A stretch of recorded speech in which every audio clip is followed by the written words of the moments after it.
Irmid orta hirna don all nefa curfuing. Con sinnas durin arganifer agus neart the grass the runa oring. Con the hort con creac on a scarucha hos offer nilla vriher agus an illa gani fast agus gur tria to create no free three creased our dearna. Direct we beseech thee all order actions by thy holy inspirations and carry them on by thy gracious assistance, that every word and work of ours may always begin from thee and by thee be happily ended through Christ our Lord. Amen. We'll now take leaders' questions under Standing Order 36. Deputy Mary Lou MacDonald, please. Thank you, Concorla. Taoiseach, at a Fine Gael press conference, you told reporters that as you canvass around the country, you have heard too many examples of the bulk buying of homes by wealthy property funds. But of course you already knew that this was happening, Taoiseach, and that it's not happening by accident. Property funds bulk buying family homes is a direct result of government policy. Over a decade ago, Fine Gael rolled out the red carpet for these funds with sweetheart tax deals. And you've renewed that policy year after year, choosing repeatedly to value the interests of vulture funds over ordinary people looking to buy a home. And that is exactly why these funds can push ordinary home buyers out of the market and then rent these homes back to the same families at rip-off rents. The stories of property funds snapping up family homes have hit the headlines over and over again. I've lost count of the number of times that we have raised this greedy and damaging practice with your government. So you shouldn't have to go out on a canvas to tell you how bad it is out there. You'll recall in January how a British fund bought up 46 of 54 homes in a new estate in Balgriffin. They then put these homes up for rent for extortionate rents of up to €3,000 a month. And this wasn't a once-off. According to the CSO, over 4,200 homes were bought up by funds in 2021 and 2022 alone. And your response to this has really been no response at all. New figures show that the 10% stamp duty that you introduced on bulk buying of homes is failing. Since your government introduced this measure, funds have snapped up hundreds of homes that should be available to workers and families. Far from being deterred, property funds, vulture funds, were in fact emboldened. Bulk buying actually increased in the years after you introduced this measure. They know that they can offset the stamp duty by charging sky-high rents.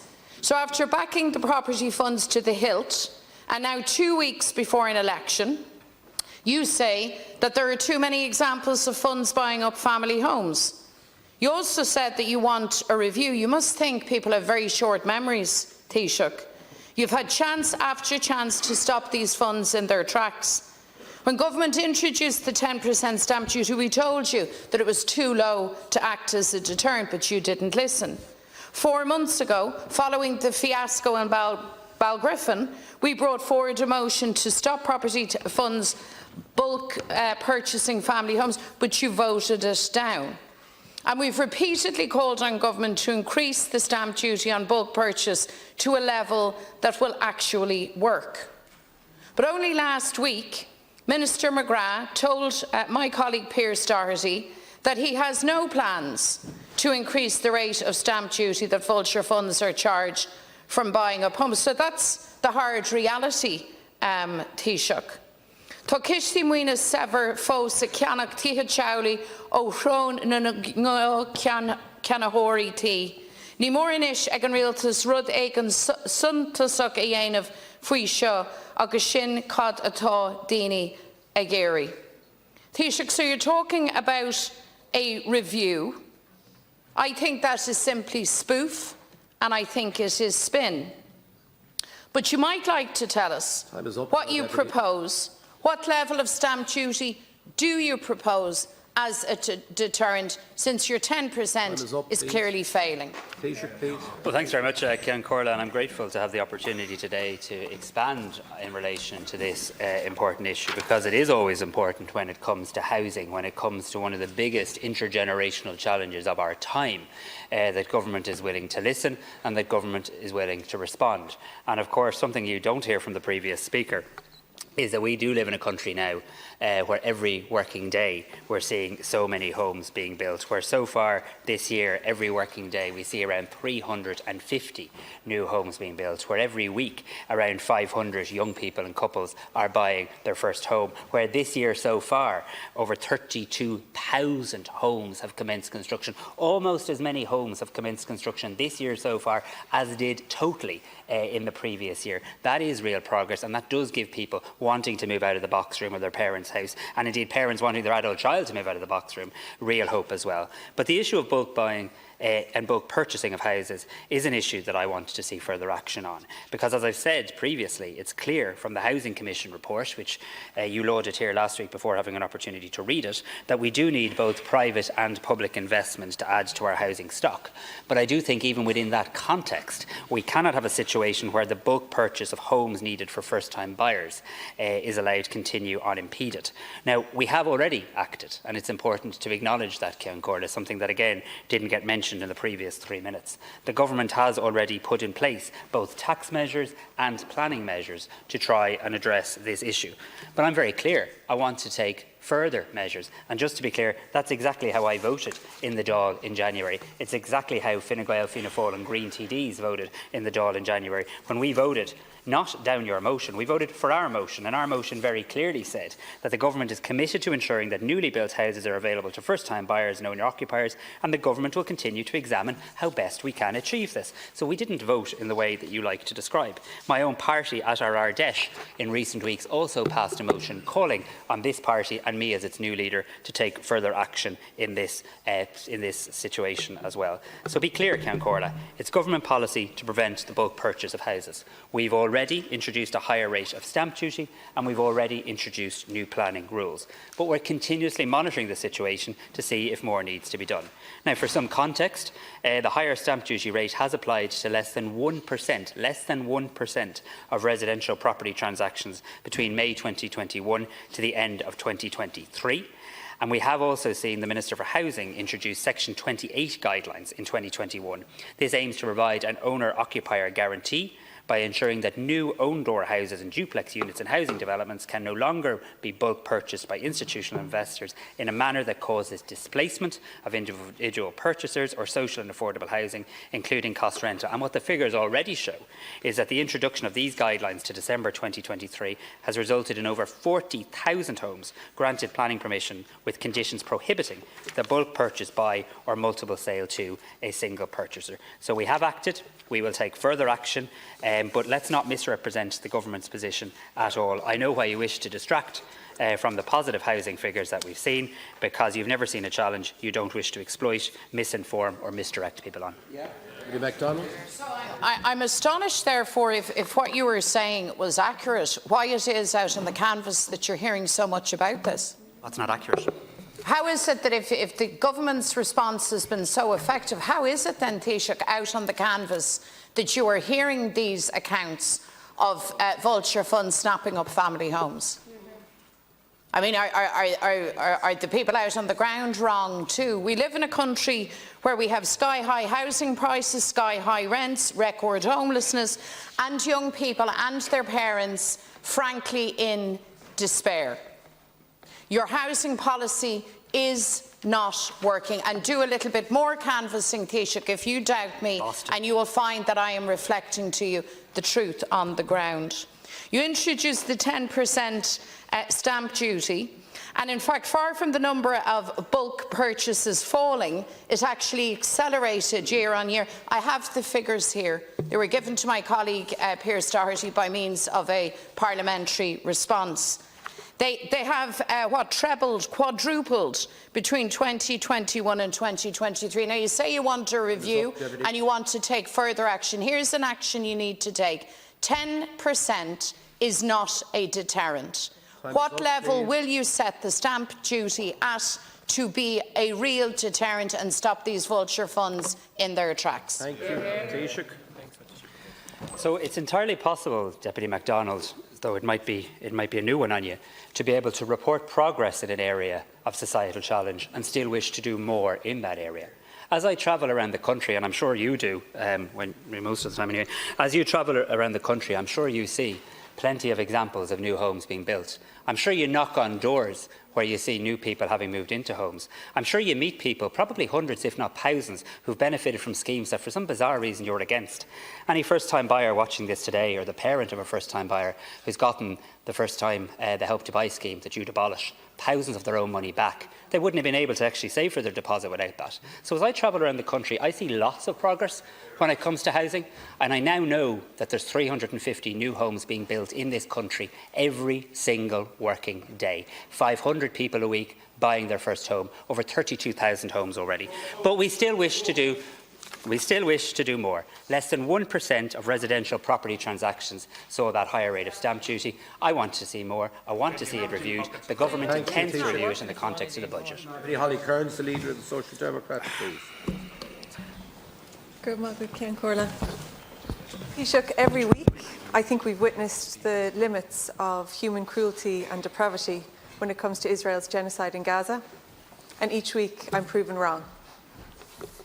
Israel's missile strike on Sunday evening on a tented refugee camp in Rafah was not just a despicable human rights violation, it was depraved and inhumane. On Sunday night, displaced men, women and children cowering in tents were deliberately burned alive. One man who was pictured in the aftermath held the badly burned body of his beheaded baby in his arms. I say this not to be graphic or to shock, but because we have to talk about the reality of the hell on earth in Gaza. What we're witnessing is mass murder by a rogue government that flouts international law and ignores rulings from international courts. Israel's military initially described the missile strike as precise. Later, when even Israel's biggest cheerleaders expressed horror, Netanyahu said it was a tragic error, just like the tragic error last month that led to missile strikes on an aid convoy, killing 7 aid workers. Is there anyone who still believes that the enormous death toll in Gaza is an error? Because it is abundantly clear that civilian deaths are not just acceptable to the Israeli government, they are deliberate. Taoiseach, yesterday, as civilians in Rafah searched through ashes for dismembered remains of their loved ones, the EU issued a press statement about sanctions. In fact, it issued 2 statements about sanctions, but they weren't directed at Israel. They were about Russia. The EU has set up another sanctions regime to target Russia. Russian war crimes are rightly condemned and sanctioned by the EU. But Israeli war crimes are not just ignored, they are facilitated by the EU through the sale of arms and preferential trading. Some have referred to the meeting of EU foreign ministers yesterday as being a hopeful sign that the EU apathy is ending. Frankly, I think it's outrageous it took until yesterday and more than 36,000 deaths in Gaza for sanctions on Israel to even be discussed in a serious way. The EU has disgraced itself through its callous inaction and ambivalence on Gaza. EU leaders complicit in this carnage, like Ursula von der Leyen, should be ashamed. Taoiseach, I really welcome that today we will formally recognise the State of Palestine and that finally the Palestinian flag will fly on the grounds of Leinster House. Symbolism and solidarity are important. But what we really need are punitive sanctions on Israel, here and at EU level. Taoiseach, why won't your government take that action against Israel? Introduce the Occupied Territories Bill. At least give me the new legal advice that you promised last week I still haven't received. Don't vote for the re-election of Ursula von der Leyen and remove the diplomatic status of the ambassador. Thank you, Deputy Kearns. Taoiseach. Look, I want to thank Deputy Kearns for raising this very important issue. And I too, like her, welcome the fact that today Ireland will recognise the state of Palestine. I think it's a significant moment. I think it's a historic moment. I think it's an important moment, both to recognise that you can't have a two-state solution without recognising two states, but also I hope to create a positive momentum towards more countries now recognising the state of Palestine. And I know there are others actively considering it, and I today repeat my calls for them to join us through their national processes in the coming weeks as well. But I too am very much aware that we recognise the state of Palestine today against a backdrop that is almost unimaginable and is utterly unconscionable in terms of the humanitarian catastrophe that is unfolding in Gaza, in Rafah and in the region. Children being starved, hunger being used as a weapon of war. And this country has been calling for an immediate and sustainable humanitarian ceasefire, the unconditional release of all hostages, and full, safe and unhindered humanitarian access for many, many months. We are now seeing children starving, and we are seeing children going to bed not knowing if they will wake up. But what we're also now seeing is a new despicable trend where every now and then, amidst the backdrop of death, maiming, injury, pain, we're seeing an event of particular horror that takes place, and then we're seeing the Israeli Prime Minister emerge and apologise for what he terms a tragic mistake. April's tragic mistake was the bombing of aid workers providing food to starving Gazans. May's tragic mistake was the bombing of displaced children, parents and families who had fled to a designated safe zone in truly appalling scenes. Imagine taking your child to somewhere that you believe they will be somewhat safe, to have that very place of refuge, then bombed, and then the apology for a tragic mistake. The question the world must now ask itself, Ireland, Europe, the United States, what will June's tragic mistake be? And much more importantly, what are we going to do to stop it? As I've consistently said, and I said at the April meeting of the European Council, there's an onus on every country and on the European Union to use every lever at its disposal to help bring about a ceasefire. It's not enough to just condemn. It's not enough to just find it repugnant. It's not enough to just be repulsed. There is a need for action. And that's why I do warmly welcome the decision of the Belgian presidency yesterday, belatedly, to convene a meeting of the EU-Israel Association Agreement. Because this country, I think there's a political consensus on this country and Spain since March have been calling for the association agreement, which is effectively a trade benefit agreement, to be reviewed. Contained within that are human rights clauses. Human rights clauses are not there for padding. They're not there to make the agreement longer. They're not there because they're nice to have. They're there and they have meaning. And those meanings must be adhered to as well. So everyone needs to look at all levers at our disposal. I have answered before the question in relation to occupied territories. I will share with you more information in relation to that. But the way I think you address this issue is through, at an EU level, the association agreement and the review of that. Thank you, Taoiseach. Deputy Cairns. Taoiseach, the rhetoric is great, and I think I'm blue in the face acknowledging it. What we're asking for is action that's proportionate. So you're talking about wanting the EU to use every lever available to them. And that's precisely what I'm asking you to do, because there are actions we can take as a sovereign state while the EU hasn't come round to the very obvious breach of the human rights clause in the EU-Israel trade agreement.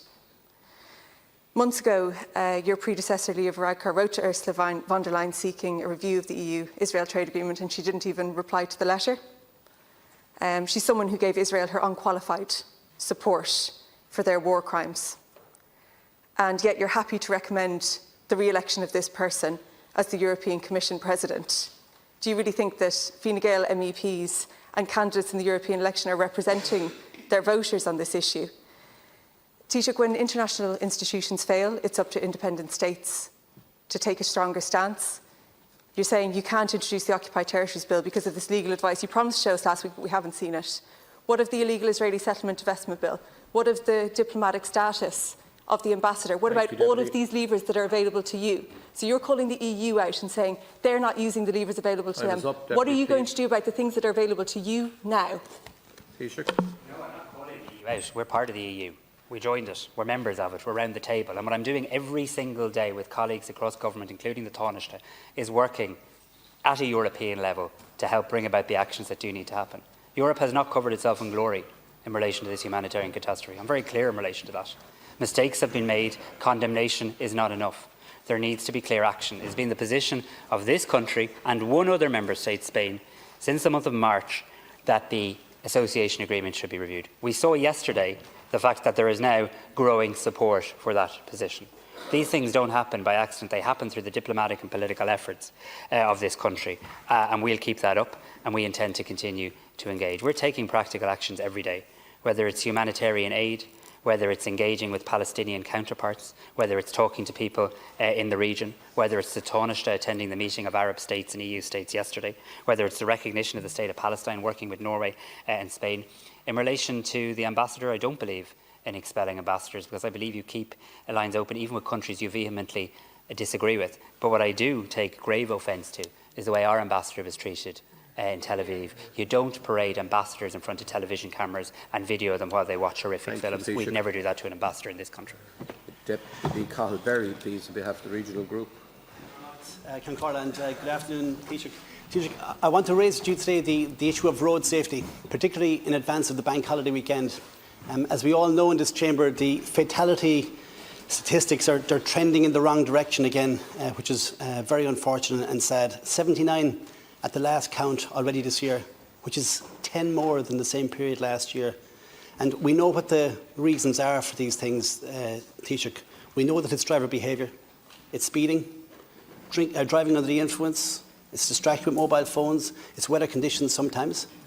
But one factor, one variable that's never really mentioned, it's the pre-hospital medical trauma system in this country.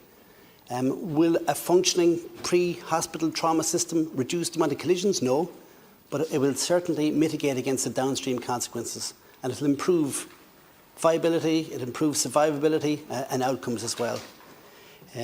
So Ireland is very fortunate. We have 2 helicopters on station at the moment, one in Cork and one in Athlone, and they're providing a very good service at paramedic and advanced paramedic level within their scope of practice. So they have saved hundreds of lives since those 2 services were conceived a number of years ago. But Ireland is unusual. Ireland is an outlier. We don't have a multidisciplinary medical team on board these helicopters, and specifically I mean consultant anaesthetists, consultant emergency medical physicians. We have paramedics and advanced paramedics, yes, but not the full multidisciplinary team. And all the international evidence would suggest that if you put a multidisciplinary team together, you're going to have a far better outcome. And the reason is simple. You'll be much more capable of doing advanced interventions at the roadside or at the point of injury. And what I'm talking about is intubations, advanced resuscitation and blood transfusion. So look, Taoiseach, Wales has 6 of these HEMS teams, they're called, Helicopter Emergency Medical System teams. Northern Ireland actually has 2 of these HEMS teams, but this jurisdiction has none. So what I'm asking the Taoiseach is, would you be prepared to meet a group of consultant physicians, to listen to them, to hear their arguments in relation to upgrading our pre-trauma helicopter medical service so that we can all work together to reduce the number of fatalities on our roads. And on top of that then, if you're happy with that meeting, Minister, will you task the HSE to look at this proposal, to see is it viable, and see can we end this carnage that's taking place on our motorways and our roads around the country. Thank you very much, Taoiseach. Thank you, Dr. Berry. Well, thank you very much to Deputy Dr. Berry for raising this issue, for this important issue. And at the outset, let me say I absolutely will take that meeting and think we'd benefit greatly from that expertise and from listening to those individuals. So very happy to do that. I want to thank you for raising, firstly, the issue of road safety, as we do face into another bank holiday weekend, and everybody needs to be conscious of what they call the killer behaviours that can take place on Irish roads. We are putting a particular emphasis on road safety. This is something I've put a particular emphasis on in recent weeks as well, working with Minister Chambers, Minister Ryan, Minister McEntee. We have met with the Road Safety Authority. We've met with Garda Síochána to hear what more they can do urgently to address the issue. And following that meeting, we did agree a number of immediate measures that could be put in place, including further awareness campaigns, increased public expenditure on those awareness campaigns that I think people want to see and expect expect to see more of on their TV screens and on their radio stations as well. Increasing public awareness of enforcement plans by An Garda Síochána, steps to resolve the suspension of data sharing between the RSA and local authorities, and investment to deliver safety improvements on our roads. I also convened and chaired a meeting of the Government's Ministerial Road Safety Committee to ensure early progress on these issues and other responses in relation to the recent increase in road deaths. And this is, of course, in addition to the Road Traffic Bill 2024 that's been brought forward by Minister Chambers. It passed the Dáil on the 6th of March and passed the Shannon last week, and sorry, it didn't. It passed the Shannon on the 11th of April, and it's due to be signed into law shortly. This bill does deal with a number of issues. As Deputy Berry has said, aeromedical services are a highly effective means of reaching patients in remote areas and in vital situations where road ambulances would be incapable of achieving an effective or a timely response. I'm very aware of the calls for multidisciplinary teams on board. This is an issue that has been raised on a number of occasions. It's important to say at the outset that in terms of consultant-led HEMS response, the HSE National Ambulance Service does provide 2 consultant-led HEMS responses in Ireland, both of which indeed the Deputy has mentioned, with additional aeromedical support from the Irish Coast Guard. Both HEMS responses provide fast access to life-saving pre-hospital emergency care interventions at the scene by highly trained advanced paramedics. The focus of HEMS in Ireland is on providing rapid access for patients to the most appropriate clinical care. But this is an area in which we should be seeking to do more. We should be examining our responses, and we should be willing to listen to new ideas. So I am very pleased to inform the Deputy that the HSE's National Ambulance Service are now about to commence a feasibility study of physicians crewing on the NAS HEMS aircraft next month, with the trial expected to last around 4 months. This trial will see the National Ambulance Service affiliated emergency medicine consultants with considerable experience in pre-hospital emergency medicine undertaking a number of rotations per week on each of the HEMS aircraft alongside advanced paramedics. The ambulance service will then evaluate the information gathered from the trial to determine the clinical competencies best suited for the HEMS service and how best to deploy these in the future to support optimal clinical outcomes for patients. So very much look forward to taking that meeting and hope that this trial gives us some good information too. Thank you, Taoiseach. Deputy. Thank you, Taoiseach. That's better than I was expecting, actually. So thanks for the response. Thanks also for agreeing to meet the physicians, and the feasibility study as well. It will be very, very positive development. So reducing the number of fatalities on our roads would be a sufficient reason for this system. But I see my constituency colleague, Minister Martin Hayden, across the chamber there. So it's not just roads, also from a farming point of view. There's a lot of trauma incidents with machinery on farms and also building sites all across rural Ireland. So it's not just confined to our roads. I think we need to get this system up and running as soon as possible, Taoiseach, and I would urge the Taoiseach to move towards implementation as soon as the feasibility study is complete. Thanks very much, Taoiseach. Taoiseach.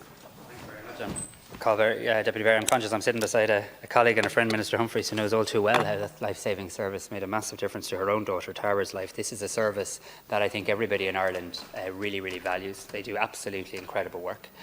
We live in a country that is small in geographic size, but can be somewhat vast in terms of the remote ways in which our emergency services need to endeavour to respond to people in real time, and at a time when we know both response times and indeed the clinical competencies at the scene can make an absolutely incredible difference to the clinical outcomes and indeed to the life of an individual. So I am really pleased that this is an issue that is being taken very seriously by the Health Service, by the National Ambulance Service, really encouraged and foot of inquiring into this to find out about this new feasibility study where physicians will be crewing the HEMS aircraft from next month for a period of 4 months, and there'll be rotations and an opportunity to learn from that, and not just a trial to see is there benefit in doing this, but actually a trial more specifically to identify the clinical competencies going forward, and very much look forward to taking that meeting with the physicians and thank them for reaching out. Thank you. Deputy Catherine Connolly. Mil magad the Ciancorla, agus bwatlam fila an ceist na Palestina, agus bwatlam fáilte cá raibh an cinenne an rialtas ahantas a hort don stát mar stát neamhsblach is rud is céim chun cinné sin ach tá gá le bríthar eile is gá le gníomh a dhéanamh anis réimse leathan gníomha chun bart a dhéanamh de réir am ríthair. I'm returning to Palestine, and it's difficult to talk actually with the images coming on our television screens night after night, and it's clearly that Israel is out of control. The government and the army is out of control, and they're acting with impunity. And while I welcome your very good decision, and it's a proud day for Ireland, and later on today the Palestinian flag will be raised, I absolutely welcome that. It has taken too long. It has taken the deaths of 36,500 people, the vast majority women and children. And it has taken their deaths, and there are more deaths today, for us to do the most basic thing that we've promised for years, to recognise the state of Palestine. And in recognising that state, we must then decide what steps will we now take to give meaning to that, because we need to give meaning to that decision. And we have taken that decision, and I'm praising you for it. However, it was taken following the protests on the ground over and over, and the sense of outrage and upset. I mean, on any given day, I think TDs in this stall were receiving up to 10,000 emails telling us to do something, to act. And while we have acted to a certain extent now with the recognition, I would like today, Taoiseach, either in response to me or later, what steps precisely you're going to take to make that meaningful. And obviously, for me, the most meaningful number of steps is to stop the troops and the arms going through Shannon, to enact the Occupied Territories Bill, to stop the trading with Israel, to have sanctions against Israel, and to recognise that they are completely out of control. And why it has taken us this long is something we need to reflect on, because we are also part of that bloodshed that's happening in Palestine, in our name. Because we have refused to act with various reports and various decisions. Amnesty International told us quite some time ago that the system was apartheid. They were running an apartheid regime. We ignored when 6 human rights organisations were classified as terrorist. And we ignored a lot of other things, including the fact, as far back as 2015, the International Criminal Court started a preliminary investigation into crimes that Israel were committing. And from 2015, slowly and methodically, the chief prosecutor built up a case to the point where she opened a formal investigation, and her successor is now following up on that. And the reason, by issuing arrest warrants, can you imagine, arrest warrants have been issued for the Prime Minister of Israel and for his Defence Minister, as well as the 3 leaders of Hamas. And that's followed on from years, slowly and methodically, building up a case, while we did nothing. We did absolutely nothing other than words. In fact, the human Francesca Albanese, the UN Special Rapporteur, told us we were very good on rhetoric and not on action. I'll finish on the month after the 7th of October, the General Secretary of the United Nations told us that Gaza was becoming a graveyard for children, that the nightmare in Gaza was more than a humanitarian crisis, it was a crisis of humanity. And yesterday he affirmed there was no safe place in Gaza, demanding that the horror must stop. My apologies for going over time. I want to thank Deputy Connolly for raising the issue in relation to Palestine and the horrific humanitarian catastrophe that continues to unfold. I acknowledge her welcome for the fact that it is a proud day for Ireland in recognising the state of Palestine. And I also recognise that this is very much something that the people have led on. I very much heard that as I go around the country, and as I've met people, very respectfully and very forcefully and very passionately putting forward their view that Ireland must act. And the only point I'd slightly, not to be disagreeable, but slightly disagree with you on when you say it's taken too long, it's always been the position of this government and previous governments, and indeed many governments around the EU and other parts of the world, that recognition of a two-state solution would come as part of a peace process. What we've actually done is change the order, because in many ways we're recognising the state of Palestine now at a time when a comprehensive, sustainable, just peace settlement looks further away than ever before. And we're doing so because we have to keep that destination alive, because others are literally seeking to bomb it to oblivion. So I do think, and I do sense from my engagement with people in the region, from my engagement with counterparts in the region, from my engagement at an EU level, the actions that Ireland, that Spain, that Norway have taken today will have a positive effect beyond just our own recognition. For example, there are more member states in the European Union now considering doing the same. A number have publicly indicated their wish to do the same in the weeks ahead. Is it possible that you get to a point during the course of this year where a majority of member states of the European Union now recognise the State of Palestine, where a majority of Prime Ministers and Presidents of the European Council recognise the existence of the State of Palestine. And what does that do in terms of positive momentum and change in policy and approach as well? I do think Ireland, by any objective standard, has been extraordinarily proactive in relation to this. I pay tribute to the Taoiseach, I pay tribute to our diplomats, to my own department, to my predecessor, to so many who have done a lot of work in this area, whether it's supporting the work of the ICJ when others somewhat seek to undermine it, whether it's providing additional funding in a very practical way to help the work and the investigations, whether it's increasing aid from a humanitarian point of view to UNRWA when others seek to distance themselves from UNRWA as well. These are all practical measures that we have taken.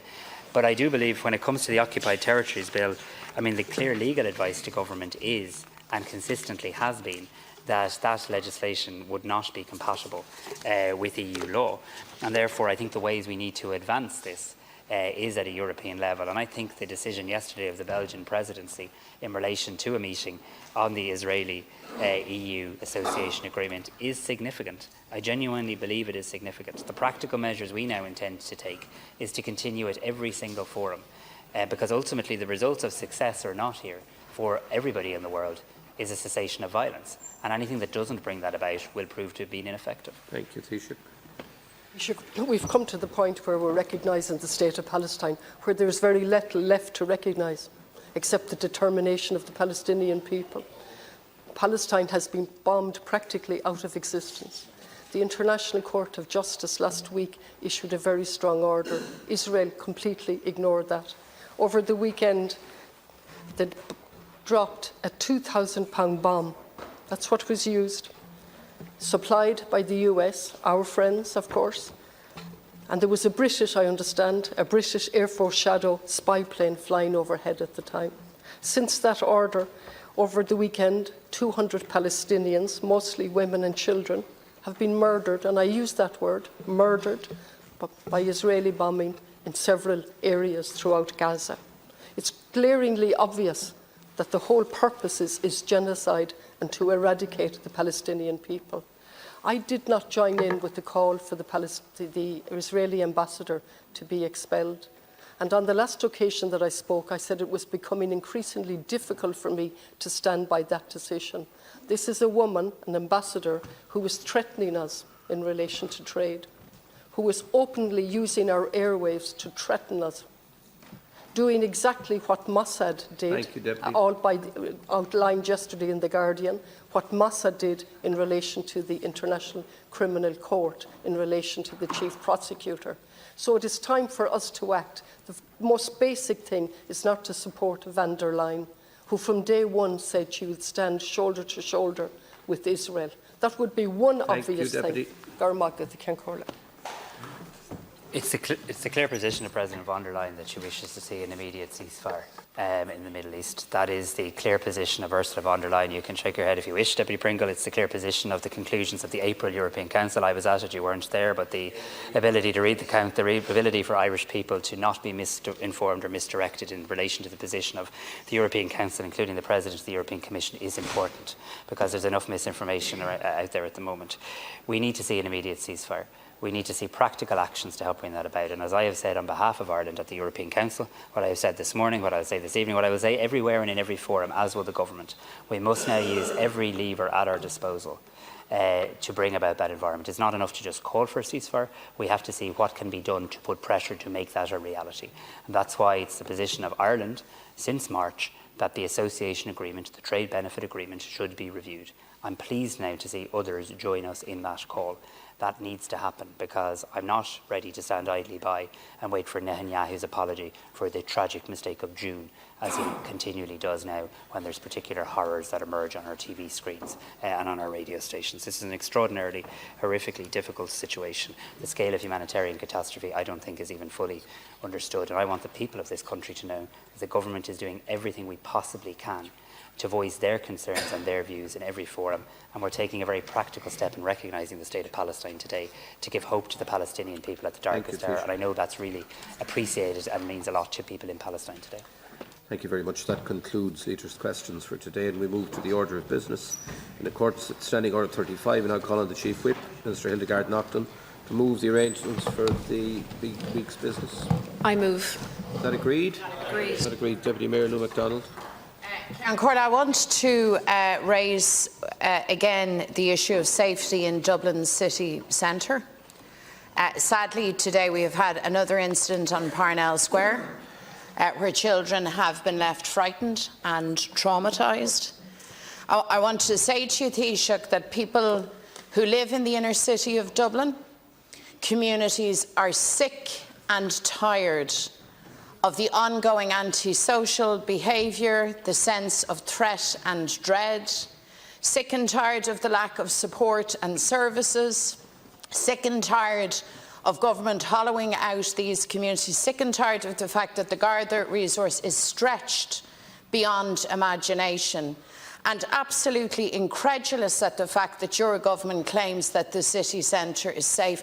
I am very sorry to tell you, and I say this as a proud Dubliner, that is not the case. All right, thank you, Deputy. So we need serious action and we need a proper investment of resource. Taoiseach, you had a lot to say about setting up a task force in terms of Dublin. We've heard nothing back on that, and today again we have circumstances where very small children are now very, very afraid again, and their parents too, and that is not acceptable. We need statements on this, and we need a concrete plan from government once and for all. Deputy Duncan Smith. We need a debate and indeed legislation in terms of ethics in public office. This is long overdue. We're nearly a decade on from the Mahon Tribunal. Ethics are not optional extras. We've had another example now of go-away money from a developer being given to, in this case, a candidate in the local elections from your own party. Now, I know that candidate has said they're suspending their campaign or whatever, but they'll still be on the ballot paper with a Fine Gael logo beside their name. So, Taoiseach, as still a relatively new Taoiseach, what are you going to do in terms of legislating in this area? When are we going to have the debate? And what do you say to the constituents of Drogheda Rural in relation to the candidate that will be on the ballot paper with your party's logo beside his name? Deputy Jennifer Whitmore. Thank you, Ciarán Comhairle. Taoiseach, we need a debate on climate targets and how we're going to deal with our emissions in this Dáil. Today, for the second year in a row, the EPA has said that even if government implements all its policies, you will still only meet 29% of reductions that you're meant to meet, as opposed to the 51%. What we see from this government is spin over action. We have a situation where the warmer home schemes are taking 2.5 years for people's homes to be complete. We have a minister 4.5 years into term who is now announcing an infrastructure package and EV charging points 4.5 years in, when actually there was a target and they were needed years ago to ensure people could move to EVs. It is absolutely, we're at a crazy situation, Minister, where we have Taoiseach, where we have so much talk and press releases and spin about what we're doing in climate, but the reality and the evidence is very, very different. We need your government to move on climate action now and to actually commit and make sure that you're doing what you say you're doing. Deputy Boyd Barrett. A number of weeks ago, the Housing Commission that you set up issued a damning report about the failure of government policy to address the absolutely dire housing and homelessness crisis. We have been since then asking for a debate on that report, and we were led to understand last week that such a debate would take place, and yet it is not on the schedule for this week. Now, given the absolute anger and despair that is being expressed by hundreds of thousands of families affected by this housing crisis, particularly in the teeth of election, it looks as if the government doesn't want this debate in advance of the local elections because it is so damning. Now, that is outrageous if that's the case. There is room on the schedule later this week to have the discussion on that report, which we got indications from the government we would be allowed to have. So the government should allow for those statements this week before the local elections take place. Deputy McGrath. About the migration treaty not being on the debate here today. We tried at Business Committee to have it included. There is time on the schedule, so you're deliberately hiding and burying the migration pact treaty until after the local and European elections, because you're getting it on the chamber. The same situation with the hate speech, that's buried again until after the election. And of course you won't even mention the WHO pandemic treaty, which has been derailed, no thanks to ye, because she gladly went along with it. So why are you trying to evade debate in this House about a burning issue that's out there for everybody that's knocking on any door or going near any area canvassing, because it's #1 issue, which polls have shown it to be. We have situations in Clonmel now, Carrick-on-Shore, and the Drum House Hotel, which is housing Ukrainians. 60 iPads going in there now as well. So all over the country, every town and village and hamlet, and this is going on, and you won't debate it in this House. We have had 2 debates, thanks to our private members' time, and 1 lot of statements, no other debate here with the last 15 months about it. Thank you. Taoiseach. Thanks very much. So firstly, I have been briefed on the incident which took place in the North Inner City this morning. I understand Garda Síochána have made an arrest. I want to thank them for their swift and effective response to this incident, but I'm also very sure that people who are in that area, particularly children who witnessed this, would be very distressed. Thankfully, nobody came to physical harm, which I know we all welcome, but I understand Garda Síochána have maintained ongoing patrols in the area, including at both opening and closing times for educational facilities. And of course, I call on any witnesses or people with dashcam footage to come forward to the Gardaí, but there has been an arrest made in relation to the City Centre Task Force that has been established. It's due to report back in July. The chair, David McRedmond, the CEO of An Post, has been appointed to chair that, and I'm sure it can engage with interested public representatives in this House. In relation to ethics in public office, very happy to have a debate in relation to that. We'll get an update from Minister Donoghue in relation to any legislative proposals in regards to that, and Cabinet today agreed to a series of amendments, several hundred amendments to the planning bill that will be coming back to this House, I think, on the 11th of June. And one of them is very much in relation to that issue of spurious objections, or indeed seeking money from developers to withdraw an objection, which is never an acceptable situation in any manner or mean. In relation to climate targets, very happy to, the Business Committee can seek how best to do this. There's always lots of requests for lots of important debates. Very happy to have a debate in relation to this. Of course, the EPA figures today don't, and they'll acknowledge this, fully factor in or model in yet a number of initiatives, including our biomethane strategy approved at government today, including, well, that's what they say, Deputy, and also a number of other initiatives, including traffic plans around our city. There is a demanding agenda in relation to climate, but very happy to have discussion because there are reasons to be very positive. We are seeing our retrofitting numbers really soar, 80% up in 1 year alone. Our fuel use for heating fell very considerably in 2023 as a result, and we need to build on that positive momentum. In relation to Housing Commission, we'd love to debate it with you, Deputy Boyd Barrett, because you were almost giddy with excitement in here last week about it. I'd love to know, do you support all of the 83 recommendations? Because I don't think you do. I don't think you support reference rents. I don't think you, and I get a little chance to speak too, if that's okay. I don't think you support reference rents. I don't think you support incentives for landlords, and I don't think you support any private investment fund. So there's 83 recommendations. The Minister has published our view on each and every one of them. Maybe you'd do the same in relation to yours, and we can certainly have that debate. But there was a very lengthy debate on Housing for All in this House only as recently as last week. Unfortunately, some deputies decided to adopt their position on the report before they read the report. Deputy McGrath, I've never known someone who's against something. I've never. Please, Taoiseach, without interruption. I've never. Yes, can everyone just? Please. I've never known. Please. Sorry. Deputy Boyd Barrett, Taoiseach is responding. Yeah, I've to just Deputy answered. McGrath. We're not having a further one this week. We had one last week. We've lots on the agenda this week. If you want to schedule it for the Business Committee, go for it. Deputy McGrath, I've never known anybody to be as enthusiastic about wanting someone to come back into this House to vote on, which you're so vehemently opposed to. I've never known somebody to be so eager to have the government table something for it to adopt which you wish to reject. That will come back in due course at a time of our choosing. Thank you, Taoiseach. The question now is, are the proposed arrangements agreed to? Agreed. Agreed. Thank you. We move then to questions on promised legislation. Deputy Mary Lou MacDonald. And 113 patients were on trolleys at University Hospital Limerick yesterday. It's 110 today. At the end of April, Taoiseach, you deployed a HSE support team to the hospital to address pressures on health services in the Midwest region, and a month on, nothing has changed.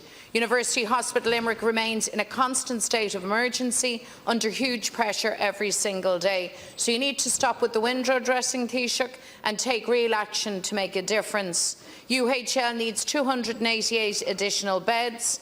We need you to fast-track them.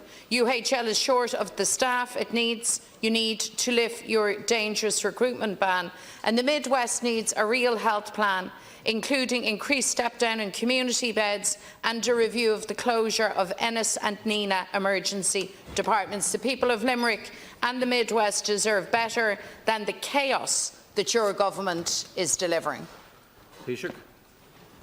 Former Chief Justice Frank Clark been described as window dressing before because he's carrying out a very major report into UHL. I think the fact that the government has appointed a former Chief Justice, the top former judge in this country, to look into the situation outlines to you the seriousness with which we attach to a number of very concerning incidents that have happened in that hospital. We have seen record levels of investment, record levels of staff, and we've also now asked HICWA to carry out a review, including, to your point about the region, including whether there is a need for a second emergency department in the Midwest.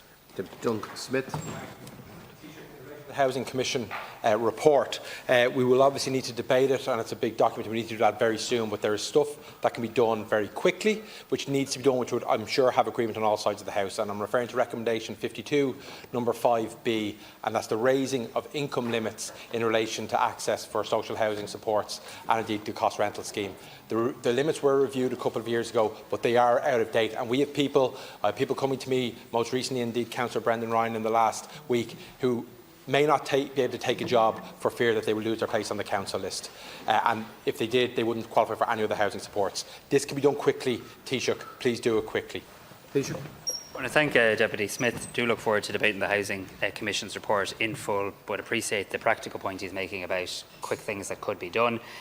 Social housing support, income levels for other schemes, as you say, have been increased. We do need to be alert to any kind of poverty traps where someone trying to work finds themselves then falling outside the scheme. I'll ask the Minister for Housing to provide an update to the Deputy on his plans in this area. Ciarán O'Callaghan.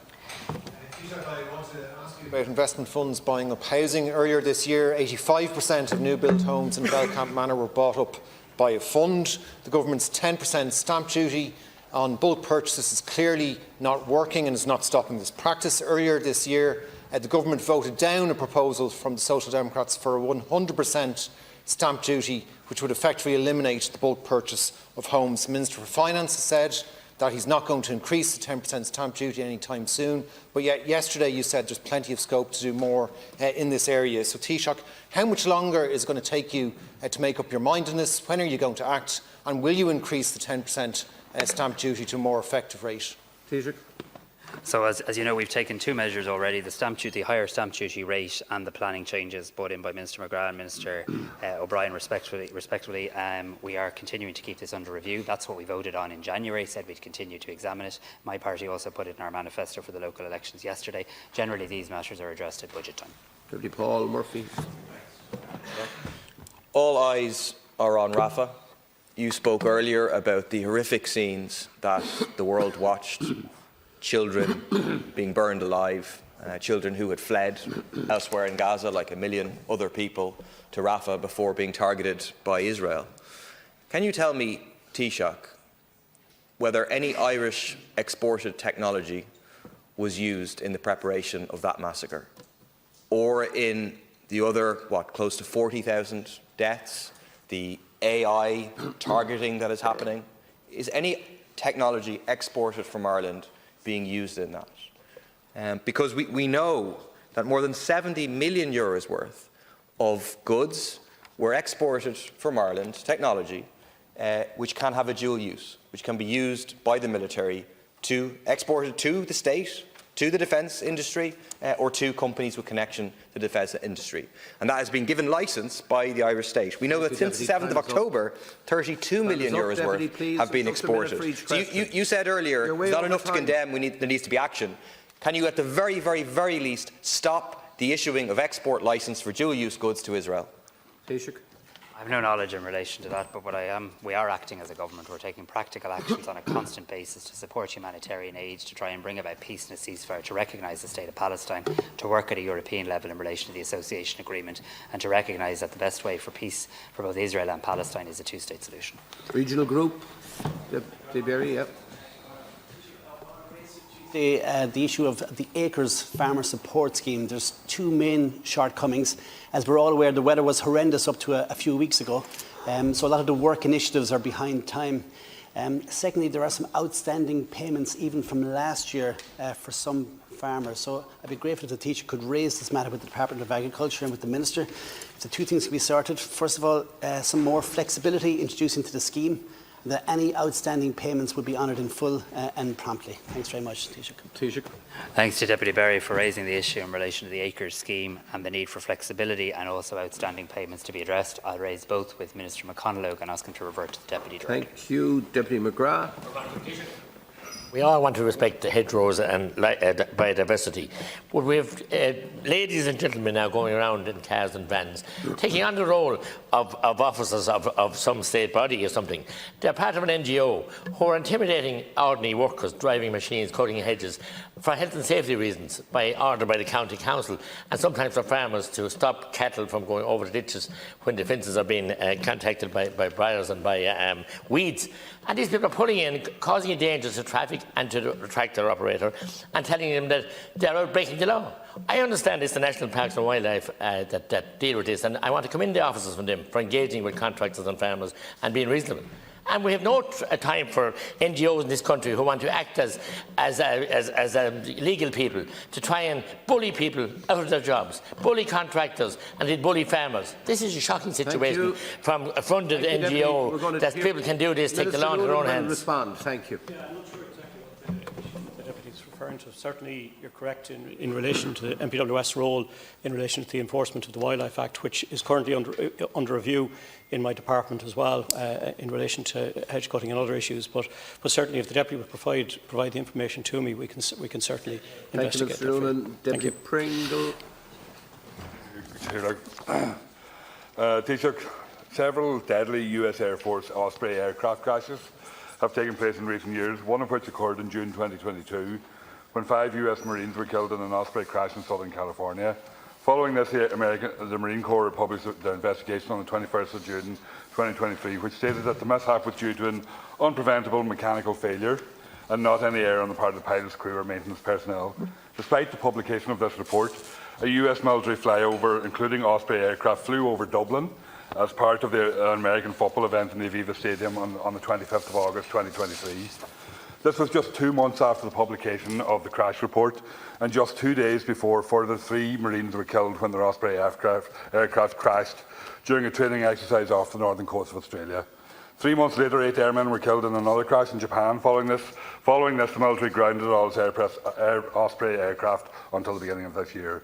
My question is, Taoiseach, did the Minister know about this report published by the US Marine Corps in June 2023 before Osprey aircraft were given permission to fly over Dublin in August of that year? If not, why not? And if so, why was this allowed before new safety recommendations were implemented?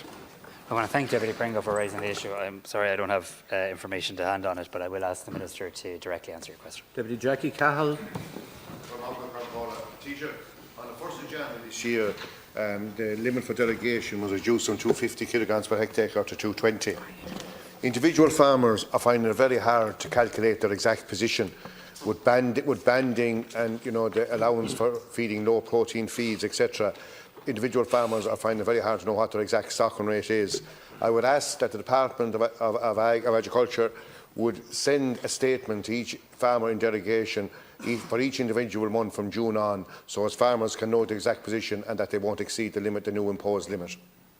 Yeah, it's a very sensible suggestion from Deputy Cahill. I'll convey it to Minister McConalogue and ask him to reverse. And of course, the next big thing that we all need to unite and pull together on is making sure we maintain the derogation.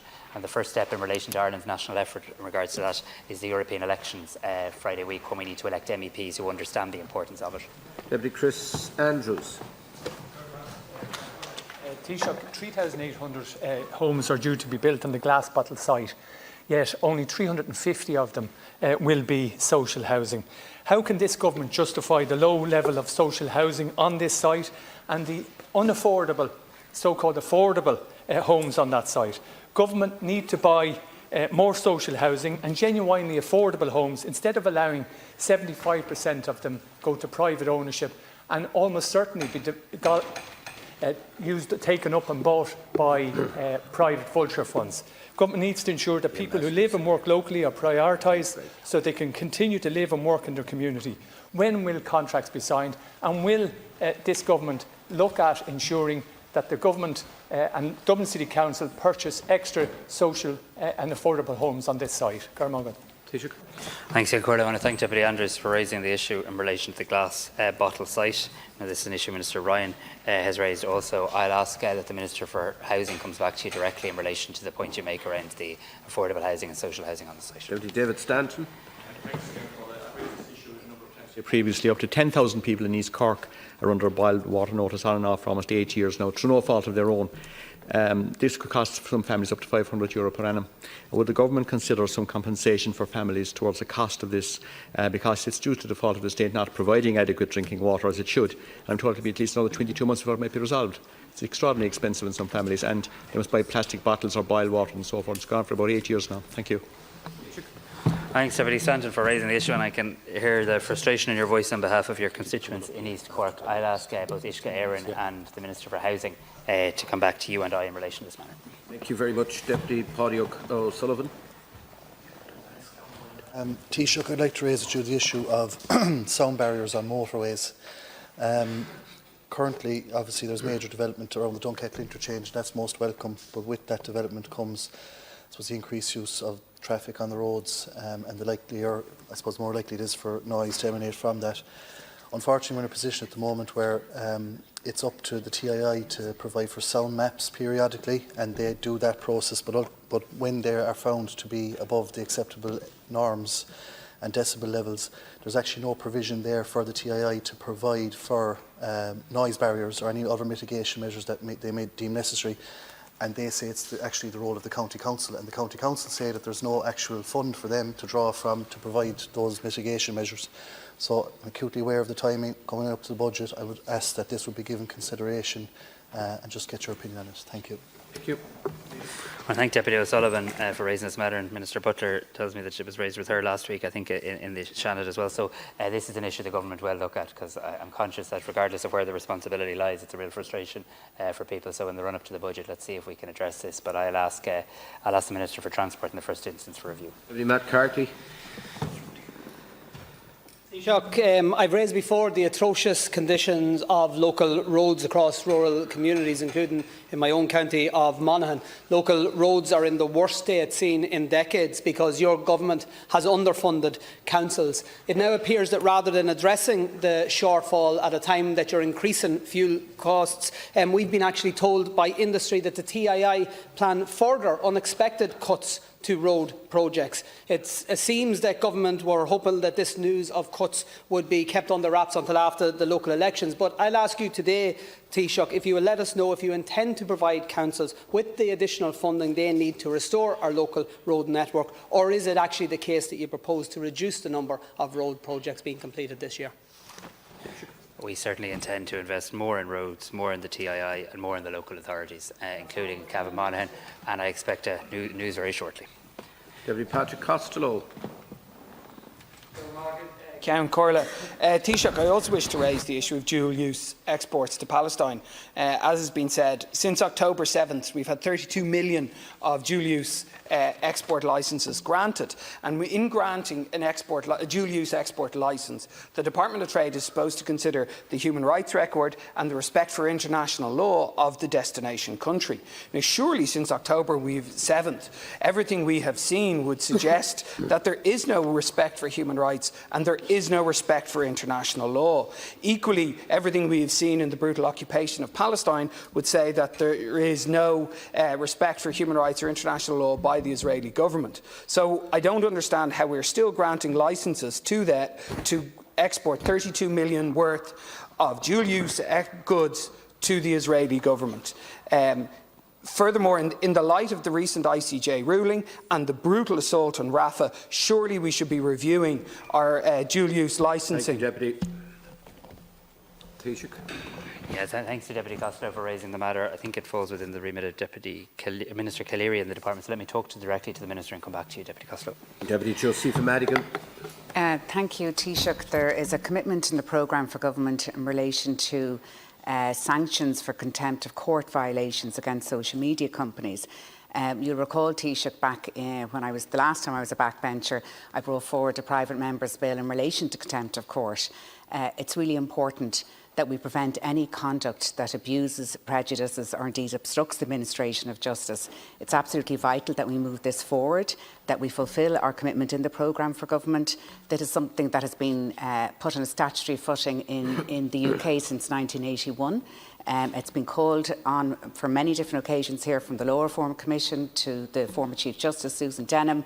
If we look back to the Jobstown trial many years ago, it's not something that we want to see again, and I would ask that it be expedited in the programme for government, hopefully through this administration. Thank you. Deputy Minister. Thanks to Deputy Madigan for raising this issue, which I know she's had a long-standing interest in. I'm very eager that any outstanding issues in the programme for government are advanced and progressed. I'm sure Minister McEntee is working on this, and I'll get an update from her for you.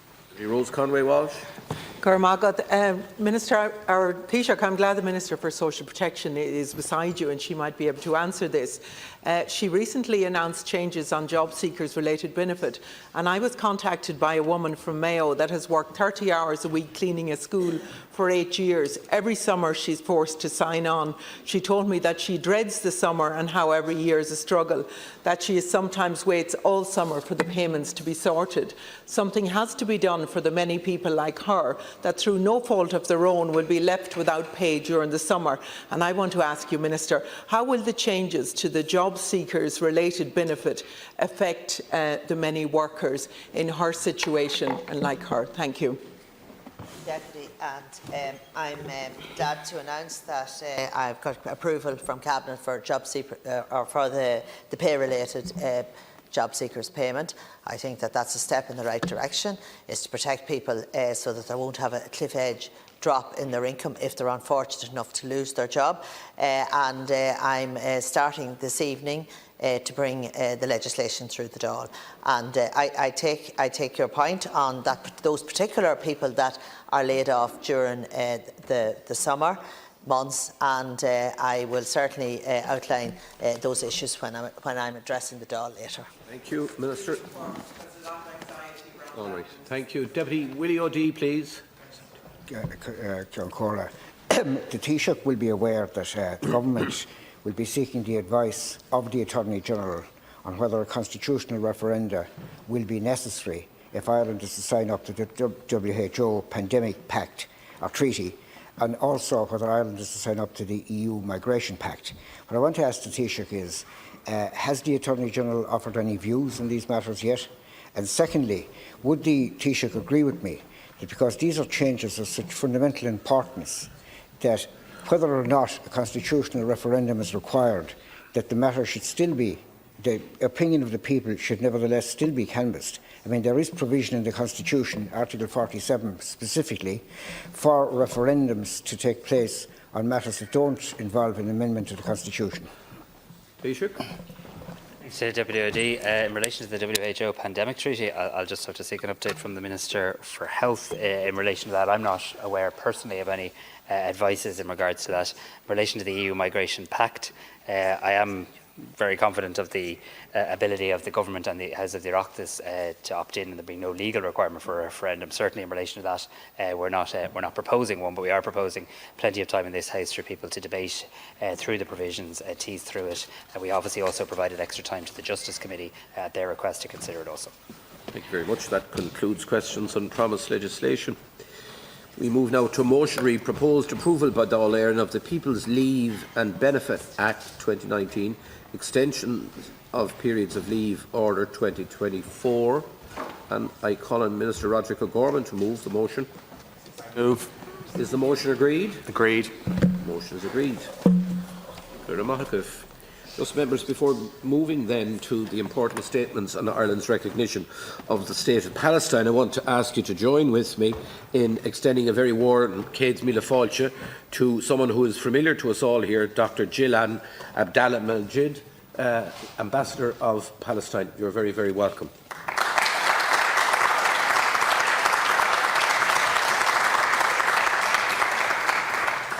And as we proceed to take the debate, can I just say a word or two of caution, please? We will in this debate understandably want to express our horror at what I think has correctly been described by Deputy Holly Cairns as the depravity that we have seen over several months now taking place in Palestine and indeed the events of the 7th of October in Israel.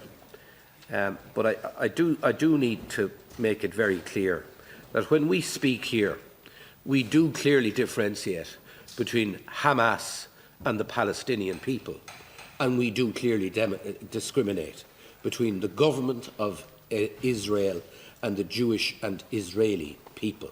And we think, I think, particularly as we speak, about the very small but treasured Jewish community that we have in this country, that we value, that we treasure, and that we do not want to feel in any way undermined by our justifiable criticism of unthinkable acts of depravity that we have seen happening.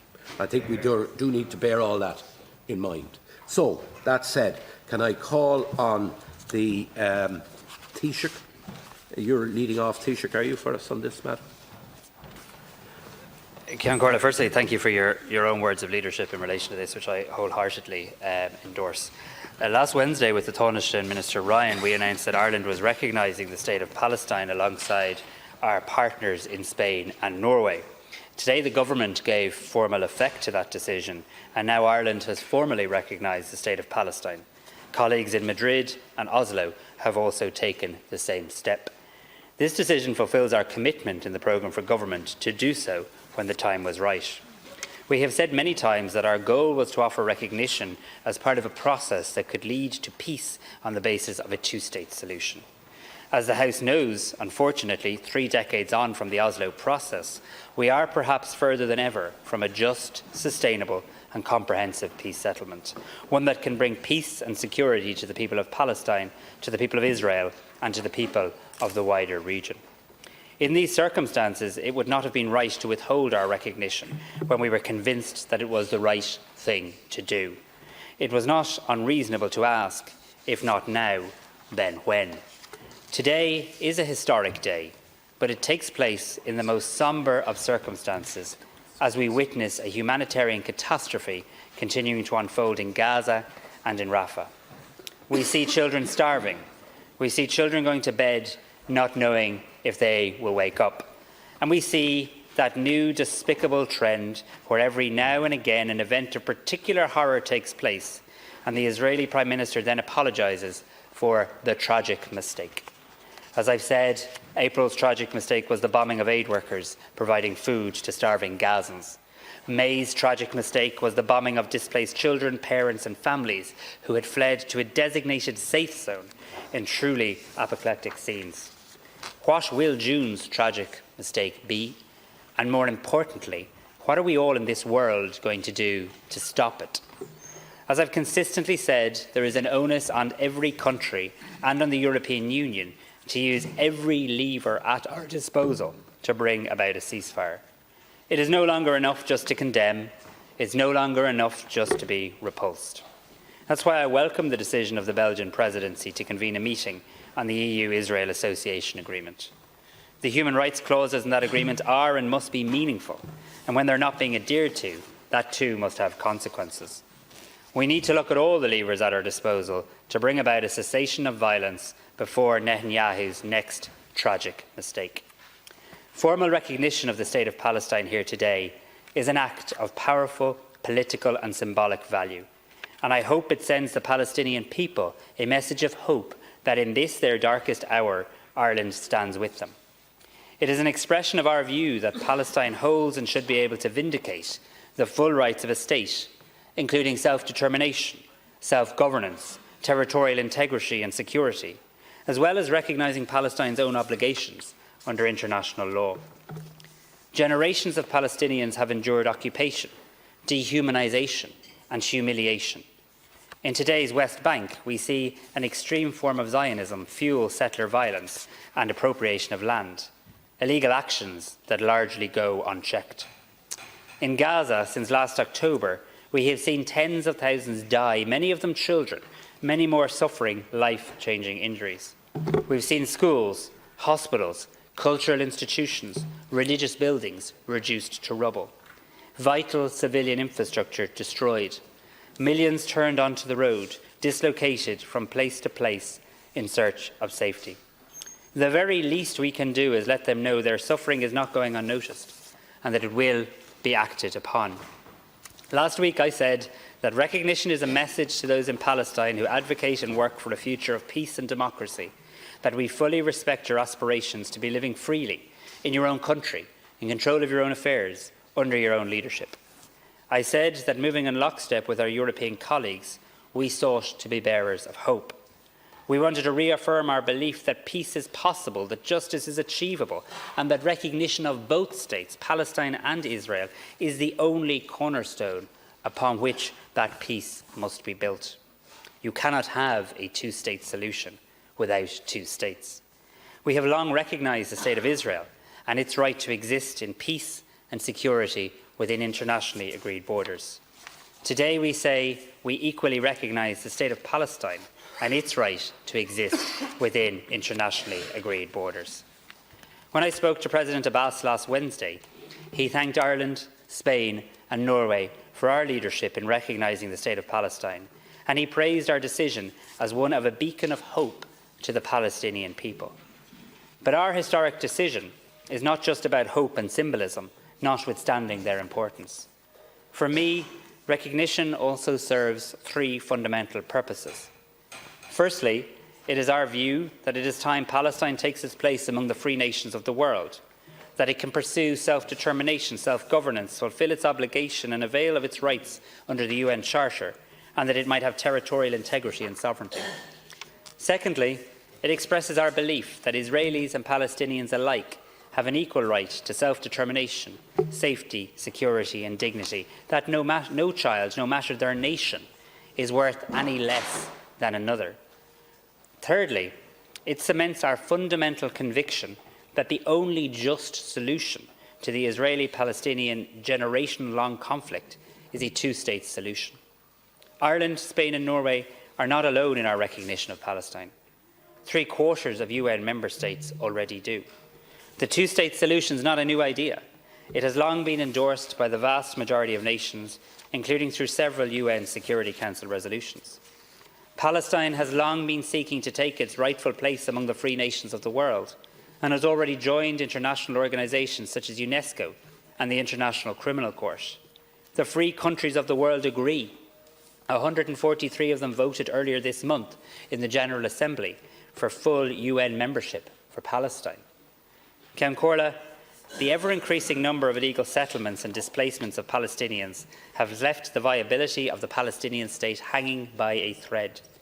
If countries do not now take this formal step to recognise Palestine, I fear there may not be the opportunity in the future. Now is the time to act. The 1967 borders have slowly been eaten away, and this cannot continue. Recognition says to young Palestinian people growing up in Gaza and the West Bank or in refugee camps around the region that there is a viable political path to achieve your dream of a Palestinian state, that there are people of goodwill in Ireland and elsewhere who will stand with you and work with you shoulder to shoulder to get there. We want to encourage and reward those who want to walk the political path, however difficult the journey. We on this island know how vital that support can be. The current government of Israel, the most right-wing in its history, has said that it will never accept a Palestinian state. The Israeli government have been strongly critical of our decision. It has wrongly sought to portray it as a reward for terrorism and a boost for Hamas. This could not be further from the truth. We have been clear, time and time again, that we utterly reject Hamas and all that it stands for. As I said last week, Hamas can bring nothing but pain and suffering to the people of Israel and the people of Palestine. I am disappointed by how Israel has decided to conduct its interactions with ambassadors of Ireland, Norway and Spain following our decision. Mutual diplomatic respect is something that we should always aim to uphold. I want to, on the record of the Dáil, praise Ambassador Sonia McGuinness and her colleagues for their dignity and their professionalism with which they conducted themselves, and I want to thank her for the way in which she conducted herself in representing the views of Ireland and the Irish people. Lines of communication must be kept open if we're able to explain and understand decisions.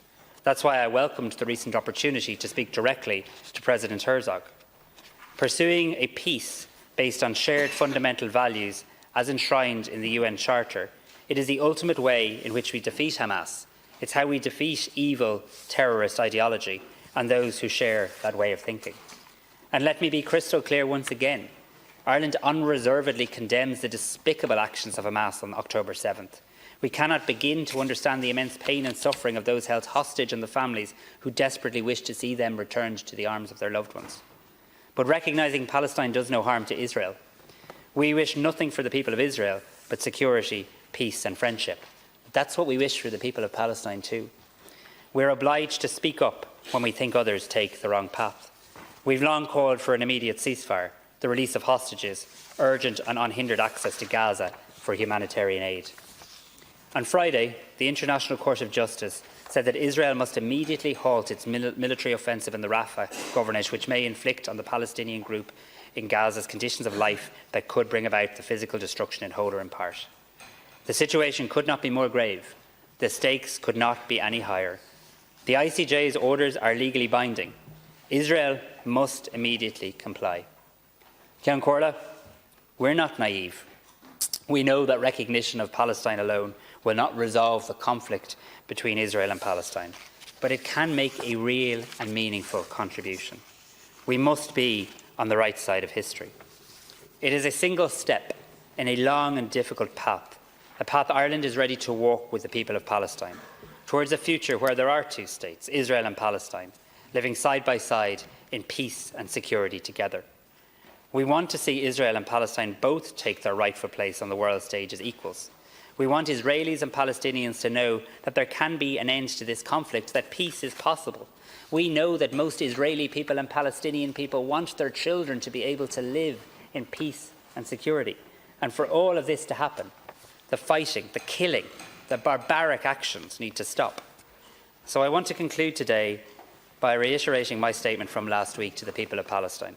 In the West Bank, in Gaza, in refugee camps, in Ireland, those who join us in the Dáil today, around the world, we here in Ireland, we see you, we recognise you, we respect you, and today Ireland formally recognises the State of Palestine. Thank you, Taoiseach. Tánaiste.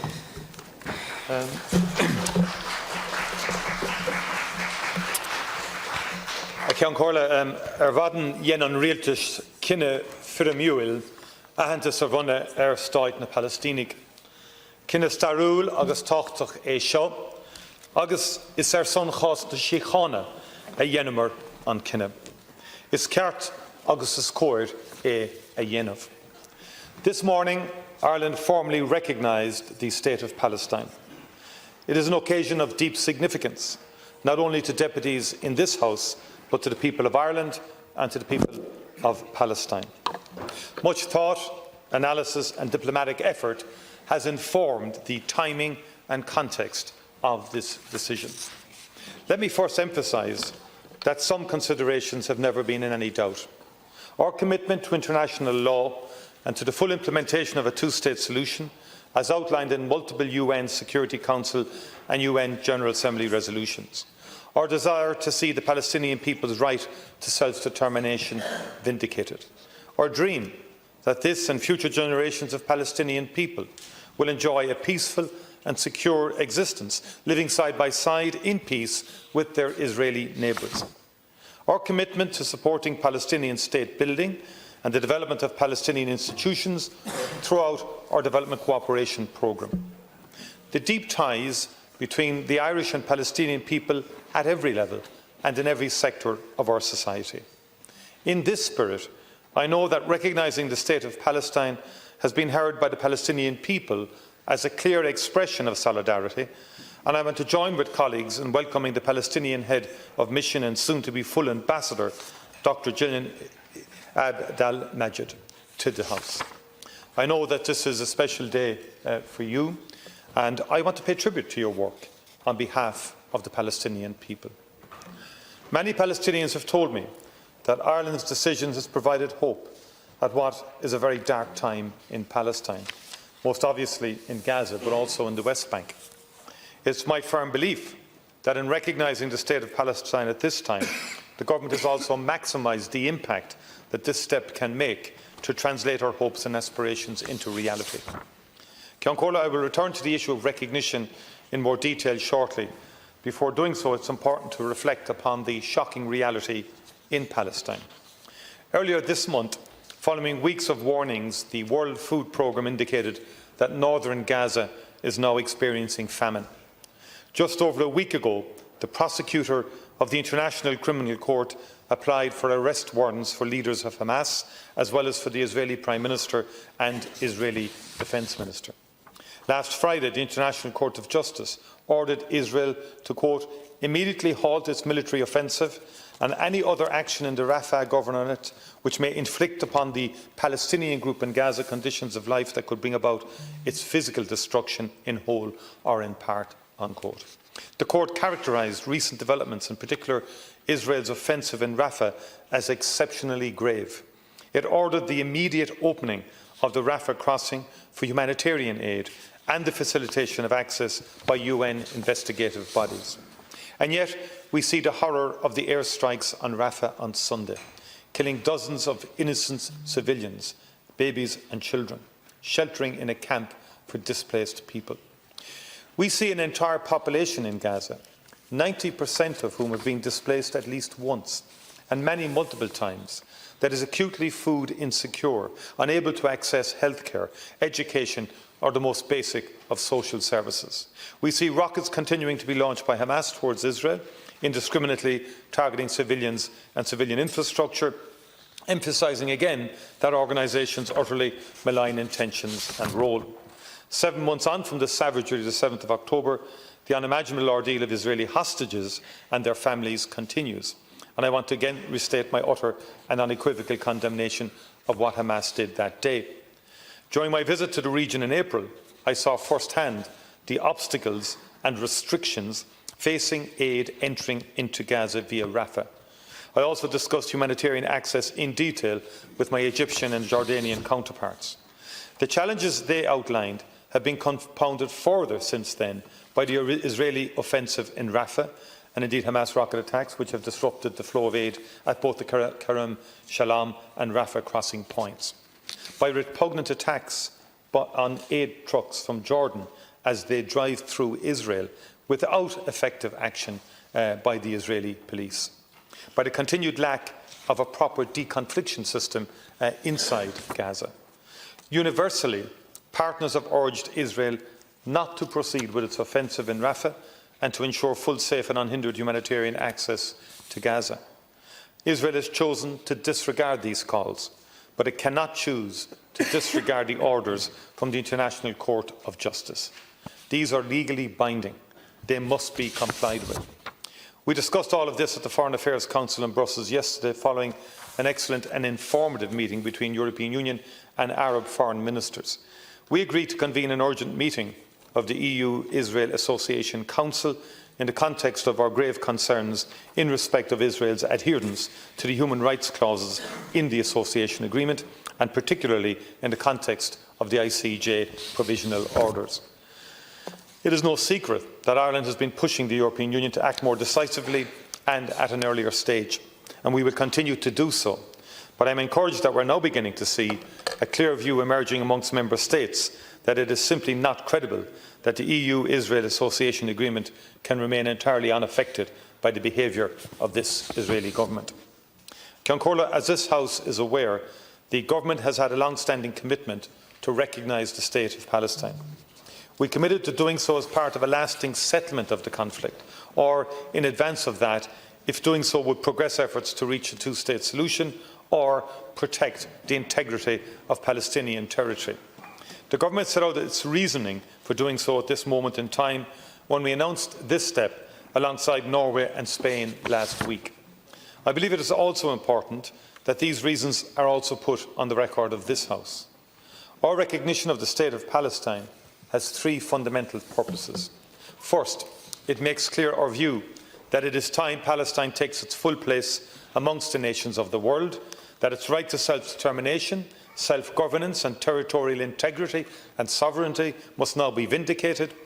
As the UN General Assembly agreed earlier this month, Palestine is ready to take on all the rights and obligations of a state under the UN Charter. Second, it is an expression of our belief in the equal right to self-determination, peace, security and dignity for Israelis and Palestinians alike. The aspirations of both peoples must be afforded equal legitimacy based on a two-state solution that delivers a just and sustainable peace. Third, it is a reiteration of our fundamental conviction that the only just and sustainable peaceful solution for both Palestinians and Israelis is the implementation of that two-state solution, ending the Israeli occupation of Palestine and resulting in a viable, contiguous Palestinian state in the West Bank, Gaza and East Jerusalem, based on the 1967 borders. The policies and actions of successive Israeli governments, in particular the current government, have seriously undermined the prospects of a two-state solution and the viability of a Palestinian state. Prime Minister Netanyahu has publicly rejected even the concept of a Palestinian state. The urgency of protecting the integrity of Palestinian territory has reached a point that our efforts to do so through the legal and policy avenues we have used to date were no longer sufficient. In particular, this is the result of the sustained Israeli assault on Gaza, specifically on the civilian population and civilian infrastructure, as well as the denial of sufficient humanitarian aid over a sustained period of time.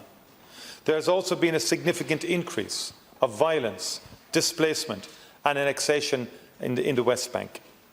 In parallel, there have been renewed international efforts, in particular by Arab partners, to develop a clear pathway to implement a two-state solution. Not to talk about it, not to repeat our commitment to it, to implement it. I and my officials have spent the last few months in constant contact with partners in the region, particularly Egypt and Jordan, as they have developed an Arab peace vision. This document prioritises concrete steps to end the brutal war in Gaza and to take concrete, irreversible steps to build a Palestinian state. The Arab peace vision recognises that any final settlement will, of course, need direct negotiations between the parties. We all agree on that. But importantly, it starts from the premise that no one, not this Israeli government, not any government, can have a veto on the building of a Palestinian state. Israel does not get a veto on whether Palestine exists or not.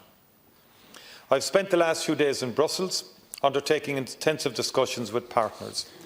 On Sunday, I attended a meeting convened by Norway and Saudi Arabia, bringing together over 40 partners from across Europe, the Middle East and elsewhere, with a focus on tangible steps towards implementing the two-state solution. Arab partners set out the core principles underlying the Arab peace vision. The new Palestinian Prime Minister spoke about the dire resourcing situation that the Palestinian Authority is facing and the need for early and comprehensive support for their service delivery and reform efforts. 6 of the Arab foreign ministers then attended the Foreign Affairs Council yesterday and presented their thinking in more detail. The European Union unanimously agreed to work with the Arab Contact Group on their peace vision, to add our ideas about how it can be implemented, and suggest practical steps that European countries can take to be part of that process. It is notable that the very first ask that the Arab peace vision has of European states, the top priority for Arab partners, is that all European countries recognise Palestine. As many of you know, this is the political framework within which Ireland, along with Spain, Norway and others, have been discussing the issue of recognition over the last few months. It has long been my view that recognising Palestine would be most impactful if done in a coordinated manner with other partners. That we've taken the decision to recognise the state of Palestine together with Norway and Spain, and in the wider context of a regional peace initiative, is important. I am confident that there is a growing consensus among like-minded partners that Palestinian statehood can no longer wait until the end of a process of final settlement negotiations between the parties. I anticipate that other European partners may decide to recognise Palestine in the coming weeks and months. As Concordia, the challenge now is to maintain this momentum. We need a fundamental paradigm shift in the way all of us in the international community view the solution to this conflict. We need urgency and we need concrete steps. We have said many times that an immediate ceasefire, the unconditional release of hostages and full, safe and unhindered humanitarian access are essential. They remain essential and we will not rest until those are achieved. Simultaneously, it is urgent that we support the Palestinian Authority. I spoke in some detail to the new Palestinian Prime Minister Mohammed Mustafa in Brussels on Sunday night. He highlighted a number of immediate priorities which I brought to the Foreign Affairs Council yesterday. I asked that the European Union increase pressure on Israel to release the tax revenues it is withholding from the Palestinian Authority, but also that the European Union Commission release pending funds immediately, as well as putting in place an ambitious and comprehensive package of support for 2024 and beyond. I asked the EU High Representative to invite Prime Minister Mustafa to present his reform programme in detail to the June Foreign Affairs Council.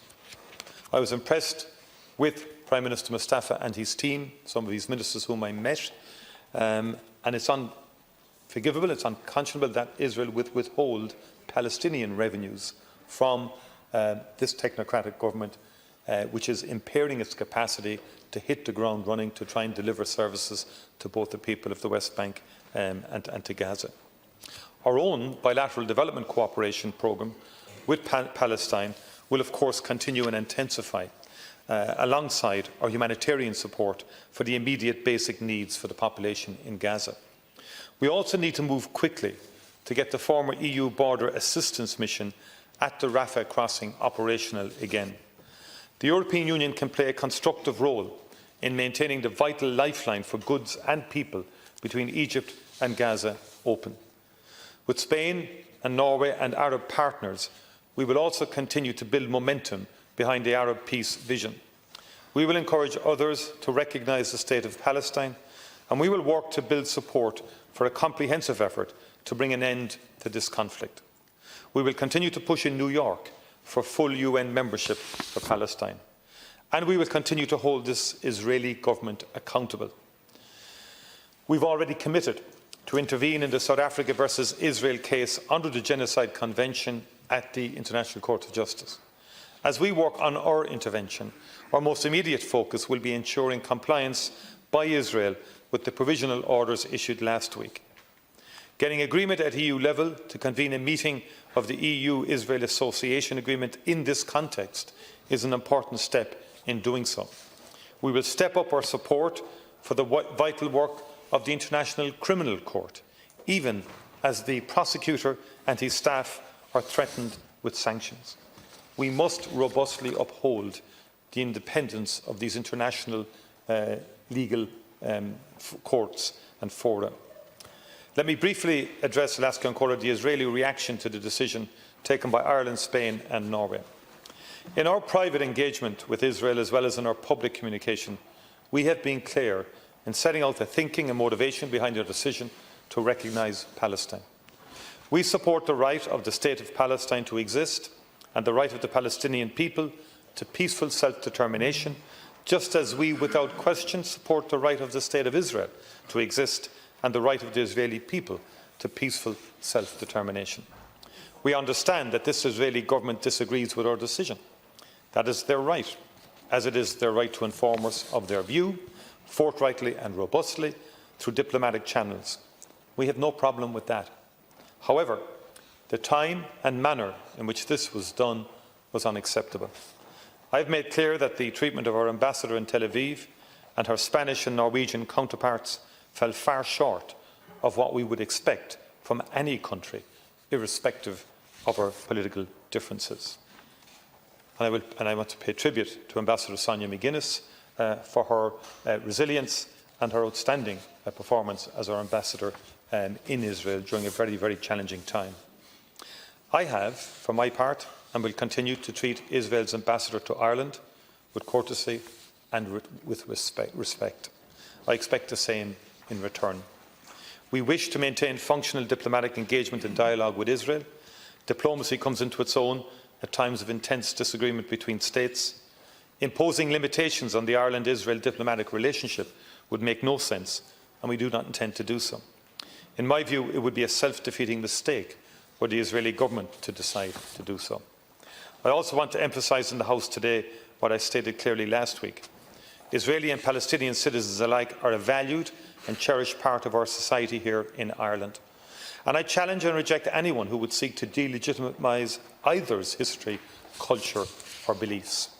I also unambiguously reject those in Palestine, in Israel and around the world who call for the entirety of the land between the Mediterranean Sea and the River Jordan to be a mono-ethnic state based either on forcible exile or subjugation.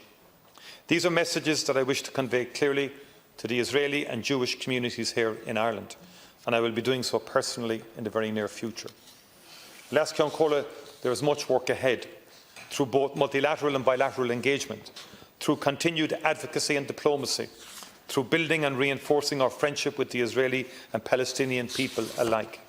This Irish Government's commitment will remain unwavering, grounded in the resolute belief that we can together realise the aim that is overwhelmingly endorsed by the international community, a two-state solution based on 1967 borders with the State of Israel and an independent, democratic, contiguous, sovereign and viable state of Palestine living side by side in peace and security and mutual recognition, with Jerusalem serving as the future capital of both states.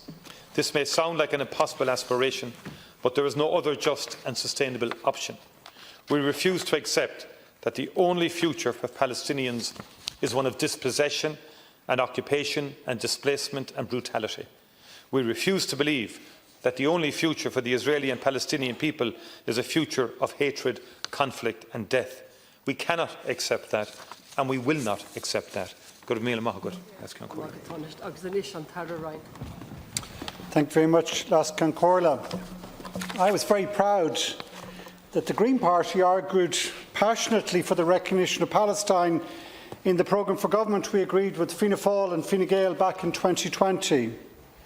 Events have moved on since then, tragically so, but the case for recognising Palestine was as strong back then as it is now.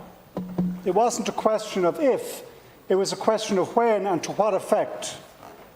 And today we deliver on that commitment as a government and as a parliament, and the timing, in my belief, is important and right.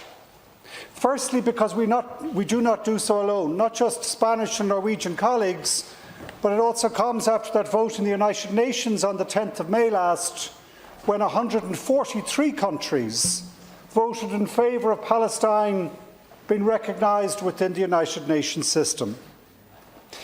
And secondly, as the Taoiseach has just said, the timing is important here because that Arab peace plan presented at the European Council yesterday has central to it the issue of recognition and the benefit and the momentum it can bring to deliver a ceasefire, an immediate ceasefire.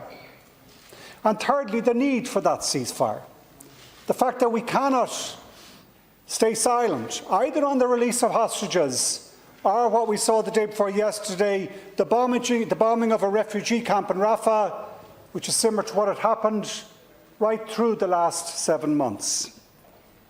And critically as well, our timing of this recognition comes on the back of an application from the International Criminal Court for a warrant against the Israeli Prime Minister for the actions that are taking place, and the International Court of Justice called similar to ourselves for an immediate end to the assault on Gaza.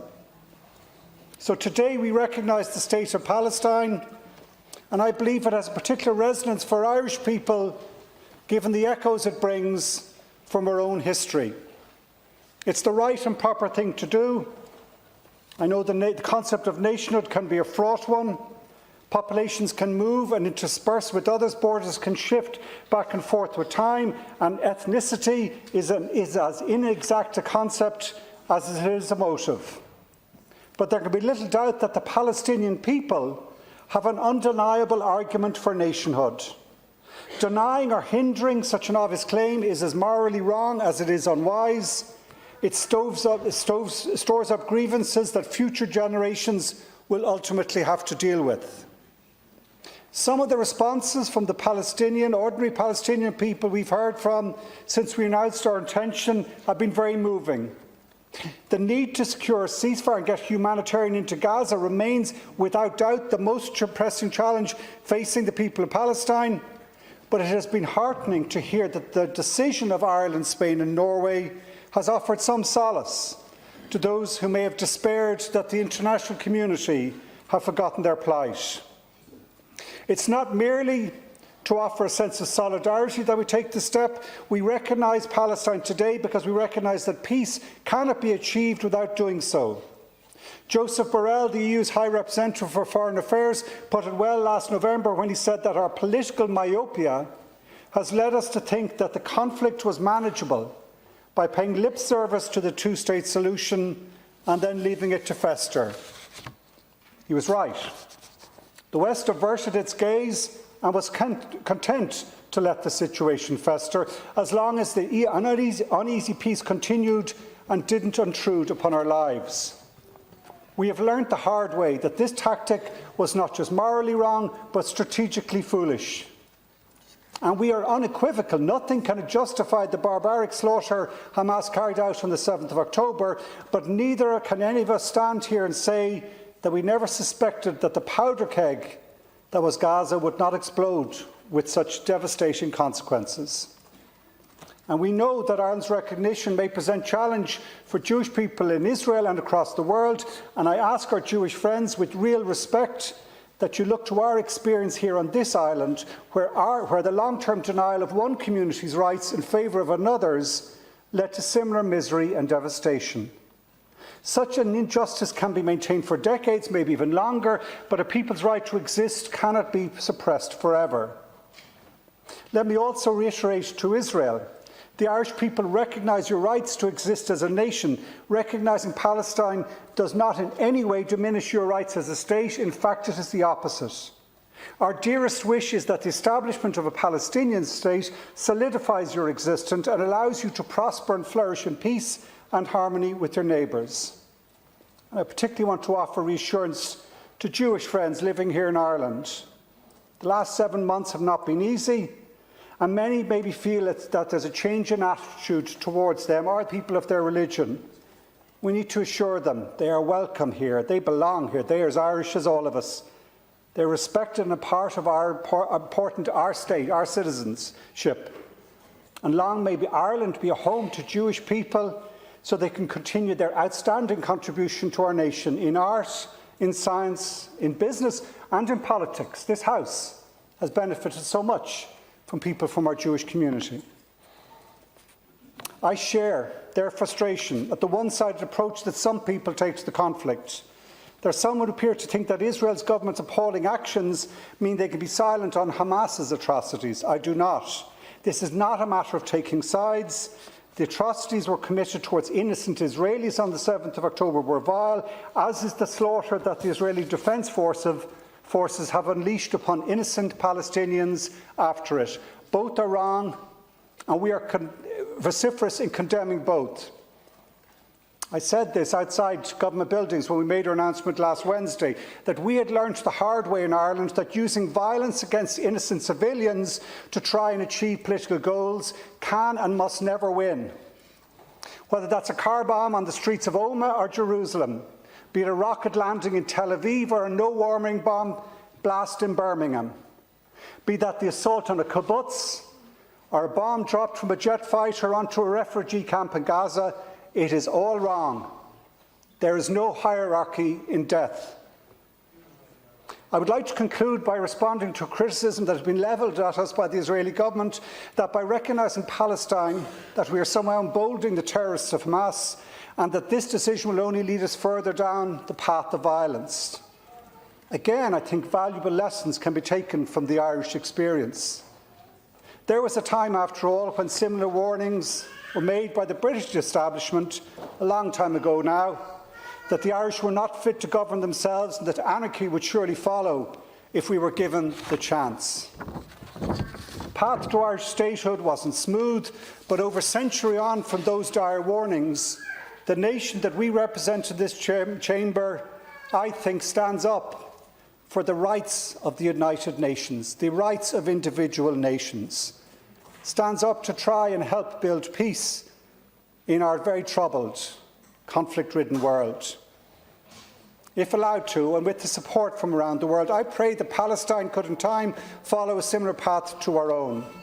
There will no doubt be missteps, just as we have made, and setbacks, undoubtedly, but the only path forward involves recognising that Palestine, too, has an unalienable right to take its place in the international community. When the people of Palestine ask for us is not outrageous or extravagant, if anything, it is modest. As the Palestinian-American academic Edward Said said, it is no more than any of us would ask for ourselves. The long-run goal, he wrote, is the same for every human being, that politically he or she may be allowed to live free from fear, insecurity, terror and oppression, free also from the possibility of exercising unequal or unjust domination over others. Today we recognise Palestine as a state. We commit to working with our European colleagues here in government, across the aisles, I'm sure, in this House, to do everything we can to support an immediate cessation of the assault in Gaza, and that the day after that ceasefire, we help deliver a two-state solution, which is the only path to peace. Thank you. Thank you, Minister. Moving Sinn Féin, ich habe Mary Lou McDonald. Good maigat, Lascan Corla. We teach life, sir. We Palestinians teach life after they have occupied the last sky.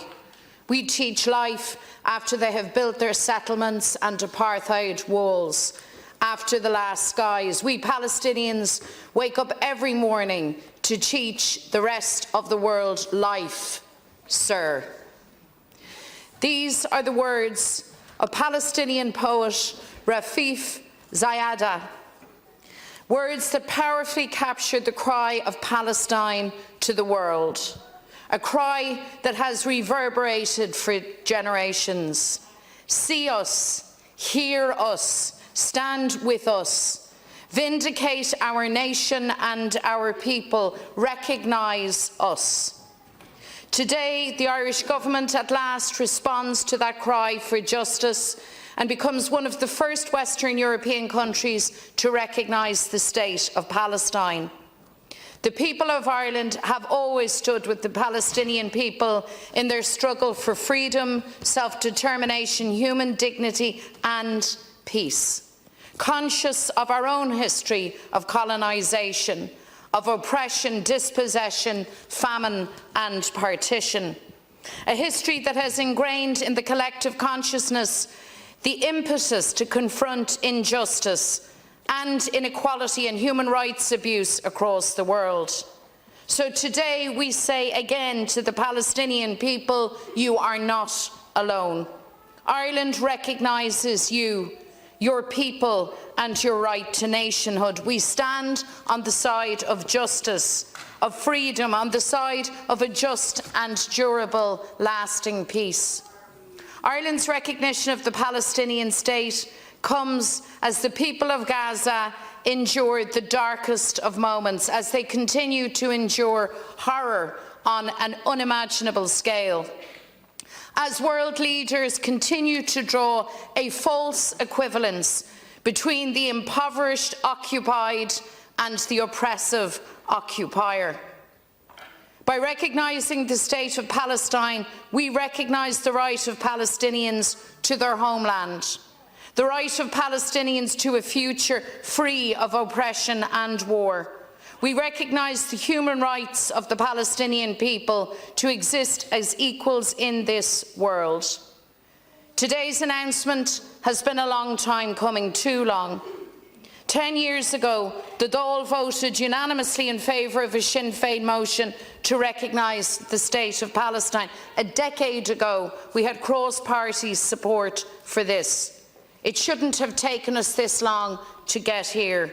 But of course, it is never too late to do the right thing, and this is the right and the just thing. I want to welcome and to acknowledge the incredible work of the current Palestinian ambassador and of all her predecessors. Las Ciancórla, long before I was ever elected to the Dáil, I stood with so many others outside the gates of Leinster House, calling on, imploring the government and the European Union to deliver justice for Palestine and its people. Activists have been constant in their commitment to Palestine, relentlessly pushing, standing their ground, standing up for what is right, never giving up, slowly and surely changing the conversation. So I want to pay special tribute to activists the length and breadth of this country and beyond, who for decades have marched, protested and rallied in solidarity with Palestine, and whose steadfast effort has brought us to this day. Hear, hear. The Palestinian struggle has gone on for generations. The catastrophe of Nakba was only the start. 76 years, the story of Palestine has been one of colonisation, occupation, apartheid, violent, brutal human rights atrocities at the hands of the Israeli state and its ferocious military. Daily oppression that saw Palestinians killed, jailed, tortured and forced from their lands. Homes, schools, health facilities bulldozed to the ground as illegal settlers violently overtake Palestinian lands and villages in direct violation of international law. Palestine is a nation threatened by annihilation. The world was always going to face a moment of reckoning on Palestine and Las Ciancórla as Israel continues its brutal onslaught on the refugee population of Gaza and launches horrific missile attacks on Rafah. I believe the moment of reckoning is now. Rafah is the place where hundreds of thousands of Gazans were forcefully displaced in the wakes of Israel's initial bombardment. There is nowhere left for them to flee, nowhere left to go. They are trapped. And on Sunday, as Israel bombed a refugee tent camp and took countless lives, they described it as a tragic mistake. Today, we have reported that 7 more lives have been taken in Israeli airstrikes in Rafah, and there will be more slaughter unless Israel is confronted by the world. The life of a Palestinian child is worth the same as a child anywhere else in the world. But we ask, where is the protection of international law for every child killed in Gaza, for every child who will be killed in Rafah? We've all seen the images of heartbroken Palestinian mothers inconsolably weeping over their dead children. Their entire world collapsed forever into tiny white sheets. Fathers desperately digging their children out of rubble, knowing that they have breathed their last. Little boys and little girls horrifically injured, covered in debris, being rushed to hospitals that are overwhelmed with the maimed and the dying. This is a criminal war on the young. Half of Gaza's population is under the age of 18. If you're a child of the age of 11 in Gaza, you've already endured 4 Israeli military bombardments. For 8 months, Netanyahu has conducted a war on children, and the world has looked the other way. This annihilation is the cruel crescendo of 76 years of occupation and apartheid. Since October, almost 36,000 Palestinians have been killed, 15,000 children. So this is not a moment of an intense disagreement between states. Rather, this is a moment of catastrophe, of savagery, of an Israel that has brazenly, repeatedly broken every international law, has acted with impunity, and as of yet has not been held to account. And for this to stop, the international community has to act. The European Union, Britain, the United States of America must remove political support, end preferential treatment for Israel as it perpetrates crimes against the Palestinians with impunity. They must stop funding and arming the Israeli military machine as it commits genocide in Palestine. The ordinary people of Europe, I believe, don't want a European Commission that shamefully endorses Israel's action. And I'm conscious we'll have a new European Parliament and a new Commission. And I do not believe that a European Commission or a President of the Commission can condone the actions of Israel. Rather, they must confront them. And Ireland must insist, all of us insist on that point. Today, along with Spain and Norway, we take a lead. But recognition of the Palestinian state can't be the end. It has to be just a beginning, a new departure in pursuing freedom and justice for the Palestinians. The Irish Government must now follow recognition by enacting the Occupied Territories Bill, and we have Senator Francis Black joining us here, and the Israeli Illegal Settlement Divestment Bill brought forward by my colleague Deputy Brady. We also have to take the lead in the European Union, pushing for sanctions against Israel, holding Israel to account by joining the ICJ genocide case. Israel, for now, turns its face not alone against peace, but against the rule of international law. And therefore, a movement against apartheid in Palestine with the same momentum and the same drive as the movement against South African apartheid is, I believe, essential. I believe it's vital to secure the enforcement of international law. We need, of course, an immediate ceasefire. We need the return of all hostages, the renewal of a peace process grounded in international law. This is the only way the children of Palestine and Israel can have the future of peace they deserve. Young people in particular have stepped forward, standing for the cause of Palestinian freedom. They've marched in cities and towns throughout Ireland and the world, calling for an end to the slaughter and an immediate ceasefire. On college campuses throughout the world, they've stood together against Israeli war crimes. And world leaders must now listen to the voices of the young, because this generation is right. Our recognition of the Palestinian state is an important moment, but the real power of today will only be defined by what happens next. This must be Ireland's first step in pushing for an end to Israeli occupation, apartheid, an end to their human rights violations. Because Palestinians wake up every day not knowing if it will be their last. Palestinians wake up every day to teach the rest of the world life. They cry out for freedom, for justice, for human dignity. They cry out for life, and Ireland and the world must see that they have it.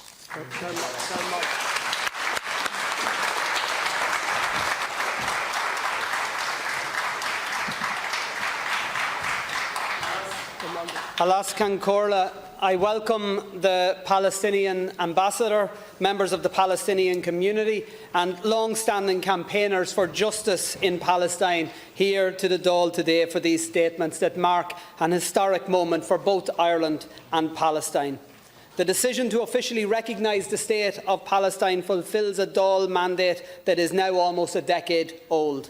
It was in December 2014 that the members of this House adopted the Sinn Féin motion that called on the then government to take this step. Better later than never, of course. When the then Sinn Féin leader Gerry Adams proposed that motion, it was in the aftermath of the 2014 bombardment of Gaza that had resulted in the killing of 2,251 Palestinians, including more than 500 children. Better later than never. What we have had since is yet another lost decade when the world turned a blind eye to the ongoing relentless violation of international laws perpetrated against the people of Palestine by Israel. During the 2014 bombardment, the world had watched as 4 little boys playing football on a beach in Gaza were deliberately targeted and bombed by the IDF. The world did nothing. Irish governments, often saying the right thing, did nothing. It was the same in 2015 when Amnesty International documented 20 cases of unlawful killings of Palestinians. And in October that year, when 17-year-old Dania Jihad Hussein Ersed, with her arms raised, pleading for mercy, was shot at least 6 times by Israeli forces in Hebron. Strong words, sometimes no action ever. In 2016, when the world watched settlement expansion in the West Bank and when the impact of the brutal blockade in Gaza was reported by human rights organisations, the world stayed mute. A new Irish government failed to enact the Dáil decision to recognise the State of Palestine. It's not the right time, we were told. Better later than never.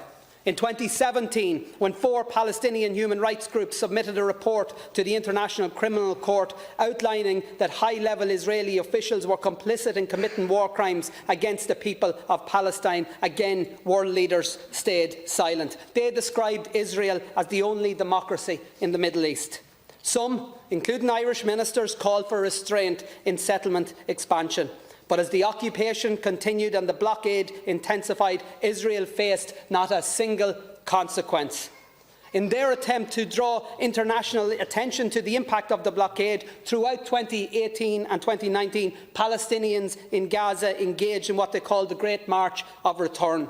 They were doing what we, across the Western world, had told them was the effective way to highlight their cause. They were engaged in peaceful, non-violent protest. Israel responded by murdering 223 of them, including little 11-year-old Yasser Abu Najah from Khan Yunis, who was shot dead as he hid with 2 friends behind a bin. His crime was chanting a Palestinian slogan at the cowards who described themselves as the most moral army in the world. And it still wasn't the right time to recognise that Yasser's state existed. In 2020, when Israel was continuing to benefit from the most preferential trading, economic and diplomatic relationships with the Western world, international leaders ignored the appeals of UN human rights experts when they called for an independent investigation into the killing of 15-year-old Ali Abman Abu Alia, who had become the 6th Palestinian child to be killed by Israel that year. And on and on and on it went. The Gaza bombardment of 2021 that left 254 dead, including 67 children. The regular brutal attacks on refugee camps, including the 2022 attack on Jenin camp and the accompanying targeted sniper assassination of journalist Shireen Abu Akleh by an IDF sniper. Throughout the decade since this House has called for the recognition of Palestine, there have been 2 constants. Israel's disregard for international law and the lives of Palestinians, and the refusal of world leaders to hold them accountable for their war crimes. Alaskan Corla, I am immensely proud that this day has come. I'm proud not of any politician, I'm proud of the people in the gallery who forced it to happen. I'm proud of the hundreds of thousands of Irish people who marched, who campaigned, who have refused to allow us to turn the other way. I'm proud of those Palestinians who have shared their story with the people of Ireland. We, in turn, have taken them to our hearts. I regret the last lost decade, when Ireland said the right things but failed to do the things that needed to be done.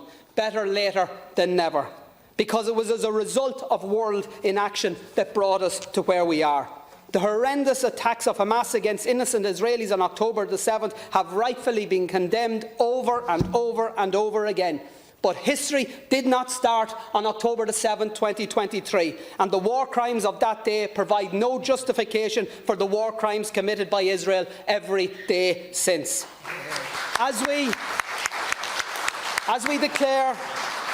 As we today declare that Ireland recognises the State of Palestine, we do so against a backdrop of over 36,000 Palestinians having been killed by Israel in Gaza, including more than 15,000 children in just 7 months.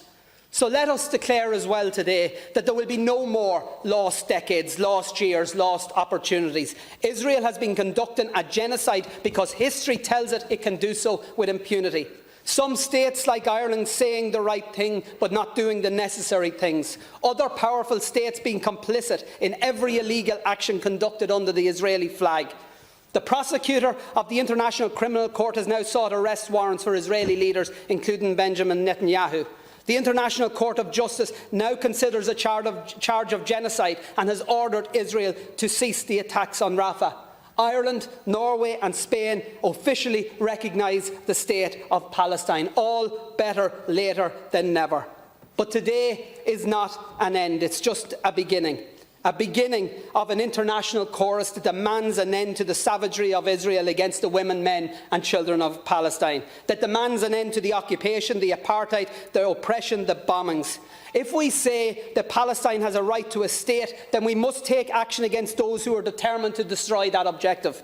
If we say that international law matters, then we cannot trade with a state that breaches it every single day. If we say that the lives of Palestinian children have worth, then we cannot engage in diplomatic niceties with the state that is murdering them. We know that action is better taken later rather than never. But we also know at some stage there will be no later. This is the last chance. If there is to be a free, sovereign Palestine, then we must act now.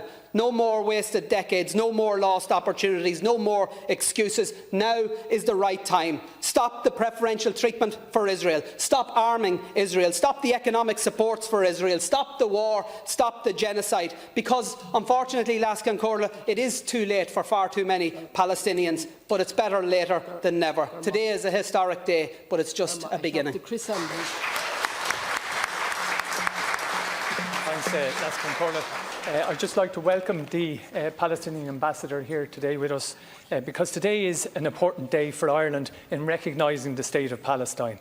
It is the right thing to do. Ireland's formal recognition of the State of Palestine firmly reflects support and solidarity for Palestine by the people of Ireland. And I'd just like to acknowledge the presence of members of Irish Sport for Palestine in the gallery and all the work that they do. Ireland, along with Spain and Norway, have stood up against the shameful inaction from the EU. For years we have witnessed the inaction and silence from the EU towards apartheid Israel. Increased EU trade deals with Israel, while Israel unleashed a brutal system of apartheid on the people of Palestine. 10 years after the Dáil voted in favour of a Sinn Féin motion calling for Ireland to officially recognise the State of Palestine, it is shameful that it has taken the murder of 36,000 Palestinians in the current phase of slaughter by Israel before we recognise Palestinian statehood. Today is welcome and important. It's really important that politics is seen to work. If politics doesn't work, militarism flourishes. We need to show Palestine that politics works, because to date politics has failed Palestinians. We must ensure that the government's solidarity to the State of Palestine does not stall for another 10 years while thousands more die at the hands of the Israelis. We must see meaningful actions taken to sanction apartheid Israel. We need to enact Francis Black's Occupied Territories Bill and the Sinn Féin Illegal Israeli Settlements Divestment Bill 2023. Both these bills will have the potential to have immense impact on apartheid Israel. It is vital that we see these two bills enacted as a matter of urgency. And while today is a historic day, our eye must be on Rafah right now. We must ensure that we do all we can to halt the genocide being inflicted on those seeking shelter and safety in Rafah. And I also want to welcome the Ambassador and also to the campaigners in the gallery and also the ones outside Leinster House today. I'm proud to be able to speak on this historic day as Ireland finally recognises the State of Palestine. It's been 10 years since the Dáil unanimously supported the Sinn Féin motion calling for Ireland to recognise Palestine. It should not have taken 10 years, but it did. Now, for not the first time, the Irish people are ahead of the Irish government. The Irish people have always recognised Palestine. For decades, people of Ireland have wholeheartedly stood side by side with the Palestinian people in their struggle for freedom and justice, a struggle that we Irish know only too well. Both Ireland and Palestine have a shared history of struggle against partition and oppression. So today, Leinster House joins thousands, I should say, of ordinary houses right across Ireland who have always flown the Palestinian flag for decades. But when recognition is historic, it must not be the end. Words without sanctions are absolutely futile. The Irish Government must now take the steps in supporting the Palestinian people to secure a viable and free Palestine. We must sanction Israel for their ongoing gross violations of international law. Ireland must enact the Israeli Settlement Divestment Bill. It must enact the Occupied Territories Bill. It must join the ICJ case against Israel, and it must increase funding to UNRWA. Israel must be held to account. Israel must face sanctions. No more excuses. Ireland must use our position to persuade and pressurise the European Government or the European Union to act. The EU has failed to take any meaningful action against Israel. The European Commission President Ursula von der Leyen has provided cover for Israeli war crimes. What we are witnessing right now in Gaza is ethnic cleansing. This is a war crime. This is genocide. This week, the Palestinian people who moved to a so-called safe zone in Rafah were bombed out of existence. Children were burnt alive as they slept. It is beyond words. The people of Gaza have nowhere to run and nowhere to hide. Imagine the torture of knowing that each moment could be our last as the bombs rain down. And if they survive the bombs, they wait to face starvation and famine. This famine is man-made. The Israel blockade must be lifted right now. A ceasefire must happen right now. And America must stop supplying Israel with the arms. At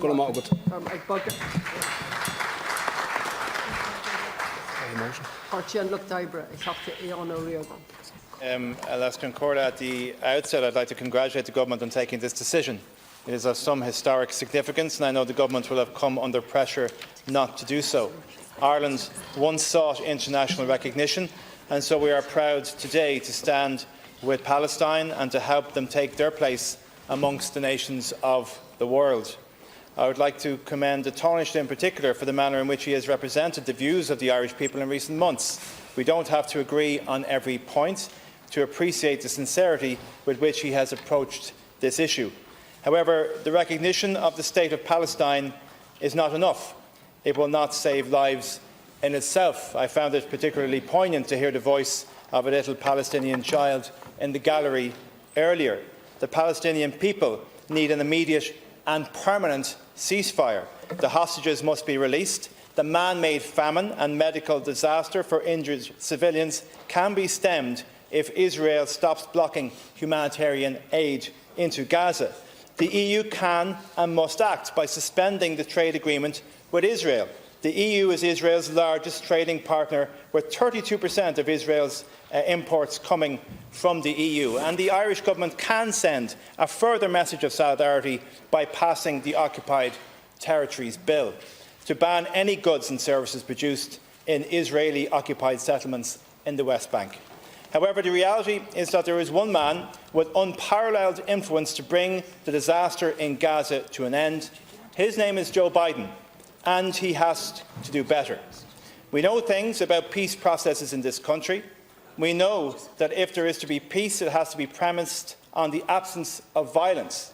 We know that if there is to be peace, there has to be compromise. We know that if there is to be peace, then one side cannot win absolutely. And in this context, you cannot have a two-state solution to this problem without a state of Palestine. But you cannot have a two-state solution either without the state of Israel. This has been an awful catastrophe to watch.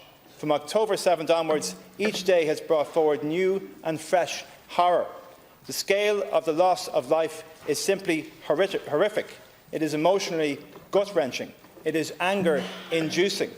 The decision of the Irish state, along with those of European friends in Spain and in Norway, to join with many other countries in recognising the state of Palestine, it is an important one. It is symbolic, but in and of itself, it will not save a single Palestinian life. Only Israel can do that. And we understand that Israel itself feels under siege. We understand too that for historical reasons, Israel has an understandable sensitivity to its place in the world. And we know that Israel finds it hard to understand that when we in Ireland look at this problem, that we see primarily not Israeli and Gazans, but David and Goliath.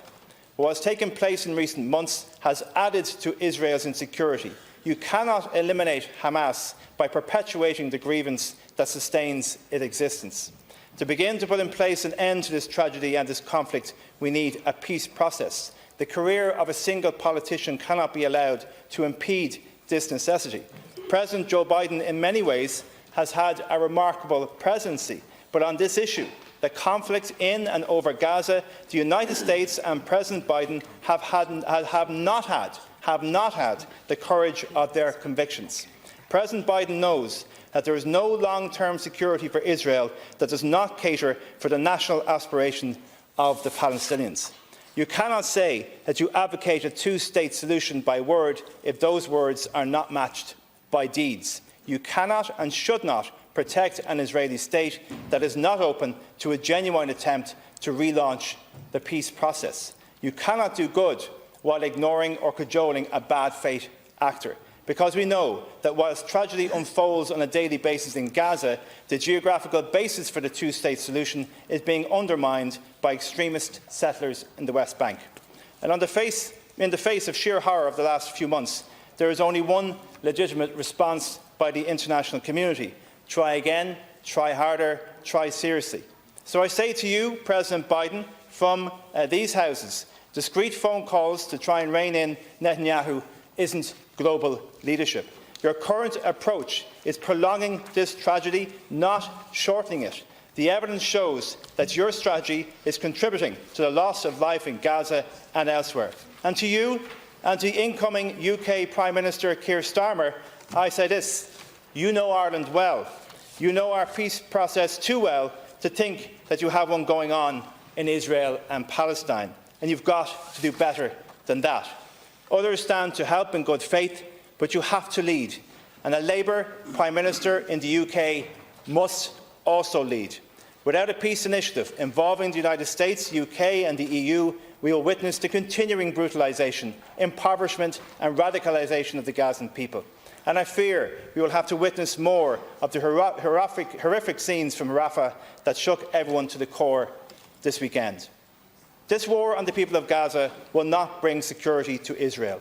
It will only create another generation brutalised by war, orphaned by war, and intent on revenge. The longer Israel continues its action in Gaza, the further we get from peace. Since mid-October, we have witnessed the entire population of Gaza herded from pillar to post, increasingly desperate for food, shelter and medical aid. Aid has become a negotiating card, not a humanitarian priority. And the basic infrastructure of a functioning society, hospitals, schools, playgrounds, has been systematically razed to the ground. This is the intentional destruction of the Gazan people and their society, an attempt to bomb them into hand-to-mouth existence. It is collective punishment of an entire people for the crimes of Hamas. It is genocide. It is a moral outrage, and Israel has to stop. Last week, we joined with our EU partner, Spain, and our European partner, Norway, in recognising the state of Palestine.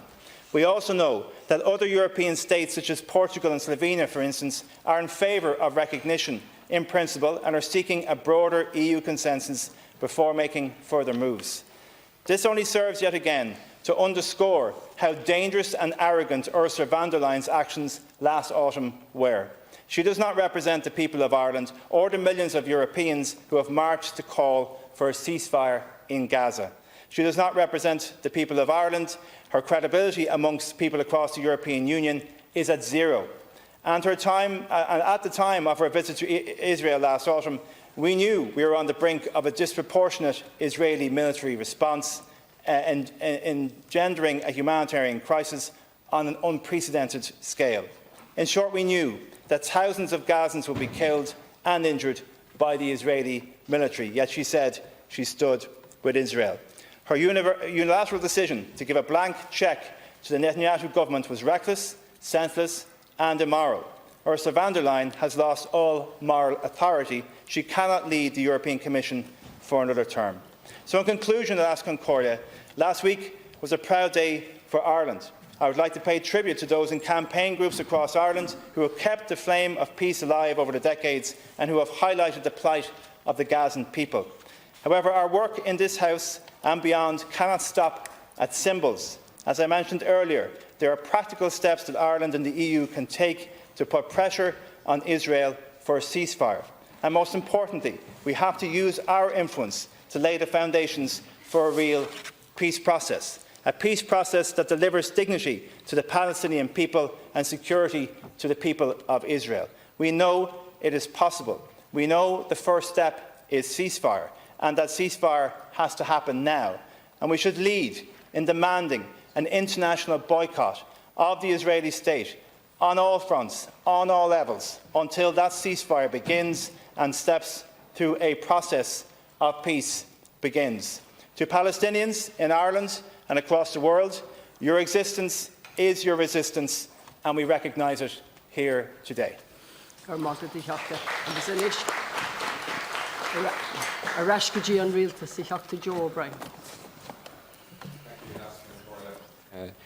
It's a very significant and important day when a state formally recognises another. And it didn't really hit home for me today how significant this was until I saw the Palestinian national flag flying on my way into Leinster House. When my party was negotiating more than 4 years ago for a commitment to recognise the state of Palestine in the programme for government, we never thought it would be under such circumstances. Nevertheless, this formal expression of solidarity is hugely significant. I know from my own time working in Palestine that the Palestinian people look internationally for support in a variety of ways. And this act of recognising the state of Palestine will have a real impact on the hopes that Palestinians have for peace and for justice. Since I've been in office, I've endeavoured to use my role whenever possible to support the protection of human rights in Palestine. When Palestinian human rights organisations were blacklisted by the IDF, I visited the West Bank and met with them and publicly declared support for their mission. I've met with the ICJ, I've met with the ICC, and I've met with UNRWA in Brussels and Geneva, and again publicly supported their mission. And I'm proud that Ireland was first out in their defence. At the time, I wrote to ambassadors of all the countries that paused UNRWA funding, and many have reversed that decision, and I urge the remaining countries to follow suit. This movement against UNRWA was and is symptomatic of a bigger issue. There is a war in Gaza, but there is another war operating in parallel and now escalating. And that is the war being waged on human rights, international humanitarian law, but also, and in particular, against the institutions that endeavour to protect and uphold them. The International Court of Justice is one of those institutions. It's one of the 6 organs of the United Nations. Its decisions are binding. And let's just recap on some of the orders over the last 5 months that the ICJ has made. Initially, in January, the ICJ announced that Israel must take all measures within its power to prevent and punish the direct and public incitement to commit genocide. In March, one of the orders to take all necessary measures to ensure humanitarian aid is accessible, including increasing capacity and number of land crossing points. And just recently, last week, Israel must immediately halt its military offensive and any other action in the Rafah Governorate. We all know how Israel has viewed these orders. People not familiar with the history of the illegal occupation of Palestine might not be aware of the decades of impunity that Israel has built this war on. And it is this impunity that must change if we are to expect a different outcome to the long-standing conflict. There must be consequences. It's important to recap that in February, former Taoiseach Simon and the Spanish Prime Minister wrote to President von der Leyen to request a review of the human rights clause in the EU-Israel Association Agreement. And frankly, what has followed has been a level of disregard for international agreements and human rights that has not just been hugely damaging to the Palestinian people, but also damages the credibility of the Commission and other international institutions. If the EU does not at least temporarily suspend the EU-Israel Association Agreement, it is de facto supporting the growing disregard for international agreements, international law, the ICJ, the UN and the ICC, which have all been under attack of late. It is vital that we defend and protect the international institutions that endeavour to maintain a basic moral and legal order internationally. Their legitimacy is under attack, and we should be very worried about this, not just in the context of Israel's actions in Gaza, but going forward. Other international actors are watching closely to see how far Israel can go without major consequence and to see how much these vital international institutions are undermined. I want to acknowledge the role that civil society has played in Palestine in keeping hope alive among everyday Palestinians. I also want to acknowledge the role civil society in Ireland has played in pushing for justice, in pushing for true respect for human rights, and in organising extraordinary experiences and expressions of solidarity.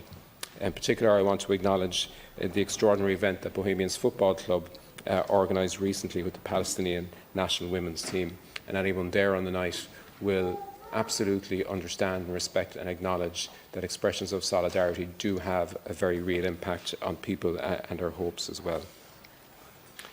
A vibrant and a varied civil society plays an important role in expressing public opinion in an open democracy. And I want to acknowledge the efforts of the Students' Union in Trinity College in what they have achieved. Civil society plays an important role in sparking change, and I feel there is more potential for civil society to spark change with cross-societal agreement with unions and with businesses. I think we can go further in nationally expressing our respect for human rights and our abhorrence for what has been inflicted on the people of Gaza. Minister Emer Higgins.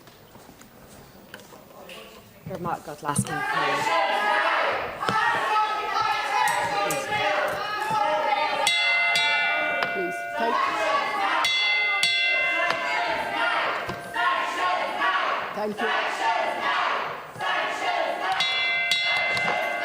Please. Thank you. Thank you.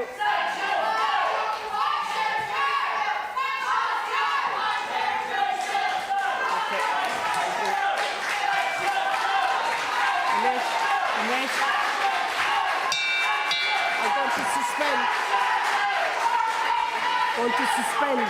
The Dáil is suspended.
2020, when I was first elected, time and time again, I've risen to my feet in support of the fundamental rights for Palestinians.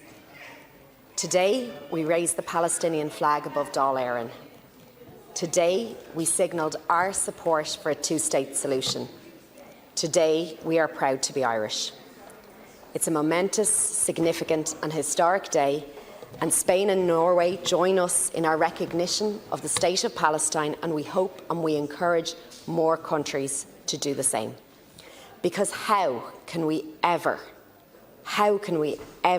get to a two-state solution without recognising Palestine as a state? Last Corla, every time I've risen to my feet here to discuss Palestine, the death toll there has increased. The destruction of Palestine has increased. The carnage in Palestine has increased. And so too has the propaganda from the Israeli government. The Hamas attack on October 7th is something I absolutely condemn. And the 1,000 Israeli lives who have been lost since then should not have been lost. But those awful figures, which represent real people and real families, stand in stark contrast to the 35,000 Palestinians in Gaza who have died since then. And over 15,000 of them were children. 10,000 more are missing. That is completely disproportionate. The Israeli Defence Forces, known for its military precision, it's them that are targeting babies and hospitals. The Israeli Defence Forces, who have their state-of-the-art technologies at their disposal, can't tell the difference between artillery and aid at their borders. That's not credible. That's not an accident. That's not a mistake. Children are starving to death, and humanitarian aid is being purposefully blocked before it can get to them, before it can save children's lives. Israel has very clear obligations to provide access of humanitarian aid, and it should be held to account on that. I've been to Palestine. I've seen firsthand how Palestinians are treated by Israeli Defence Force members, and that's before this level of tension. That's before this level of war. And because of that disdain, the United Nations has been forced to halt all food distributions in Rafah after running out of supplies. And we know that families are leaving their homes to travel to so-called safe zones, only to get there and find their death zones. And Israel needs to be held to account on that. And that is why I believe that at a European level, we need to talk sanctions, because Israel is blatantly ignoring the International Court of Justice ruling last Friday. Ireland and Spain have been seeking to convene a meeting of the EU-Israeli Association Council for this reason, and I'm glad that the Taoiseach secured this agreement yesterday. And I really welcome the Taoiseach and the Taoiseach's continued engagement with the European and Arab ministers to coordinate support for the Arab peace vision, because diplomacy and negotiations are the only way to end the war in Gaza and to de-escalate tensions in the Middle East. I've collaborated with the Taoiseach and his team, with Sadaka Ireland, the Palestine Alliance, and with the Palestinian ambassadors here with us today. And I have been to the United Nations headquarters to call on fellow international parliamentarians to back humanitarian aid, to back UNRWA, to back justice, to back freedom. This conflict has upset and horrified so many people here in Ireland. And students from St Joseph's College in Lucan visited Leinster House this morning. And one of the first questions they asked me was, how is Ireland supporting Palestine? And I was proud to be able to say that Ireland is leading on this internationally. Ireland was one of the first countries to call for a ceasefire. Ireland was one of the first countries to continue to back funding for UNRWA, to support the International Criminal Court and the International Court of Justice. And today the Palestinian flag flies proudly over Dáil Éireann as we formally recognise the State of Palestine. Caoimhe Duffy, a sixth-year student from that same school, St Joseph's, just last week won the Thomas Francis Meagher Scholarship for her poem, Dóchas Faoin Amrat, Hope Beneath the Flag. And I'd like to finish Last Corla by reading a section of this poem in its English translation.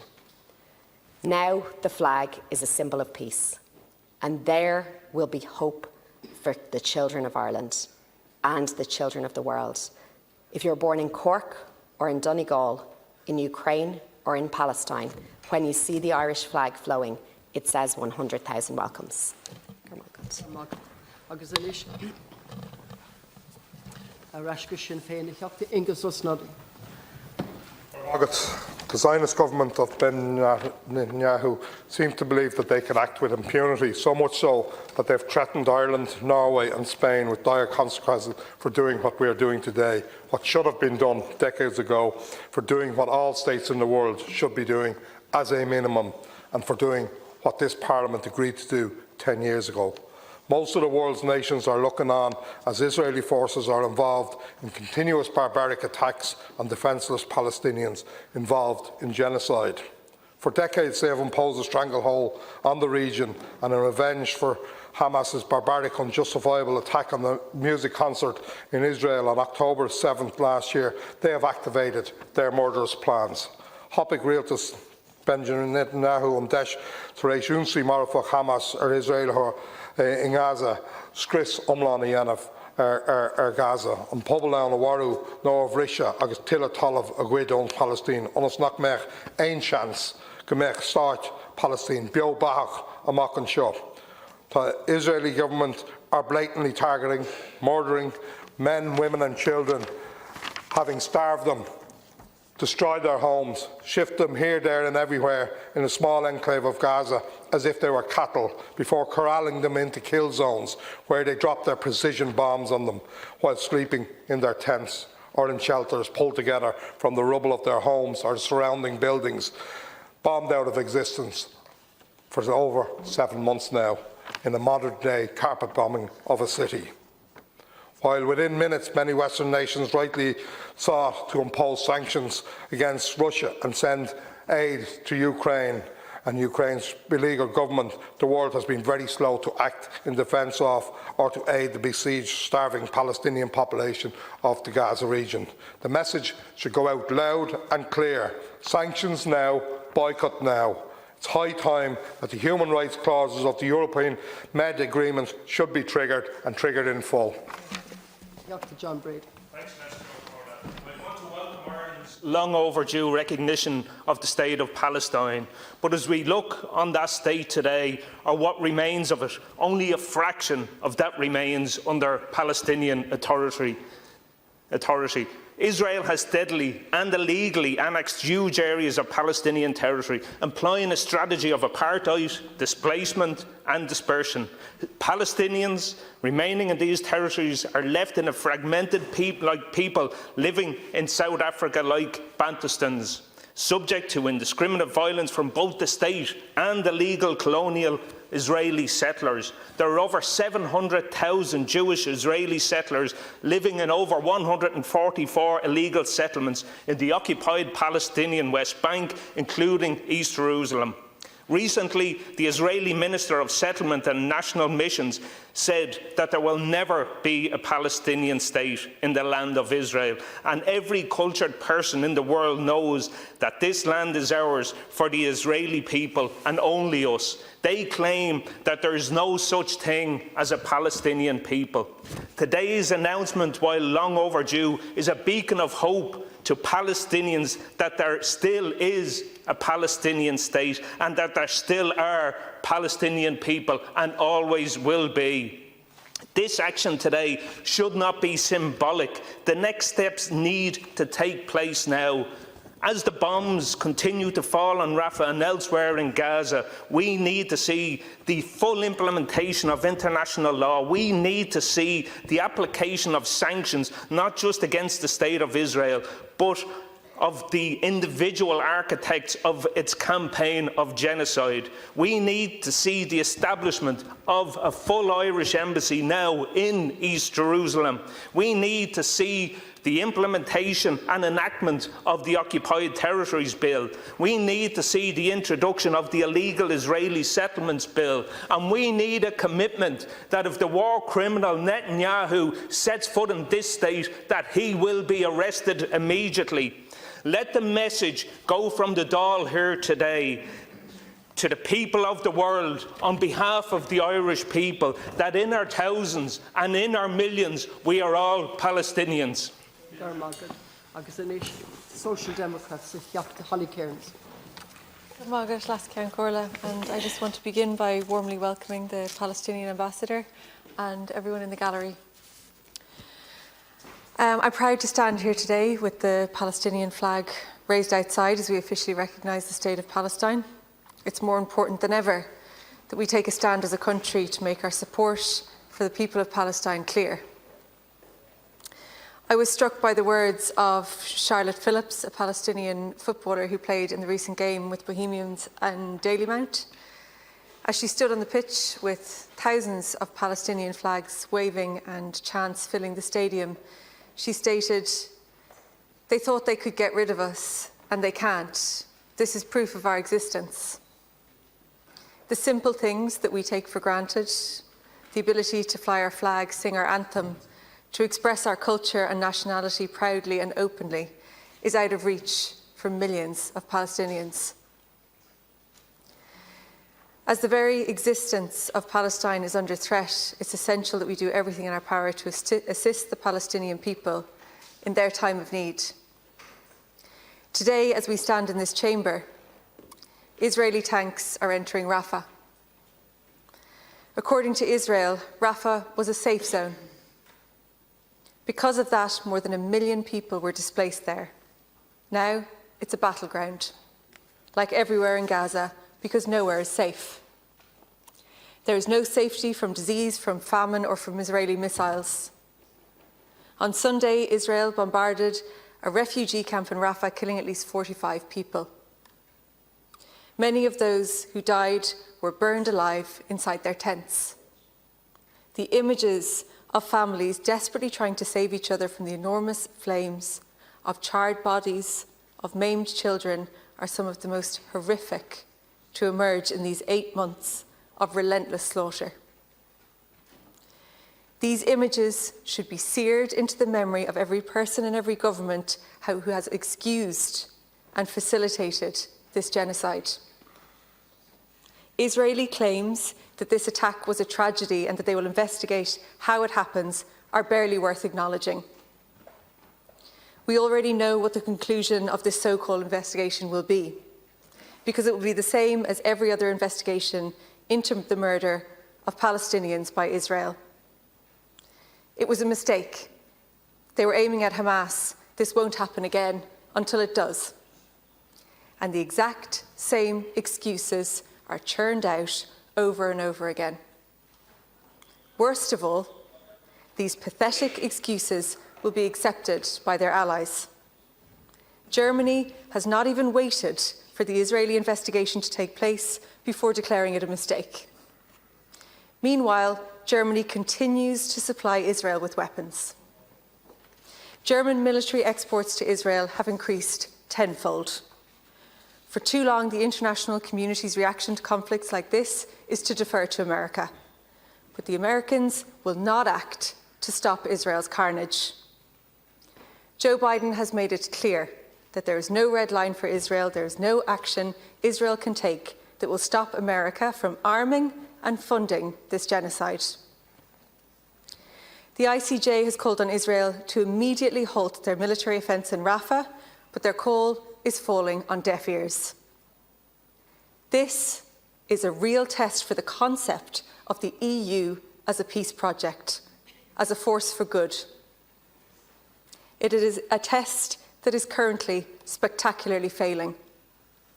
EU leaders must ask themselves, do they respect human rights? Do they respect the Genocide Convention? Do they respect the Geneva Convention? Do they respect the independence of the ICJ and the ICC? The unprecedented ICC decision to seek arrest warrants for Israeli government and Hamas leaders speaks to the enormity of Israel's war crimes in Gaza. The Israeli government is doing everything it can to avoid accountability. The Guardian reported today that the former head of Mossad threatened a chief prosecutor of the ICC and tried to pressure her into abandoning war crimes investigations. According to accounts shared with ICC officials, he is alleged to have told her, quote, "You should help us and let us take care of you. You don't want to be getting into things that could compromise your security or that of your family." Last Ceann Comhairle, the recognition of the State of Palestine is welcome and long overdue, but it must be the first step of many. We cannot maintain normal diplomatic and trade relationships with a country committing a genocide before our eyes. We need to push harder to suspend the EU-Israel trade agreement. We need to stop Ireland's export of dual-use technology to Israel. We need to enact the illegal Israeli settlement divestment bill and the Occupied Territories bill. We need to do absolutely everything in our power, use every lever to stop this genocide, and even if we have to act alone. Dr. Gary Gannon. Last Ceann Comhairle. Let me begin by acknowledging Ambassador Gillan, our friend, acknowledging the members of the Palestinian community who are in the gallery, and in particular extending my warmest welcome to Dr. Wahil Abu Namas, his wife Suha, and their 7 children to the chamber.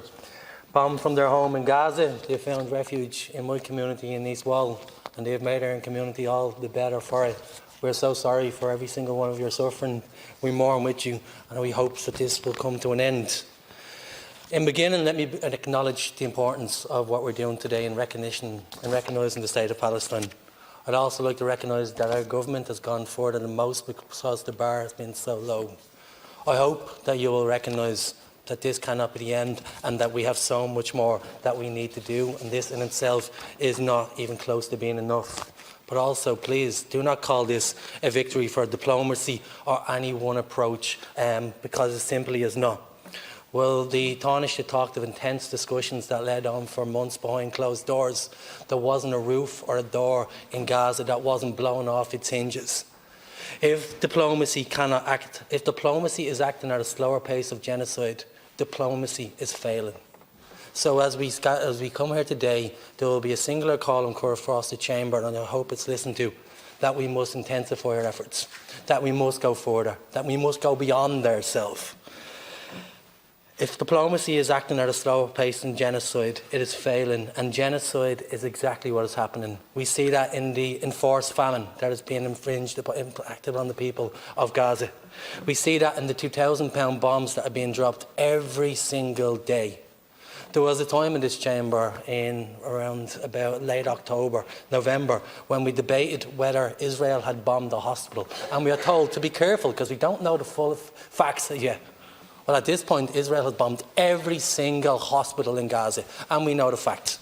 They've obliterated universities as a way of ending the cultural and intellectual integrity of Gaza. They have killed 36,000 people at this point, not counting those who remain under rubble, including 15,000 children. They make no distinction between man, woman and child. We know the facts. They have targeted journalists precisely to prevent them from telling the truth. UN workers annihilated. We know the facts. What we have known is that until very recently, until the last 48 hours, until potentially this act, Israel has faced no consequence, absolutely none. So as we recognise the State of Palestine, recognise what led us to this part, the suffering, the horror, the death, the inhumanity, the apartheid that had to bring us to this particular space, just by which we recognise Palestine, 31 years after the Oslo Accords. So we're in acknowledging the pace of that, which was too slow, which led to all this devastation. Please, can we intensify our efforts? Can we please go further? Israel-EU trade agreement finally came onto the table last night. Far too slow. Humanitarian clauses built in, may as well be taken out. We talk of the fact that we somehow have to deal with Israel through our trade as if they were a normal entity, because we're told legal advice that is unseen suggests to us that we cannot enact the Occupied Territories Bill. Why not? I mean, boycott is a tradition given to the world by the Irish people against their own oppressor. Why can't not we apply that to the oppressor of others? So in terms of the Occupied Territories Bill, we have to. We are told that we cannot cease diplomatic relations with Israel, despite the fact that Israel behaves like no other entity, despite the fact that Israel summons our ambassadors and makes them watch videos for the world's media to mock and to condemn. Why do we treat Israel as if it's a normal entity? Why do we have to maintain the illusion of democracy, the pageantry of diplomacy? All the while bombs are raining down and raining down. Bring this horror to an end. It will not end without consequence. Israel have never faced consequences for their actions, and they've only become more emboldened, more sinister, more absolutely indiscriminate in their massacring. And every once in a while, I say, oh, sorry, we got that one wrong. And We're supposed to go, well, fair enough. No more. Bring this horror to an end. Bring the slaughter to an end. Go beyond that. If you believe in a two-state solution, recognise that one has been obliterated and that we cannot have a normal relations under those conditions. Thank you.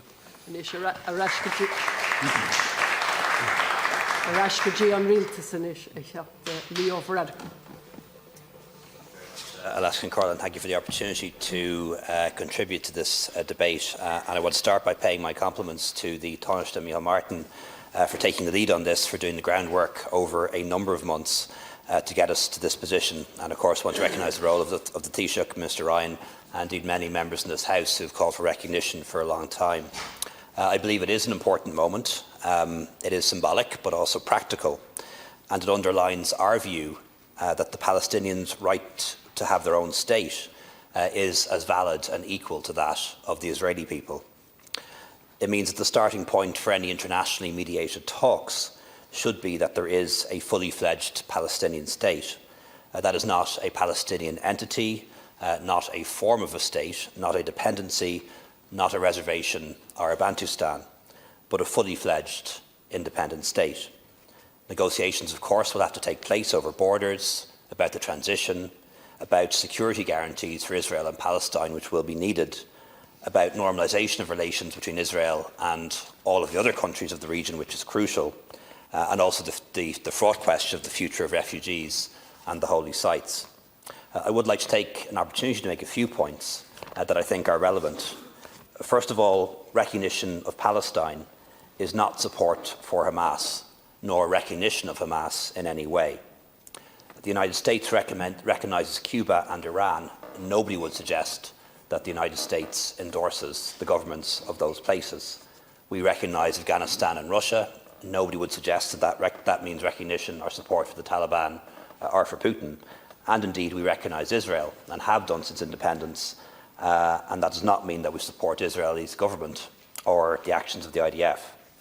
Recognition, as the government has said, is based on the 1967 borders, and these can only be changed by negotiation and agreement, not by violence or annexation. I know that it is popular to refer to the term from the river to the sea. That may refer to different things to different people.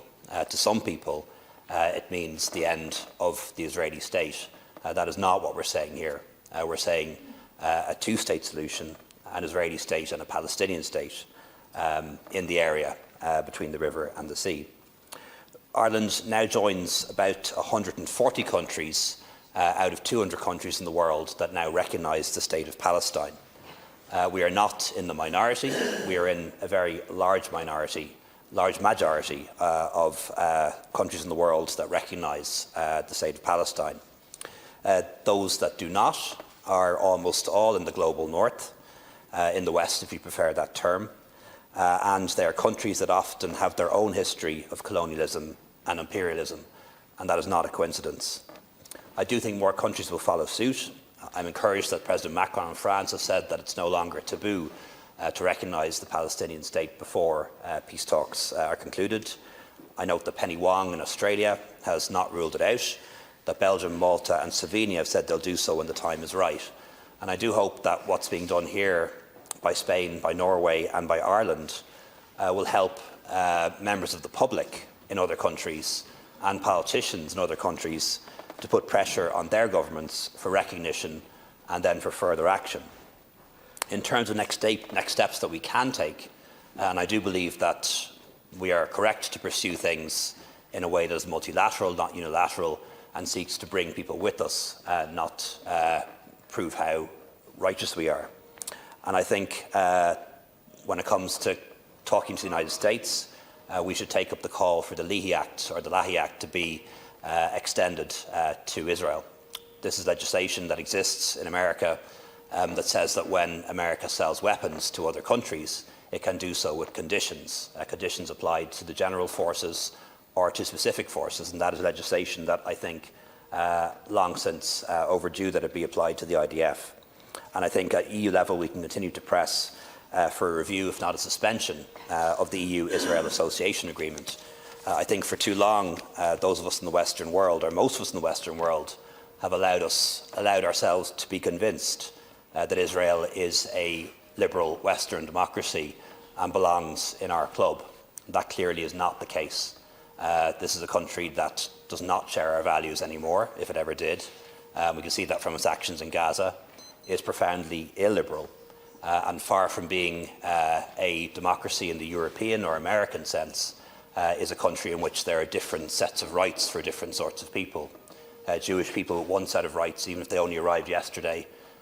Israeli Arabs with a different set of rights, even though they may have been there for generations. And then, of course, those who live under occupation under military law for 70 years now in the West Bank and Gaza with a different set of rights. Again, a fourth set of rights if you include the Druze community. And there's no democracy in the world that operates on that basis. In terms of the change of policy by the government, previously we'd taken the view that recognition should only happen when a two-state solution is agreed. And that has changed, not because of the events of October 6th or 7th or 8th or 9th for that matter, but rather the rejection of a two-state solution by the Israeli government and the Israeli Prime Minister. The fact that no serious talks have taken place since 2014, and of course Israel's actions in Gaza. And while Israel, like all states, has the right to defend itself, it doesn't have the right to do wrong. And I believe we are witnessing a war of revenge, the collective punishment of the Palestinian people, and gross violations of international humanitarian law and basic principles of humanity. And Ceann Comhairle, I believe the war in Gaza is a disaster. Most of all, of course, for the Palestinian people who've been killed, injured, maimed, are bereaved or suffering. But it's also a disaster for Israel. It has gone on now for 6 months, and it is a total failure. Hamas has not been defeated. The hostages have not been released, and some are now dying in captivity. Israel is losing support around the world, in Europe, and indeed in the United States, where people of colour and those of the younger generation are increasingly turning against Israel. And it is radicalising people in the Middle East and other parts of the world, some of whom may become a security threat to Israel in the future. It is a total military and political failure, not just a humanitarian catastrophe. Finally, Ceann Comhairle, I just want to say a few words about anti-Semitism. Ireland is a safe country for Jewish people. We have a small Jewish community here for centuries, which has made a valuable contribution to the state in politics and law, in business, in medicine and other fields, and we're grateful for that. To my knowledge, no Jewish person in Ireland has ever been killed or even seriously injured as a consequence of their faith or identity. However, anti-Semitism does exist in Ireland, and we should be upfront about that. It exists in every country. And for the first time, I know that some Irish Jewish people feel a conflict between their Irish and Jewish identities, and that is very sad. And I have Jewish friends in New York, in London and other places who for the first time in their lives are uncomfortable about wearing the Star of David around their neck, are expressing their Jewish identity and feel threatened by some of the things that happen at pro-Palestine rallies.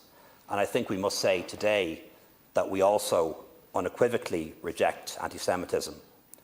Irish Jews and Jewish people in general are not responsible for the actions of the Israeli government or the IDF. Many are not even citizens of Israel.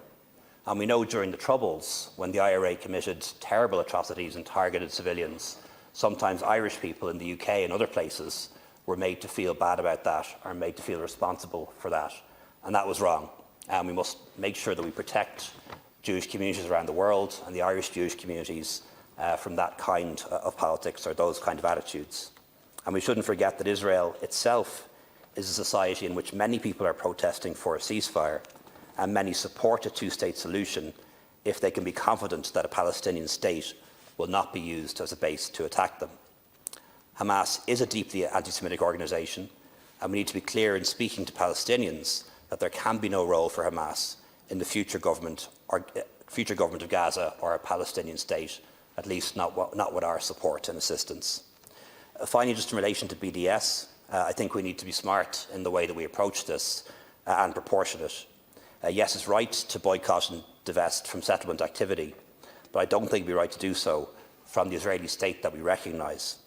Similarly, I think when we engage in boycotts, we need to be careful not to boycott the wrong people.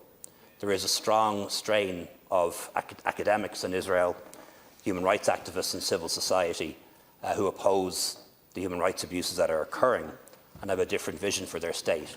I think it's important that they're the ones who shouldn't be boycotted or ostracised, and we should do so on an appropriate basis. Thank you. You were to have 6.5 minutes. If you like, in 15 minutes there's another government slot and there's 6.5 minutes available. Yeah, So no, I'll proceed now. You proceed now? Yeah. Well, we'll take the 3 minutes from the next government slot. Yes, give it perfect, to you now. perfect. Okay. With the agreement of the House. Agreed. Ceann Comhairle, May 28th, 2024 is an historic day. Today, Ireland formally recognises the State of Palestine, along with Spain and Norway, based on the 1967 borders. This brings to 8 the number of European states who have done this. It has taken many years and much diplomacy and negotiation to bring us to this point. In 1980, Ireland was the first EU state to back the principle of Palestinian statehood. In 2014, as we've heard, the Dáil and Seanad passed motions calling on the government to officially recognise the State of Palestine. And then in 2020, a commitment was given to do this in the programme for government, agreed between the 3 coalition parties at the appropriate time. In recent days, the question has been asked, why do this? What is the practical effect of this policy decision? Some have said it's nothing more than a symbolic gesture. Recognition at this time, Ceann Comhairle, given all that has happened, particularly since the brutal attacks by Hamas on October 7th, helps advance the cause of a two-state solution whereby both Israel and Palestine can exist side by side in peace and security. It is clear that a two-state solution is the only viable option to secure the just and lasting peace in the Middle East for which we all hope for.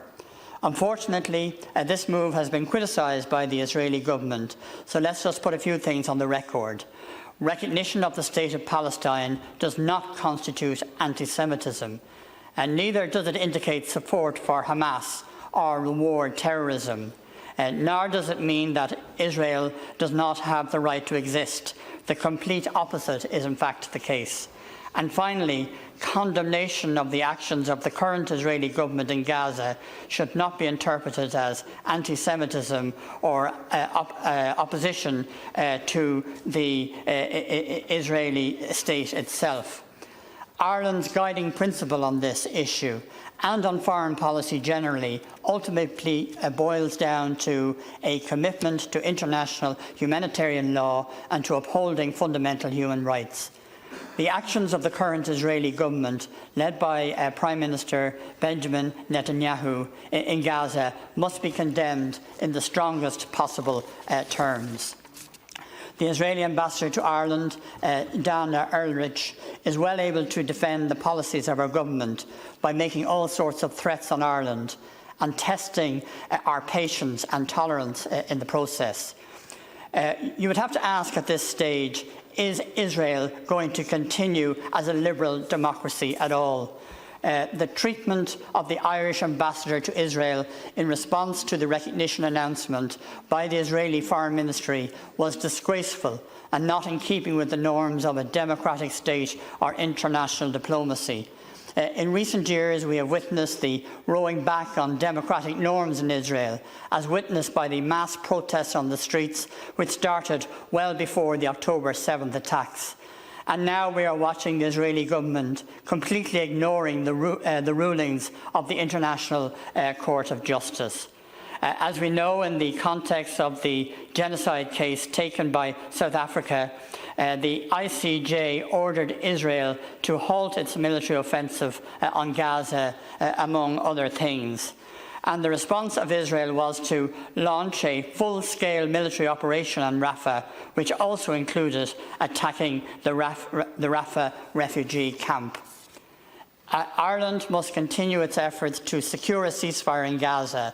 There must be an unconditional release of the hostages, and we should continue to advocate for safe and unhindered humanitarian access to Gaza.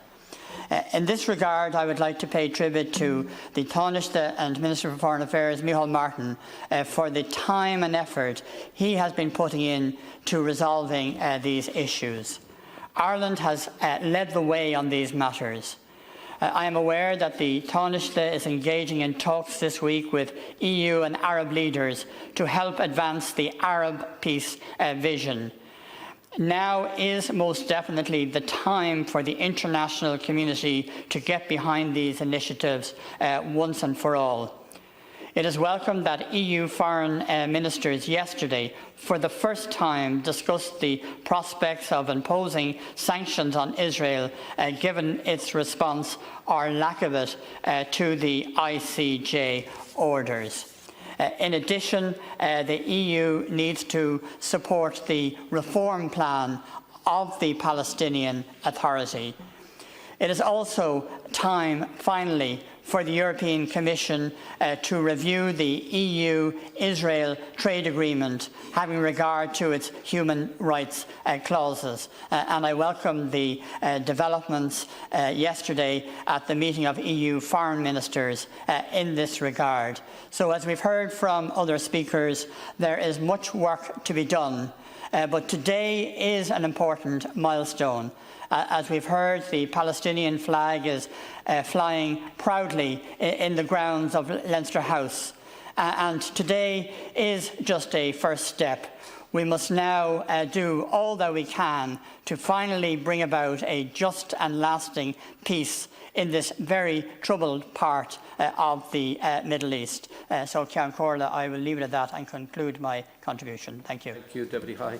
Deputy Louise O'Reilly is now sharing with Deputy Pauline Tully, please. Ceann Comhairle, I've listened to the commentators in recent days talk about the significance of the recognition of Palestine here in the Dáil. There are some who are saying that this is merely symbolism and that symbolism doesn't matter.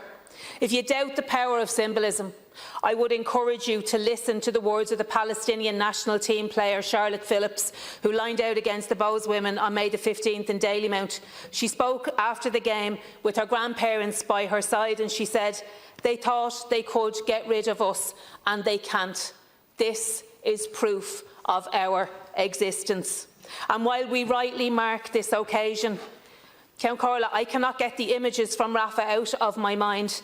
Children massacred, maimed, families destroyed and people burned alive. The sheer brutality of the actions of Israel must have consequences. We can and we must do more. We must do it and we must do it now. And to hear government spokespersons telling us that we have to wait for the European Union. So we didn't wait in 1984. Mary Manning didn't wait in 1984. She showed leadership and we need to show that leadership now. There is no hiding place anymore. None. We can see it on our phones. It's in our living rooms. Even those who were not aware of what was happening in Palestine cannot be unaware now. We have to do more than symbolism, although symbolism is important. And I want, in the few moments that I have, to pay tribute to the men and women of the Trade Union Friends of Palestine and the work that they have done. Long ever before we had social media to bring us our news, we had the Trade Union Friends of Palestine bringing the message of the Palestinian struggle to union conferences, to training sessions and directly onto the shop floor. People like my friend Mags O'Brien, a tireless campaigner and an activist who never, ever missed an opportunity to remind us to keep the people of Palestine in our thoughts and in our actions. And for Mags and for all of the campaigners, today is significant. But what we do tomorrow and every day after is what will really matter. That means real consequences for the Israeli genocide and no votes for Ursula von der Leyen in the European Parliament.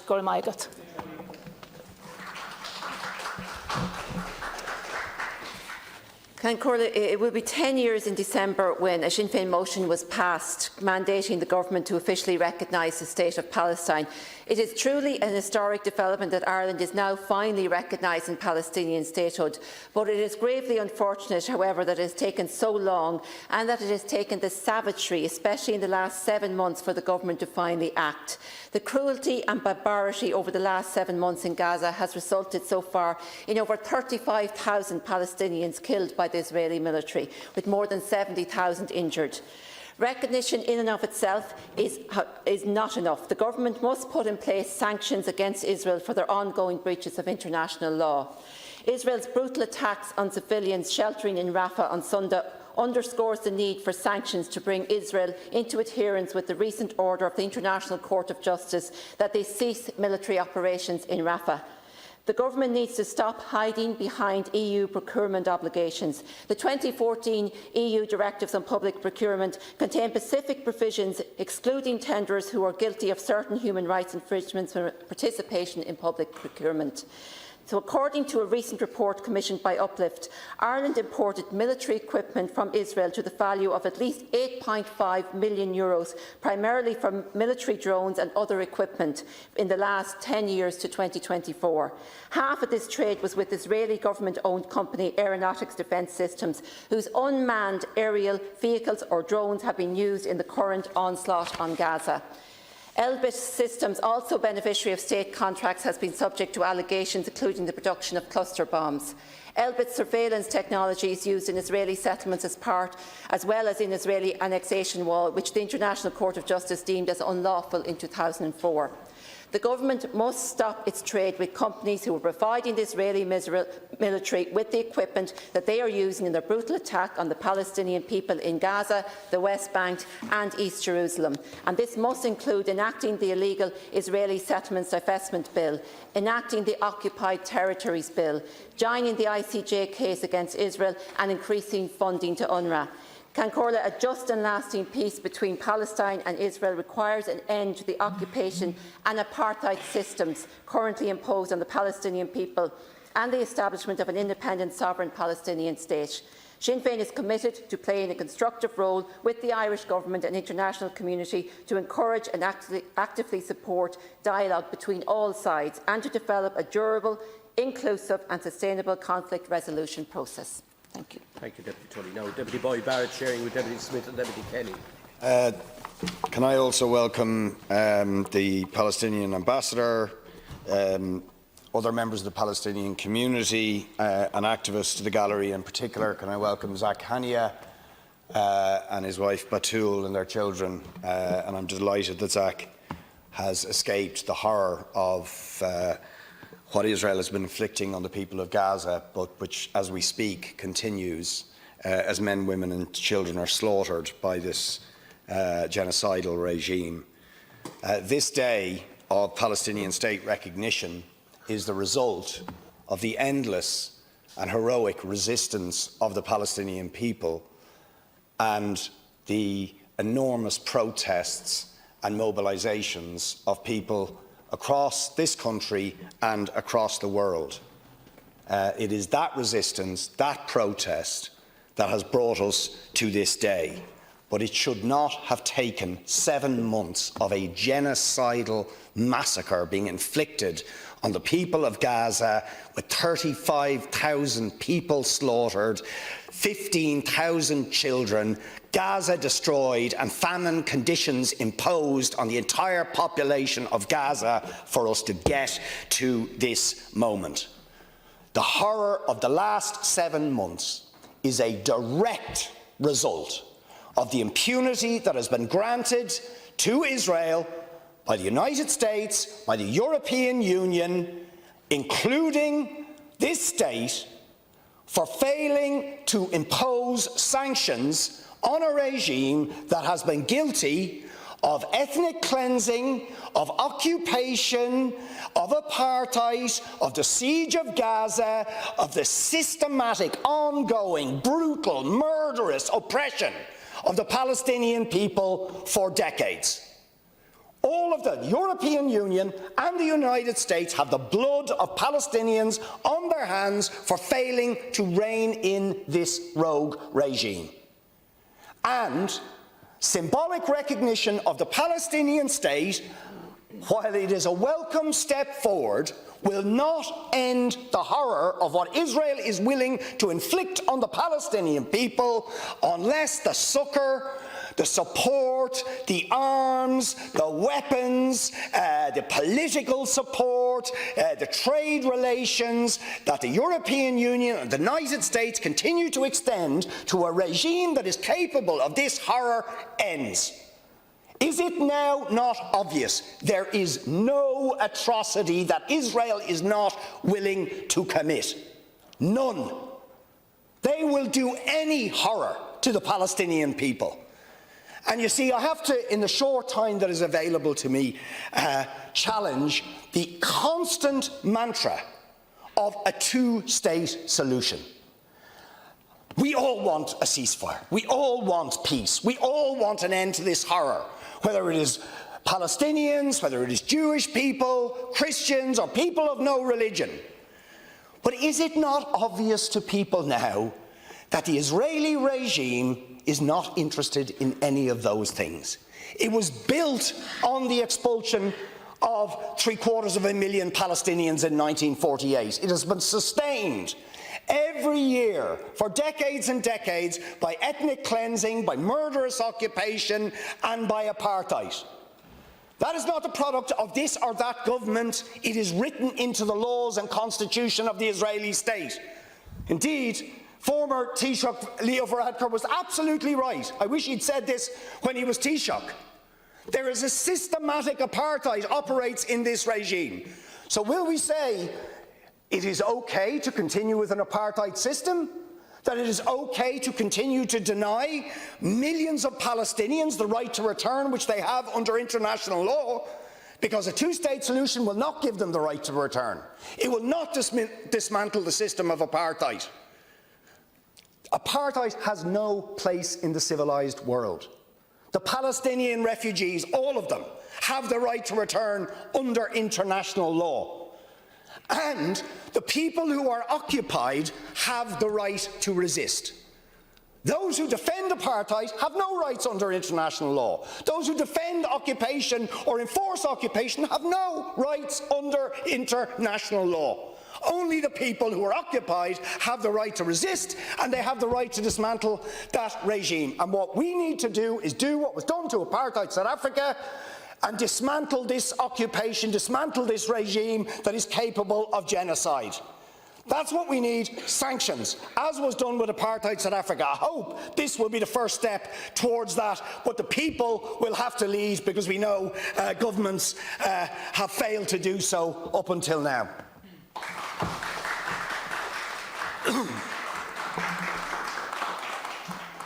Count Carla, I haven't got much time, but there's brutal times and there's happy times in all our lives. And the happy time is today, where we can celebrate and welcome the recognition of Palestine. Some people will call it symbolic, but symbolism brings huge hope across the world. And where there's hope, there's solidarity and there's friendship from the people of Ireland. But there's also brutal times. And then brutal times continue in Gaza at this moment of time. If anybody watched the Channel 4 Dispatches programme last night, Killzone, they would be left cold in the face of inhumanity to humanity. It was an affront to humanity, where people, children, are slaughtered on a daily basis. And there has to be accountability for this, Count Caller.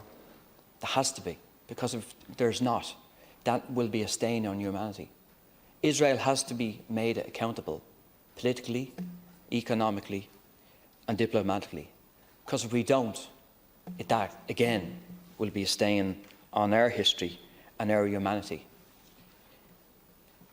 Sometimes there's no adjectives left in terms of what is going on at the moment in Gaza, but we have to keep hoping, we have to keep marching, we have to keep talking, because that's what gives the people of Gaza hope in terms of the out-and-out slaughter by the Israelis.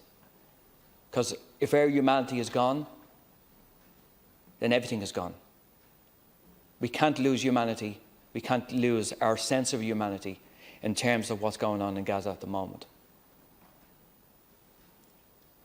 We have to keep hoping, we have to find peace, we have to find a political solution, but also we have to give solidarity to the people of Gaza at this particularly terrible time.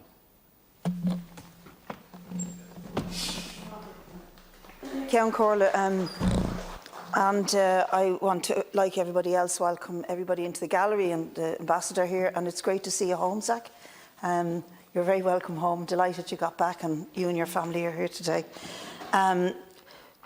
Just like what has been said already by many people, I think it's a very positive and historic move and in advance that we have recognised the Palestinian state today and are flying the flag. I just would like to ask the Ceann, and maybe he could answer it later, if the intention is to keep the flag flying like the Ukraine flag has flown for the last 2 years, because I think it would be important for as long as this genocide continues and as long as Palestine is occupied that we show that solidarity. And what we've done is brilliant, but it's been done on the back of a movement that has really overtaken society across all countries, across the world, an absolutely outstanding display of solidarity and support and anger and determination to free the Palestine people. But let's not forget, on Sunday, Israel did murder dozens of children and women in the most brutal way. And as their genocide intensifies, we need to do more than raise a flag. And here I do want to talk about the boycott, divestment and sanctions campaign that really needs to be taken a hold of by the Irish state and imposed. So, for example, it's been mentioned already, but it's worth saying that every year this state pays nearly €300,000 to a company called Aeronautics Defence Industries, which is an Israeli company that maintains our drones, but it is also the company that makes drones that drop bombs all over the children of Palestine. And I want to ask the question, why is the Irish government fast-tracking 100 visas for Israeli engineers to fly in to work here with Intel, and while meantime Palestinians who are fleeing the genocide have to sleep in tents along the canal and then have their tents taken from them? There is a huge disparity between what we say and what we actually do. So I do think it's high time that we implemented the sanctions, the boycott and divestment. And people mention the Dunstore strike as an example, and it's an important one, but they were on strike for 3 years before the Irish government copped on and did the right thing and brought in legislation that boycotted South African goods and vegetables. Let's not do this to the people of Gaza. Let's act soon. Deputy Patrick Costello, please. Gurmaga Ceann Corla. Like others, I think this is a hopeful day. This is a day to celebrate. I was working in Palestine when, in 2014, when Sweden recognised the Palestinian state, and I saw firsthand the hope and the joy of the Palestinians around me, and Swedish flags appearing on taxis and everywhere. And you know, it was a celebration. It was a moment where they felt that they were their struggle was recognised, their struggle was seen, and that people were standing beside them. And I know that our recognition can give that same hope. And the fact that it's been done with Spain and with Norway, I think, adds all the more to it. So this is a really important moment. And as I say, it's really an important moment of hope. And hope is absolutely needed now, because in many ways the situation appears to be completely hopeless. We have an intransient Israeli government, as it was said earlier today in the House by several speakers, the most right-wing government ever in the history of that state. We have seen relentless settlement building, creating new facts on the ground, utterly eroding the Palestinian state that we are here to recognise and to try and protect. Not just that, but we see state-sponsored and state-supported violence from the settlers in those settlements. That further puts pressure on the Palestinians, that leads to Palestinians being driven out of their homes, being driven out of their villages as their villages are attacked and burned by armed settlers, escorted and supported by the Israeli Defence Forces. Again, this is very much a deliberate policy of the government to remove Palestinians from their land. We have ongoing forced transfer, ongoing demolition of homes and villages, and without firm, strong action, places like Masafariyata, Arab al-Jahalin, Khan al-Amar will join places like Deir Yassin and El Zaytun that have already been wiped off the map by the Israeli government, that are nothing but ghost villages in towns that have been utterly destroyed and their residents massacred. Recognition is an incredibly important step to push back against that hopelessness, to show the Palestinians that we stand with them and we support them. but it is just a first step. We need to do more to put pressure on the Israeli government. We need to do more to put pressure on them to ensure that we are enforcing international law. Without a fair and just solution based firmly on human rights and international law, there is no hope for the region. So we need to be supporting international law and as part of a diplomatic solution in a quest for justice. And if Israel is ignoring that and ignoring the ICJ and ignoring the ICC, then we as a state that stands up for international law have a responsibility to ensure that the judgments of the ICC and the ICJ are enforced and made real and made meaningful. And yes, I do believe we need to see boycott, divestment, sanctions. I do believe we need to see the Occupied Territories Bill.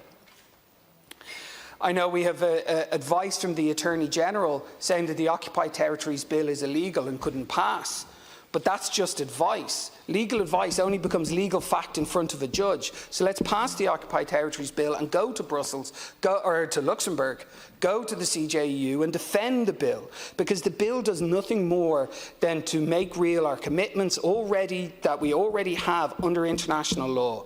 It is designed to fit perfectly into European Union law, and it is designed that to make real international law so that occupations everywhere aren't being supported. And that is an incredibly important step. It is the next step that we must take beyond recognition to ensure that we fight, that we push back against the Israeli government's agenda and actions here. Because yes, what we are seeing in Rafah and Gaza is horrendous and heartbreaking and appalling, but when the bombs stop falling and the hostages are released, the occupation will still be there, and we need to be aware of that and keep fighting against the occupation, even beyond this horrific current stage of violence. And I will leave it there. Thank you, Ceann Comhairle. Thank you very much, Deputy Costello. Deputy O'Dowd, do you want to take the next, there's 4 minutes plus remaining in that. Do you want to take it since you're here? I'll be happy to do that. I just want to say that I'm absolutely appalled at the state of devastation in Gaza about the murder and the destruction of homes, and obviously the innocent women and children who are victims of the appalling aggression shown by the Israeli Defence Forces. I'm also appalled at the lack of a solution at this stage, and notwithstanding the fact that many governments, both in the Middle East and in Europe and indeed other parts of the world, are making every possible effort to find a solution, to find peace, to get a ceasefire, it has not been successful or achieved up to now. And I feel that, I know talking to young people, talking to, just how disgusted they are at the appalling loss of life. And what can we do about it? And I think that this House, at least today, outside the Oireachtas, outside our House here, that there are 3 flags flying. You have the Palestinian flag, the Ukrainian flag, and we have the European flag. And I think that shows that we embrace peace and we embrace finding solutions to problems through Europe. And I think, Minister, in particular, that is our job, to press inside the European Union with our colleagues and our friendly nations on the same side as us on this issue, that there must be significant intervention now, and its absence will only continue, and this appalling death and evil that is visited upon the people of Palestine is just absolutely and totally abhorrent. I would also want to condemn also and absolutely what Hamas has done to citizens, innocent civilians, men, women and children as well in Israel, and the appalling acts that they carried out. I think that Israel is using unacceptable amount of force in response, and I believe that there are other ways of getting outcomes which will destroy Hamas and at the same time not kill all of the innocent civilians that we are seeing being murdered every day and every night. I also welcome the orders of the International Court of Justice. This is the prime body that makes comments and judgments on international human rights and this humanitarian crisis. and it is absolutely essential that Israel must accept the orders of the International Courts of Justice and to halt its offensive, and in particular to allow aid into Gaza. And these court orders are binding, and Israel must be seen to comply with international law.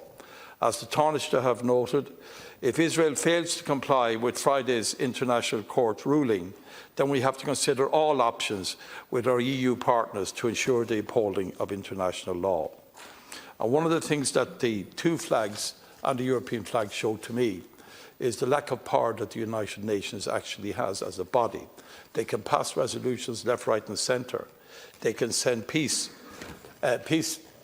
soldiers from different countries into countries in Africa and in the Middle East to enforce a peace or to ensure that peace results. But both in the Ukraine and in Palestine, that is not happening.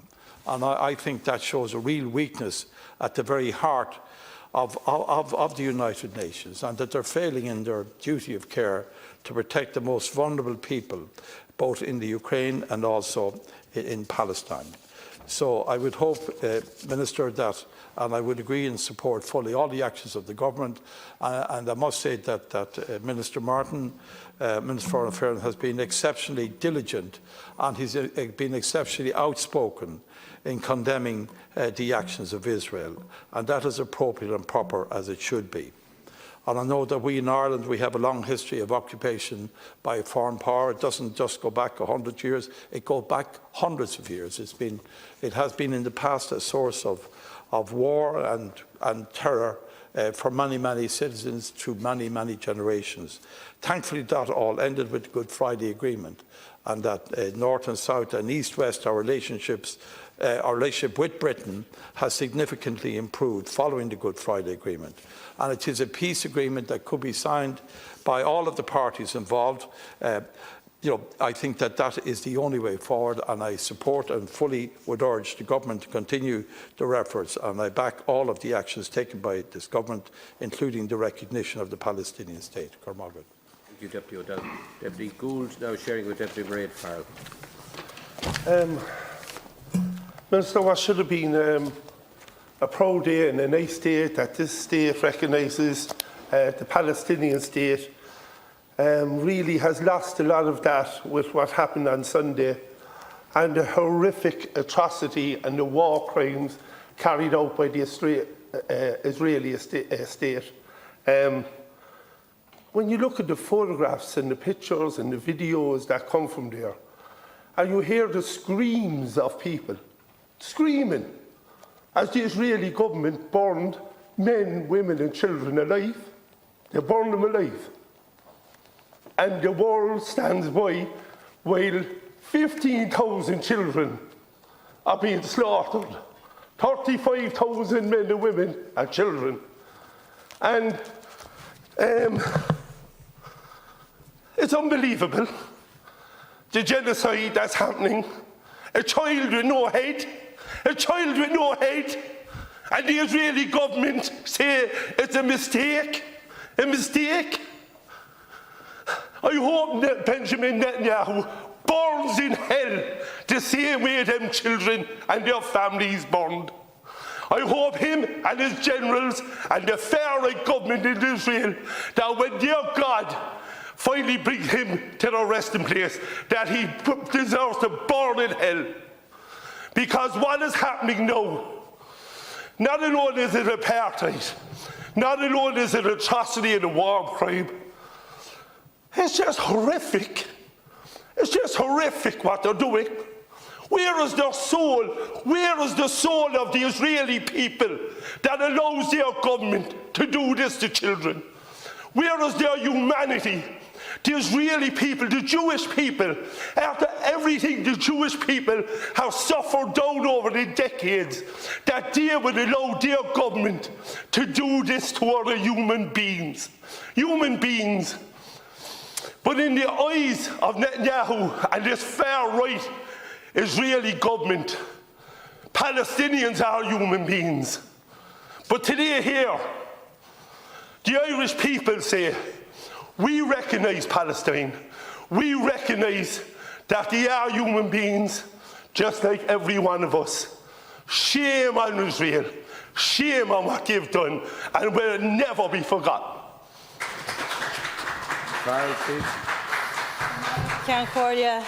Ara, today we formally recognise Palestine as a state. We recognise that Palestine is a state like any other, and we recognise that it belongs amongst the family of nations. Ireland's often said to be Palestine's strongest European supporter, owing to our shared colonial experience. The people of Ireland have long recognised Palestine, and it is good that the government has finally caught up with the Irish people on this. We share this recognition with Spain and Norway today, and Sweden, who recognised Palestine back in 2014, and we had an opportunity back then to do that too. Sinn Féin's motion was accepted by the Dáil 10 years ago, which would have paved the way for this. However, the government sat on its hands. Now, I want to pay tribute to those in the gallery here today and to all those who've been part of grassroots movements which have helped us to get to this point. People who've been active for years and in many cases decades. And of course, Minister, the many, many Palestinians who have spoken truth to power time and time again to make their voices heard in a world that simply refuses to listen. And as the late Palestinian poet Professor Rifat al-Arir wrote just days before he was killed by an Israeli airstrike in December, "If I must die, let it bring hope, let it be a tale." We recognise the Palestinian state against the backdrop of the continuation of a genocide unfolding in Gaza.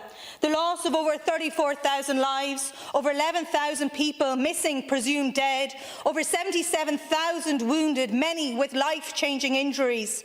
Recognition of Palestine's nationhood is not enough. It will not stop this genocide. It will not stop Israel's efforts to remove these people from their ancestral homeland. We need full-blown sanctions. The EU's double standards have been laid bare for all to see. We need to remove Israel's participation in Horizon Europe. We need the EU to revoke the EU-Israel Association Agreement. We need the imposition of the Occupied Territories Bill. Minister, we have a responsibility as Irish people to shout stop. We have to put our heads above the parapet and do everything that we can to stop this genocide. Deputy Matt Shanahan, please. Ireland has a deeply felt understanding of the desire of people for the recognition of their own place, their culture and existence. 800 years of occupation and a great deal of repression did nothing to quell the Irish desire for freedom, for self-determination, for self-rule and the international recognition of our civil rights. The Irish state, as it is today, is often used as an international reference as to how people with different cultures, ethnicity, religion, history can live in the same place, can live on the same land. The history of Palestine is not remote from the history of Ireland. Principally, it recognises the desire of people to live freely in their own state. The ownership of land and the ability of peoples to live peacefully on that land is at the heart of the Palestinian question.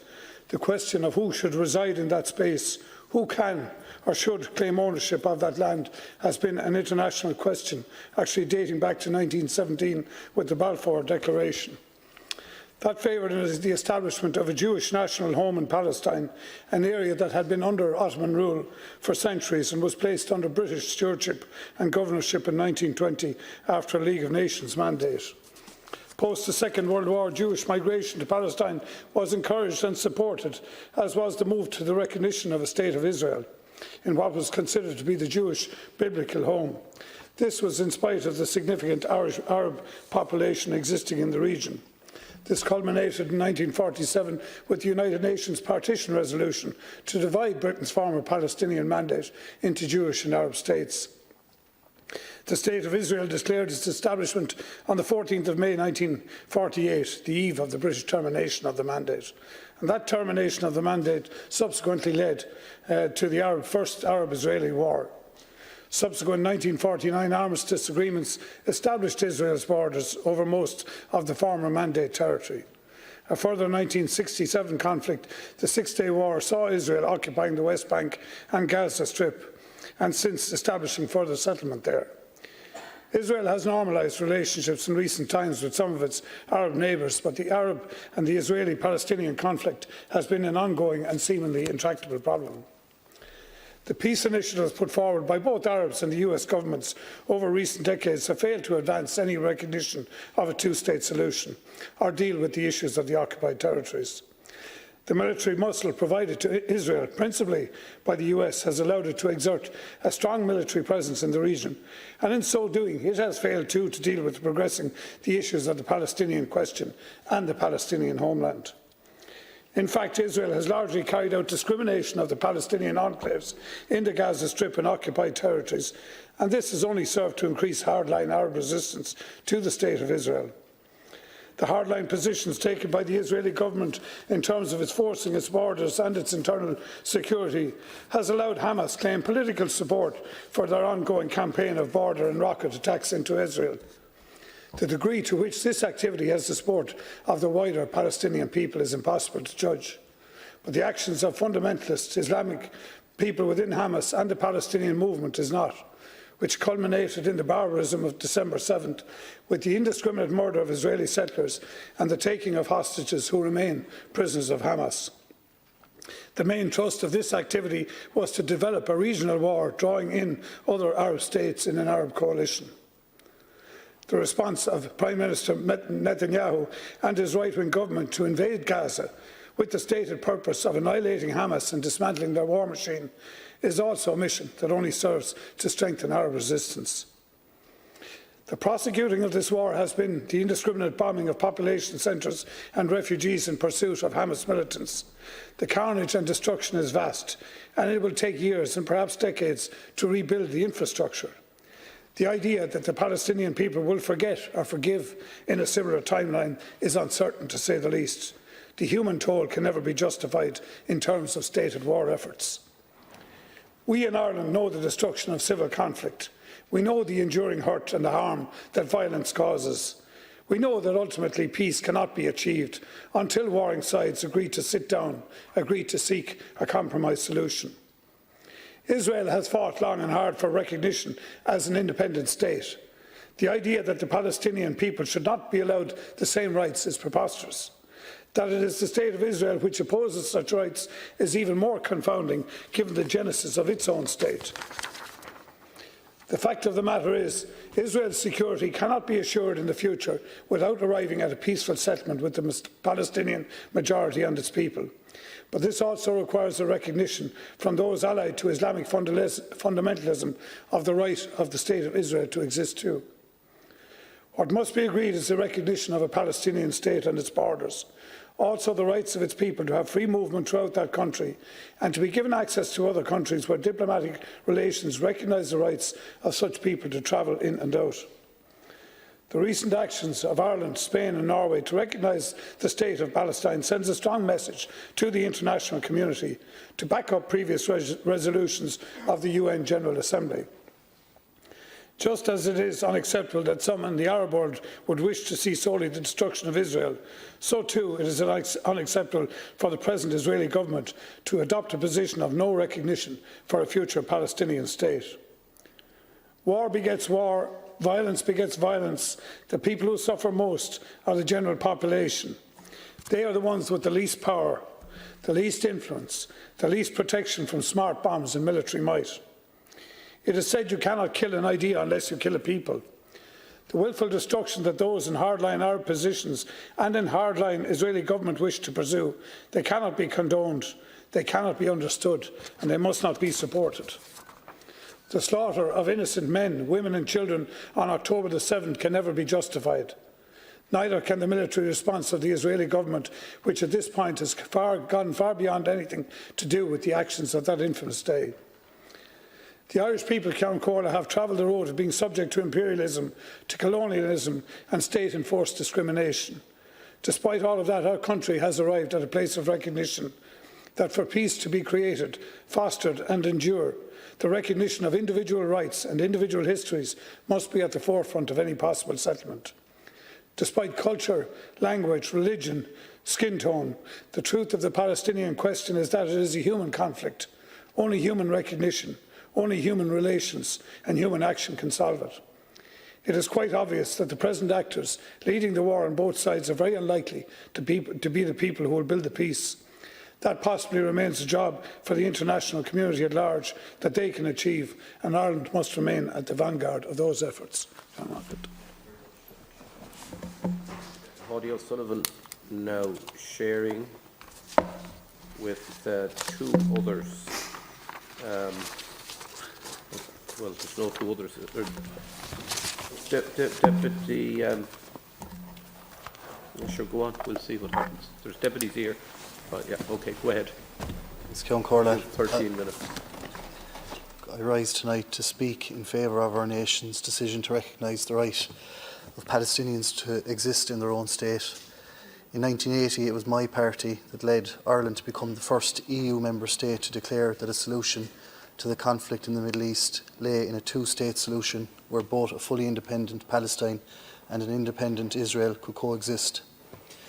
As time has passed, and in particular in recent days, I am encouraged by the words of Taoiseach Simon Harris, who has said that the recognition of Palestine today is not the end of the process, but the beginning. I believe that the recognition of Palestine today by Ireland, Norway and Spain may give impetus to ensure a solution can be found to the slaughter that is happening there daily. It is important to highlight that Ireland's decision today is not misrepresented as a hostile act to the State of Israel. Ireland's acknowledgement today of Palestine's right to exist and the Palestinian people's right to self-determination is not a hostile act against the Israeli government, as their Foreign Minister has repeatedly said in media at home. Our actions are an endorsement of our position that the solution to this conflict lies in two states, two equals, sitting around a table and coming to a peaceful resolution. We know only too well from our own troubled past that hate begets hate and violence begets violence. The Irish Government, in its move today, has stated unequivocally that we reject violence, subordination and exclusion, and that we reject the extremes in both Israel and Palestine that caused this conflict and now prolong it. What happened on October the 7th is to be condemned unequivocally for its savagery and brutality, but what is unfolding before our very eyes in Palestine today is military savagery, the violent subordination of a generation of Palestinians. A new pathway is now needed to ensure the international community rallies to endorse the rights of Palestinians to self-determination. If our actions here today symbolically demonstrate to the Israeli government that the world is watching, the world is appalled, and the world wants a peaceful resolution, then it will have served its purpose. Today's decision is not a reward for terrorism, as the Israeli Prime Minister intimated in a recent video statement. It is a plea to stop the violence, stop the warmongering, and stop the retribution. It is a call to a leader who has clearly overstepped and now himself is subject to action by the ICC to stop the bombing of hospitals, schools, accommodation, stop the massacring of the innocent, and deal with the legitimate Palestinian representatives to bring a lasting peace where the young of both sides can coexist.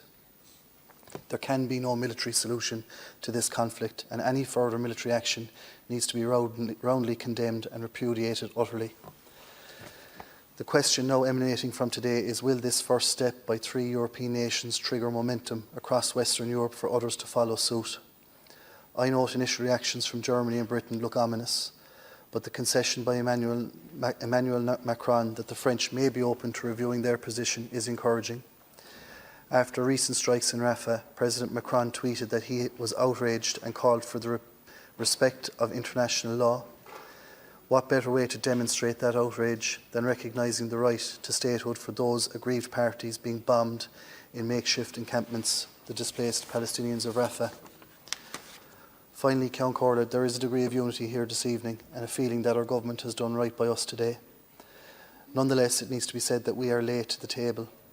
Ireland, Norway and Spain are now amongst 145 nations that recognise the right of the Palestinian state to exist. While it is profoundly welcome, it can't be the end point, as the Taoiseach intimated in his speech earlier. We now need to reassess how we do business with the Israeli state and how we conduct diplomacy with that state. If, as the Taoiseach indicated, and I firmly believe him, that this isn't the end point, we now need to pressure and leverage other EU members to follow suit, and the next logical move is to follow through with that review of the EU-Israel Association Agreement and ensure that repercussions follow for Israel if the bombardment of Gaza continues. Thank you. Deputy O'Connell, do you want to go ahead now? Yes, thank you, Ceann Comhairle. Ceann Comhairle, every parent when they bring a child into this world does so with the same mixture of hope and trepidation. We have the same hopes and fears as we take that tiny bundle into our arms, as we consider the enormous fragile potential of that human life. We hold in our mind's eye the milestones we hope to witness, the graduations, the weddings, the arrival of grandchildren, the skinned knees, the lost teeth, the broken hearts. And we pray in our hearts that we can help them steer that course into adulthood safely and in good health, that we can shelter them from the many threats of the wider world. This is the same for me, as an Irish dad, as it is for a mother in Israel or a father in Gaza. We all want the best for our children. We all want to protect our children. We all felt that in the wake of the October 7th attacks. We felt in some ways the outermost ripples of the shockwaves that convulsed the Israeli people as they saw the bright futures of their children snuffed out in an attack of ferocity and barbarism. And we feel it too in the response, a disproportionate and dehumanising response that violates international law and threatens our international rules-based system. We felt it viscerally as we witnessed the horrific scenes in Rafah just last Sunday. Parents gathering body parts of their children. Hopes shattered, futures exploded, bodies blown asunder. No parent could watch that without feeling at least a faint echo of that unimaginable loss. All conflicts end, so too will this one. But what shadow will it cast? How will a generation, both emotionally and physically maimed, conceive a pathway to a lasting peace? Who in the tents amongst the ruins of Rafah can dream of any kind of future for their children? Too long a suffering can make a stone of the heart. It's long been the view of the Irish people that the only path to peace lies in the two-state solution. We have learned hard lessons from our own history about the futility, as Paul Brady put it, of trying to reach the future through the past, trying to carve tomorrow from a tombstone. We were isolated in that view when we first put it forward. Now that idea is in the mainstream of international opinion on the matter. But for there to be a two-state solution, there needs to be two states. I applaud the decision of the Irish Government today, in tandem with our colleagues in Norway and Spain, and following the lead of many other nations across the world, to officially recognise the State of Palestine. I acknowledge the leadership of the Taoiseach, and in particular our Taoiseach in his role as Minister for Foreign Affairs in bringing this to pass. I thank them both, not as a member of this government but a citizen of this republic. The moral bravery needed to take such a decision should not be underestimated. In recognising the State of Palestine, we do not erode, diminish or deny the rights of any of the other nations of the world to exist in peace, nor do we support or endorse acts of depravity committed in the so-called service of any flag or nation. It is my firm belief that the long-term security and prosperity of the State of Israel will be enhanced, not eroded, by the recognition of a Palestinian state. The Israeli ambassador tells us that the recognition of the State of Palestine sends the wrong message. She says, "I don't think that this is the message that Ireland wants to send to the world." I disagree. I think it's precisely the message we want to send to the world. It is a message of peace. It is a message that recognises the common shared humanity of the child born in Gaza and the child born in Jerusalem, the equal intrinsic value of both of those human lives, their equal rights to hope, to dream, to aspire to a better future where they can live in peace and in security. Martin Luther King told us that the arc of the moral universe is long, but it bends towards justice. Sometimes when the curve of that arc is at its aphelion, at its furthest from its anchor point, it can feel very hard to believe in that upward trajectory. But I say to the people of Palestine that in recognising your place among the nations of the world, this is some small effort from a small nation with its own history of repression to influence the course of history for the better. It's our fervent hope here that it brings you hope in this darkest of times. Thank you, Deputy O'Connell. Now, Deputy Patricia Ryan sharing with Deputy Martin Brown. Minister, what a long-awaited and momentous day to finally have the State of Palestine formally recognised by Ireland. Now, Iontucht ar fad. Finally, the voices of those who marched, protested and petitioned in their thousands for international law to be upheld, who shouted loud and long for Palestine and her people to be recognised. At last, Minister, they have been heard. Ireland and the Irish, throughout our own struggles with oppression and occupation, have always had a unique affinity with Palestine. We understand their struggles, their longing for their land to be free, independent and sovereign. But recognition isn't enough, Minister. How can it be when, as we stand in this House, the people of Gaza are currently under siege? Gaza and her people are suffering a genocide in full sight of this world. Rafah, where Israel ordered people to flee to safety, is burning and being obliterated by Israeli bombs raining down indiscriminately on the tens of thousands of displaced people. Families and children being blown apart. I will repeat that piece again, Minister. Families and children being blown apart. Hospitals, doctors, paramedics deliberately targeted, killed, destroyed. Humanitarian aid blocked. This is Palestine's future. It's shameful. And if the bombs don't kill you, disease and starvation will. How much more must they endure? Israel's action must be recognised for the gross violations of international law they are, and Israel must be held accountable for that. The ICC decision must be upheld. Ireland may be a small island, but our voice is loud on the world stage and our influence is far greater. We have led the world in peace for our own island. Time for us to do it again so Palestine and her people can be free to enjoy a lasting peace. It's time for this government to use the momentous day as the first step, to use our influence at European level and international level to bring our pressure to bear to achieve a lasting ceasefire and an end to the senseless oppression and loss of life, Minister. Let's be very, very clear here. No matter what Benjamin Netanyahu says and claims, bombing Rafah is not a mistake. It is a deliberate slaughter of innocent, and Israel must be held accountable for it. And remember this, all eyes are now on Rafah.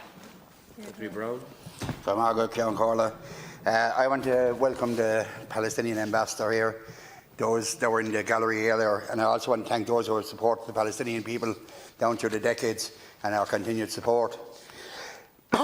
Sadly, the recognition of the State of Palestine has been a long time coming. It has been 10 years since the Dáil unanimously passed a Sinn Féin motion for this to happen. That delay and the reluctance to take action in good time has seen the people of Palestine continue to be oppressed, occupied and the subject of a system of apartheid. This has been facilitated by an international hesitance to call the Israeli government out on their atrocities, which recently have resulted in the deaths of 36,000 children and adults, 189 UNRWA staff and 262 aid workers.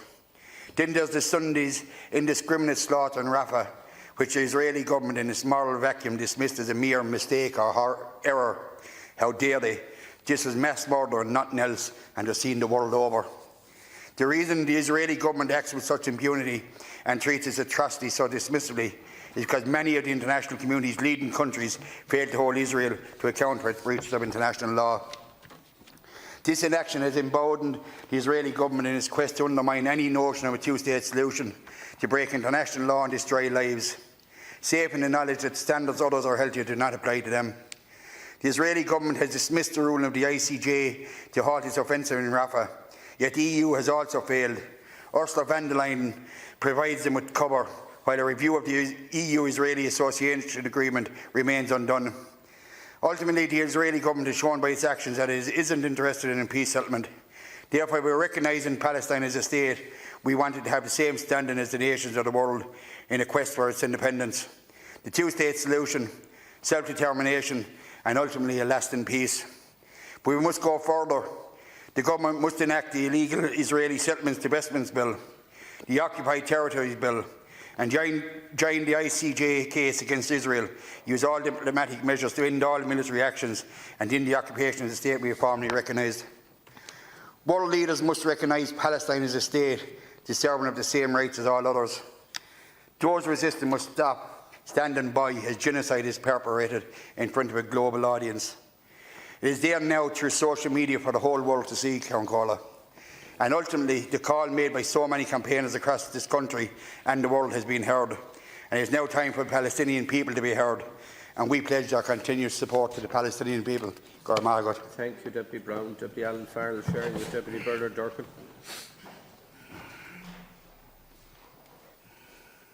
Thank you very much, Councillor. Thank you very much.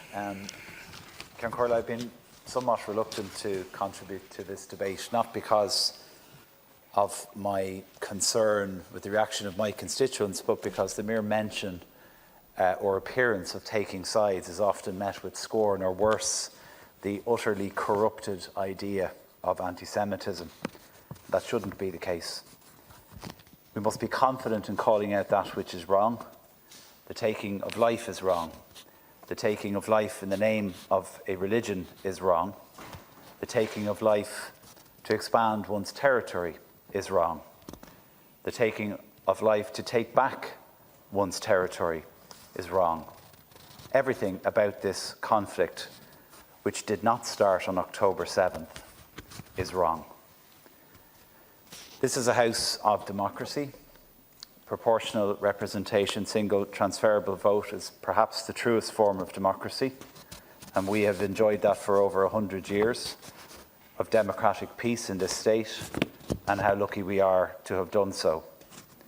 The Palestinian territories and the region has not been so fortunate. Ceann, I abhor the killing of innocents, and as I conveyed to the Israeli ambassador last year, the response to barbarism should not be more barbarism. What terrorists have inflicted on the innocents of this region is barbarism, and what the Israeli government has done in response to that terrorism is also barbarism. Illegal settlements recognised as such by the United Nations, but only in name, funding and special arrangements by certain countries near and across the Atlantic perpetuate the cycle of expansion and of violence. In the last few months, we've watched in horror the indiscriminate slaughter of tens of thousands of innocent lives, women, men, and so many children, communities, schools, and places of worship. I've watched Israeli settlers destroy convoys of aid with my own eyes on television. I've seen images of kilometres and kilometres of aid trucks waiting. I've read of the cutting off of power supplies and of water supplies, the blowing up of power stations, the very capacity of Gaza to sustain life, and all the while the occupants of Rafah starve. 2 million people driven from their homes, corralled into camps, and then targeted from the sky. Indiscriminately shot while holding flags, crying out for help on your phone and on your television set every day. What the world is witnessing is the eradication of a people. The recognition of the state of Palestine is the very least that we as a state should do. The majority, the vast majority, 145 nations of this planet recognise the state of Palestine. And we cannot have peace in the region without a peace process. We cannot allow a corrupted government to exterminate the Palestinian people. Ceann, I'm not a religious man. I'm a very tolerant person. I respect the right of those to practice their faith once it does not impact upon my lack of faith. I want to live in a society that respects the Jewish faith and the Muslim faith, just as I do. I respect the right of members of the Jewish faith to live free in their country of Israel, and I equally respect the right of members of the Islamic faith to live free in theirs. And it is on that basis that I share the government and the opposition's position that you cannot have a two-state solution if you do not recognise two states. The ordinary Israeli citizens deserve the same rights and freedoms as the ordinary Palestinian people. I asked the Israeli government through their ambassador to show restraint in October because, like so many in this House, I knew from the many decades of this conflict that the response from the Israeli Defence Forces would be severe. Now I absolutely demand that this war stops. Stop the slaughter of innocents. We in Ireland and in the European Union must demand that Israel stops. They have clearly failed to do so.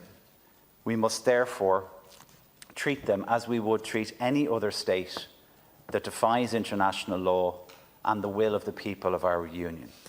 We must end trade, we must sanction those responsible, and we must not just call for peace, but we must arrange a suitable peace which can last and protect the innocent life throughout the region. Thank you, Cairn. Thank you very much, Deputy Farrell. Deputy Dorfman. Thank you, Cairn.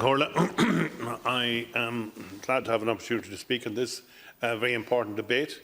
And while many people in the House have said this has come too late, it should have come earlier, and so on and so forth, the fact is it has come. And it is the right decision, and it had to be taken, and it had to be taken now, in view of the happenings over the past 6 or 7 months. And the situation, which wasn't started by the Israelis, but it was continued by the Israelis. And as one who tried to use some small influence with both sides in the past when I was chairman of the European Affairs Committee, the Israeli ambassador and the Palestinian charge d'affaires agreed to meet to discuss their various differences. And they did. And they were very amicable, and they were very respectful towards each other, and the meeting went very well. Then came Operation Cast Lead, and everything was reversed. And then came the recriminations against the Israelis, and then came, including in this House, and then there was the isolation of the Israeli position, and then there was the reaction amongst the fundamentalists in Israel, and we are where we are today as a result of those happenings combined. No one action, no one move by anybody was the total and absolute cause. But things degenerated very rapidly. And that's what happens in a situation where nothing happens, and where the vacuum is covered and is filled by people who have no regard for peace, have no regard for human life, have no regard for democracy, and this can happen on both sides, and it has. And we should know about it in this country more than any other, because we've had our own experiences in the past. And as the Queen once said, some of the things that we did to each other might have been better if they hadn't been done at all. The fact of the matter is this, that when all is over, when all is said and done, there needs to be something left at the end of the day on which to build a peace process. And I believe, and several other people were of the same opinion, that there needed to be, over the past number of years, a platform that the opposing sides could present their grievances. And the United Nations should be that, but for various other reasons that I won't go into now, they weren't seen as that by the Israelis. The situation now is still going to be very fragile. From here on in, we, the outsiders, in this House and in houses across Europe and across the globe, must do everything possible to encourage the coming together of people who have been at each other's throats for thousands of years, not just for hundreds of years, or for millennia, or for decades. The fact of the matter still remains that it has got to be worked upon. So this recognition of the state of Palestine by 3 European governments on the one day is important.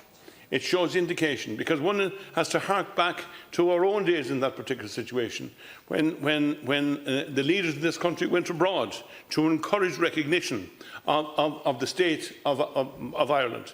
And it was done, very well done. It was seen as being important then. And several people were sent to several parts of the globe. The result was that we did get that kind of recognition at the end of the day.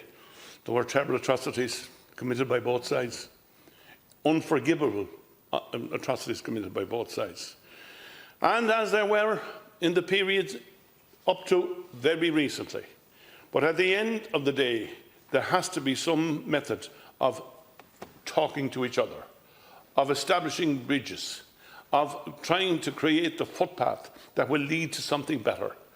I think the fact that that has been ignored for so long doesn't mean that it's impossible.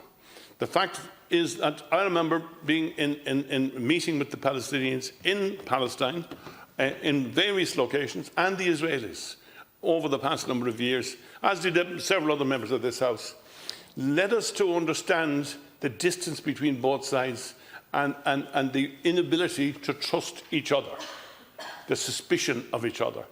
And that has to go. If we're to move forward from where we are now, it still has to go. I know it's reminiscent of the peace process in this country, when the leading protagonists were arrayed against each other, as it were. And from the beginning, there was more emphasis on the difference between them. But it eventually led to the situation and the recognition that there was more in common, in the common interest and the common good, than could be ignored. And I know that it was said at the end of the day that some of the protagonists, two of the main protagonists, had said it was frivolously suggested that they had seen God. Well, they had. Impossible as it may have been to visualise, but they had. And what they had seen was, they had seen the fact that 30 years of appalling atrocities in this country, on behalf of peace, on behalf of the people of this country, in pursuit of an ideal, a correct ideal, but that the 30 years of atrocities had achieved nothing. And the only thing that it had achieved was the deaths of everybody associated, and some who weren't associated at all, and the countless victims who were innocent, including children.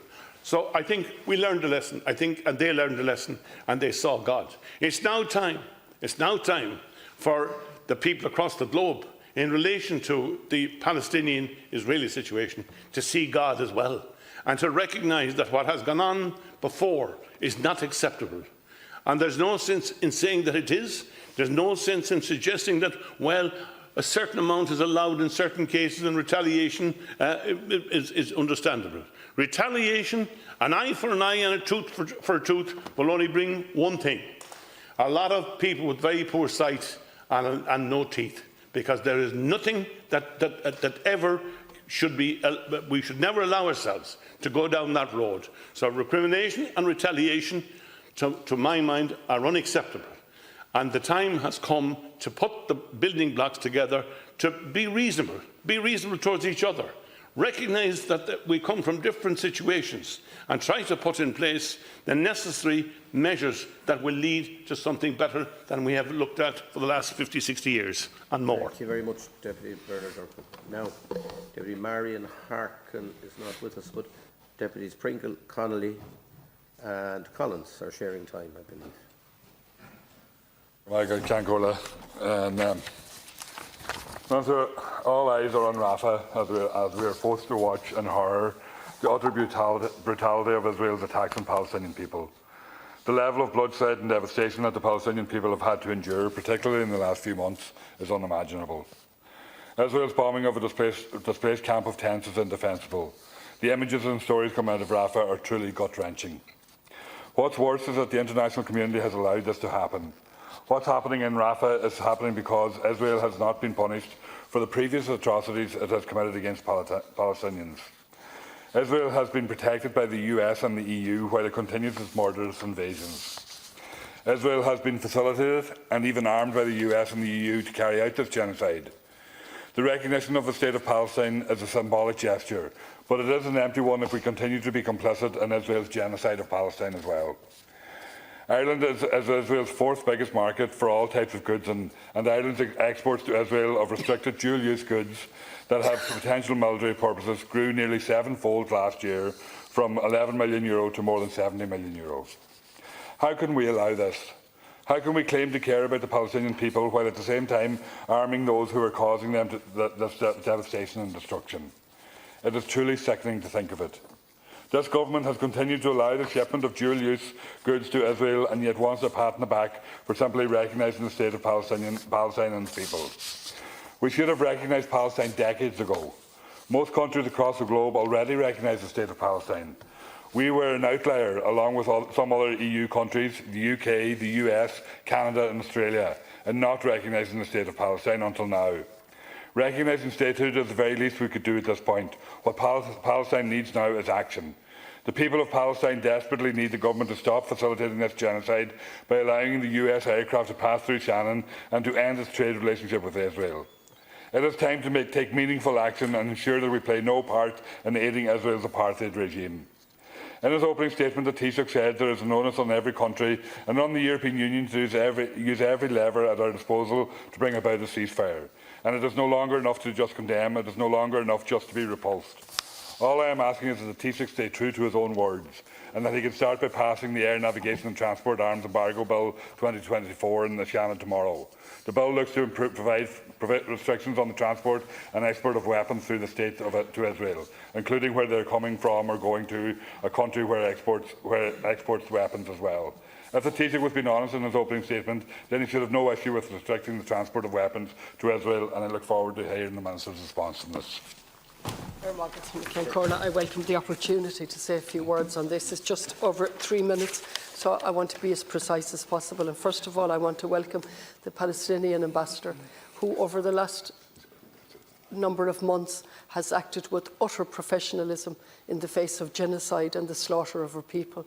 And I have found her at every stage to be utterly professional while full of humanity, in contrast to the spokespeople for the Israeli government, who have on occasions been given free rein on our media and who have exercised their right, which I would question seriously, to push propaganda and a particular version of events. And so we're here today, and I welcome it as a momentous day. As I said earlier today, it has come much later than I would have liked, but it has come, and it is a day to be recognised, and I want to thank the government for doing that and for raising the Palestinian flag.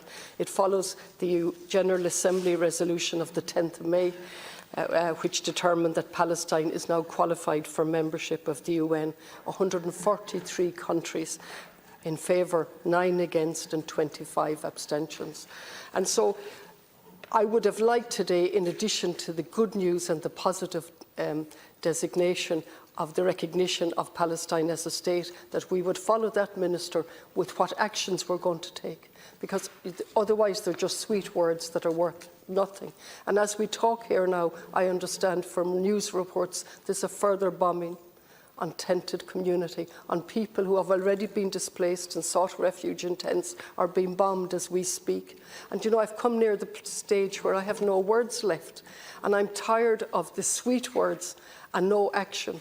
And we're constantly waiting for Europe, and Europe has distinguished itself by standing in solidarity with the government through its military. It's carrying out a genocide. Van der Leyen, in the name of Europeans, said we stand shoulder to shoulder with Israel.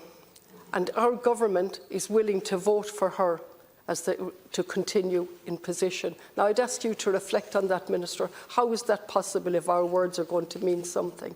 And then we have the Occupied Territories Bill that's in abeyance since 2018, tabled by the courageous Senator Black. We have other legislation, and we have the trading agreement still in existence, still trading through Europe and Israel, and we keep saying we have to wait for Israel. Well, we can't wait any longer because we'll have nobody alive in Palestine.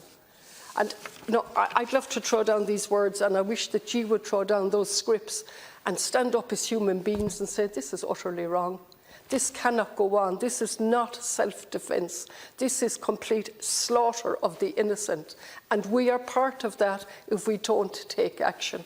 And in response to questions I've tabled in relation to what we're exporting, we have breakdown of dual-use export authorisations. We have now gone, in 1 year, we've gone from 7.7 million exports to Israel to 70.4 million.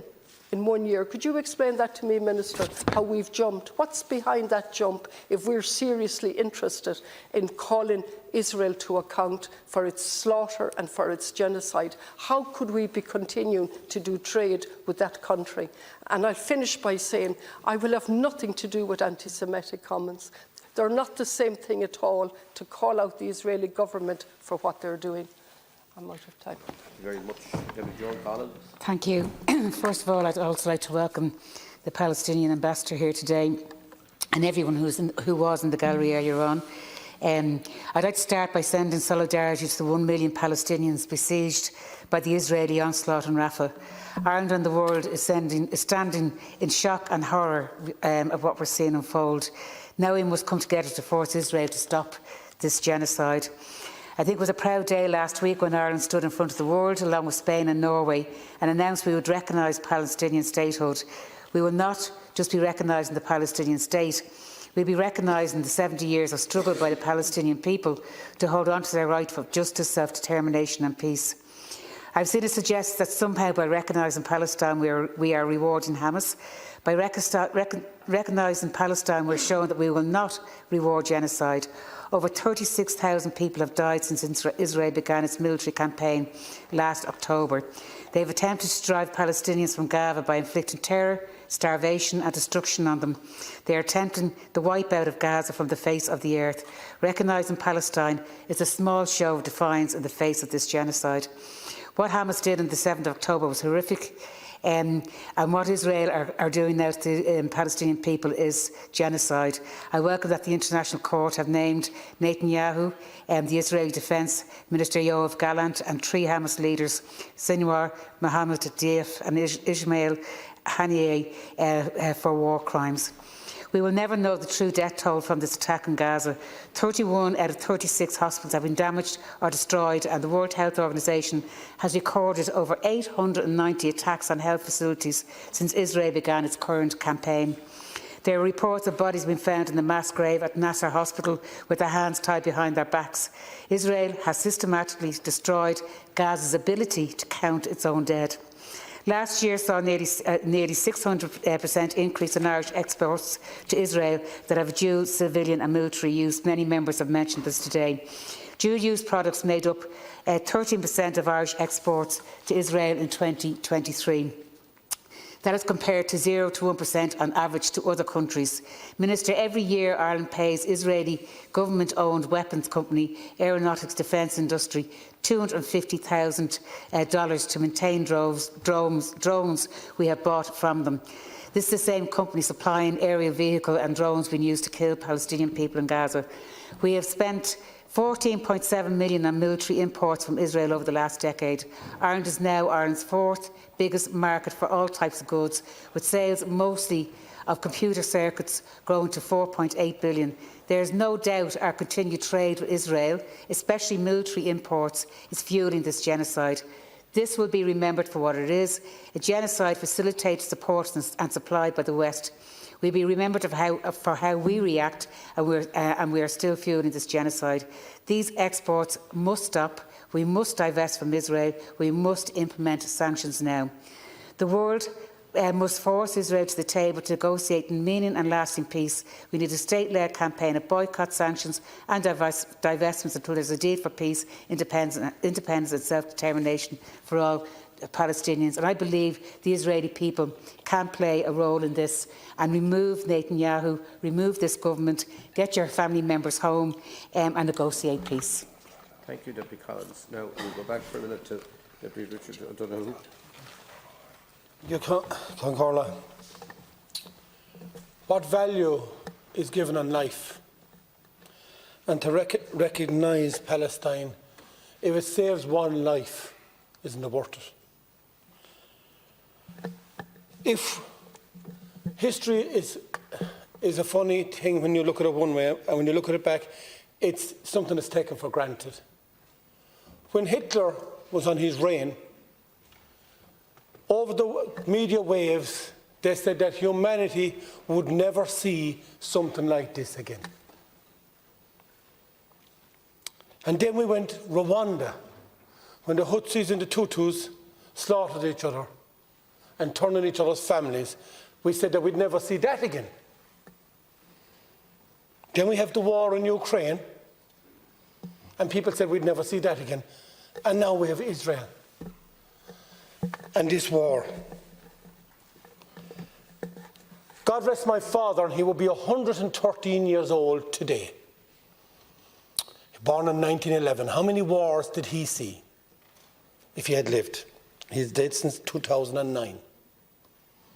It's becoming more and more frequent every decade now. It's becoming more frequent. And it's coming closer and closer to home, which is a very scary thought when you look at it. And I see people fighting every day of their life, and one person comes to mind because we're going to do a fundraiser for her this weekend, and it's Carol Liston O'Connor, who is fighting for her life and 5 children with motor neuron disease, and she's fighting for her life to spend one more day with her children. And every week and every month, we're looking at people being killed needlessly. And every day, every hour, every second. And when you see people at war that have no respect even for the humanitarian people that go out to try and help people to feed them, and then they just dismiss it as in saying, oh, I'm sorry about that, we killed 34 people. What type of people are we dealing with that have no respect for life? And what is it all about? Greed, money, minerals under the ground, whether it is oil or whatever it is? What is it that they're actually fighting for? More land? More power? But yet the same people that they say they represent, they have no respect for them. Well, I have one thing to say to the people. We will all go in to the ground in the same box, into the ground. And as an old saying in this country, there is no hitch on a hearse. And no matter what you do in this life, you should respect people for regardless what religion they are, respect them for whatever race they come from, have respect. And hopefully they will give you the respect that whatever you follow in life. And when we do come to the end of our days and we are going into the ground to our next reward, that people will say, that person tried to help me in life and respected me.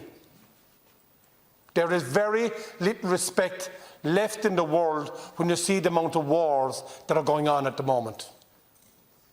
And if I hope for one thing, is that people finally learn that life is such a precious thing.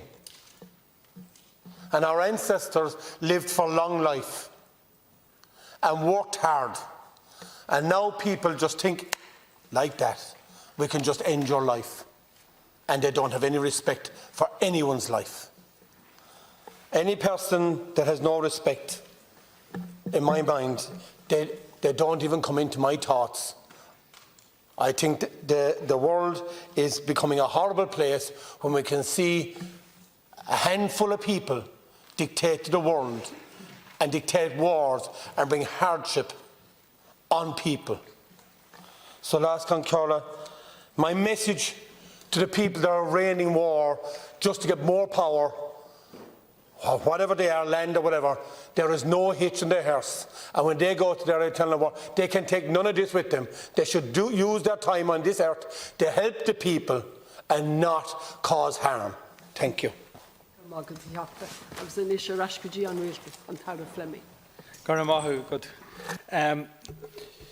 First of all, I want to welcome the Palestinian head of mission here to the House today, who is soon to be the ambassador, and we look forward to working well with you in many years to come.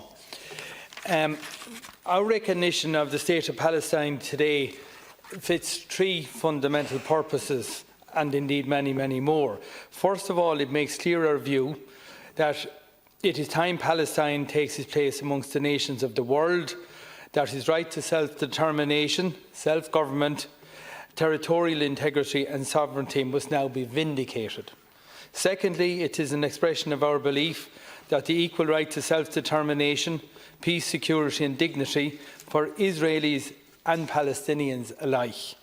The aspirations of both peoples must be afforded equal legitimacy, based on a two-state solution that delivers a just and sustainable peace.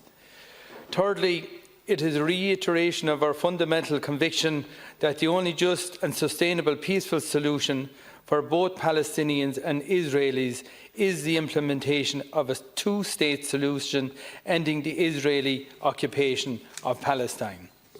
I do want to thank the deputies for the contributions to this significant debate, and I think there is not just widespread support for this here in the House, but generally across the Irish nation today, to see that all united in this on their behalf.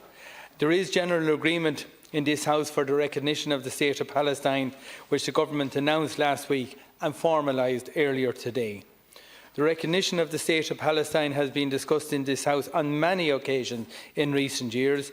It has been mandated by the Dáil since 2014, and it was included in my own party's election manifesto in advance of the last election, and it was included in the programme for government in 2020, subject to the discussions informing the government at that time.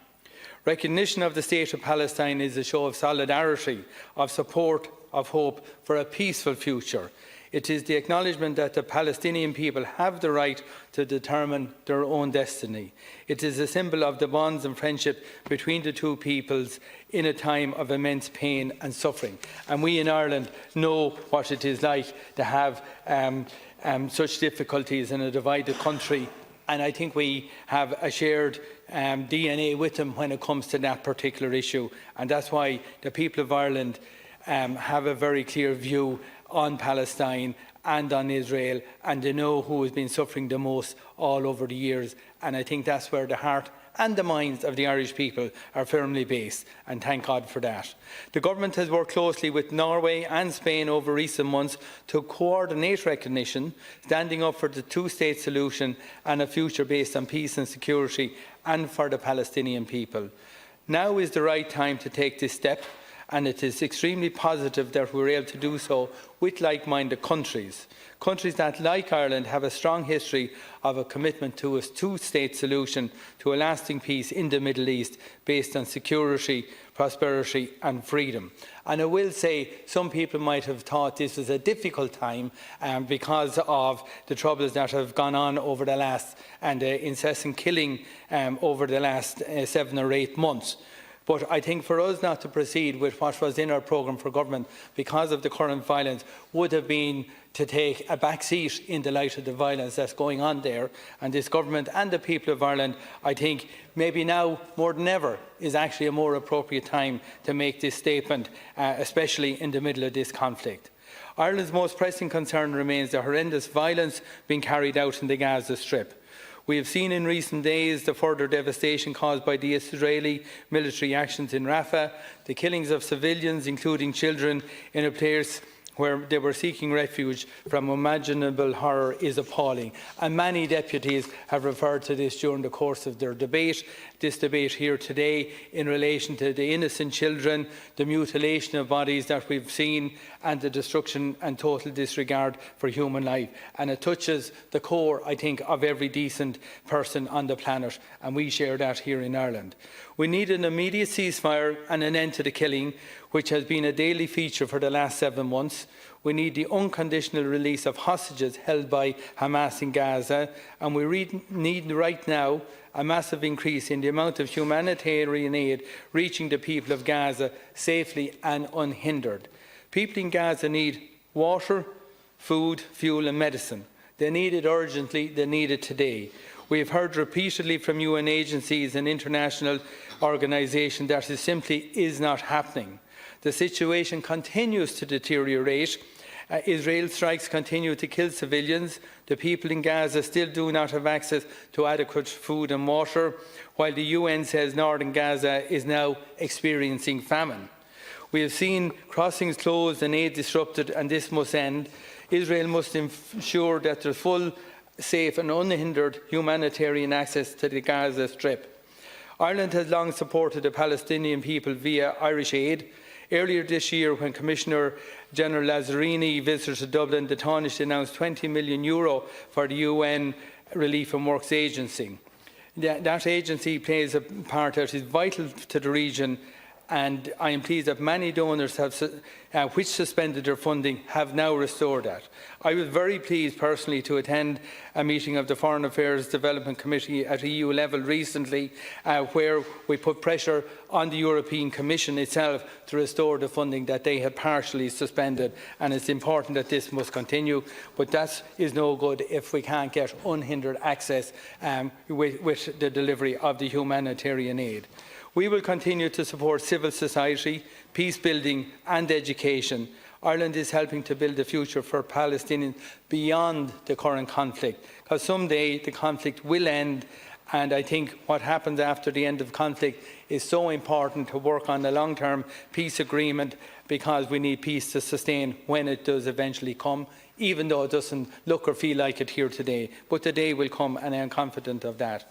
The government's recognition of the State of Palestine forms only part of our policy to support the Palestinian people in their hour of most need and help. Nevertheless, it is a significant step, and you can see that by some other countries and their reaction to us and to Norway and Spain in the last day or so on this matter. But be that as it may, we take that on the chin, and I think it's important what we are doing.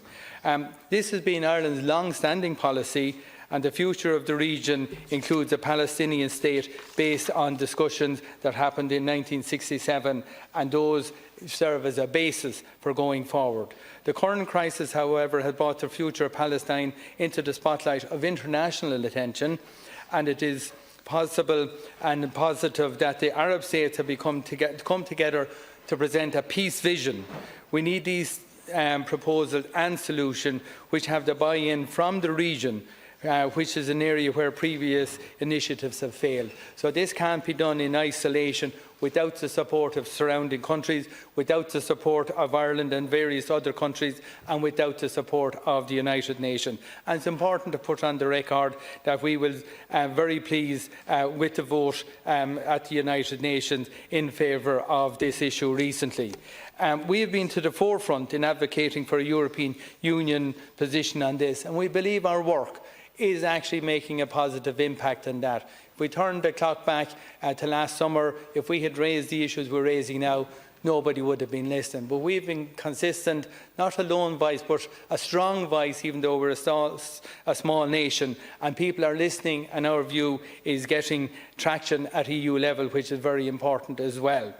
The government's position remains unchanged, and I keep reiterating this: a two-state solution, Israel and Palestine, that delivers essentially security and dignity for Israelis and Palestinians alike. And I have no doubt that the people in Israel themselves want this to end as well, notwithstanding the views and actions of the particular government. And it's important someday soon that they have a general election sooner rather than later, where the people of Israel can express their views in relation to what's going on as well. And I think that's particularly important. And recognition of Palestine is not an end in itself. It marks a new chapter in Ireland's relationship with the Palestinian people, and I welcome the representatives from Palestine here today and in the visitors' gallery during the debate earlier. And we are playing our part to strive towards peace in the region.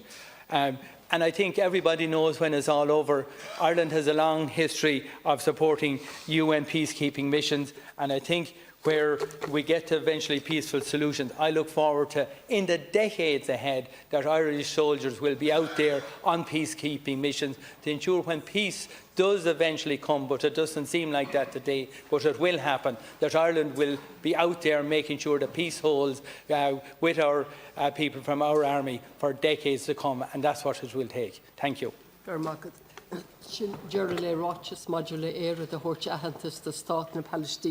That concludes statements on Ireland's recognition of the State of Palestine. And I just want to acknowledge the presence of the soon-to-be formally appointed ambassador from Palestine, the first ever, and who has sat through this discussion for almost 4 hours. So I think that's not easy to do, given what's ongoing in our country.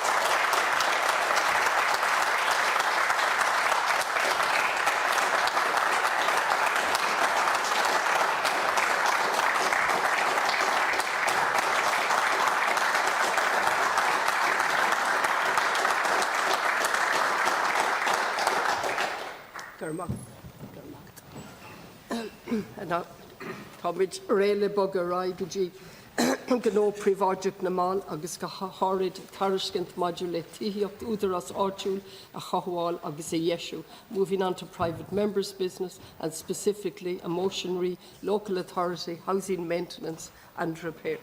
Agus a cheachta gold in it? I'd like to move it. You move the motion. So the motion has been formally moved. A cheachta gold. Go Margaret. Whereas the Senior Minister, Darragh O'Brien, tonight, for discussing of this very important motion, I think the man who is responsible for housing in this state hasn't even got the decency to come here this evening. The absolute contempt he is showing to the hundreds of thousands of people who live in the 176,000 social housing that this minister didn't have the decency to turn up. It is absolutely a scandal. People are living in cold, damp, drafty homes. And where is the minister? But the minister sometimes criticises Sinn Féin. We are here today with solutions for this government to take on board for these people. Real solutions for these people. This motion is a plan that needs to be put in place. Minister, it's a photograph of a house in Mayfield in Cork. It's a hole in the roof. 13 years this person's living in this. Since austerity, since your government, since Fianna Fáil and Fine Gael brought in the austerity measures, and this lady's name is Georgina. She reported it to the City Council. She has poured money into the house, trying to paint it, clean it, the amount of money she's spending on electricity and gas, trying to keep her children and in her children warm. And in her own words, she says she is crippled by the money she is spending trying to keep this house habitable. And what she's saying is she's frankly depressed and feels the unhealthy situation that she and her children are living in. That is a shocking indictment. And the only thing Cork City Council have done is in 2019 they replaced the toilet that was broken, while the walls around her are crumbling, the plaster is crumbling in the walls, and mould is growing on the surface and it's damp. And I have another one. This is the Glen, Cork again. No faces off it. Right? This is the walls. The walls inside the house. That's what they're living in. Right? Would you expect anyone to live in houses like this? Where you can't even paint the walls because the plaster is coming off the walls. Look at the mould and damp. Look at that. That's what the ceilings are like. And Kieran and Mary said to me, they can see the water dripping down the walls of the house. They can see the mould and damp that it's causing. Mary says she's constantly on antibiotics and steroids, and she has no doubt that her living conditions is affecting her health. In Granabraher, where I live, a lady contacted me. There was a storm in 2021, 3 years ago. There's been a lot of storms since. And Elizabeth and George have told me the council said their roof needed replacing given its condition after the storm. Right? 3 years later, no one has fixed it. Look at that. That's what they're living in. The dirt, the mould, they're painting it, they're cleaning it, and it comes out through the wall again. This is the windowsills and the plug sockets.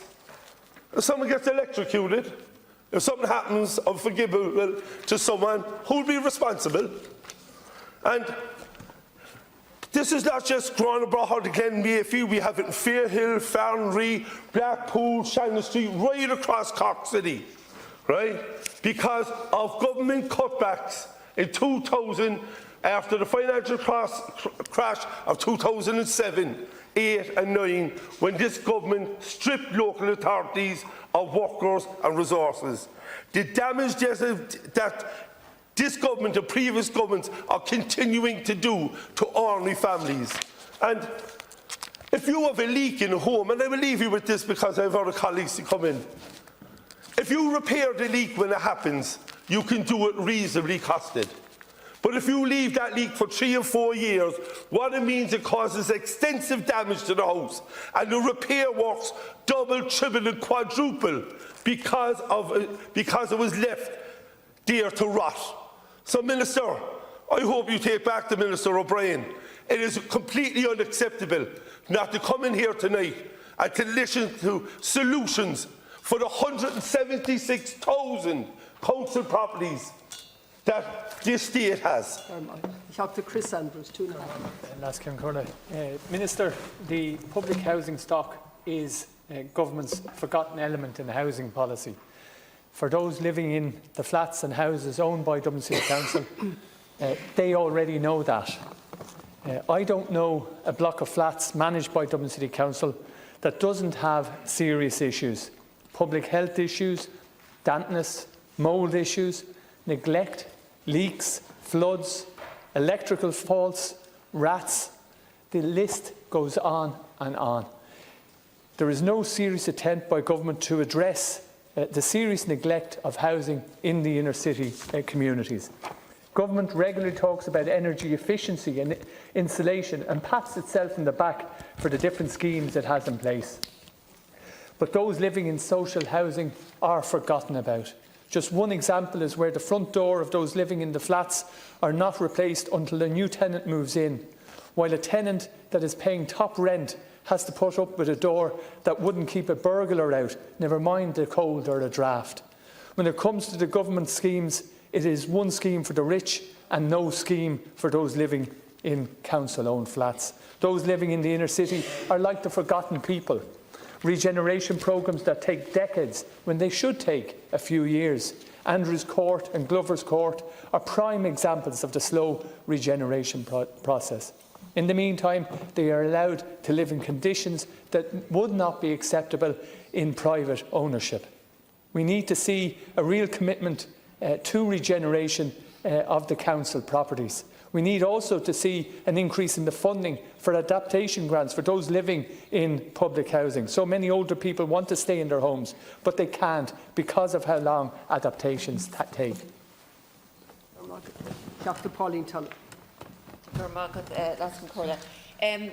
The issue of social housing repair and maintenance is probably the second most common issue that I hear about in my constituency office, and that's next to those seeking assistance and advice in obtaining a local authority house in the first place. And many of the people come in, they bring in photographs, or they send me on videos, or they invite me out to their house to see the conditions they're living in, and they're absolutely dreadful. The houses are damp, there's mould on the walls, there's mould on the ceiling, there's holes in the walls, there's holes in the ceilings, there's single glazed windows, there's drafts around the doors, there's holes in the roof. It's dreadful, and people are spending money that they can ill afford to try and heat these homes, and they're fighting a losing battle.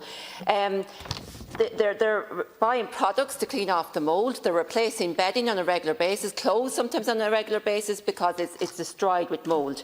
And there's also significant costs in terms of the health of the people living in these homes. And I'm hearing from parents whose children are constantly off school because they're getting colds or they're developing asthma or other respiratory conditions. Older people are ending up requiring hospital care because of the conditions they're living in.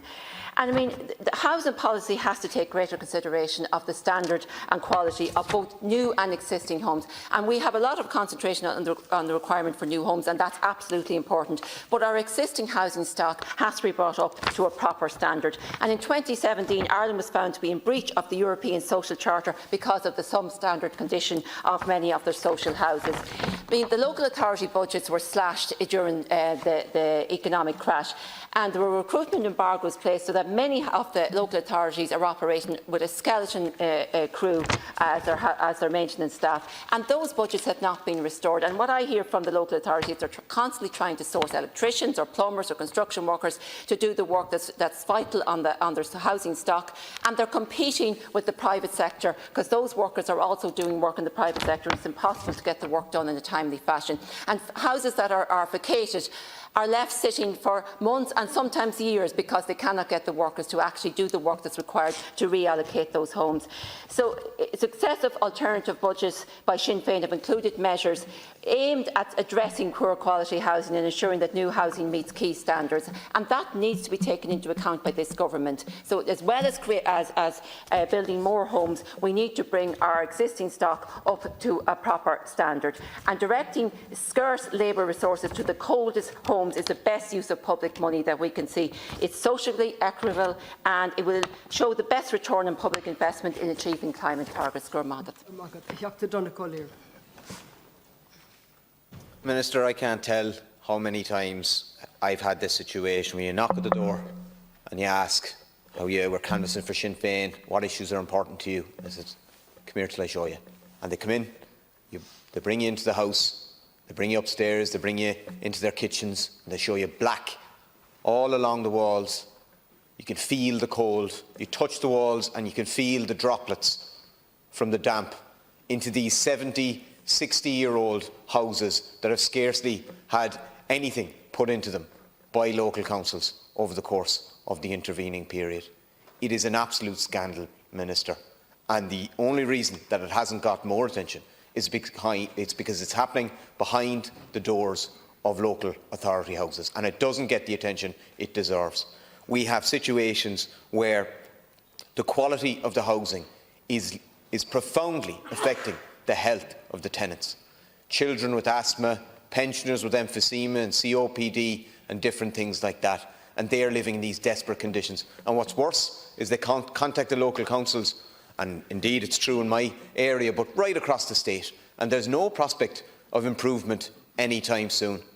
You see all the examples of bags of clothes and blankets and pillows being thrown out because they're up against the wall and the black and the damp rising against them.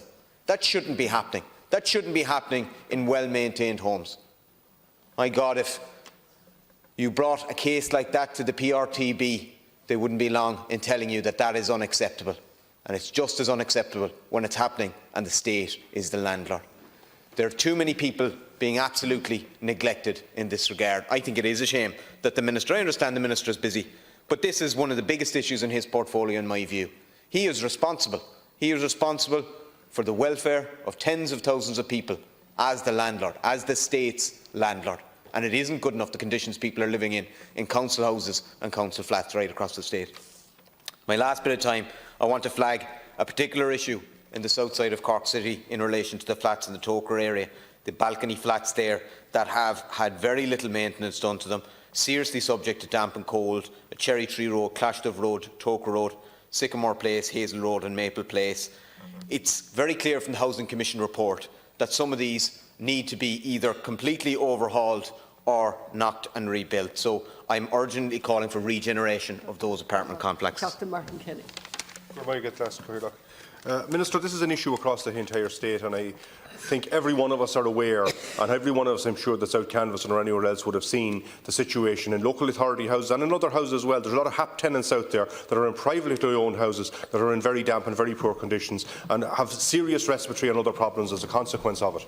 I recently was at a house which was a HAP tenant was in a house in my constituency, and I brought someone with me who was a builder who knew the job and knew the situation. And basically what he told me is the issue here is insulation. You have the cold coming in from the outside, you have the heat on the inside. What happens? Condensation. What happens when you have condensation? It creates dampness and the water flows down the wall. We see it everywhere. The black mould, the issues with rotten furniture, rotten... I had an incident, in fact, if it wasn't serious, it's actually amusing. A local authority were called out to an elderly person who had their cabinets in their kitchen, the drawers were all broken, mainly because of the rot that was coming through because of the dampness. And what did the builder do when they came out to fix it? They put 3 blank drawers on it to take the bad look of it and left them with no drawers. I mean, if it wasn't serious, it would be something you'd see in some sketch on the television. This is the kind of problems that people are dealing with. But there are very, very serious issues out there as well. I recently had a situation where there was a couple in a house and the dampness was so bad and the problems were so bad that they were moving. They didn't sleep there. They only slept there in the summertime. And in the wintertime they went away and lived with this man's mother. Because in the winter time it was so damp and so bad that they couldn't live in the house. It has been reported continuously to the local authority, and the local authority come out and look at it and say, yeah, we'll try and do something about it, we'll try and do something, but nothing ever happens. Another issue in the context of all of that is, many of these houses, what they say to them is, if another local authority house comes up soon, we'll move you to that, and then we can get in on a scheme to be done. And that's one of the problems we've got. They have to wait until they have houses empty before they'll do work on them. And that needs to change. And I think that's a note that you need to take, that there needs people out there need to get the work done on their house while they're living in them, not waiting until they move somewhere else or until they pass away. One final point I want to make, and it's in regard to insulation as well, and the insulation grant. I was come off the phone earlier this evening to a person who was looking to get the grant for Sustainable Energy Ireland to wrap their house. And they were approved for the grant, everything thought was fine, but then when they went to draw it down, sorry, you can't get the grant because in 2010 a previous owner of the house got wall insulation where the walls were pumped, and the grant that they got at that time was €400. It would cost more to inspect the house than what they actually got in the grant, but now they're being turned down to get this grant, having spent the money wrapping their house with insulation. So I think there needs to be a serious look at how this is all happening for people around the country, because this government is simply letting people to live in poverty. In today's Ireland, hundreds of thousands of ordinary workers and families are faced into an impossible situation. They're confronted with a housing crisis of unprecedented proportion. Successive Fianna Fáil, Fine Gael and Green-led governments have utterly failed on housing. Bad planning, mismanagement and downright dereliction has resulted in one of the worst housing shortages of social and affordable housing in Europe. And where the stock does exist, there are very many residing there are living in substandard conditions. These are drafty, cold and overcrowded homes with damp, mould and in some cases pests. From a health perspective, from a social justice perspective, from a plain decency perspective, this is not good enough. Living in social housing should not mean living in homes that are harder and more expensive to heat. Living in social housing should not mean living in an unsafe environment. Living in social housing shouldn't mean doing damage to yours or your children's health. I have an example in my own constituency, a family of 4, and there is a serious issue with their home. Due to a bonding issue, cracks are forming in the walls, paint, plaster and tiles peel away in several rooms of the house. Leaks are forming due to water escaping between bad or damaged tiling. You can't so much as put a strip of sellotape on the wall before cracks start to form. This is a serious problem in itself, but when you take into context that they have a child with a disability who then can't have a support bar placed in the bath, it outlines an even more dangerous situation. Despite being contacted several times, the local authority has yet to perform the necessary renovations. What this story makes clear is that solving Ireland's housing crisis is not just about significantly increasing the housing stock, it's also about ensuring that all homes, new and existing, are of a decent standard. Alongside increased funding for estate regeneration and response maintenance, Sinn Féin would prioritise the retrofitting of social and social authority homes in a way that works for people. That needs to happen, Minister. I urge you to support the motion. John Brady. Thanks, Ms. Corla. The single largest landlord in this state is the government, and the least accountable landlord in this state is the government. The worst offender in terms of ignoring its responsibilities to its tenants is the government. Tens and thousands of tenants live in substandard and badly maintained accommodation right across this state. In Wicklow, I deal with families and children on a weekly basis who are in damp, black, mould-infested houses, and these children are regularly on antibiotics, on steroids, often developing severe respiratory problems. And this is not the fault of the local authorities. The responsibility lies squarely with the government, because the government is simply not releasing sufficient funds to allow councils to carry out the badly needed maintenance and repairs. If that's not bad enough, there are several thousand vacant and boarded up council houses right across the state. In my own constituency of Wicklow, there are over 140 vacant and boarded up homes, some of which are being boarded up for over 2 to 3 years in some cases. And to have one house boarded up in the midst of a housing crisis is nothing short of a disgrace, Minister. But to have 140 houses in Wicklow boarded up, vacant, is a national scandal. because the government simply will not release the funds for the repairs that would allow the council, such as Wicklow, to do the pre-letting works that is needed. And that's despite repeated requests from the council to the government. You will not release the sufficient funds to allow the councils to carry out the pre-letting works. The councils don't have sufficient funds to do this themselves, nor, Minister, do they possess the skilled workforce that could carry out this work for them, as they had in the past, down to recruitment embargoes and austerity measures. They're now reliant on private contractors, which only serves to push up the costs of those works. The funding needs to be released, the houses need to be fit for purpose, and the scheduled maintenance must be allowed to happen. And, Minister, there can be no boarded up houses anywhere in the state, whether they're private or owned by the state in the trust of the local authorities. That is a scandal. We have people on lengthy waiting lists, with people sleeping in cars, with people sleeping in overcrowded box rooms and houses the length and breadth of the state, Minister. You need to release the funding to ensure work is carried out on these substandard properties and to ensure there is no boarded up houses anywhere in the state. Anish Antara Din. Firstly, I just want to thank each of the deputies for their contributions.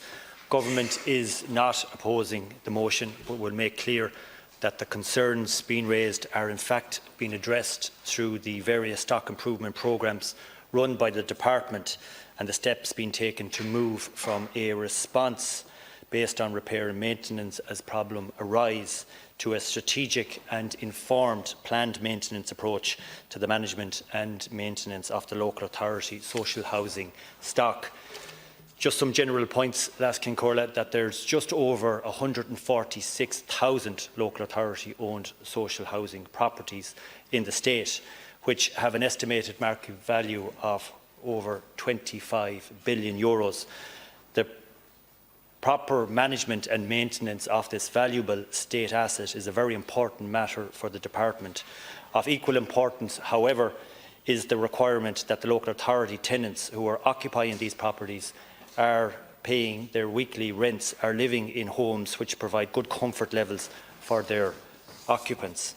In accordance with Section 58 of the Housing Act 1966, local authorities are legally responsible for the management and maintenance of their housing stock, including pre-letting repairs and vacant properties, the implementation of a planned maintenance programme and carrying out of responsive repairs. Local authorities also have a legal obligation to ensure that all their tenant properties are compliant with the provisions of the Housing Standard for Rental Houses Regulation of 2019. Local authority officials and elected members have a very important role in regards to making adequate budgetary provisions for housing repairs and cycle management, utilising the housing rental income available to them as part of the annual budgetary process. Notwithstanding the legal obligations on local authorities to manage and maintain their own stock, the Department does provide significant annual funding support to local authorities for management and maintenance under a number of funding programmes. To that end, it should be noted that nearly €200 million per annum of exchequer funding is being provided to local authorities under the various stock improvement programme. Under the planned maintenance voids programme, the Department has supported local authorities in refurbishing vacant social homes and returning them to productive use. This funding programme was introduced back in 2014 and has, to the start of 2024, returned 23,315 properties to use, with funding of almost €336 million from the Department. Furthermore, as we transition to planned maintenance, €5 million of the €31 million planned maintenance void budget was ring-fenced to help support the completion of multi-annual stock condition surveys, the implementation of an asset management ICT system, and an element of planned maintenance. The transition to a planned maintenance as set out in Housing for All is continuing, and it is envisaged that the 2024 programme will be a continuation of the approach adopted by the Government since taking office. The Department will also look to ensure that future funding streams align with this approach. The ICT solution is being implemented nationally to manage the housing, asset and the planned maintenance programme. It also provides the ability to carry out and gather the data on stock condition surveys, and it is intended that the new asset management solution will be rolled out to all local authorities during 2024. Under the Energy Efficiency Retrofit Programme and the Shallow Retrofit Phase 1 and Phase 2 programme run between 2013 and 2021, over 74,000 local authority dwellings have been retrofitted with a total exchequer spend of over €166 million. 2021 saw the introduction of a new and significantly enhanced 10-year deeper retrofit programme in response to a commitment made under the programme for government. This called for the retrofit of 500,000 homes to a B2 by 2030, led by the Department of Environment, Climate and Communication, of which approximately 36,500 are expected to be local authority-owned homes. The programme requires local authorities to move to a level of retrofitting resulting in a post-works BER of B2 or cost optimal with eligible works under the programme to include attic cavity wall insulation or external wall insulation, windows and external doors, heat pumps and auxiliary works. A budget of €65 million was allocated to local authorities in 2021. 2022 saw an increase in funding with the budget of €85 million allocated to local authorities under the Energy Efficient Retrofit Programme to retrofit 2,400 properties. In 2023, there was an increase in budget of €2 million, bringing it to €87 million for the EERP to retrofit 2,400 properties, with a further increase of €3 million in 2024, bringing the budget available this year to €90 million for the EERP. Since 2021, there has been a 40% increase in funding available for this very important work. In relation to the energy performance of local authority stock, it should be borne in mind that 51%, which is 74,000 out of the 146,000 properties, have had a shallow retrofit attic cavity wall insulation since 2013, which cost in the region of €166 million. Under the newly revised programme, a total of 5,766 dwellings have had a retrofit of B2 and a new windows and external doors and heat pump as at the end of 2023, which is a 15% of the overall target completed to the end of 2023. Approximately 25% of the local authority stock is already at target B2 level and would not need retrofitting, given that they were built since 2008 or have an overall upgrade deep retrofit under one of the major regeneration programmes in Dublin, Cork, Limerick, Louth and Sligo. The ambition is to have over 70% of the local authority housing stock with an A or B BER rating by 2030. Under the Disabled Persons Grant Scheme, the Department funds local authorities to carry out necessary adaptation works to local authority properties to cater for the needs of elderly and disabled tenants and families living in overcrowded conditions in local authority properties. Since 2014, the Department has provided funding of over €147 million to local authorities to support them in this work. Budget 2024 has provided €25 million to keep this important work going. Under the National Regeneration Programme that has been referenced previously, the Department provides funding which targets the country's most disadvantaged communities, those defined by the most extreme social exclusion, unemployment and antisocial behaviour. The programme ensures that the most disadvantaged communities are placed at the centre of all considerations surrounding physical, social and economic regeneration. The programme has delivered 740 new homes, with a further 188 currently on site and 1,932 in pre-construction across Limerick, Cork City, Dublin City, Dundalk and Tralee. In Dublin City, large regeneration projects are underway to replace older flat complexes with high-density high-standard mixed-tenure homes, including O'Devaney Gardens, St Teresa's Garden and St Michael's Estate in Inchicore. Just last week, Minister O'Brien opened a new social housing complex at Dominic Street in the North Inner City. Regeneration programmes to refurbish and replace flats at St Mary's, Dorset Street, Constitutional Hill, Matalbert Court, Glover Court, Pierce House, St Andrew's Court, Oliver Bond House and Dominic Street West. The Cork North West Quarters regeneration programme is well underway and includes the demolition of 450 houses and their replacement with 678 high-quality homes. 121 new homes have been completed to date, with a further 103 homes to be completed later this year. In addition, the Limerick Terminal Upgrade Programme, also funded under the Regeneration Programme, is close to completion and will result in the refurbishment of over 1,580 existing social and private homes, achieving B2 rating. Under the Housing for All, over €70 million has been invested in the National Regeneration Programme in 2022 and in 2023. A total of €50 million is estimated to be spent on improved regeneration projects throughout 2024. Under the Housing Adaptation Grant for older people and people with disabilities, the Government's main focus in respect to the Housing Adaptation Grants is seeking to spread their benefits to further increasing this funding that is available at national level, including wider access to funding at a local level. In 2023, an initial exchequer provision of €66.5 million combined with a supplementary estimate provision of an additional €6 million facilitated the payment of over 13,000 grants. Housing for All commits to reviewing the Housing Adaptation Grant Scheme for private dwellings, and report on this review has been prepared by the Department of Housing,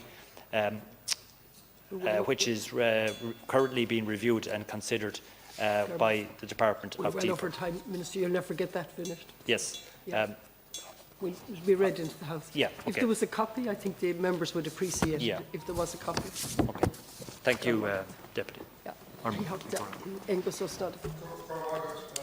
didn't have a copy of the Minister's script because he was talking about 200 million, and considering there's 146,000 homes, that's only 1,300 per social housing unit. So you're not going to get much bang for that buck. And considering the position of a lot of people who are living in flat complexes here in the city, or other houses that are badly built, are not built for purpose. There's a lot more. Kind of you finished up your script there talking about regeneration projects, and kind of Michael's estate was one.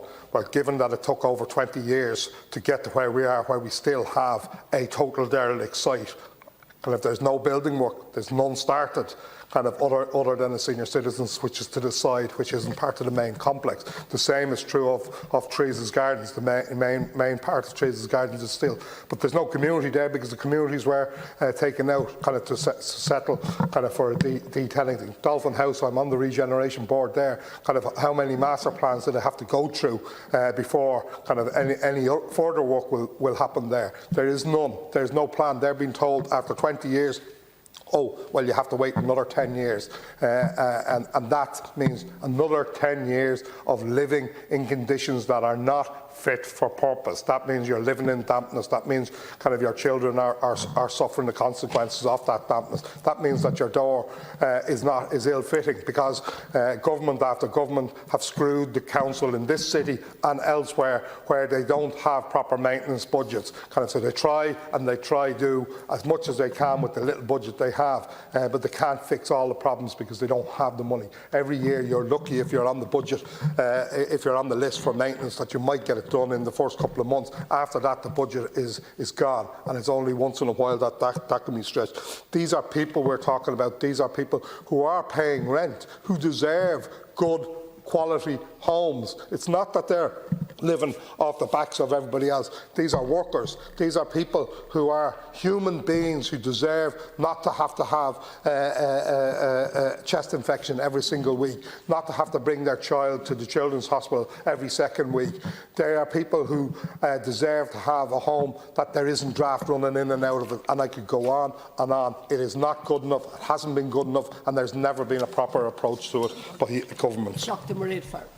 The overflow in our attic was fitted incorrectly, so eventually it burst and came down through the lights in my bathroom and down through the ceiling into the sitting room and kitchen. So there's water damage in the ceilings, both upstairs and downstairs. The extractor fan is hanging by one screw. These are the words, Minister, of a county council tenant. In the words of a city council tenant, the leaks have damaged a lot of my belongings, afraid the ceilings are going to cave in as they're all cracked, radiators all blue, sink is hanging on by thread, window in front room won't close properly, bad draft in my neck, no shower to wash ourselves. These are responses that I received from people in Galway who completed a housing maintenance survey, which I conducted because it is so clear, if you're speaking to people across Galway, that people are living in substandard accommodation. And the reality is that this has a serious impact on their health.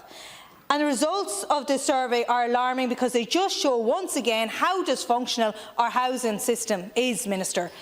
Nearly 90% of them said that they are currently dealing with problems in their home, and the most common problems, as we know, are mould, dampness and window issues. External doors, leaks and heating problems are also extremely common. And Minister, they do have a huge impact on the health of the people that live in these houses. Mould has serious implications in terms of breathing, in terms of coughs, chest infections. So many parents are telling me that they're constantly in with the GP, with their children, with another chest infection, another cough, and they just simply can't get rid of it. Or that their clothes are just mouldy, stink of mould, not able to wear them. And it's really having an impact on their health and on their mental health. And it is the state that is the landlord in this case. And what's really concerning is that a third of the people that conducted my survey said that no one has come to check their properties.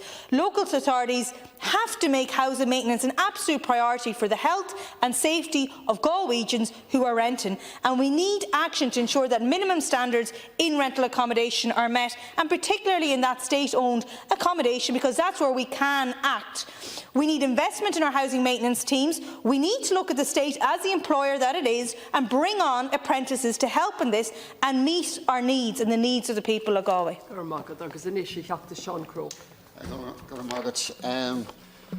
As others have said, I suppose the end of the housing crisis is not just about building new homes, it's also about maintaining the housing stock that we have. And I suppose everyone is going to give examples of what's happening in their constituency, and people have talked about the black mould that's there. And it's common enough, Minister, like one of the issues that we tried to get as our local authority was that under the county architect that they would come together and bring in the expertise, because there's various, when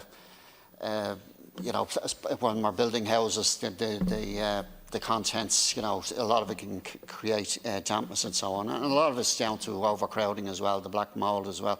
But we're not doing enough, and I suppose that's the key message that we're saying here tonight. I'll give an example of one in relation to a vacant home. Back on the 1st of September, I think it was, in 2001, there was a fire in Tala where a young child was murdered, a 12-year-old child. After that, there was a commitment from the local authority that said that they would turn this shop unit into, refurbish it into houses. That's 23 years ago, Minister. And those houses still have not begun. There's talk that they're going to call the building estate, the couple of buildings after the child and so on. But it's 23 years, and just an example of what's going on. I'll also give an example of the challenge of trying to get people who have medical issues. Sean Bourne, a friend of mine who would have been involved in state management, he was looking for a simple thing like a ramp to be put into his house. He had worked with the council about 30 years in the state management, helping him on a voluntary basis, and yet that man couldn't get a ramp put outside his house.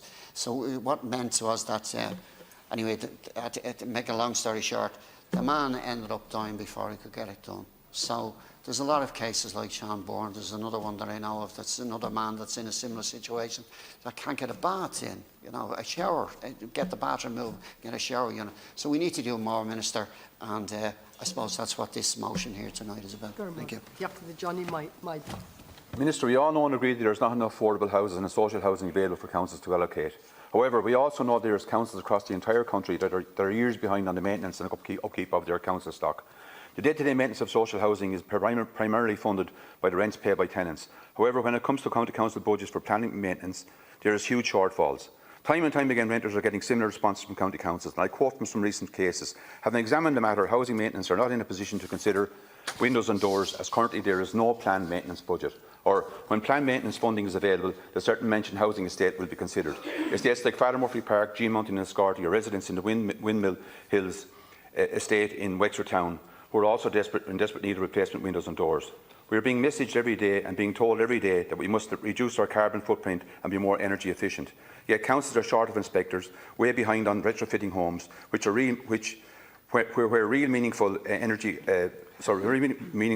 energy poverty can be tackled.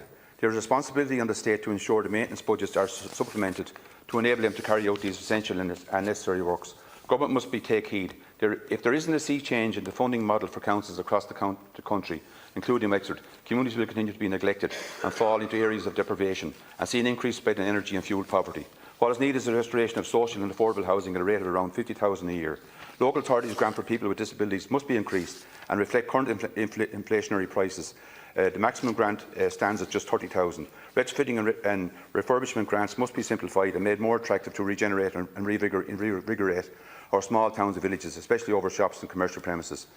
Lastly, more inspectors are needed to carry out inspectors and bring local authority housing stock back into decent conditions and under building construction standards, and introduce periodic stock surveys as recommended in the Housing Commission report. Can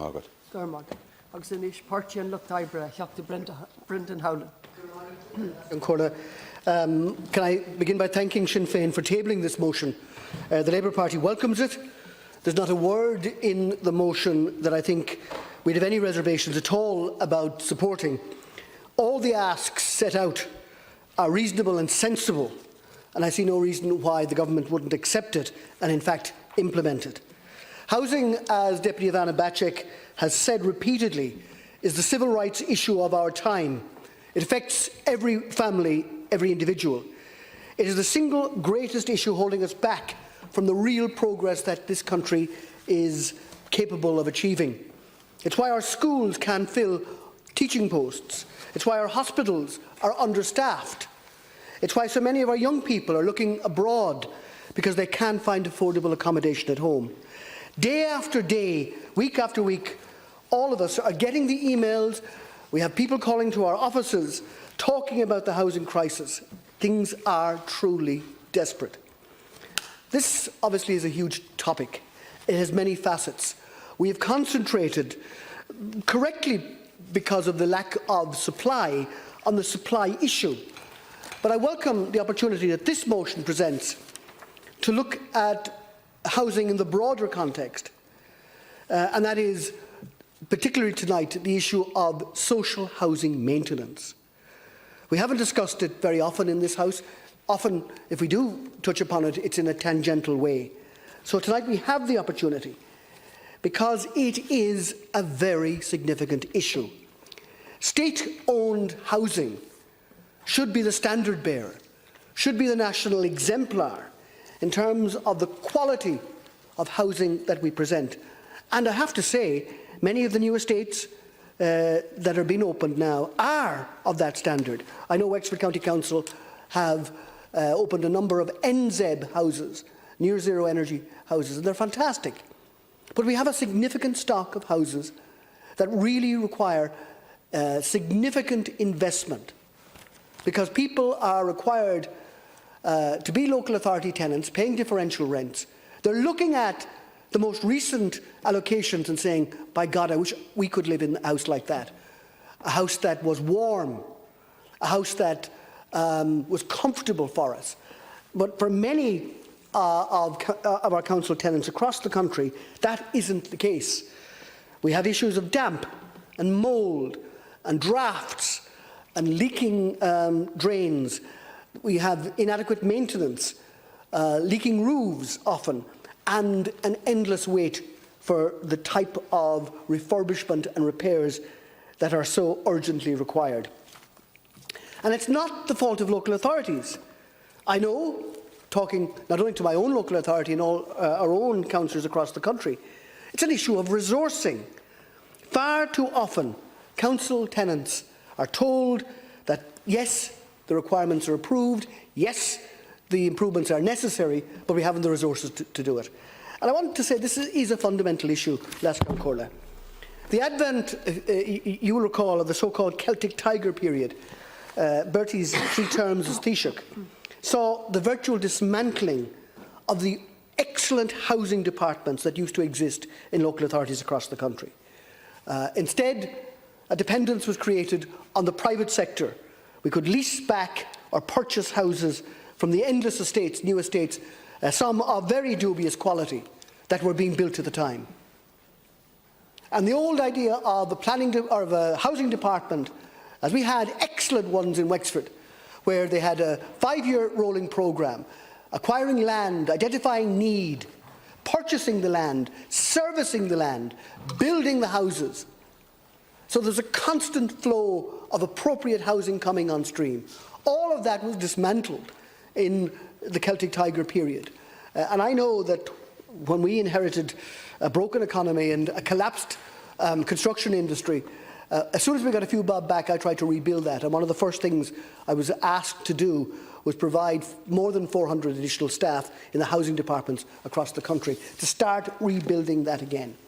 So I would hope from this motion that there would be a sense that we can rebuild that sort of energy within our housing departments that would provide the type of forward planning, resourced, identifying the land, servicing the land, so that 5 years from now we would know where the next array of houses and how many there would be meeting need, and constantly looking at the demographics to ensure that houses were built and the type of houses were being built where they were needed. We also need, Lascon Corla, to develop adequate housing maintenance skills. We need more apprentices. We need to ensure that these are not being bought in, but actually are intrinsically part of the workforce of the local authority. To have a team of permanent expert rebuilders, refurbishers, plumbers, masons, all the skill sets that are needed to ensure that the quality of housing is maintained. And equally important is, if we had that capacity, we could bring in the vacant properties. We're all scandalised by looking at the vacant properties. People on the street are homeless, and we're looking at empty properties sometimes for years.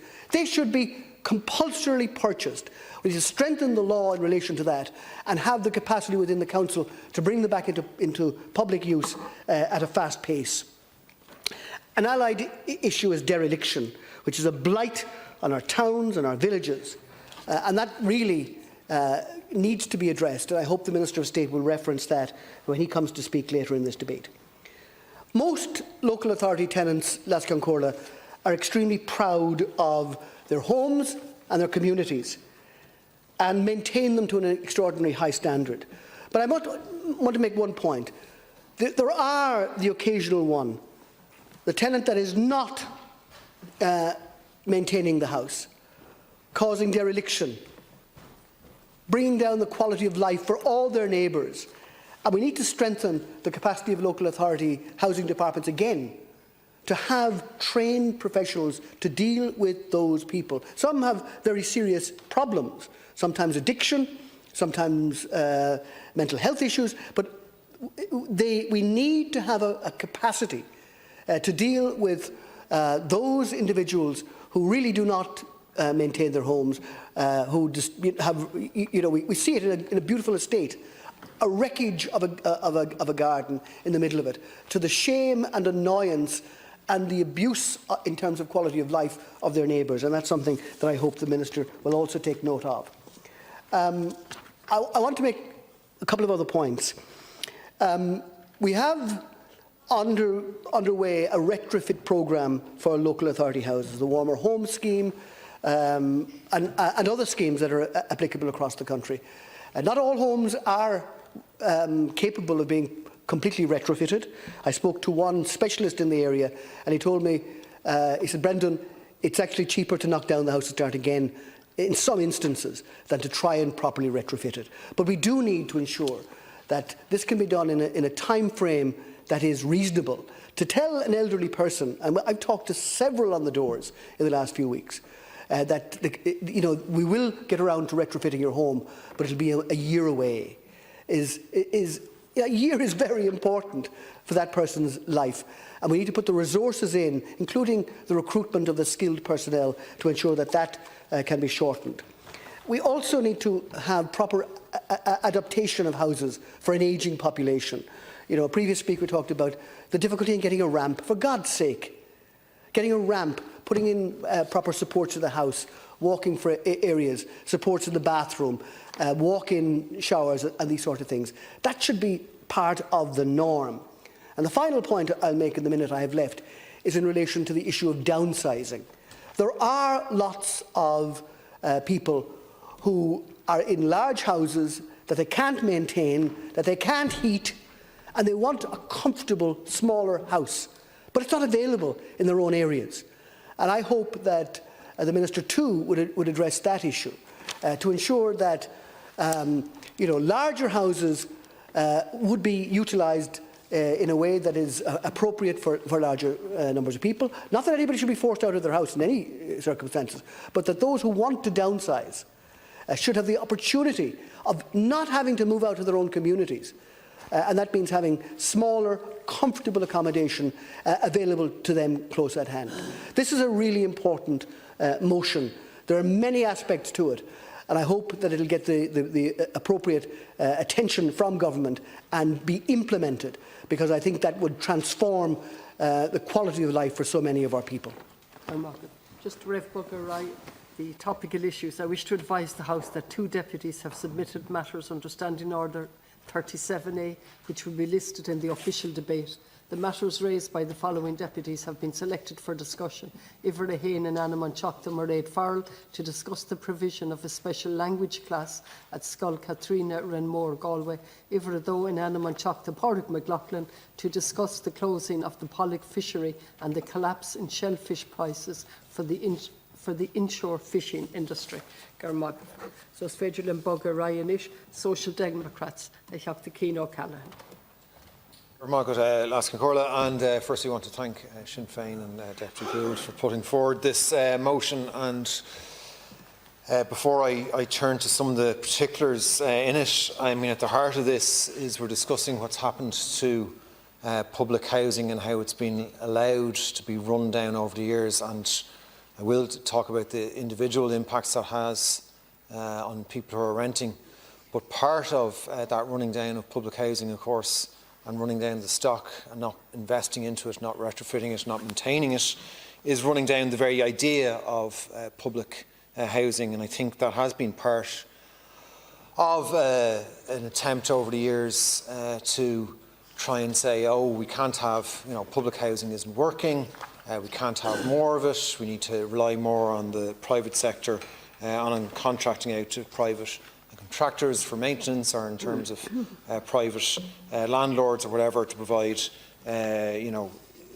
temporary forms of replacements for social housing and so forth. So running down our housing has also been running down the idea of public housing, and of course we shouldn't let go of the fact that when a lot of public housing in this country was built, it was of its time, it was at the time, it was of good high quality, it was ahead of its time in a lot of instances, and in fact it was quite radical in many instances. At the time we were taking people out of appalling conditions in tenements and in slums and providing good quality public housing that we were proud of as a country. And what's happened since, and especially in recent decades, is that public housing has been deliberately run down as part of a process of running down the very idea of public provision of housing. That's something that we should strongly oppose and need to oppose. One of the issues around this, Laskin-Corla, is also about the funding model for public housing, and indeed maintenance for public housing being broken and that not being addressed, and there isn't detail on that in this motion. That's the only criticism I would have of this motion, and we do need to, successive governments have failed on that in terms of not having a sufficient model of funding in place. The Minister, indeed, I'm grateful for the extra time I've been given there. You don't have to take it. I don't have to take it. I mean, the Minister did talk about the legal obligations on local authorities on this, and that is relevant, but if the funding model on social housing and social maintenance and public housing isn't fixed, then we're going to continue to have this problem. And indeed, it is actually scandalous that local authorities owning public housing are not meeting basic standards and basic requirements, legal requirements, that any landlord has to meet. And local authorities are enforcing those standards in some instances with regard to private landlords and not adhering to those standards themselves. And some local authorities have improved significantly on that in terms of enforcement in the private sector over the last number of years. There's still some distance to go on that. One of the heartbreaking things that I see as a public representative, I have to say, is in parts of my constituency, I see some people in lower incomes in much poorer health conditions than others.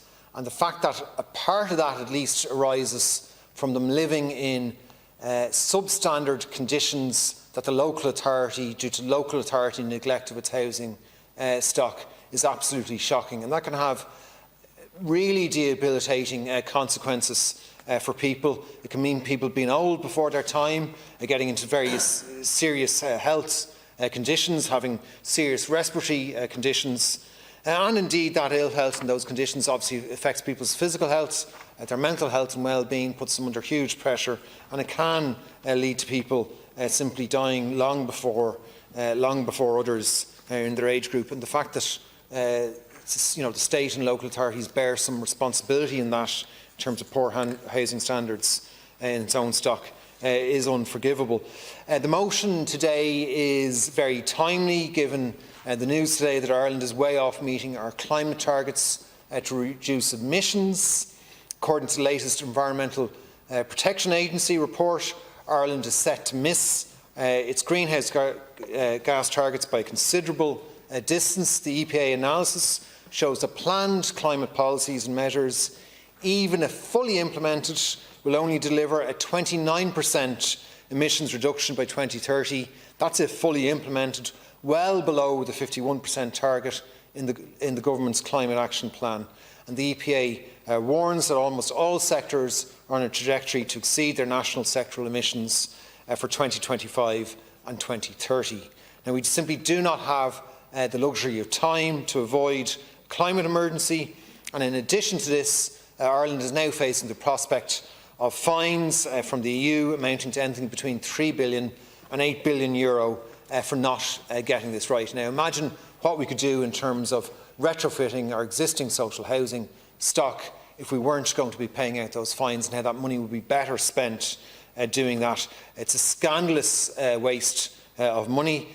These results from the EPA are the same as last year's EPA's projections, which really begs the question, what on earth has this government been doing for the past 12 months that no progress has been made since the EPA report and projections of last year? And despite all the rhetoric coming from the government, we are way off on this. Operational emissions from the residential sector account for 9.7% of Ireland's national emissions. Retrofitting existing housing stock is one of the best ways to address this. It's also one of the best ways to address energy poverty. Almost a third of households were at risk of energy poverty in 2022. Almost a third of households.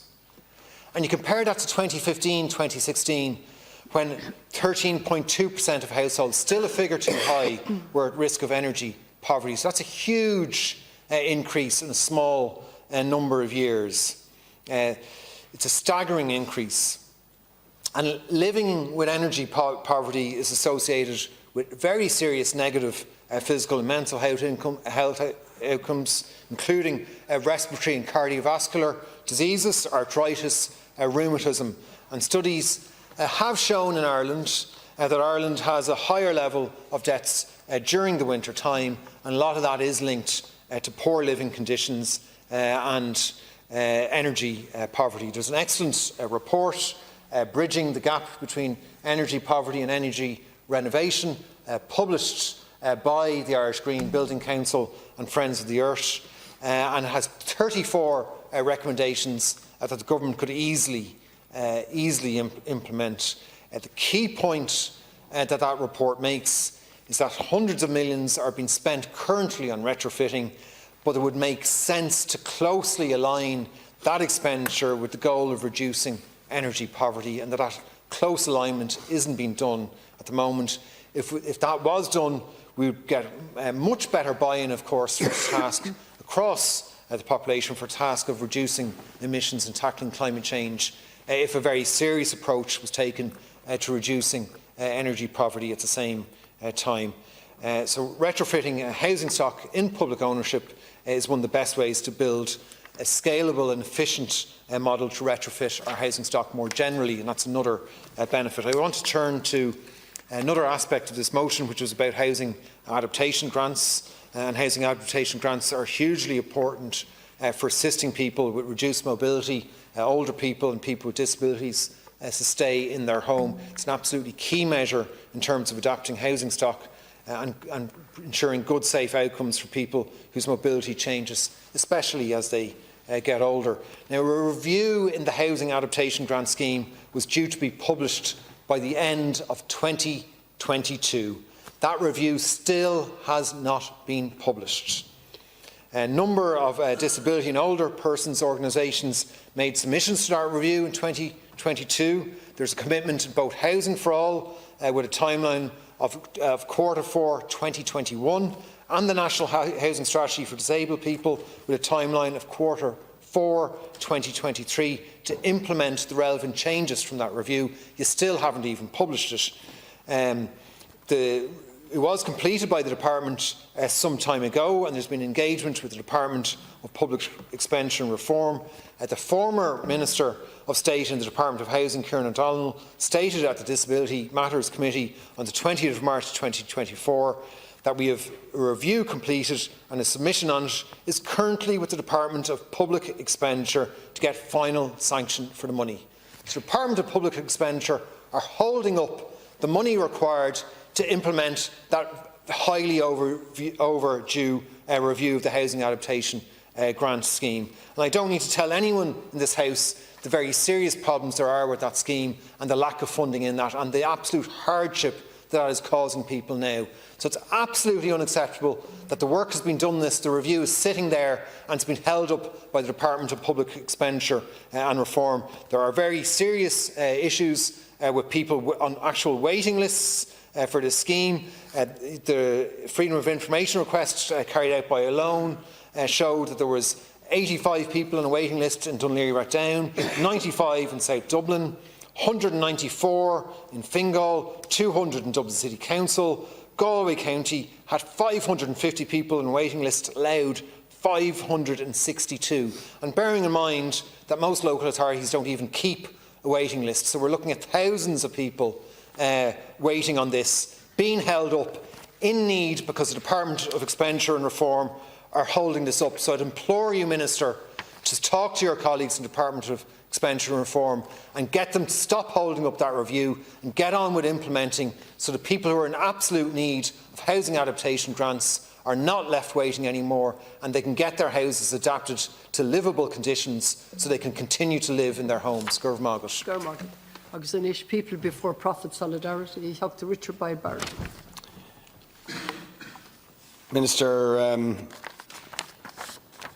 I think all of us are very, very familiar with the people coming into our constituency office where they show us the photographs, as I think Deputy Gould did earlier on. And can I thank Deputy Gould and Sinn Féin for this important motion.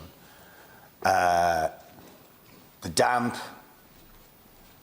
rolling down the walls and the windows and the black mould in the bathrooms, in the kitchens, in the bedrooms.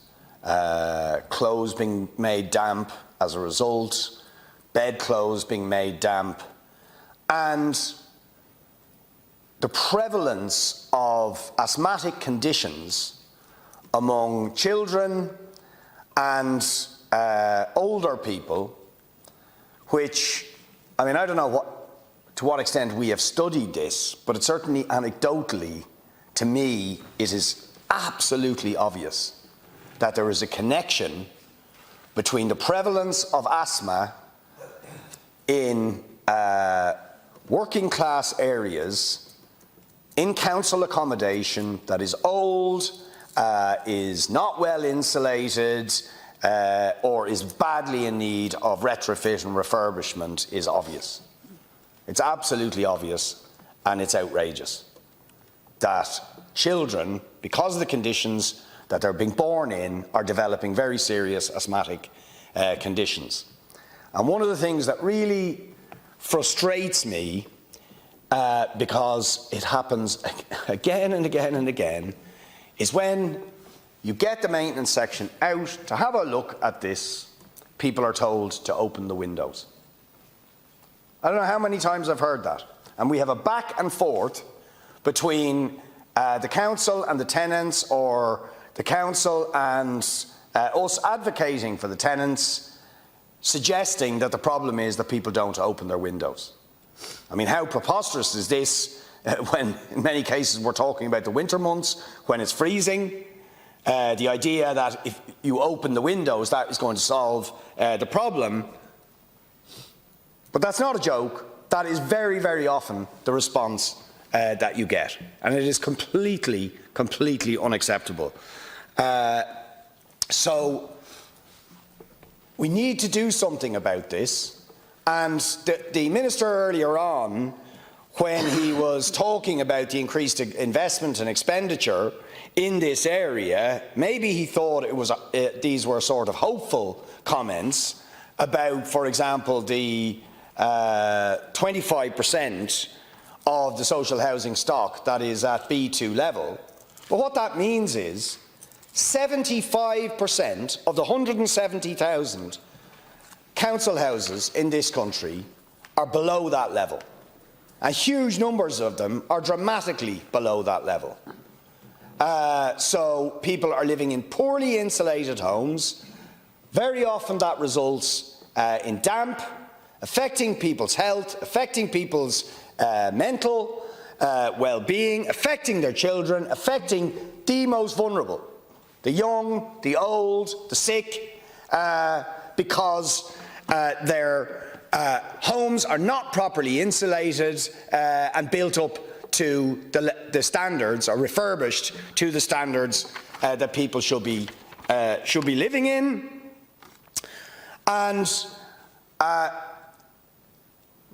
when you finally convince the council, and I know that in truth, you know, the people who are sent around, in fact, are simply giving these explanations because they know the resources are not available, the budgets are not available, or they are dependent on contractors. And it's about trying to get contractors rather than councils having the maintenance sections that they need to have, where we have direct labour of tradespeople, construction workers, people with the skills that can be directly deployed by the local authority themselves.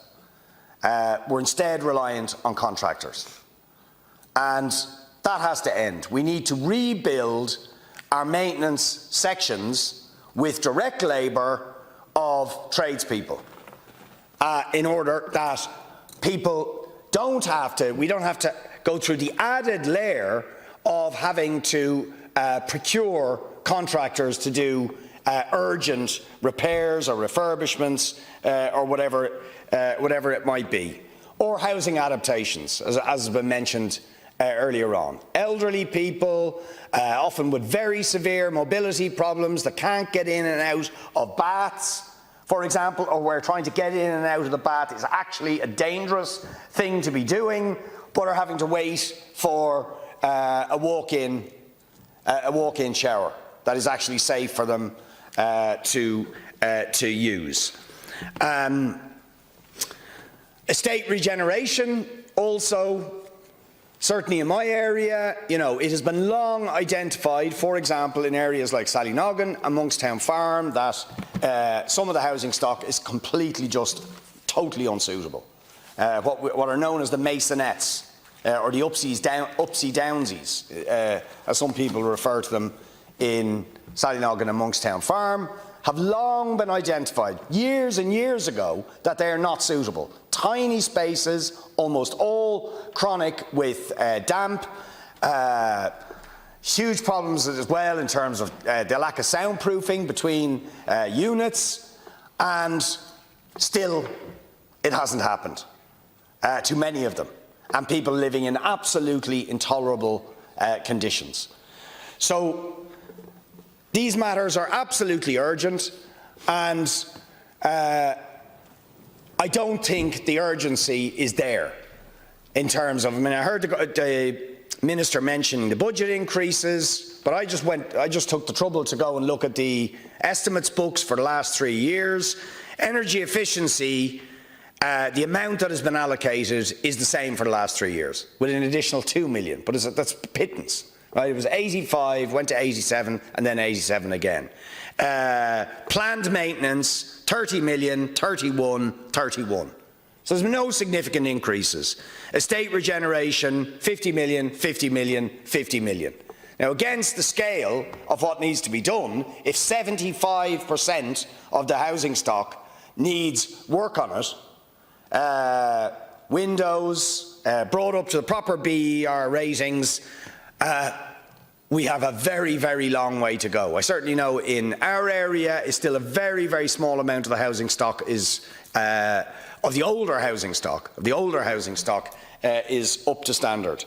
So we need to invest more in it, and we need to have our own capacity to do it, so that we are not reliant on contractors to the extent that that we are. And of course, all of this, as well as the health impacts, the mental health impacts on children, older people and vulnerable people, also, in huge amounts of cases, it also means these poorest and most vulnerable people are also hit with the biggest bills. Because in a vain attempt to try and heat homes that are not properly insulated, people have to bang up the heating and spend ridiculous amounts of money trying to keep homes that are not properly insulated warm, which they, or in many cases, they simply can't afford it at all, and simply don't heat the home and are sitting there freezing, in some cases endangering their actual lives. Certainly endangering their health, their mental well-being, but in some cases actually endangering their lives. So a hell of a lot more focus needs to go on this. We need to increase the levels of funding significantly above what they are for all of these things, for the retrofit, for the estate regeneration, for the planned maintenance, and we need to recruit more people directly into the local authorities in order to do the work, so we are not reliant on contractors. I want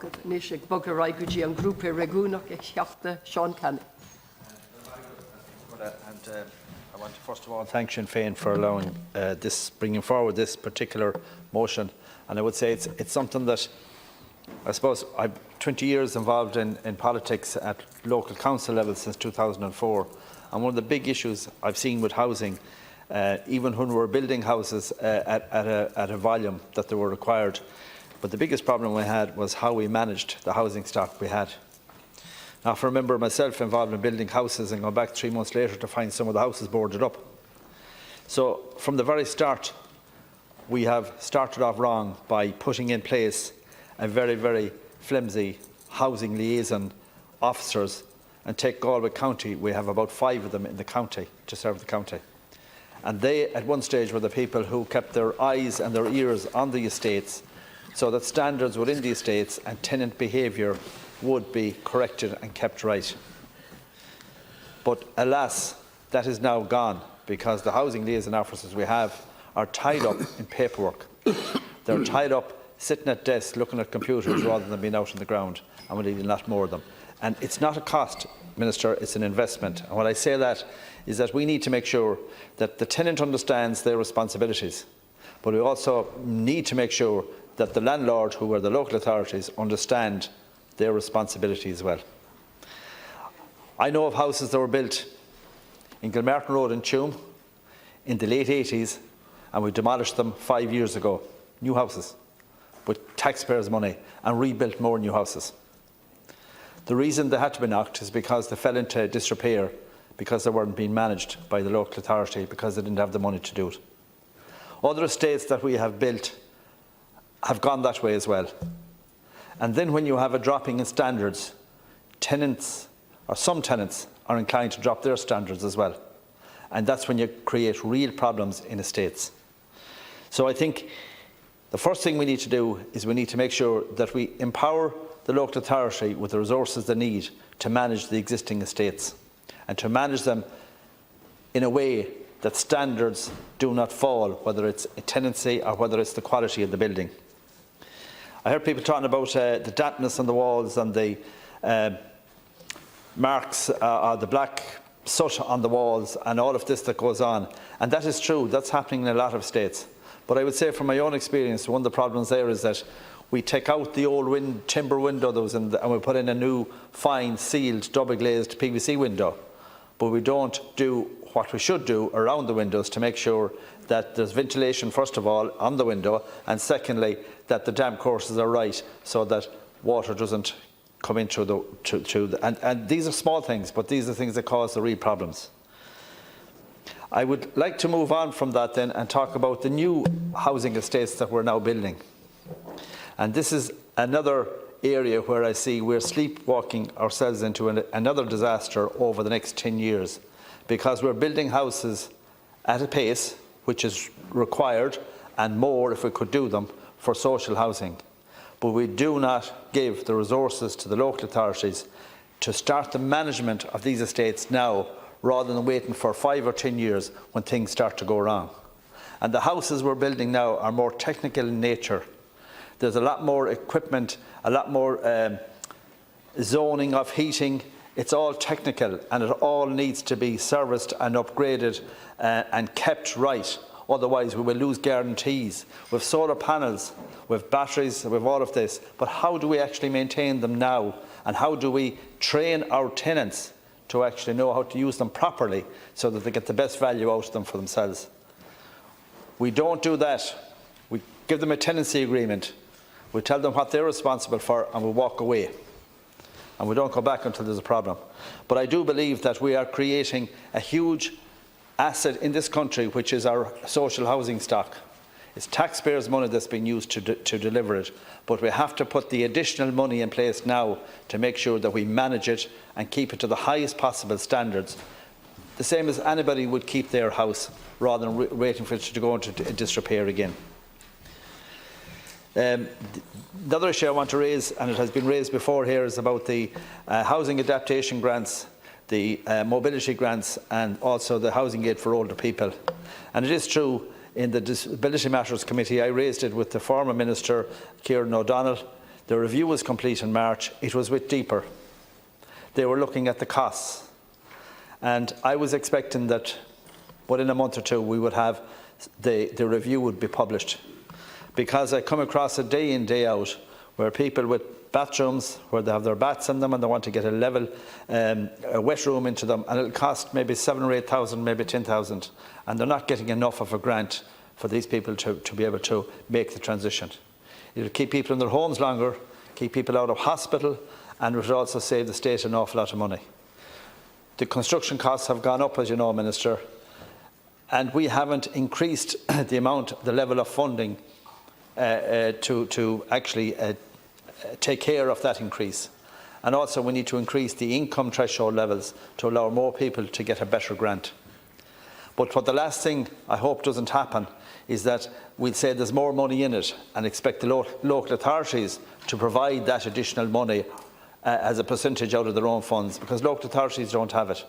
I think this has to be real government action to make sure that these grants, which are very good, and every local authority, the staff there are doing wonderful work in processing the applications, doing all of that. But at the end of the day, there's so much more we could do for people to keep them in their homes, living independently for longer. And I think it's one of the things that we can do very, very handily. I also believe that the retrofit scheme of local authority houses is very, very slow. And what's happening is local authorities are saying, oh yeah, we have a retrofit programme, so we won't be doing anything with this house until we do the retrofit programme. And that could be 2-3 years down the road. And this again is causing a huge amount of problems, because people are living in dampness, they might be living in cold, they might be living with a range that's not working right, or they might be living with a chimney that's not pulling right, and they still a lot of these houses still have solid fuel. And basically what I'm saying is we need to make sure that we fast track the retrofitting of the houses. And I know that we need to improve and increase the number of resources we have within our housing departments to look after all of that maintenance.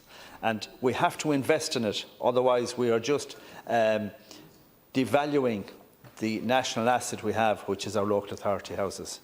And I think that is the most important thing, is that we realise that this is an asset that we have. We're housing people, but the houses are owned by the state, and we need to maintain them.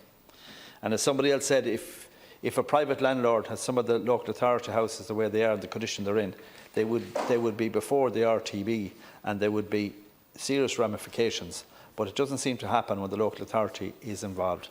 So what I would say to you, Minister, there's a lot of things happening, as was set out by Minister Dillon earlier, but not enough is happening, and not enough is happening quick enough. And I know some of it is down to resources in terms of people, but I do believe there is merit also in building up our maintenance teams in-house in each of the local authorities. And if we do that over the next 5 to 10 years, we will see that we will have an efficient working maintenance crew in every municipal district that will actually be able to take care of the problems as they arise, rather than waiting for an engineer to go out and look at the problem, come back, have to do a bit of paperwork to get a contractor, and it's maybe another 5 or 6 months before anybody visits the site.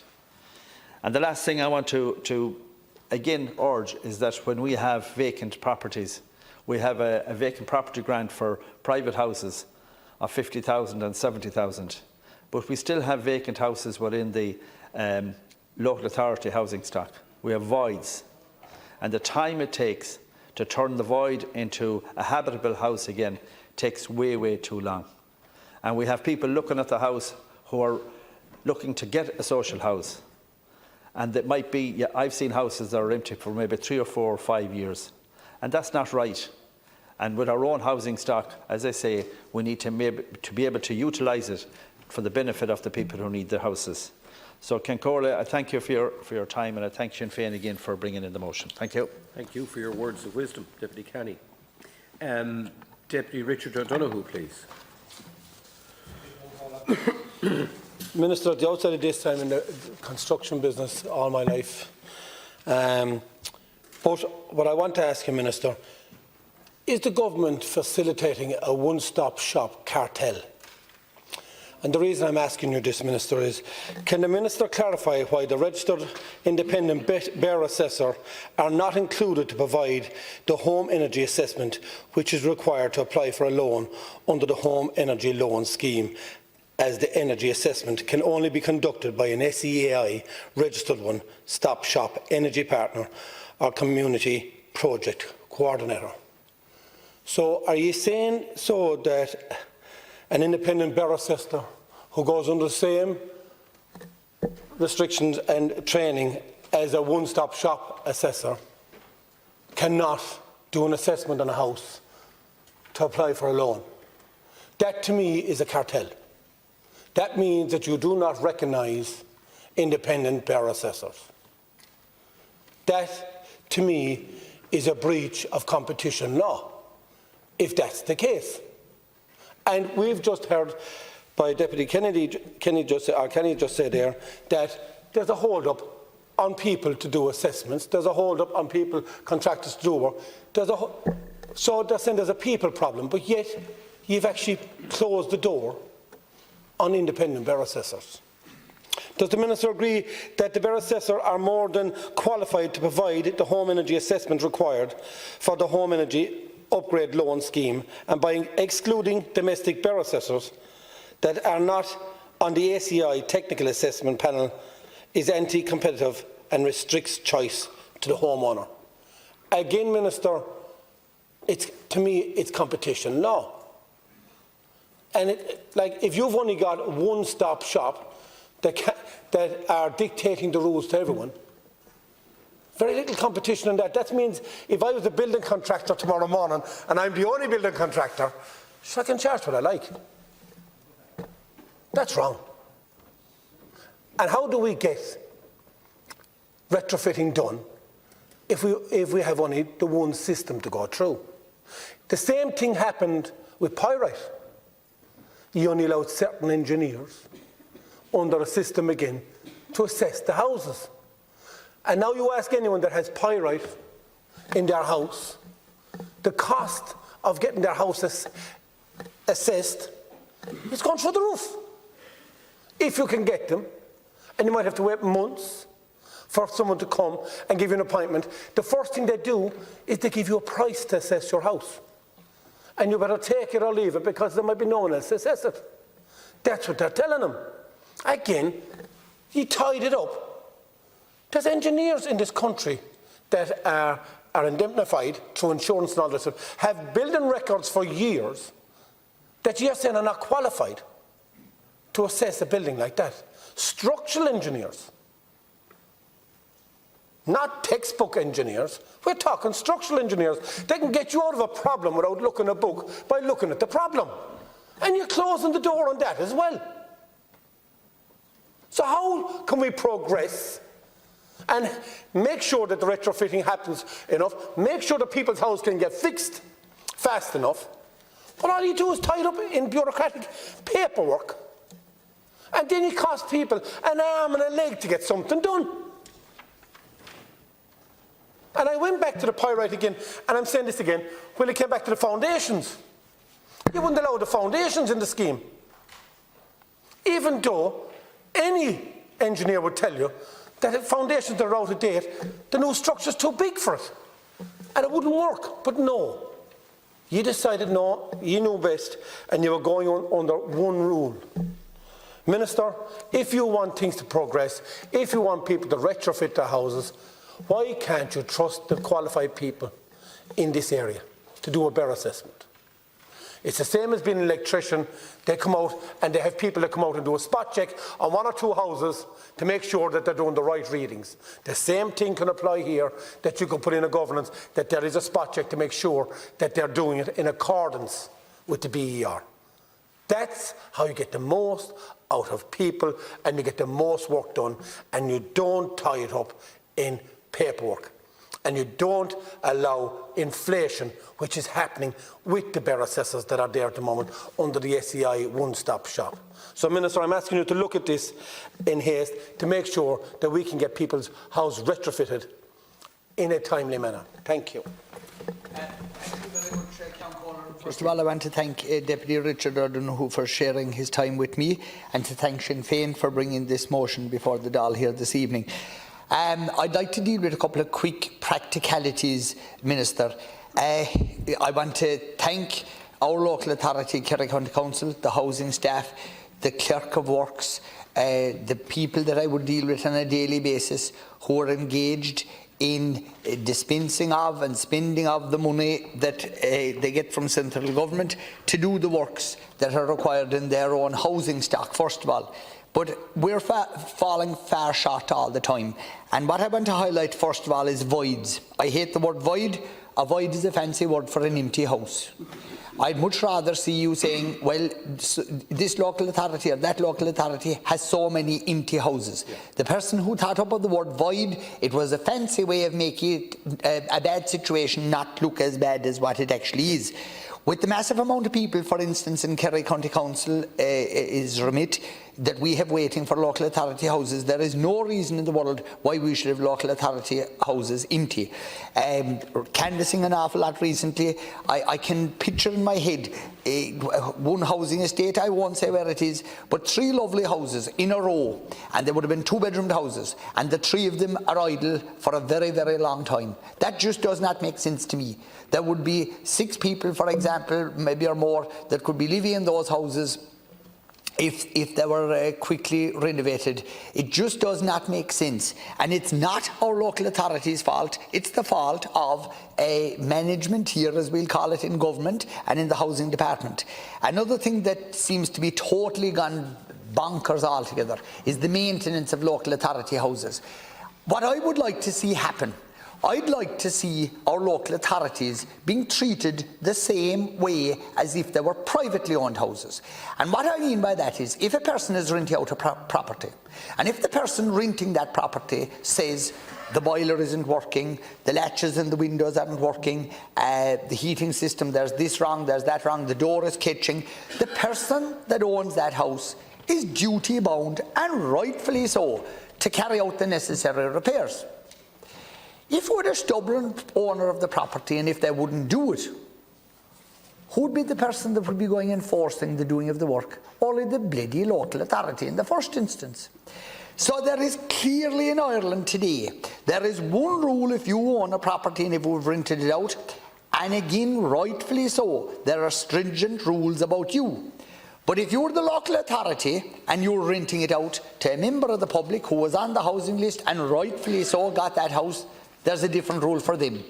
That doesn't make sense to me. And if Sinn Féin were to achieve one thing here tonight in this motion, if that got highlighted and if that got outed, that why aren't the local authority treated the same as the private person? And another thing, as I mentioned, doors and latches and windows. Up until a number of years ago, it was a fact that it was the responsibility, and rightfully so, of the local authority. If the door was sticking, if there was something wrong with the locking mechanism, if there was some issue with the windows or doors, it was their responsibility. Lo and behold, not only did the rules change, but every local authority tenant was written to and told, if your windows, if your locks, if your latches give trouble, it is now your responsibility. Could you imagine the outrage there'd be in Ireland tomorrow if somebody decided, well, every private property owner that's renting a property is no longer responsible for this or that or the other thing? There'd be rightfully war about it. But it happened with our local authority houses. Now, our local authority people that are living in those houses, they don't deserve to be treated in a lesser way than a person living in a privately owned house. That's not fair. That's not equal. That's not what living in a house, if you're renting it, should be about. Every person should be treated equally. So I'd respectfully ask you, Minister, to please look at that. And again, if this motion was to achieve highlighting situations like that, it would be very, very important. And please do something about the voids. It's actually sinful, Minister. And you know I'm not fighting with you about this, I'm just stating it. It's sinful to see houses, be the houses, bungalows for 1 or 2 persons, or family houses, to see them idle. It's actually a shame. And to be thinking of young mothers and dads and maybe middle-aged or older people waiting for a house and house security, and they're everywhere. They're in every place where there is local authority housing, and not just in Kerry but throughout the country, and it doesn't make sense to me, and I really would like to see you addressing that. You say that you're serious about not tackling the housing crisis. Well, that's a very easy place to start. You own the houses already, just please put them back into use, and thanks very much. Thank you, Deputy Healy-Rae. Now, Deputy Thomas Pringle, please. Thank you for the opportunity to speak on this motion regarding local authority housing maintenance and repair. I support this motion and its calls to significantly increase the funding for the social housing retrofitting programme to improve energy efficiency and reduce energy poverty. However, I notice that this motion completely lacks a rural aspect, which is very disappointing. Although there is no doubt that significant refurbishments are required to inner-city dwellings, there are many rural dwellings that also require significant funding and refurbishments, and this motion fails to address this in any way. I have been contacted by many constituents living in social housing that is not fit for purpose, some in horrendous conditions. Many are forced to wait long periods of time before the council is able to fix or find suitable alternatives for people. In Donegal, this is made even harder by the fact that hundreds of houses across the county are affected by defective blocks. Everyone has a right to feel safe, comfortable and warm in their own home, but many are deprived of this and many more struggle to heat their homes with continuous hikes in fuel costs as well. There is no doubt that we need to transition to a zero-carbon economy to ensure a better future and better quality of life for everyone across the world. However, it is understandable that people, particularly those who are struggling to make ends meet, are apprehensive about this. This is because the average citizen is often expected to take the biggest hit for this transition, and this is extremely unfair and completely unjust. I have called on the government many times to ensure that we are moving towards a just transition. However, this is not what has been happening. Rural Ireland gets a bad rep for not caring about the environment, when nothing could be further from the truth. Many in rural Ireland work directly with the land and the sea and care very much about the well-being of the planet, but many are also just trying to make ends meet. The truth is that sustainable energy in this country is limited to those who can afford it, and contributing positively to the environment is limited to those who can afford to as well. The government has made this the case and then wondered why rural communities are not getting on board with retrofitting or electric cars, or indeed the ban on turf cutting either.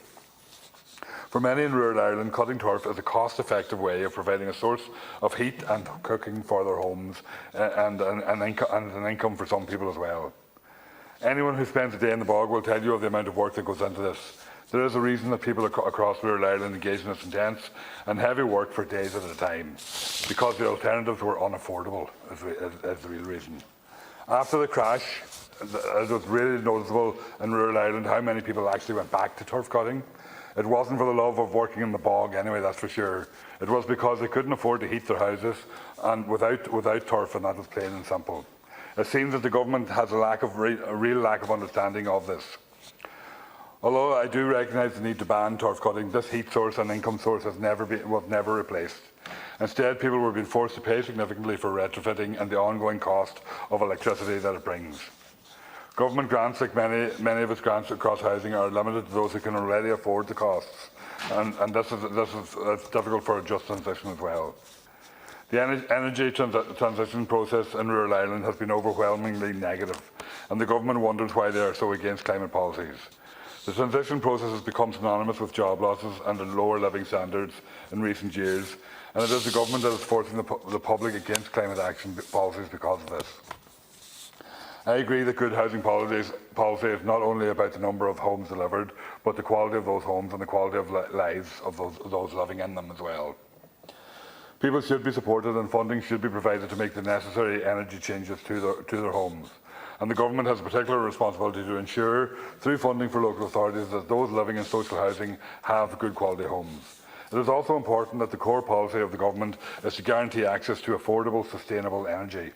That would be achieved simply, I believe, by breaking the pricing link of electricity to gas prices and make it more realistic, and then we would see an embracement of renewables for people right across the country, because the reality is that people cut turf because they can't afford anything else and they can't afford any other heat source, and that's the problem. And we're asking people and we're saying to people that you can't be cutting turf, but yet you have to pay for electricity to heat your house, and that they simply don't have that money. And they don't have to be facing it, and that's what it's about. Because there's absolutely no doubt about it. That anybody that went to the bog doesn't go to the bog for the love of it. Anyway, that's for sure. And I know that from personal experience myself as well. It's because you can't afford alternatives, and that's the reality, and that's what we have to make sure that people have. Thank you. Bringing back memories for me there now, Deputy Pringle. But anyway, Minister Noonan, please. Margaret, yeah, I think my mother, as a proud Kildare woman, would probably concur with the comments of Deputy Pringle there too. First of all, I just want to thank all the deputies for their contributions. I'll just come back with a few responses before I go to the closing. Quite a number of deputies have raised the issue of apprentices and direct maintenance within local authorities, and certainly I raised this with officials during the briefing today as well. I think it is actually an important point. There was a time in local authorities when those maintenance crews within all the local authorities who have carried out small works, small maintenance works to local authority housing stock, and be that drains or be it door latches or windows. I do think that it is an important part of it. We've contracted out an awful lot of what used to be direct labour in local authorities, and where local authorities had small apprenticeship programmes within them, and I do think it's something that should be given consideration to as well, to have that mobility and that flexibility to carry out works to prevent houses deteriorating further and then being even a more of a cost on the local authority as well. Deputy Howland as well raised issues about antisocial behaviour and the issue of downsizing, which I think is something I think we're all probably listening to that on doorsteps in recent weeks. And I think it's something that could be or should be reflected in local authority housing strategies into the future, I think, in giving options to older people who want to downsize. Again, a number of deputies have raised the issue of substandard conditions and social housing, respiratory issues and respiratory conditions, still an issue in some local authority stock, and particularly an issue in relation to traveller accommodation. I think it's something I've come across quite a lot, where traveller accommodation is substandard in some cases. Also, Deputy Callan raised the issue of the climate targets and the EPA report, a very pertinent point, and the retrofitting programme. I will give figures on that in my closing as well, but I do think the figures are starting to move in the right direction, particularly over the last 2 to 3 years. And again, a number of deputies raised the issue of the housing adaptation grants, that review. Again, I will bring that back to the department where that review is at, with again, mould and poor ventilation. And Deputy Canny as well raised some very important issues around the resources to manage housing stock, particularly new stock that's been constructed, to have those maintenance teams in place and to ensure that tenants are aware of the new technologies that are driving the energy efficiency in their homes. Deputy Donoghue, I'll take that question back to the department with me and get back to you in relation to that in terms of BR assessors. And again, I agree with the points raised by Deputy Pringle on rural housing. There is quite a lot of rural housing stock that in local authority stewardship, social housing, that requires equal attention, while the focus of today very much has been on the urban. I think the rural houses, social housing stock is just as important. So thank you all for your contributions. I just want to echo the comments made by Minister Dillon and reassess this government's commitment to tackling challenges in the housing sector, while also acknowledging the steps being taken by government to ensure strategic and informed programmes of planned maintenance work for local authority housing is implemented and supported by individual stock condition data and the appropriate ICT assessment asset management solution. We know inadequate housing conditions can have a real impact on people's lives and the nation as a whole. We understand how important it is that local authority tenants who are occupying those properties and paying their week's rent are living in homes that provide good comfort levels for the occupants, and that these properties are meeting standards as set out in the Housing Standards for Rented Houses Regulations of 2019. Local authorities as landlords must ensure that properties meet with these same minimum standards, and that point was raised by Deputy Healy-Rae. We don't underestimate the scale of the challenge in going from a predominantly responsive maintenance approach to housing stock management and maintenance to a proactive and a planned approach informed by stock condition surveys. Given the very significant investment to local authority stock improvement programmes since government has come into office, £558.6 million is expected that local authorities should, by the end of the year, be in a strong position to complete the transition to a strategic and informed planned maintenance approach. This government is also funding an extensive programme of regeneration to refurbish and/or replace older flat complexes in Dublin City, with excellent progress being made with projects such as O'Devaney Gardens, Teresa's Gardens, St Michael's Estate and Inchicore, as well as plans being put in place for refurbishment and rebuilding at flat complexes including St Mary's, Dorset Street, Constitution Hill, Matt Talbot Court, Glover Court, Pierce House, St Andrew's Court, Oliver Bond House and Dominic Street West. In Knocknaheeny, on the north side of Cork City, the Cork North West Quarter regeneration programme is well underway and includes the demolition of 450 houses and their replacement 678 high-quality homes. 121 new homes have been completed to date, with a further 103 homes due to be completed later this year. The Sinn Féin motion that has been tabled for this evening's debate, although not being opposed, doesn't fairly represent the efforts and progress that this government has made and is making. They make the point that we need to ensure that the social housing stock is maintained to the highest standard, create a dedicated annual fund for local authorities to supplement their existing response maintenance budgets. This is in train. Local authorities are being asked to ensure all their tenanted properties are in compliance with the Housing Standards for Rented Houses regulations of 2019. Dedicated funding is also in place, as has been outlined by Minister Dillon in his opening statement. To reiterate, 90 million is available for energy retrofit programmes, an increase of almost 40% since the new programme was implemented in 2021, €50 million in 2024 for the regeneration programme, which will provide funding for all projects in the pipeline. €31 million is available under the planned maintenance voids, with €5 million of this funding ring-fenced to help support the completion of stock condition surveys, the implementation of an asset management ICT system, and an element of planned maintenance works as a result of these surveys this year. The Disabled Persons Grants for Local Authority Housing receiving a budget of 25 million, with a further 75 million available to the Housing Adaptation Grants for older people and people with a disability. But again, I'm noting the points made by deputies in relation to that review. And a very significant funding is available under the Department's new build funding programme, where existing and substandard estates and flat complexes were once being demolished and new ones built. These figures do not include the funding for local authorities to provide from their own resources, and to that end, given the legal responsibility on local authorities with regard to management and maintenance, there is a very important role that they play to ensure adequate budgetary provision for the purpose of housing repairs and cyclical maintenance of rental income. This government has supported the remediation of 10,820 vacant local authority owned homes, and again this was raised by Deputy Canny and Deputy Healy-Rae. I know he called them voids, but since coming to office it has delivered 5,766 retrofits to B2 cost supplemental BER, and has increased funding year on year to support local authorities in their work in this area. Sinn Féin motion mentions that there should be a significant increase in funding for retrofitting and regeneration to speed up the delivery of much-needed refurbishment of older inner-city flat complexes, while also significantly increasing the funding for social housing retrofitting programmes to improve energy efficiency and reduce energy poverty. Again, this work has been done. Funding for retrofit has increased by over 40% over the past 3 years to €90 million available in 2024. Furthermore, the ambition is to have 70% of local authority homes at an A or B rating by 2030. Included in this is the 36,500 homes that are to be retrofitted under the programme for government commitment. Funding for a national regeneration programme has remained consistent under Housing for All.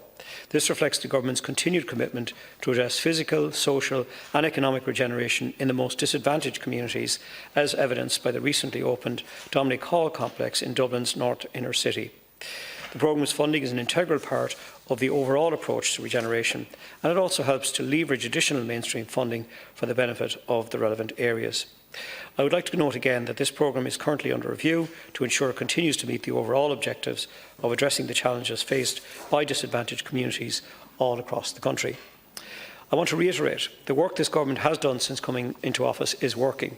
We will continue doing everything in our power to support local authorities to ensure their homes comply with the relevant standards and provide good comfort levels for their tenants. But I thank all of the deputies for their contributions this evening. They've been very useful and informative, and again a very constructive debate, and I thank Sinn Féin for bringing forward the motion. Thank you very much. Now, Deputy O'Murrough, Deputy Conway-Walsh and Deputy Gould. Look, many of my colleagues, Minister, have already spoken about the fact that in some cases, some of every council's best tenants, those that are in houses longest, are dealing with mould, they're dealing with cold, and they're dealing with absolutely brutal sets of circumstances. And I'm sure, like everyone else, you all have people coming to you and saying, I've never looked for anything, but I cannot get a window fixed, I can't get a door fixed. And look, we all know that the biggest issue is like windows and doors across the board, but you talk to Louth County Council and see the housing department. I can only say good things about the guys that I'm dealing with, but I know they're robbing Peter to pay Paul. They don't have a sufficient budget basically to do what you need to do, and I suppose this is all nearly hidden because we're in the middle of such a dysfunctional housing and rental sector and all those particular issues that they are. But I suppose that one glimmer of hope was the retrofitting. And Louth County, right, and the target, I think, and correct me if I'm wrong at any stage, was 36,000 houses by 2030, which would probably tell you that, you know, and Louth County Council has 4,200 in stock and probably somewhat more even at this stage. And I know that initially, let's say, the target for Louth would have been in 2021 was 60. It then rose to 105 in 2022 and was the same in 2023. But I'll just use one example. Louth County Council was able to get 205 houses retrofitted in 2023. That's because other councils probably didn't have the air level of capacity. They were able to get business done. They got 424 done, I think, right up until the end of last year. Right, so that's spectacular work. But the problem is, so they got 205 done last year. Their target was 105. Their target this year is 140. Way less. So that tells me we have a particular problem here. So if you're talking about reviewing this system, I'd say you need to look at Louth County Council that has capacity to do a hell of a lot more. So, and look, this was dealing with some of our issues in relation to windows and doors, not all of it. Also, what they will also tell you is over previous years, you were able to deal with 35% of the houses you dealt with were the ones that needed the most action, and 65% were those that needed more, less, as I say, of that level of retrofit. But the problem is at the minute, because of the monies, they can only operate at 15%. Look, I could talk about voids and I could talk about housing adaptation grants, but I'm out of time, not for the first time here. That's not for the first time either. Minister, this is a really, really important issue. And the reason it's so important is because it's simple to fix and it could have been fixed. Now, we have to remember, and I'm sorry that Minister Dillon isn't here, because his party have been in government for 13 years. And to be in this at this stage after 13 years is just not acceptable. And he will know from his own councillors in Mayo that the truth is being told here in terms of what the housing stock is like, and for very simple jobs of maintenance to be done. Now, I want to commend the workers that are there, but the problem is that in the last 13 years, the workers in the council, the maintenance workers, have been cut back, so there aren't enough of them there to do the jobs that are needed to be done. The other issue is there's loads of money there until you go looking for it. And then we don't have money to do this, we don't have money to do that, we don't have money to do the other. And that is wholly unacceptable when we're in a situation where we have a surplus of 8.6 billion. We just cannot allow it to continue. And sometimes we wonder in rural areas, is it because we live so far out in rural areas that we're completely forgotten about in Mayo in relation to what needs to be done? People deserve to live with adequate standards, not because things like the wind blowing through the windows or the doors and electrics not working properly or faulty, all of those simple jobs. I know our own councillor, Jerry Murray, highlighted some emergency cases a couple of weeks ago at a meeting in Mayo County Council where one elderly person was left without heat over a weekend. Another person has still had a piece of ply in the window, but almost a week after reporting it when the window was broken. Another family I'm dealing with in Ballina, the council has pyrite. We have to get the issue of pyrite sorted out for council houses as well. Tenants who are paying rent to Mayo County Council, their houses are falling down and nothing is being done to tell these tenants when they are going to get the houses fixed. We know we're going to have to get those houses fixed sooner or later, so why not do them now? It's very obvious they have pyrite. Why not get on with the work that needs to be done and let these people get on with their lives? And that's just the council tenants. So could you please escalate the pyrite scheme for council tenants, because it's not acceptable that we leave them in this limbo. Thank you. Very good. First of all, I just want to let Deputy Pringle know, well, he'll probably hear later on, that our motion goes for rural and urban. It goes for all 31 local authorities, and what we're looking for is a major investment in both money and staff to deal with housing maintenance issues. And no disrespect, Minister, your response here earlier on, just here now, and the other ministers earlier on, just shows the reality of how out of touch yourselves and this government is with people who live in local authority housing. Like, the issues that we're dealing with every day, and I assume you're out on the canvas. Every time you go canvassing, outside of housing, getting people social housing or getting people affordable or cost rental. The next issue is housing maintenance. Like, we have flats in Cork City with split level masonettes, right, that were built in the middle of the last century. Noonan's Road, Cattlemarker Avenue, Baker's Road, Clashdove Road, right? These are just examples. Residents of Noonan's Road had to lead a campaign. The conditions they were living with were atrocious. Like, and that's not just us or them saying it. This Cork City manager came out and looked at it. She couldn't believe the conditions that people were. No, they're fighting the campaign.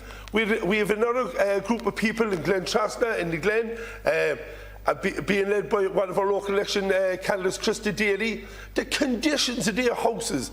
But when, can I say this now? I don't want to criticise Cork City Council, but they have a limited budget. They're telling me they don't have the money, they don't have the staff to do the works. So, Minister, we have people who are crying out, and like we touched on it earlier on, the effects that this has have on people's health is just devastating.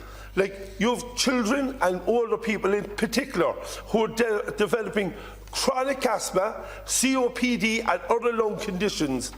And there was a young 2-year-old child in 2020 on Isak who died in England, and it was said afterwards that it was the mould got into his lungs. Now, we have children in our local authorities that are looking at that mould every day of the week. And I showed these photographs earlier to the Minister. Like, the government is just shrugging its shoulders. You have a legal responsibility. And like the Minister said earlier on, and you said yourself there, that it will be, you're moving from reactive to proactive, right? It'll take you 10 years at your current funding levels. And even at that, I don't know will you get there. It's too little, it's too late. And let's be honest, you're in government 4 years now with Fianna Fáil and Fine Gael, but they're the cause of this problem. They decimated local authorities after the financial crash with an embargo on employment, and we're cutting the funding to all the local authorities. So what we have now is local authorities working on a skeleton crew. People are living in mould, damp, drafty houses. They're spending every penny they have trying to keep them warm. They're trying to look after their children. And your thing is, we're not recognising what you're doing. Is that your thing? We're not giving you a clap in the back. Come down to Cork. Come down to Cork. Go to Dublin. Go to any part. Go to Mayo. And meet with the families here who are living in these conditions. So stop looking for a pat in the back and come out and meet people, because people are suffering. And these are the facts. And Minister, you talked about retrofitting, right? 146,000 houses, 36,000 are grade B2 or better, right? Another 36,000 to be done by 2030. You cannot reach that figure. If there's one thing I ask you today, will you reach that figure? Because doing 2,400 a year will not get us there. But what about the other 70,000 people who are living in social housing? What about them? Where are they supposed to go? What about their children? Like, there's an election at the moment, local authorities, right? People are asking these questions at the door. They want to know in 9 years' time, if they'll vote for councillors, can they deliver? And what we're saying, with a Sinn Féin government and Sinn Féin-led local authorities, we will deliver for people in social housing. And like, Minister, you're talking about what you're doing. Fianna Fáil and Fine Gael have decimated local authorities. And I feel sorry for officials who are trying to cover up the neglect of 13 years of Fine Gael and 8 years of Fianna Fáil, because they were the people who wrecked this country in the financial crash. And the Green Party, you're propping them up. You're propping up Fianna Fáil and Fine Gael. And just to finish in this, there's a man from there, he got a stroke. He's in Mallow, he's back home, he's looking to go to a suitable accommodation. He was offered a house 9 doors down the road in the same block. How's he going to get into Mallow? How is he going to see his GP? How's he going to get the physiotherapy? He doesn't drive, he doesn't have a family. And the local authorities, I have another lady, she's a victim of institutional abuse, savage abuse, has given her accounts to the Dáil here. She cannot get accommodation. This is a lady who's been a victim and a survivor. Where is this government for these people? And the last point I would make, I had a lady who contacted me last night from the Glen. In January there was a storm, broke the hinges in 2 of her windows upstairs. She has them tied on since January. And know what she's doing now? She's paying a man to fix them Friday because Cork City Council doesn't have the money to do the work. It's a shame. Thank you very much, Deputy. Motion regarding local authority housing maintenance and repairs. The question is that the motion be agreed to. Motion agreed? Agreed. Motion is agreed. Thank you very much. That enables us now to proceed to questions to the Minister for Education. Taoiseach Simon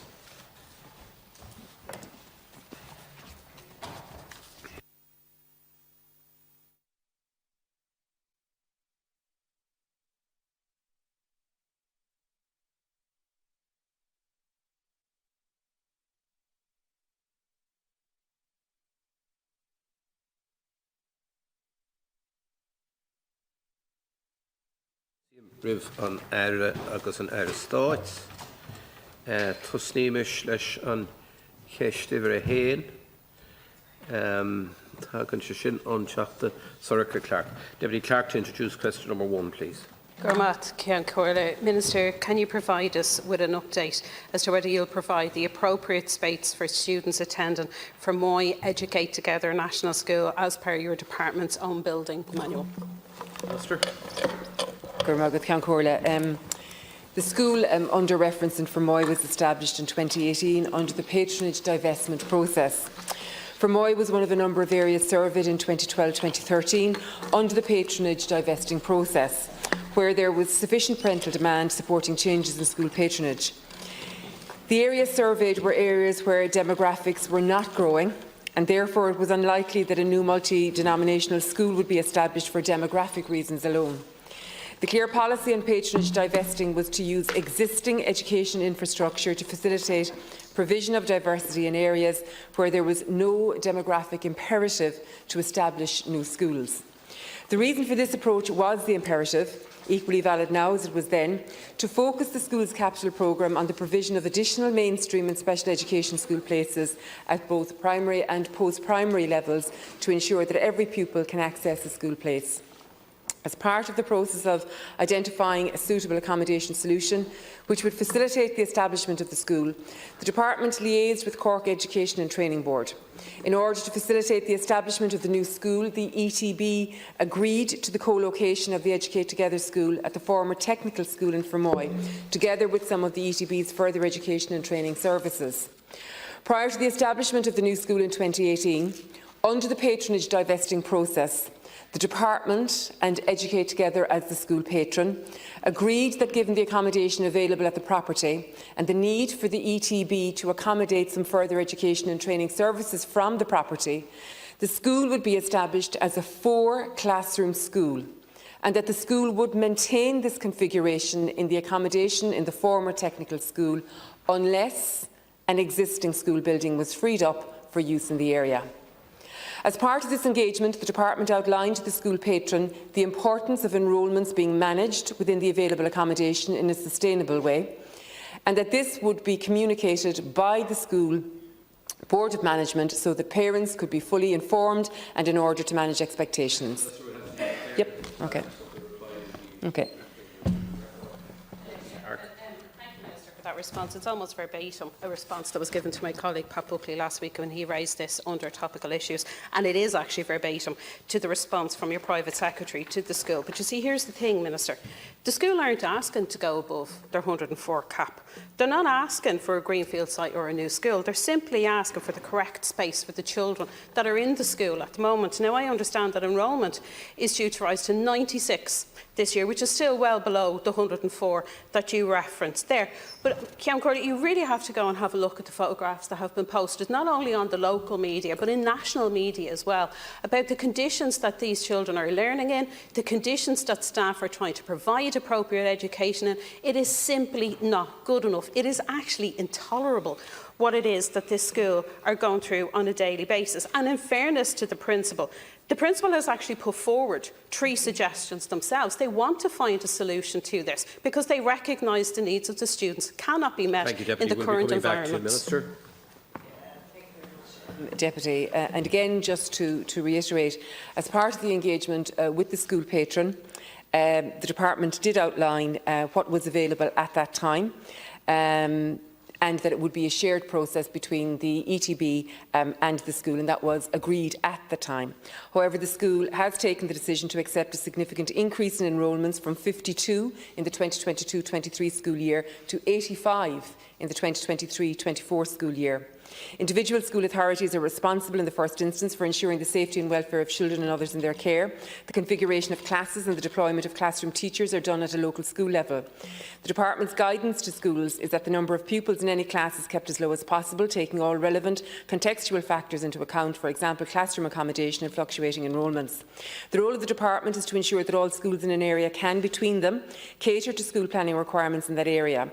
The broader position in the Fermoy school planning area is that demographics at primary level are declining and will steadily decrease for the foreseeable future. Officials in the Department of Education have been engaging with the school patron, that's Educate Together, in respect of the current and future needs of the school, and a technical visit by the Department is scheduled to take place shortly. Thank you, Minister. Deputy. Okay. Minister, there's very clearly a demand for the school, and there's clearly an unmet demand if the school aren't able to continue to grow, or even to meet the basic needs of the children that are there. Now, I understand that Fermoy Educate Together has been given the go-ahead to open an autism class, and that they have 4 children sitting in the school at the moment who need access to that class, but are simply not going to get it because of the lack of space that's there. And this is not an isolated incident. Your office, because I received it as well, got an email this morning from a primary school in Lanesborough in County Longford that says that they have been in contact with your department since last year over adequately supporting their growing numbers of students. A lack of correspondence, they mentioned no progress to date. They say yet a year has passed without any advancement towards providing suitable accommodation. The situation is simply unacceptable. And moreover, the demand for their autism classes continue to rise. Minister, we are a state with 8.6 billion of a surplus. How has this been allowed to happen in 2024? Minister, to conclude. Thank you very much, Cathaoirleach. In the lifetime of this government, over 4.8 billion has been expended on school buildings and extended accommodations. That includes 800 projects that have been completed by the department. 300 projects at various stages of development are currently on site, and you'll be aware that earlier this year I made an announcement of 800 million additional funding that would provide for 90 or more projects to move to construction stage. So there has been no shortage, and you specifically referenced special education. 3,000 classes, special classes, are now in place for special education, 2/3 of which have been delivered under this government. Equally so, 11 new special schools have been delivered under this government. Specifically in relation, so there has been no shortage of either money or funding or resources being made available for capital bills, irrespective of what you choose to say, Deputy. In relation to Fermoy, again, I want to be very clear that there was an arrangement with the patron that there would be an agreed level kept in place of numbers by Educate Together until alternative sites were made available. A technical assessment will now take place by the department, but an agreement was made in the first instance between the patron body Educate Together and the department as regards the availability of accommodation at any given time. That was an agreement that was made by both parties on behalf of the school. The patron made that agreement. Deputy Sean Kenny has question number 2. Minister, just to get maybe an update on what's happening in Clarendon College at Athenry and the proposed additional accommodation that is required to meet the demand of first-year students coming in September. I understand that the Presentation College at Athenry is also under severe pressure, and over 60 students are left on a waiting list coming into first year, and it is urgent, and I just wonder what progress has been made in delivering that accommodation. Thank you, Minister. Please. Thanks very much, Deputy. And I do want to assure the Deputy that the provision of school places to meet the needs of children and young people at primary and post-primary level, including children and young people with special education needs, is a priority for the Department. And since 2020, as I've previously outlined to the Deputy across the way from me, the Department has invested in the region of €4.8 billion in our schools throughout the country, involving the completion of over 800 school building projects, and with construction currently underway at approximately 300 other projects, which includes 30 new school buildings at the minute. These 300 projects currently at construction involve a total state investment of over €1.2 billion. More than €150 million specifically has been invested in school infrastructure in Galway, in County Galway, in the last number of years since this government came into being, reflecting a strong focus on alignment of school place availability with the significant residential development which has taken place across the area. 2 new, and you referenced them, 1,000 pupil post-primary school buildings have been recently provided in Athenry. That's the Presentation College and Claren College, and these have provided significant additional capacity in the town. The Department's ongoing demographic analysis has identified a requirement for further additional post-primary capacity in Athenry. In that context, the Department has been engaging with the patron of the school referred to, specifically Claren College, by the Deputy regarding the proposed extension of this school to cater for 1,500 students and 6 classes for children with special education needs. This close engagement is considering both the overall medium-term accommodation requirements at the school as well as the school's more immediate accommodation needs to facilitate the required growth in enrolments over the coming school years. Officials met last week with the school principal and patron and had a very productive discussion on the phased delivery of additional accommodation for the school, taking account of school place needs over the coming years. With respect to September of 24, the Athenry School planning area is one of a number of areas of enrolment pressure at post-primary level for which the Department has received data on applications for admissions. Updated data on offers and acceptances continues to be received as admission processes transact. The sharing of this data by the relevant schools, and I want to acknowledge this, has been very effective in the identification of school place requirements across the area. Thank you, Minister. That's fine, Deputy Kenny. Thank you, Minister. And I suppose from the outset I would have to acknowledge the fact that huge investment has gone into educational facilities right across the county. And you were down there yourself for the opening of the school we're talking about, and also the Presentation College in Athenry. The problem is that we seem to have a very short-sighted planning. I'm not saying you, but generally, because that was only officially open last year, and this year we're down 60 places. The problem stems, I think, from the fact that people came in from outside areas to fill places, and the problem I have now is I have about 25 parents onto me who are from the town who are not guaranteed a place for the student in first year next September. And I think it's causing a huge amount of stress for families. And whilst there's ongoing discussions, and I acknowledge that, and GRETB are involved in it, and the school principal is involved in it, I think it's incumbent on us all to make sure that a decision or an announcement is made as to what is going to be done to accommodate these children in Athenry come September. Minister. Yeah, thanks very much, Deputy. And look, I want to concede, construction began in 2018 on some of these projects, and at that time, I suppose we have seen incredible influx of additional students coming from, other places around the world, but also, coming specifically into the area. And you have acknowledged, and I know these schools, I've visited them, I've seen them, they're excellent schools with great work and great excellence in education being delivered every day. €150 million has been invested in Galway. There will be further investment as well, and as you've referenced the 2 schools specifically. I suppose just to make the point as well that the sharing of data, and I want to acknowledge the school cooperation that we've received here, it has been quite phenomenal, and that has indicated where there will be a shortfall going forward, and we've already, as I said, entered into discussions with Claren College in relation to raising their profile to 1,500, and that will be done in a staged development. But specifically in relation to September of 24, we are engaging with the schools on the ground. Those places will be put in place to ensure that there is an appropriate number of places available in the area. And again, I want to acknowledge the cooperation of everybody involved. Yeah. Well, I'm taking it from your last remarks there, Minister, that these children will be accommodated next September in Athenry, and that they will be accommodated in Claren College. Obviously, that's where it's going to happen. I think that's most welcome, because the parents do need to know that that's what's going to happen.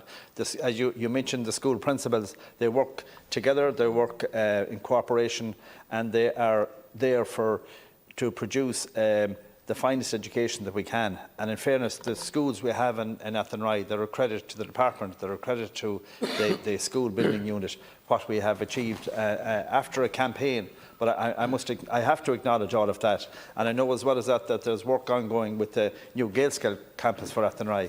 But when you think, Minister, we have to think ahead, because Dexcom are now building their 1,200 employee facility in Athenry. It's being built at the moment. So we don't want to wait until they come to add more, there will be more coming from there. So it is important. Yeah, thanks very much, Deputy. And just to conclude by saying that the sharing of data has been really helpful, and it has indicated that there has been cross duplication in terms of applications going to a number of schools, and you've already referenced those from outside coming in into the area and all of that. I suppose I should say as well, in terms of this specific area, Athenry or more local electoral area, between 2017 and 2022, the completions from a building point of view of houses and all of that was 2.5 times greater than what was achieved in the previous 5 years. It's quite phenomenal, the spurt, if you like, and growth that has happened there. But we are engaging, and thanks to the cooperation of the principals, it will become more apparent, really, the specific number that are required going forward, and we are committed to ensuring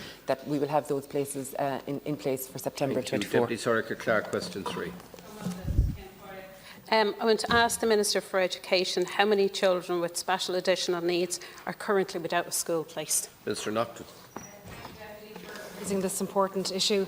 And first of all, I just want to say I understand that it's a really anxious time for parents seeking a school place for their children. I'd like to just reassure the Deputy that this government is determined to do all it can to help families seeking a special education placement for their child. So my department is working closely with the National Council for Special Education in relation to the forward planning of new special classes and additional special school places. So in the budget last year, funding was secured for up to 400 new special classes in mainstream schools and an additional 300 special school places for the 24-25 school year. So this will deliver 2,700 places for children.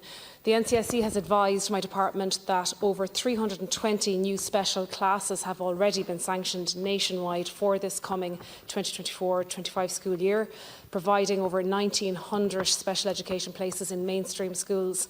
So there are now over 3,000 special classes in our education system, providing places for over 20,000 students. We've also opened 4 new special schools for September 2024 and increased capacity in a number of existing special schools to ensure that more children than ever can access an education which is appropriate to their needs. So the department and the NCSE are actively engaging with school patrons, management bodies to ensure additional special classes for the coming school year are provided in areas where they're needed. And I expect these remaining new special classes will be finalised in the coming weeks, and that this additional provision, coupled with vacancies in existing special classes, will provide the additional capacity needed. And it's important to note also that there are vacancies in existing special classes as children move from primary to post-primary or leave our school system. So these places are filled as well on an ongoing basis. And also the NCSE is working with schools who may be available to open classes for September 2024, but whose capacity might not be required at this time, but they will remain options for additional provision if required throughout the 24-25 school year. Thank you, Minister. Deputy Clerk.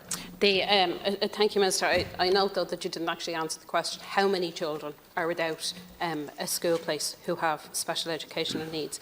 Because what we see at the moment is the likes of Sarah Dooley, a lady that I've spoken before about in this House, who applied to 20 schools before her twins were offered a place, twins with very high needs, and are now facing an hour-and-a-half round trip to the school where they have managed to secure a place. She is glad they have a place. She's certainly not grateful for the distance that has to be travelled for her children. It is pulling them out of their community. It is pulling them away from their peers.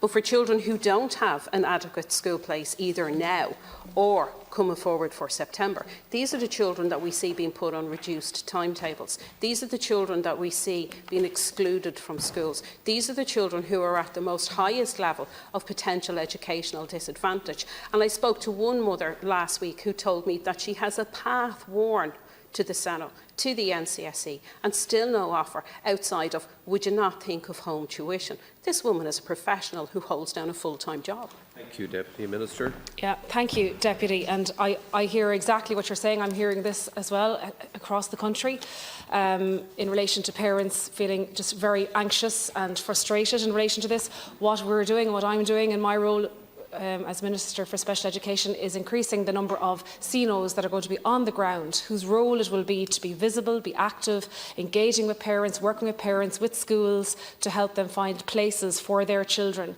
And I don't want us to be in a situation in September 2025, like we are now, where parents are unnecessarily anxious and frustrated about finding places for their children for the upcoming September. So we have about 73 CNOs, and they were spread very thin across the country. They had a very large geographical area. They will now just have one county where they work from. We'll have 120 of them.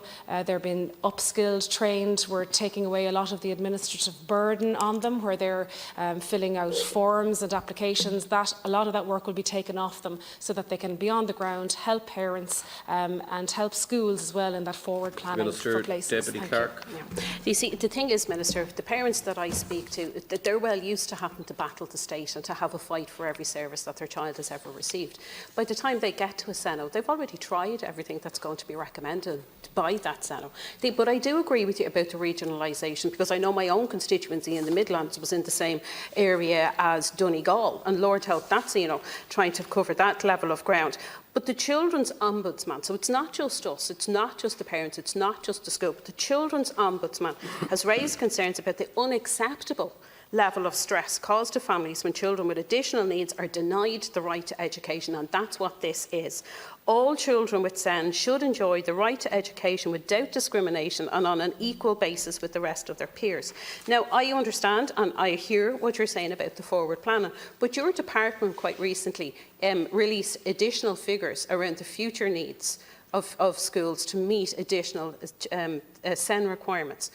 It said that there's going to be an increase of over 11,000 children with additional needs in education by 2030. If you can't get to grips to the demand that's there today, what hope is there by 2030 with an additional over 11,000 children? Thank you, Minister. Thank you, Deputy. And it's for that reason that we're investing €2.7 billion in special education, a third of the overall Department of Education funding. I absolutely know. First of all, I want to say there's a huge amount of really good work happening right across the country. We want to improve and increase the resources of the NCSE, which is happening on a weekly basis. They will have those 120 CNOs on the ground, visible from this September. They're already on the ground, but I want to see them in a position where they can actively engage with parents, guardians, schools, to ensure that children have access to the places they need. Also, in relation to the additional capacity, I know the NCSE is working very, very closely and very hard with schools, with boards of management, to identify those places for children this upcoming September. So I'm confident in relation to the additional capacity required to meet the needs of children known to the NCSE for September 2024. But you can be assured that I will be in regular contact with the NCSE to make sure that this work continues. Thank you, Minister Naughton. Deputy Clerk, yours is question 4 as well. I want to ask the Minister for Education if she'll provide an alternative for teachers who completed their teaching qualifications in England to complete their induction periods in Ireland, as was done over the COVID regulation. Minister. Yeah, thanks very much, Deputy. Under the Teaching Council Acts 2001 to 2015, the Teaching Council is the body with the statutory authority and responsibility for the regulation of the teaching profession in Ireland, including the registration of teachers in the state. The Teaching Council is the professional standards body for the teaching profession, which promotes and regulates professional standards in teaching. The Council registers teachers under the Teaching Council Act, and there are 5 routes of registration. The COVID-19 Amendment Regulation was introduced as a short-term, temporary measure to ease teacher supply issues. It enabled teachers who had not completed induction in the country in which they qualified, but who met particular criteria, to obtain registration in Ireland. This in turn gave them an opportunity to complete induction here. This is not the usual practice, as a fully registered overseas qualified teacher covered under EU manual recognition of professional qualification legislation will in most jurisdictions have to complete induction in the country in which they obtained their qualification in order to be fully registered. The amendment regulation closed for application on the 1st of February 2024. The amendment referred, which was in place, has now expired, and a further statutory instrument would be required to establish this regulation for a longer period, which under the Teaching Council Act is a matter for the Teaching Council.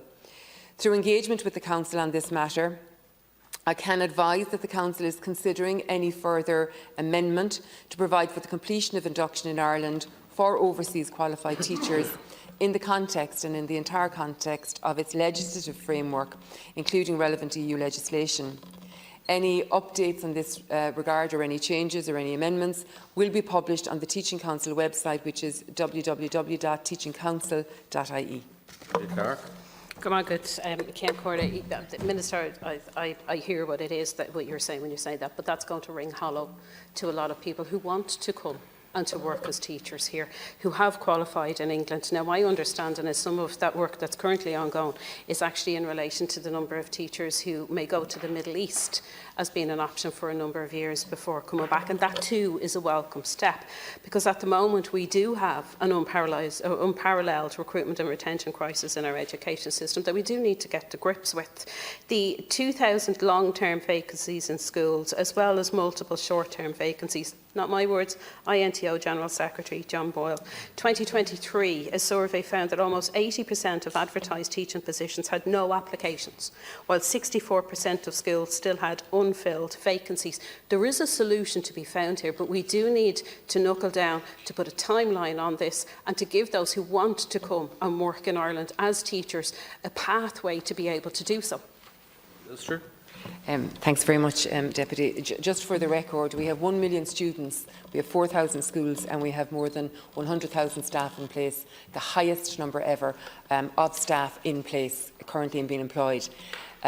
Equally so, we have the lowest pupil-teacher ratio we've ever had, at a ratio of 23:1. We have in all of the 3,000 special classes that we have 6 pupils, 1 teacher, 2 SNAs, a very low ratio, as is right and correct. We've never had as many staff in the system as we have currently. Specifically in relation to this application for teachers who do their training abroad, I must be clear, for them to be fully qualified, it is always the case, including here, that they must do a further year of induction. They're not fully qualified until they have done a year of induction. And heretofore, they had to do that year of induction in the country in which they did their training. There was a derogation during COVID. Presently, that has expired. The Teaching Council are currently looking at that to see what potential there is going forward, but you are not qualified until you have completed your year of induction. Under that COVID amendment regulation, Minister, it's over 4 years since COVID sadly landed on these shores, as it did across the rest of the world. What engagement has your department had on an ongoing basis with the Teaching Council in relation to this? Clearly there was an issue identified and addressed at that point in time, and that regulation was put in place. But you spoke of a statutory instrument. Has your department engaged with the Teaching Council on an ongoing basis in relation to this query? As I said, teachers who complete their teaching qualification in England, we need them here, we want them here. They want to be here. 4 years after the pandemic hit, surely there was some ongoing correspondence or ongoing engagement to see what was the best practice that could be taken out of an amendment that was put in place at that time to smoothen that pathways for teachers who do want to come here. Thank you very much. And again, I want to be clear, and I did say it in my previous answer, through engagement with the Teaching Council on this matter, I can advise, and I will advise again, that the Council is considering any further amendment to provide for the completion of induction in Ireland for overseas qualified teachers in the context of its legislative framework, including relevant EU legislation. But again, I would say to you that teachers are only qualified when they do the induction.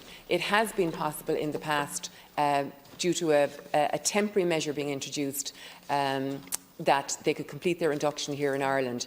The Teaching Council, from the engagement with the Teaching Council, it is clear that they are currently looking to see what scope there is going forward, but it is ultimately a matter for the Teaching Council. They must be satisfied that the appropriate qualifications in the appropriate manner are being applied for all teachers who wish to qualify. But it is my understanding, again, as I said, through engagement with the Council, that that matter has been given current consideration. Minister, question 7 is with Deputy Rose Conway-Walsh. Minister, this question is in relation to Castlebar Educate Together School. And you'll be very familiar with that school because it operates over 3 campuses. It has 150 pupils, and you visited it in September 2022, and you promised them at the time a new school, and nothing has been delivered since. You asked them to submit possible locations and sites, and they did that immediately, and they can't get any straight answers. So could you tell me here this evening what is happening with Castlebar Educate Together? Thanks very much, Ciaran. Castlebar Educate Together National School was established as a 4-class school under the terms of a divestment process in September of 2016. I am very pleased to confirm that a capital project to provide a new permanent 8-classroom school building for this school is included in the Department of Education's school building programme pipeline. This capital project is at site acquisition stage. The site acquisition process is being progressed in line with standard acquisition protocols.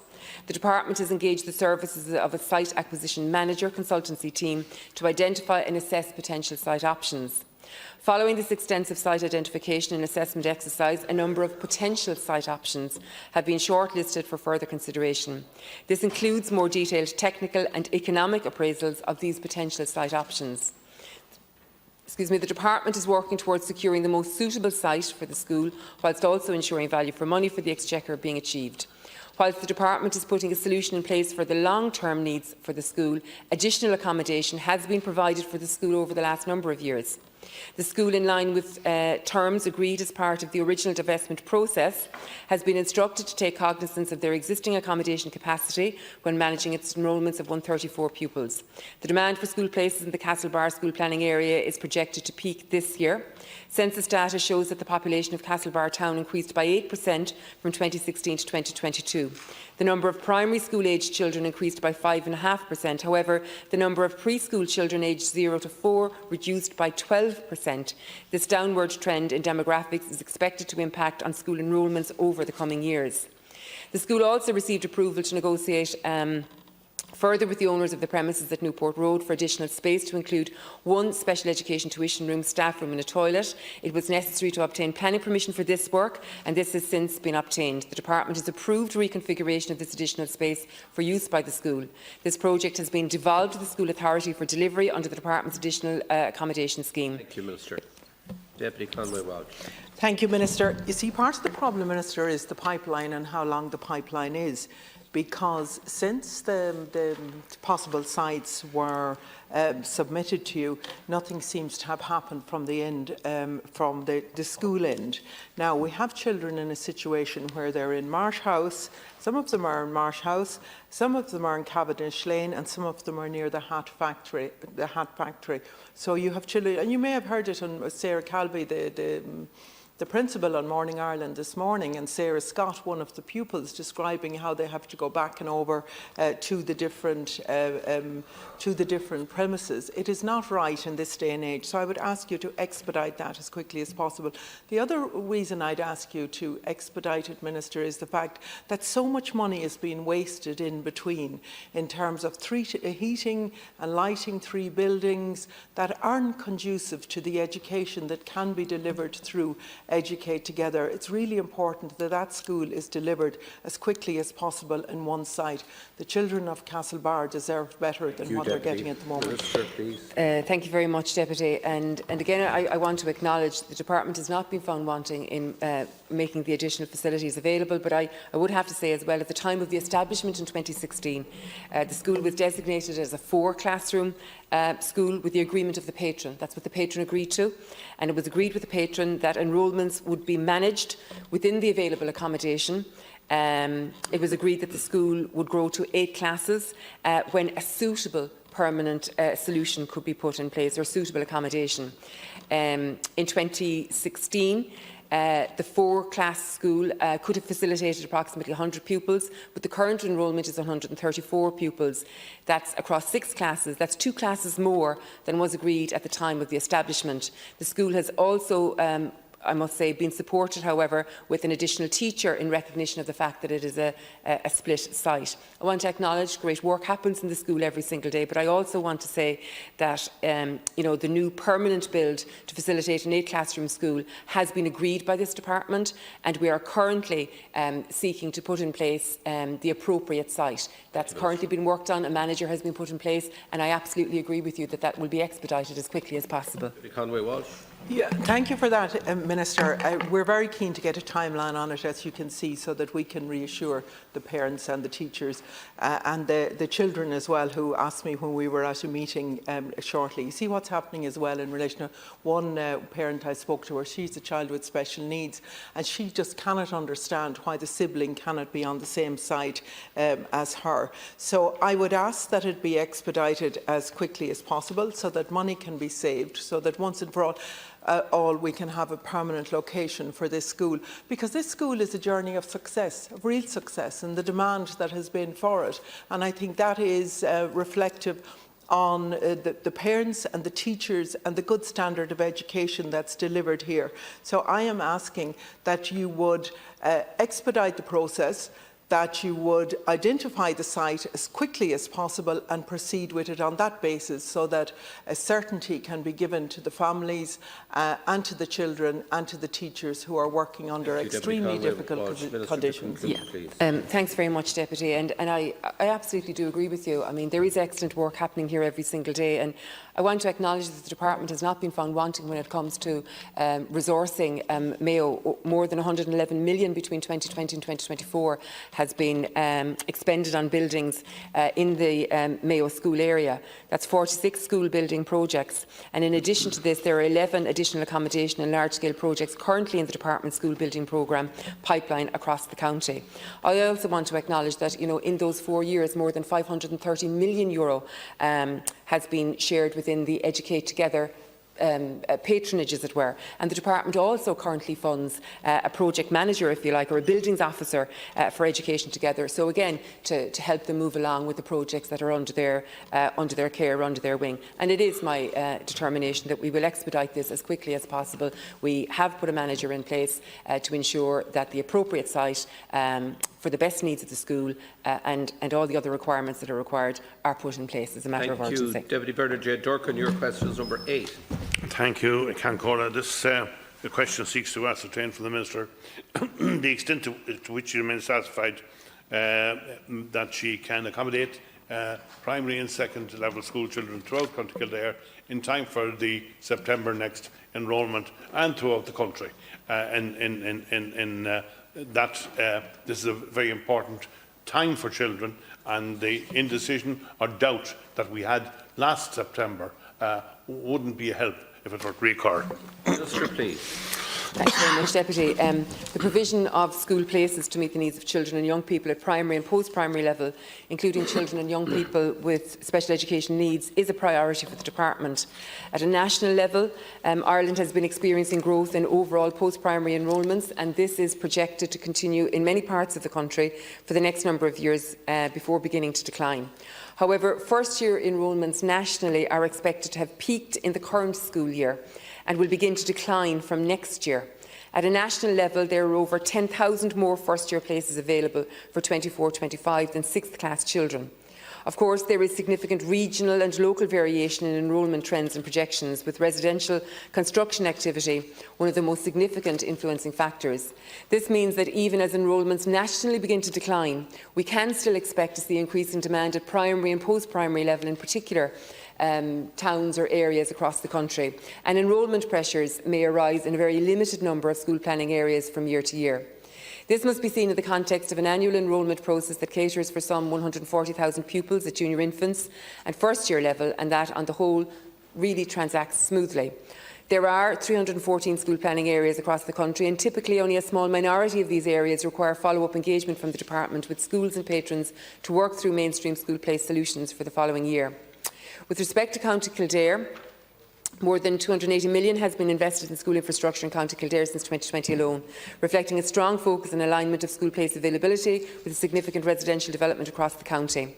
Our data shows that in County Kildare overall there are approximately 400 more first-year places available for September 24 than 6th class children. In 9 of the 14 school planning areas in County Kildare, there are more first-year places available for 24-25 than 6th class children due to leave primary school. When school planning areas are clustered to take account of typical enrolment patterns, it can be seen that there are more first-year places than 6th class children across each area in the county. Thank you, Minister. Deputy Durkin. Thank you, Minister, for your helpful reply. And I acknowledge, in fact, the tremendous investment that has taken place in County Kildare in education and school buildings in particular, and in improving the standards generally, because we all came through the time when it wasn't so. But at this particular stage, we're anxious to ascertain, for instance, the Mercy Convent in Naas, which appears to be completed in terms of building works, but isn't completed. It's completed the outside, but not the inside. And you very kindly arranged for the Oireachtas members to meet with the planning department, the planning section of your department, wherein we learned a few things, that some of which were reassuring and some which were not. One in particular was when it was disclosed that a climate element had to be applied to each school place requirement as we proceed, to the effect that some children were being ushered onto a school other than their local school, and other than the school that their siblings were attending, and other than the school that their parents had attended, and felt that they should have a right to be heard. And while we would agree that climate is important, the lives of children, the education of children is equally important, and I know that you understand it more than anybody else, Minister, and we're anxious that we can help and that you can help us. Minister. Thanks very much, Deputy. And you are correct. There has been significant investment in Kildare in the last 4 years, whether it's new schools, whether it's extension of school accommodation. Like, the department has not been found wanting. I'll specifically request an update on the school that you mentioned specifically there, and I'll ensure that you receive that. But I do want to say that in the round we're being told that there are 400 more places in the system for 6th class, if you like, than is actually required. And we are also reminded that first-year enrolments are actually going to peak this year as well. But notwithstanding that, we are very confident that where there is a need for places, those places will be put in place. We continue to engage on the ground. We have found, and where the schools have cooperated with us in sharing the data that they have, we have found that there has been duplication. We have found also that people are coming from outside areas or whatever, but we are working through them case by case and confident that we will deliver what's required. Thank you, Minister. Yeah. Deputy Durkin. Thank you, Minister, and I agree, in fact, that you've given a lot of time yourself to ensuring that the fastest possible delivery can take place, and that the needs and the accommodation needs and the needs of children in education are kept to the fore. St Farnan's post-primary in Paphos is another one that we all thought would have been well advanced by now, but of course it isn't and it hasn't. And I reiterate again the point that I made in relation to the climate element. And I feel that this is a red herring that has been drawn, not by you, but by a mistake made by somebody in terms of the planning for the future. It is impossible to plan while that element is in place. And children have only a very short lifetime in education, and their needs have to be met early, first and last, first and by no means last. But the point is that if there's some regulation there that prevents that, then that's going to cause a problem in the future, notwithstanding the good efforts of the Minister. Minister, to conclude on this question. Yeah, thanks very much, Deputy. And look, I want to acknowledge you have a particular commitment to, to education, and you engage with me on an ongoing basis in relation to it. Look, I do want to say, in the vast majority of areas, through the work of the schools themselves on the ground, their patron bodies, their management bodies, and the Department of Education, there are sufficient school places available to meet the needs of children in the area for September 24-25. The Department is working with schools individually and collectively, and with their patrons, to make additional places available where that might be required for September of 24 into the 25 year. And while some applicants might not yet have received an offer of a school place, families can absolutely be assured that young people in an area who require a school place will be provided with one.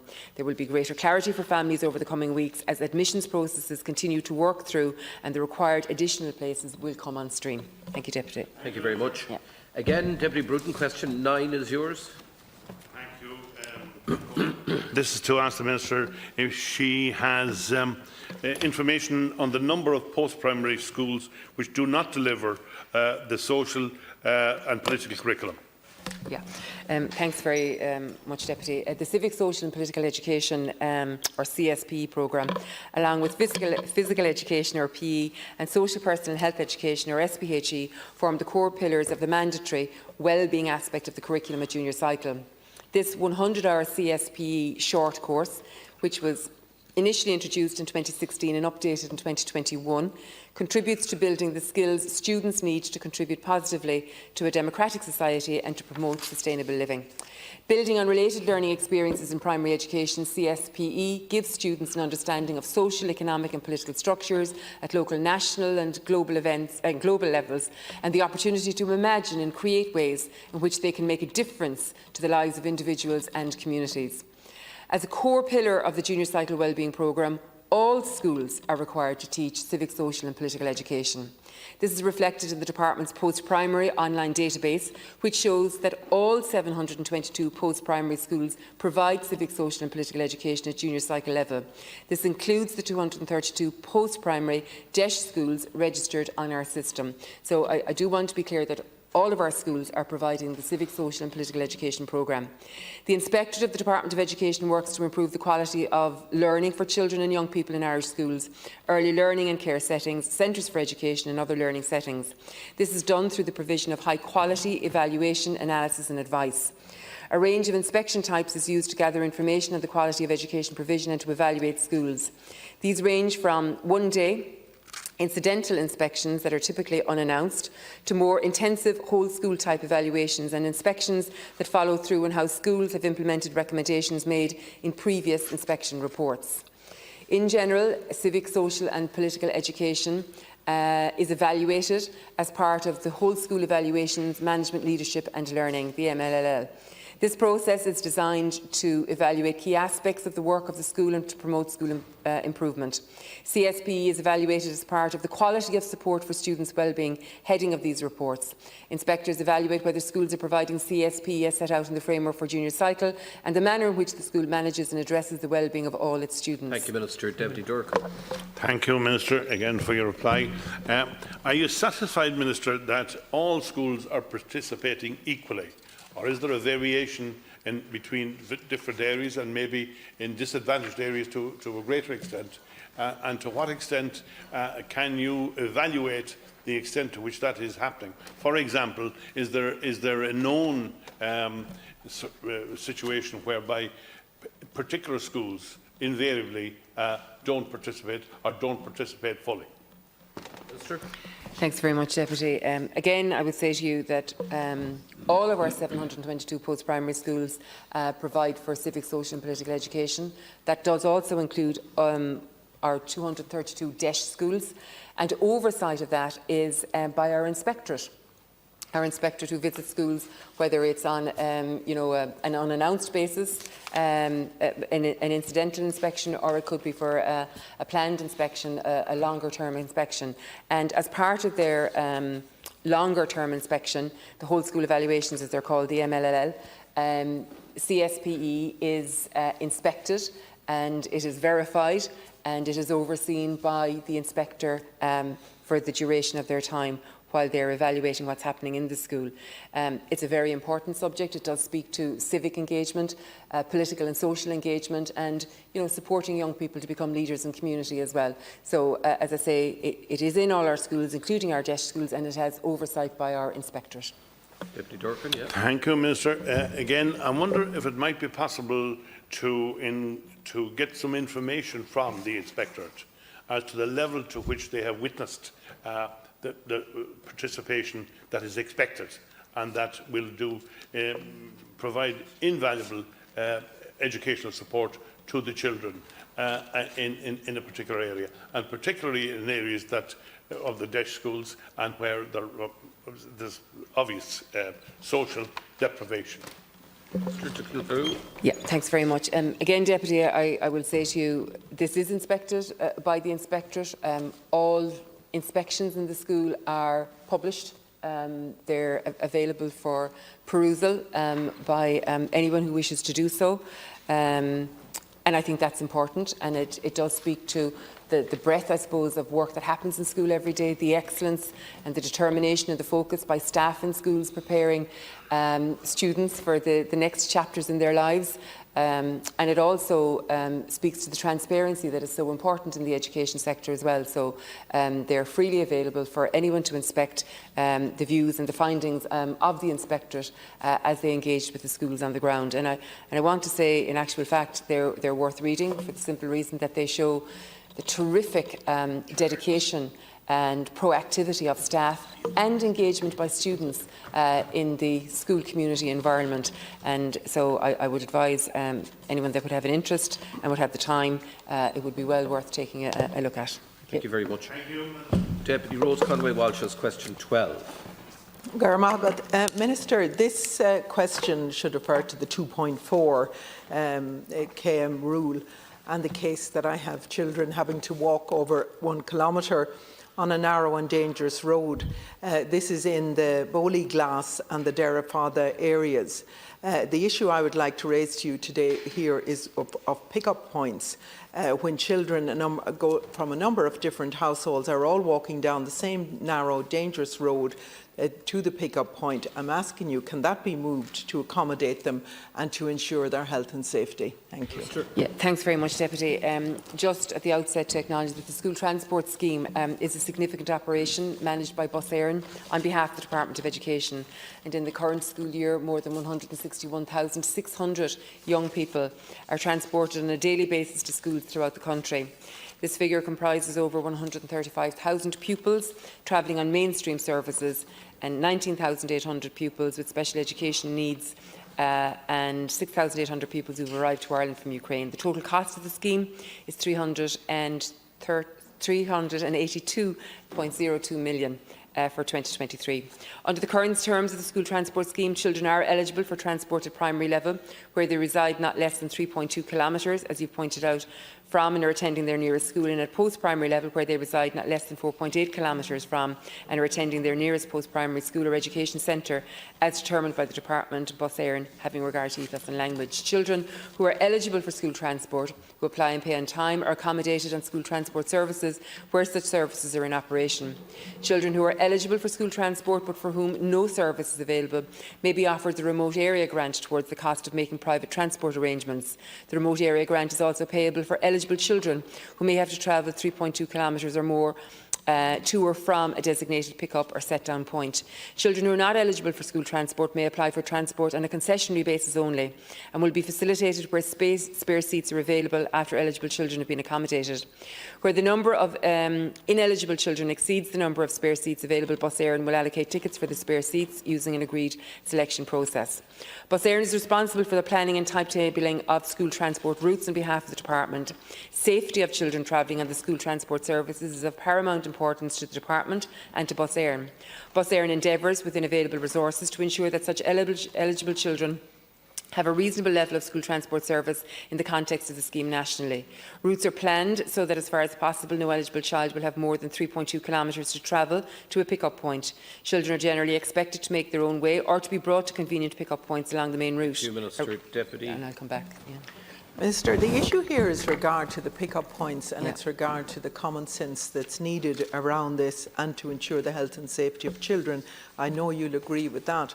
But the school transport system is plagued by a lack of flexibility in a number of ways, and the system, as you know, needs to be reformed. We all know the scheme is not a door-to-door service, but at the same time there needs to be common sense applied in each situation. In rural areas, there can be very dangerous roads, there can be no footpaths, and in the winter months can be really dark. We're not asking for the school the bus to go far out of its way. This would only require a small detour to collect safely a number of children. Now, the important point is that the road used to be served by a school bus but was stopped when there was no children using it. Now that there are children using it, it should be reinstated. And this is why I'm asking you to look at it. You see, you'll have areas that maybe go for a period of years where you don't have children, and then children move into the area, and we're very grateful that they do in those cases. And in that case, the school bus system has to respond to facilitate those children.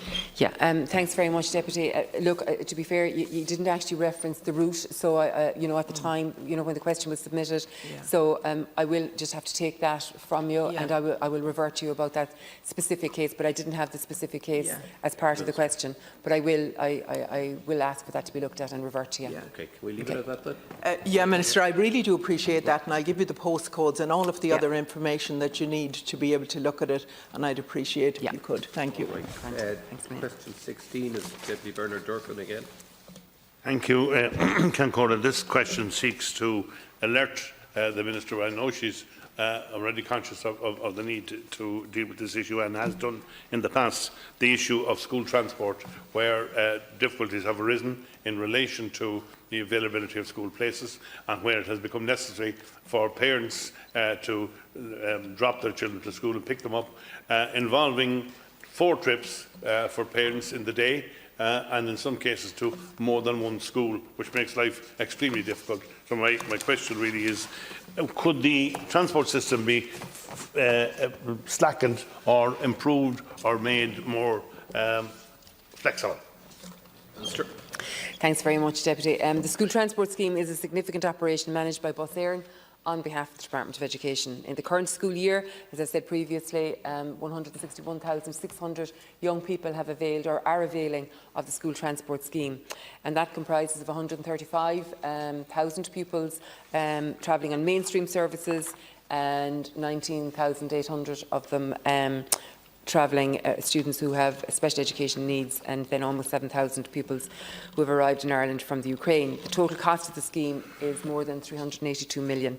Under the current terms of the school transport scheme, children are eligible for transport at primary level where they reside no less than 3.2 kilometres from and are attending their nearest national school, and at post-primary level where they reside not less than 4.8 kilometres from and are attending their nearest post-primary school or education centre as determined by the Department or Bus Éireann having regard to the ethos and language. Children who are eligible for school transport, who apply and pay on time, are accommodated in school transport services where such services are in operation. Children who are eligible for school transport but for whom no service is available may be offered the remote area grant. The remote area grant is also payable for eligible children who may have to travel 3.2 kilometres or more to or from a designated pick-up or set-down point. Temporary alleviation measures, or TAMs, at post-primary level, which have been in place now and continue to be in place for the 24-25 school year. Under these measures, transport is provided where there is a route in operation and where capacity exists for concessionary post-primary pupils who are eligible for transport to their nearest school and are attending their second nearest school and who applied and paid on time. Children who are not eligible for school transport may apply for transport on a concessionary basis. Where the number of ineligible children exceeds the number of spare seats available, Bus Éireann will allocate tickets for the spare seats using an agreed selection process. It should be noted that planning for school transport services in any given school year commences in December to January, preceding the start of the school year. In this regard, planning for the 24-25 school year has already started, with officials in regular engagement with Bus Éireann in this regard. A review of the school transport scheme has been completed now. This review was conducted with a view to examining the current scheme, its broader effectiveness and sustainability, and to ensure it services students and their families adequately. Thank you, Minister. Deputy Durkin. Thank you, Minister, for that reply.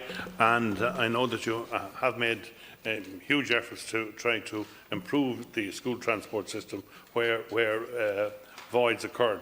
So could I ask, given the information that you've given to the House, if it might be possible in the circumstances likely to emerge in the not-too-distant future, if a little bit of flexibility might be used in order to ensure that the various dots are joined up, so as not to have a situation like we had just gone by, where children in some cases were asked to get off a bus and walk the rest of the way home, which is an appalling thing to happen, shouldn't happen at all, for security reasons and a whole lot of reasons. And I know that you didn't approve that, but the point about it is this, that if it is possible to anticipate what's going to happen, then it should be possible for the school transport system to be able to respond, and that would be hugely helpful. Minister.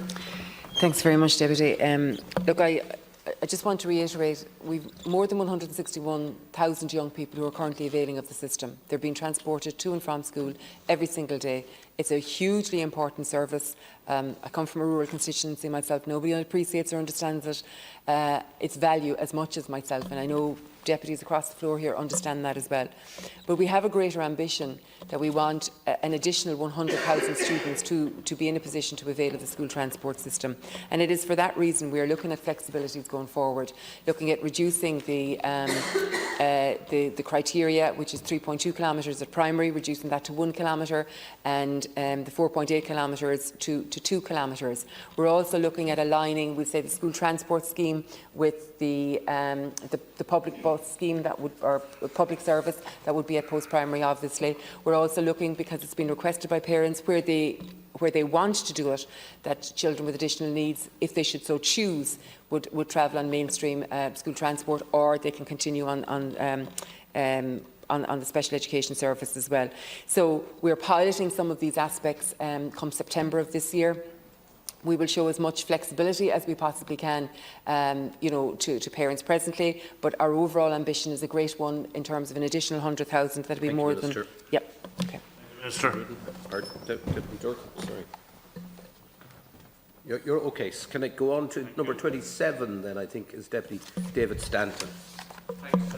Ciancora, this is a related question with respect to school transport, and just to give the Minister an opportunity to outline the current regulations with respect to students availing of school transport to a school which is their second nearest school. Thank you. Minister. I'm looking for, sorry, Deputy. We're all have to go, certainly. I have it. Okay, yeah. I have a version of it anyway, Dave. Sorry about that. Didn't realise we were getting to 27. Okay.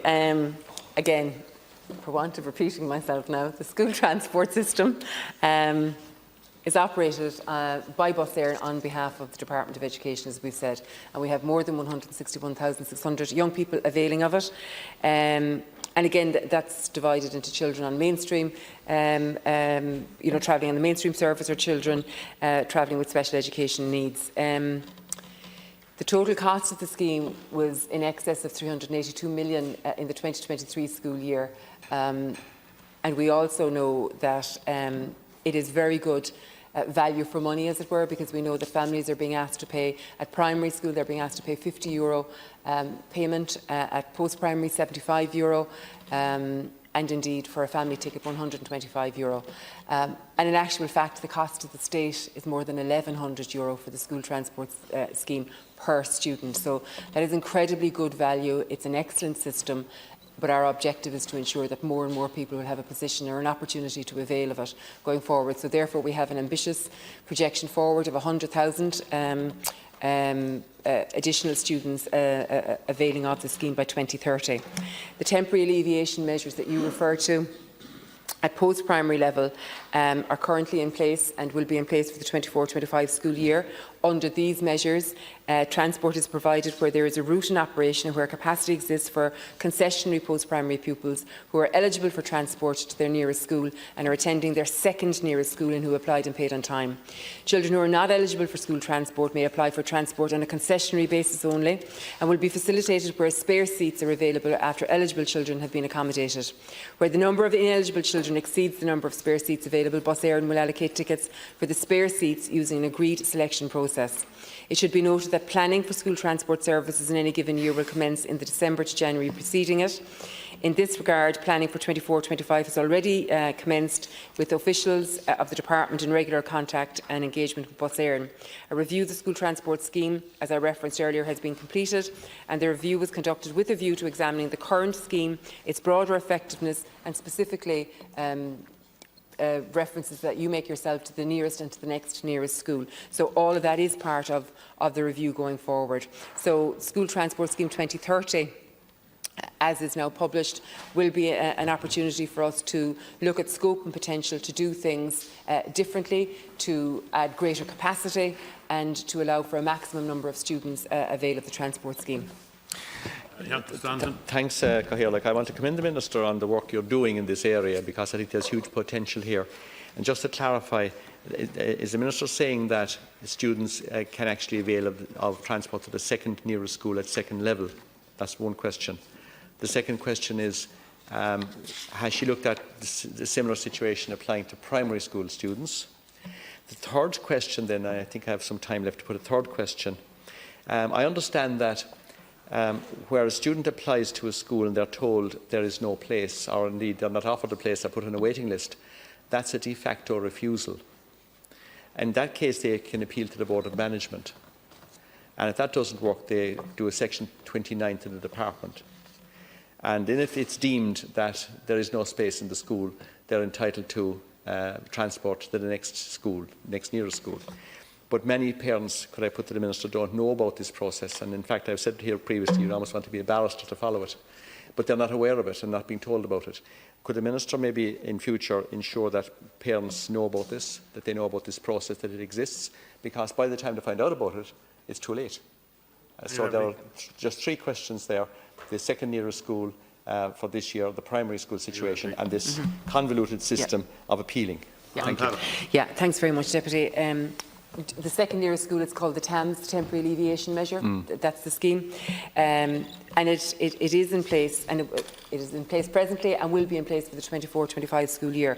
But I want to be clear in explaining what the TAMS actually means. It means that under that measure, transport is provided where there is a route in operation and where capacity exists for concessionary post-primary pupils who are eligible for transport to their nearest school but are attending their second nearest school and who applied and who paid on time. Specifically in relation to at primary school, I'm going to say to you that it hasn't been an issue that has cropped up quite as much at primary school, because generally speaking, children generally go to their nearest primary school, you know, to the local primary school. However, I just want to, as part of the review, I just want to say that it is our ambition in terms, as I've referenced, you know, the 3.2 kilometres and the 4.8 kilometres, that all will reduce. It will reduce to 1 kilometre for primary school going forward. So that will be as good as being, you know, to your nearest or next nearest. And finally, what's the third? The convoluted appeal system. Oh yeah, that if they're, a fair point. We do say that, you know, if they were eligible and if their first school is full on receipt of documentation that verifies that, then the next school becomes the first school. But I take your point, Deputy, that maybe people aren't aware of that sufficiently, so that's something that we should look at in terms of communication. Yeah, I want to thank the Minister for those responses, and I think the last point is really interesting, because I have come across, I'm sure our colleagues have as well, parents who are not aware of this appeal system to the Board of Management. Neither are they aware of the situation that if you're put on a waiting list, it's a de facto refusal. You're not offered a place, so it's actually a refusal in the school, and that you're entitled then to appeal to the Board of Management and to do a Section 29. If you happen to get a place in the second nearest school or further away, you won't get school transport unless you can show all this documentation, which you can show it unless you know it. Can I finally put to the Minister, Cathaoirleach, the situation with respect to, in particular, primary school students being driven to the school by parents, obviously, in the main, leading to massive congestions in our towns at specific times in the day. And could the government or the department have a look at a system whereby we would have maybe local bus services who would bring children to school very locally? People seem to want to bring the children right up to the door of the school quite often, and it leads to massive congestion and unnecessary travel and stress on parents. So if we had a local school bus system in towns and villages across the country, I think it would alleviate that problem. It's all very fine being a kilometre or two away, but I think in many instances it's the people who are closer to the school, who are driving children to the school, who are causing all this issue. So maybe it's something the Minister might have a look at. Thank you. Yeah, thanks very much, Deputy. Look, to be fair, I do want to say that parents or guardians have sometimes a variety of reasons as why it's necessary for them to bring their children to school themselves or to drive them to school, and it can be multifaceted really and multi-complex really, I suppose, for the reasons that they might have. So I think they should always have that freedom. But notwithstanding that, I know there are many parents who are very, very keen to be in a position to avail of the school transport system as well. It would make life a lot easier for them, and it would also reduce, I suppose, traffic on the road too. And that's why we have this ambitious programme of, presently more than 161,000 young people, and by 2030 an additional 100,000 being able to avail of access to a school transport system that would ensure that parents have greater freedom in terms of children getting to and from school, and also greater opportunity in terms of reducing the number of cars that are on the road. But that element of flexibility, I imagine, will in some small instances, will have to remain in place, because the vast majority of young people like to travel on the bus with the rest of the community where that suits their needs. Thank you. Thank you, Minister. That's okay. We have now an unusual situation whereby we have two deputies with two questions each, who weren't in. One deputy wasn't in the House at the time the first question came up, and what I propose to do is to take them all if possible. Now that means that Deputy Kenny was here on time for his questions, so is it agreed that we take his questions now and then we follow up with the ones that weren't present at the time? That is question number 30. 30. The Minister might have a different numbering system. Actually, I don't have it. What's it about? I don't actually have it, sorry. I don't have it, it's not listed. 30 isn't listed. Temporary accommodation. It's a temporary accommodation for Nicosia National School in County Galway. Okay, while it's a temporary accommodation they're looking for on the while the existing school is going to be refurbished top to bottom, and they're not being funded for the temporary accommodation that they need to keep the school going while the construction work is going ahead. Look, Deputy, I'll have to say to you, that question wasn't flagged with me, okay, right, but I will very specifically take the detail that you have here, and I'm sure that I will ensure that we will revert to I've submitted the question, and maybe, Minister, what you might... I'll give you the kernel of it in a little bit a minute, just to explain to you that the school itself got an additional accommodation grant, right. But it's a total refurbishment of the school. Okay.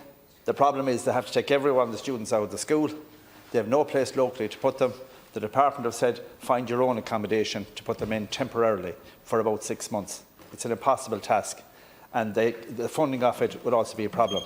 So basically what the school are looking for is for the department to provide some sort of temporary accommodation during the construction period to allow the school to function in a rural area whilst the refurbishment works are going ahead, and to fund it. Okay, Deputy, and without knowing the detail here, because I absolutely cannot comment on the detail here because I'm not appraised of it, but I will say the department works very collaboratively with schools, particularly schools that are benefiting from, as you've outlined here, whether it's a refurbishment or additional accommodation or whatever the case might be. We do have a policy of engagement and cooperation and collaboration.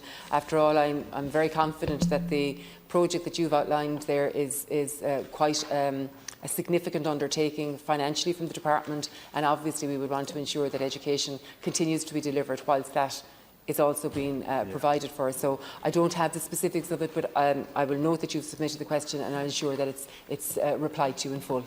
Okay, thanks, Deputy. Thanks, Minister. Thank you, Chair. Thank you, Deputy. Now we go to 32 in the name of the same deputy. Might be difficulty with the answer, but we didn't anticipate being so far advanced at this stage. Minister, you're so efficient, you're ahead of yourself. There you go. I'll have to speak more slowly. Put me up again for 32. Minister, just to ask you, have they been allocated the necessary resources to make sure that there are the adequate number of buses and sizes of buses in place for the school year in September? Last year we saw lots of problems arising. Our buses weren't in place. Some buses started off, after a week they stopped. all of this kind of thing happened. There was a lot of things went on, a lot of stress. And just to make sure that it's planned properly for this year, and I know the payments are now coming in, so the volume that will be required should be apparent very, very shortly. Just in general, just to say to you again, Deputy, look, as I said, there's currently 161,000 young people being transported every single day via bus air, and that's an enormous number of young people being transported and an important service that's being provided. However, I absolutely accept that, you know, in the first instance I want to say, and I've said it previously in reply to other queries, planning for the 24-25 school year begins in the previous year, so that's well underway at this point. And indeed also applications for places on the buses, that's also opened in April, and I think the closing date is something around the 7th of June for payment or medical card details or whatever the case might be. So we have a clearer picture at that point, earlier than normal, a clearer picture than in previous years. It was early last year as well, of the numbers that are required. And so in good faith, you know, contracts are entered into with subcontractors or whatever the case might be. And, you know, I will say it was very disappointing on occasion. In some instances last year where contracts were handed back the night before the school run commenced, or at some point, you know, along the way, because, you know, obviously everybody is dependent on the bus service running as it is supposed to run. Again, this year, as in previous years, we're ensuring that it is a very reduced fare, €50 for a primary school child, which is actually costing the state €1,100 per child, and €75 at post-primary, again costing the state €1,100, and equally $125 for a family ticket. So it is very good value. All the engagement and planning work has been ongoing between the department and Bus Éireann, and indeed the engagement with you know, parents who have applied early and our guardians who have applied early, and put the process in place, and we look forward to you know, a successful year ahead.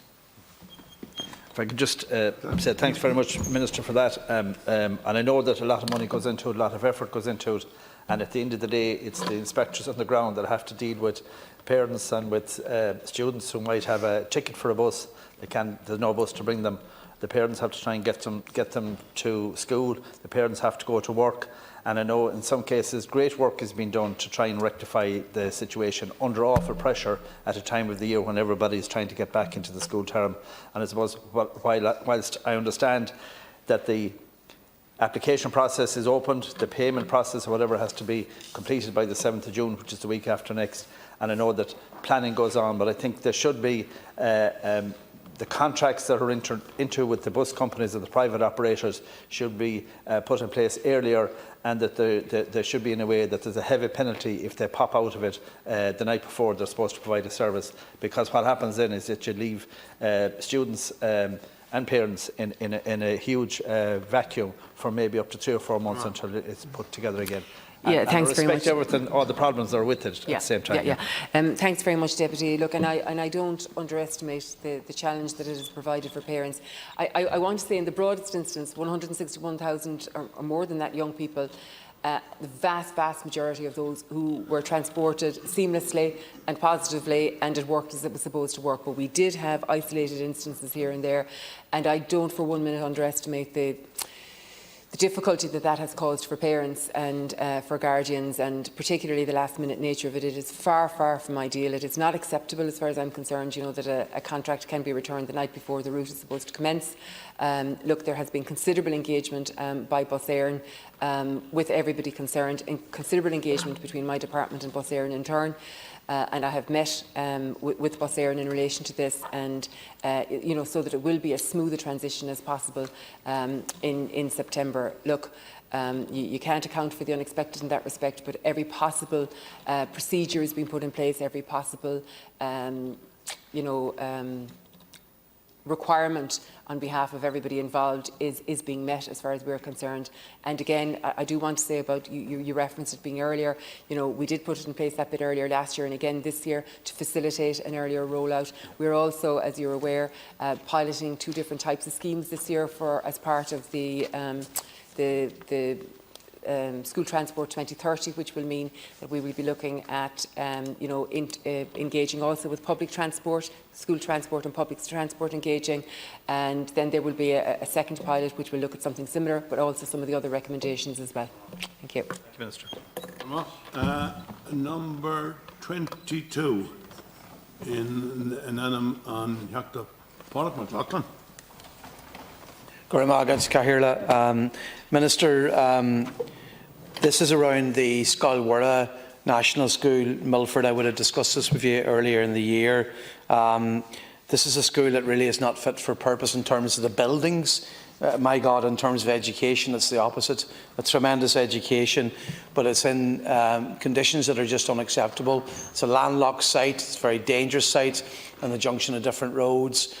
Buildings in the 1950s, totally inadequate in every way. They've secured a new site, and I understand they met you recently, and I'm just looking for an update on your perspectives. Thanks, Minister. Yeah, thanks very much. Yeah, thanks very much, Deputy. Just the school in question has received approval in principle for a building project under the Department's Additional School Accommodation, or the ASA scheme. The project will provide for 2 mainstream classrooms and 2 special education teaching rooms. This project is currently at stage 3, which is the tender stage. The project is one of close to 90 projects with a total value of approximately 800 million that I recently announced would proceed from tender to construction during 2024 or very early in 2025. In addition, at the school under reference, further approval was provided under the ASA scheme in 2022 for modular accommodation to provide 1 mainstream classroom and 2 special education tuition rooms. In early 2023, the brief for the school was reviewed and a further special education needs classroom was added to the scope.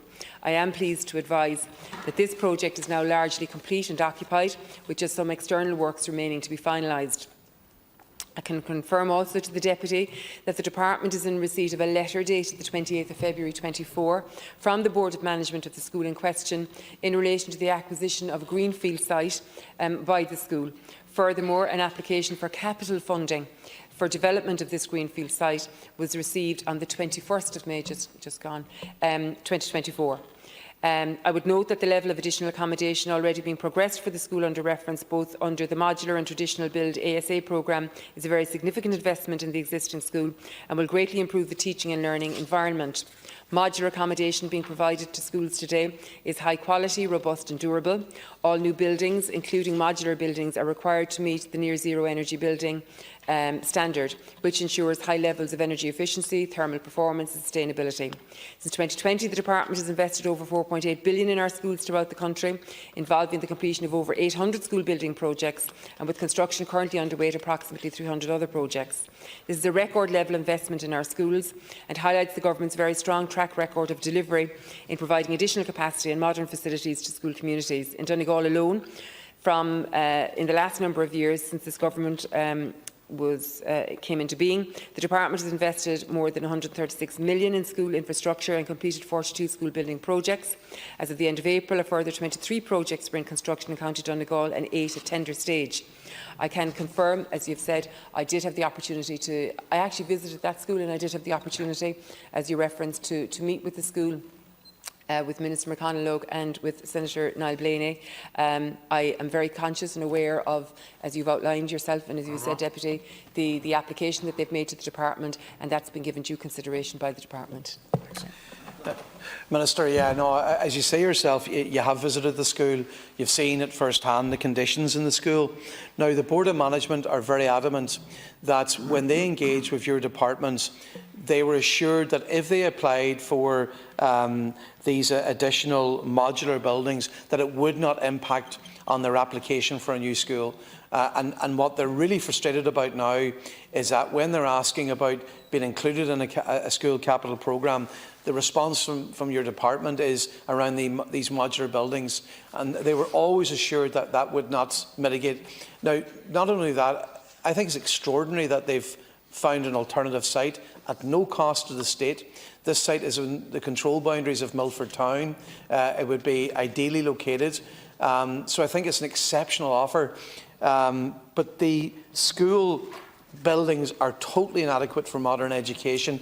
And I'm sure you'd agree, having seen it for yourself, Minister, and I would appeal to you to please include the school in that capital programme? Yeah, thanks. Yeah, thanks very much, Deputy. And look, I absolutely appreciate the case that you're making, and you make it very well. And I want to acknowledge the case also being made by Minister McConalogue and Senator Niall Blaney. I have met with the board, and I've met with the principal, and I acknowledge the great work that they do there every single day. I'd also have to say to you that it was only on, just at the end of February that the department received acknowledgement of the availability of the site. And then it was only just last week, the 21st of May, that the department received the application for capital funding to develop the greenfield site. So, look, that will have to be considered. It will have to be considered in relation to the needs of the school, also in the needs, right across, I suppose, the country in terms of the availability of funding immediately to the department. And that is quite considerable funding, as I've said, more than 4.8 billion over the last 4 years. And, I just recently announced another 800 million for 90 projects that were moving from tender to construction this year and at the very start of 2025. So, look, there has been enormous investment, particularly there's been a lot of investment in Donegal. And look, we'll have to allow the department the time to facilitate them to look at what's been proposed. Yeah. Minister. Thanks, Minister. I would acknowledge that there's been a good bit of good news in terms of schools in Donegal, so I wouldn't begrudge you that assertion. But you will know, having visited this school, like, the conditions are not acceptable for modern education. They don't comply with anything in terms of, classroom sizes, toilet amenities, play amenities, in terms of special needs, children being educated in hallways. It just isn't acceptable. And I suppose that point is that they understood clearly that if they went down the path of modular buildings, it wouldn't impact. But the fact that they've secured a new site, I think the thing that stood with me is I've rarely seen a school with such poor buildings that do not have light at the end of the tunnel, that do not have a clear pathway to a new school. They've told me they would knuckle down, get on with the conditions they have if they knew a new school was coming down the line. So I suppose we're looking to give them hope, Minister, that that pathway is there, that they can endure these conditions for another couple of years till we get to the point they have the school they deserve, considering the tremendous education they provide.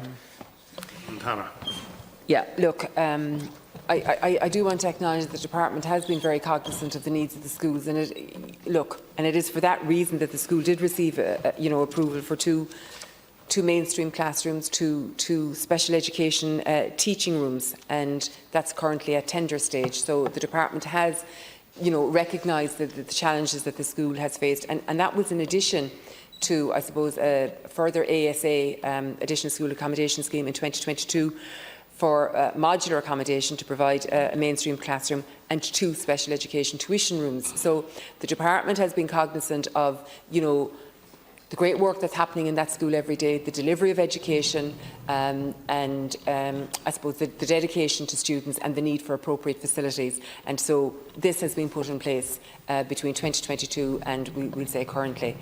In reference to the site becoming available, in reference which notified to the department in the end of February, and the application which came in on the 21st of May for consideration to be on the capital funding, that will be considered in due course. Yeah. Thanks very much, Deputy. Thanks.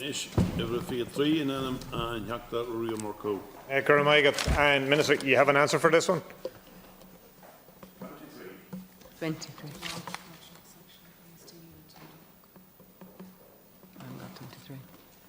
I thought I saw it in that. Well, look here. What did I say? Had you another one in, Deputy? Had you another? 2 in, yes. 23 and then 26. 23 is the Limassol. Now I can. There's one of these strange circumstances where I can probably answer the question myself to some degree. No, I actually do have a reply.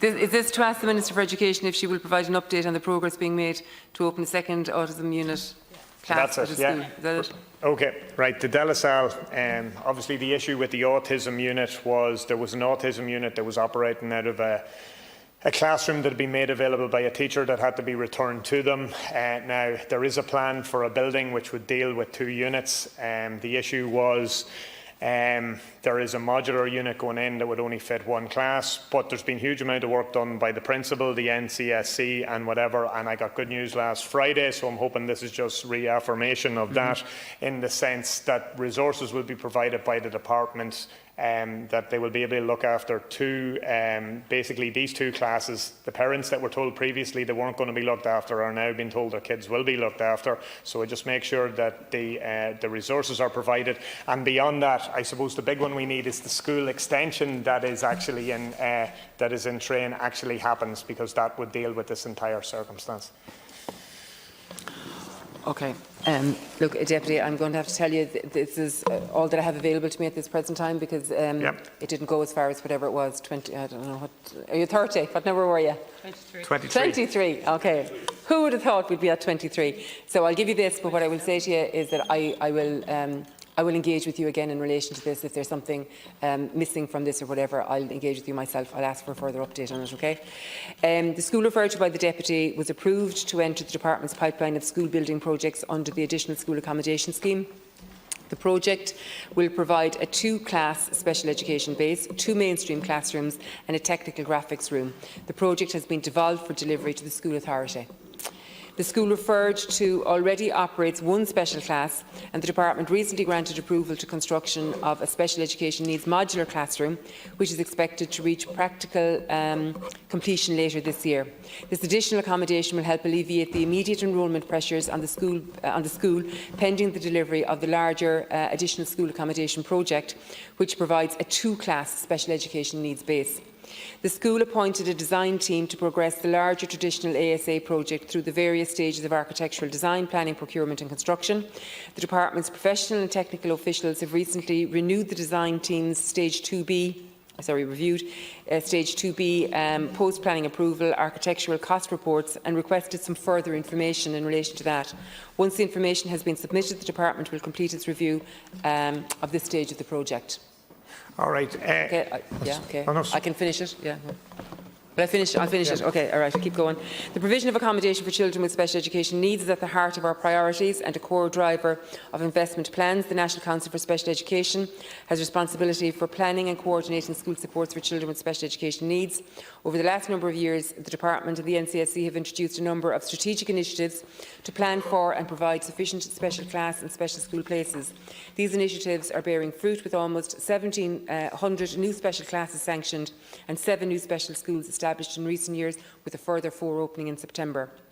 Over 320 new special classes have been sanctioned by the NCSC nationwide for the 24-25 school year, and of these 11 are in County Louth. This means there are now 3,000 special classes in our education system. Look, I suppose the important stuff is in relation to the school building programme and you know, the extension that's planned, that happens as soon as possible. Obviously, if that had happened at an earlier stage, and if we could get a timeline on when we think that can be delivered, because if we had that in train, we wouldn't have the particular issues that we've had in the last while, where parents were told that there was no space in the school for the new autism unit for their kids. Now, in fairness, as I say, huge work done by the principal, huge work done by the CNO and the NCSC, and obviously there are promises in relation to the department providing resources. We just need to make sure that happens. But that's in the hope of...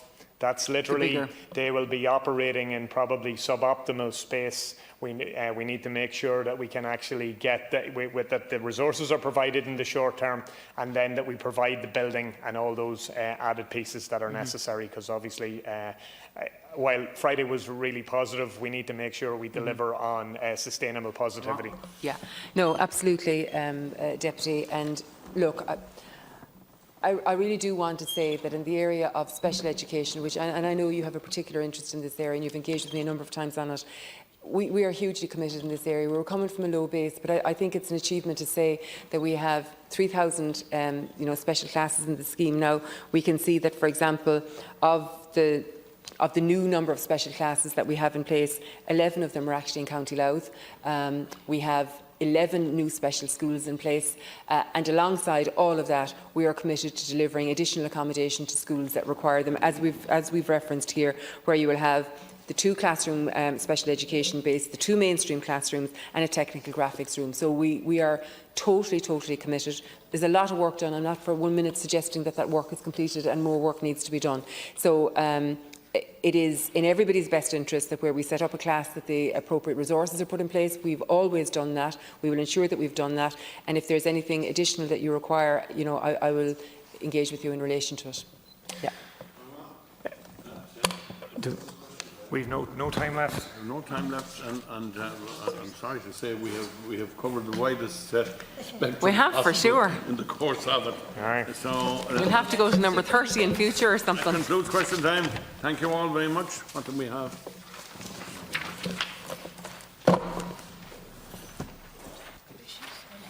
We have one there. Yep. Next item is topical issues. And the House, the 2 deputies submitted standing order, question on the standing order 37A, which will be listed in the official debate. The matters raised by the following deputies have been selected.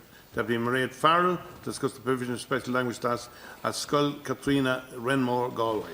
And Deputy Padraig McLaughlin to discuss the closing of the pollock fishery and the collapse in shelled fish prices for the inshore fishing industry. I'm ready and waiting. You're on first. Chair. Gurmagat for the introduction, and thank you so much, Minister, for taking this topical. Obviously, this is an issue that's impacting in both our constituency, so I just thought that it would be good and important to raise it with yourself. I've been contacted by a parent who's just worried about the special language class and concerned that it won't be going ahead next year. Obviously, as you'll be very much aware, this is a fantastic class for the children, and it's something that this particular child was supposed to do 2 years, and looks like it's going to be cut now in the middle of after the first year. This is really what this parent has been advised is that instead they'll be put into the community caseload, and realistic what that will mean is 40 minutes a week for about 25 weeks of the year with speech and language therapy. Well, now obviously everything is being done through speech and language therapy, and it's just an issue of huge concern obviously for parents that are impacted by this, and especially some parents are going as far as like over 20 kilometres to get to the school to be able to avail of this particular class. Obviously that then has an impact in terms of school bus and all that kind of thing if it isn't if it doesn't come to a conclusion. I suppose in the short term they're particularly concerned the further it goes into the summer months that the longer it will take to get some kind of a resolution, because obviously the nature of things when we go into the summer months is that more people are on leave and that kind of thing. So I just said I would ask to raise this question with yourself. Thank you. And Harris Dodge. Thanks very much, Deputy. Thanks. Sorry, just my microphone. Oh, yeah. Next one. Just this next one here. Next one. I can move over. Okay. Thanks, Deputy, for the question. And at the outset, I just want to stress that enabling students with additional needs to receive an education appropriate to their needs is an ongoing priority for me as Minister with responsibility for special education. It's a priority to ensure that all children have an appropriate school placement and that the necessary supports are provided to our school to cater for the needs of children with special educational needs. So my department, as you know, provide an extensive range of supports for pupils with specific speech and language disorder, SSLD. So this includes provision for the establishment of special classes for pupils with SSLD in primary schools. So there is currently a total of 63 SSLD special classes in mainstream primary schools nationally, and they have a student-teacher ratio of 1:7. So the Health Service Executive provides speech and language therapy to the students in these classes. Therefore, the opening and the retention of the SSLD class is contingent on the availability of HSE resources, and for this reason close engagement and coordination occurs among stakeholders at local level. So this issue was raised with me in Galway. I spoke to my colleague Minister Anne Rabbitte in relation to the school and the HSE meeting to resolve this issue. It's absolutely critical that this is resolved. So I can confirm that the HSE's local team and school management met yesterday, Monday the 27th of May. So this meeting, it was supported by the NCSE, and its purpose was to allow the school and the HSE to talk through the particular issues with a view to working towards reinstating the class for the coming school year. So the NCSE has advised my department that this was a constructive meeting and that all parties are willing to work to ensure that the class remains in operation for the coming school year. And a further meeting is being planned between all parties. So the NCSE will continue to support the school and the HSE to progress matters, particularly in relation to the review of applications for admissions to the class. So this class has been in operation since 1995, and I hope that it can continue to provide the much needed supports for students in the local area. And I want to acknowledge the many years of support provided by both the school staff and the local HSE speech and language therapists for students accessing this class for almost 3 decades. In relation to the provision of special education places more broadly, I understand that this is a really anxious time for parents who are seeking a school place for their child in September, and I'd like to assure the Deputy and assure parents that we are and I am determined to alleviate the pressures faced by parents when seeking a special educational placement. My department engaged intensively with the National Council for Special Education in relation to the forward planning of new special classes and additional special school places. So over 320 special classes have already been sanctioned for the 24-25 school year. Of these, 19 are in County Galway, and the NCSE continues to sanction some additional classes nationwide for the coming school year. And as these classes are sanctioned, the NCSE will support families to make applications for places. And I've asked the NCSE to ensure classes are established as a matter of urgency, and to keep all the families seeking class places updated on an ongoing basis to ensure that children can access the provision which they're entitled to.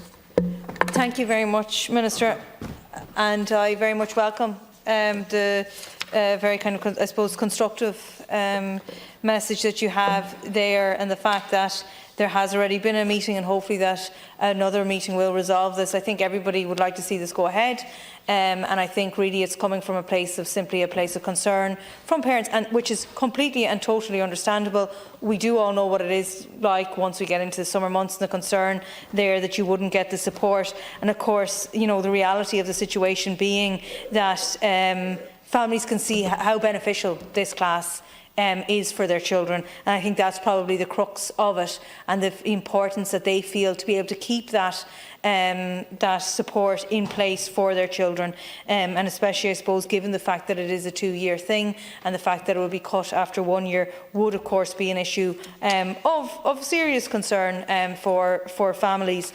I think it's very welcome what you've said here today. I think it's very welcome that you're prioritising this, and that you do have a focus on it, and that you are going to keep in touch, I suppose, with the relevant stakeholders to make sure and hopefully get this across the line. Because at the end of the day, we need to make sure that we give all our children the best possible future, the best possible potentials and opportunities that they have. And for this particular, for these children, of course, this is something that has been proven to be very beneficial. So I'd like to thank you for your response, Minister.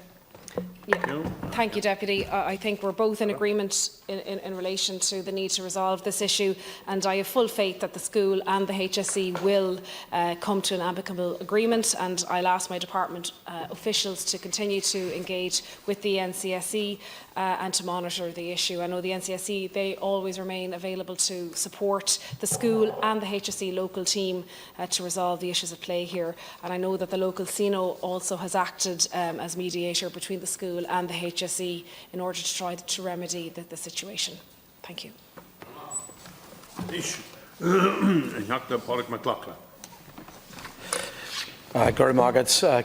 Minister, there is a very serious crisis in the inshore fishing sector.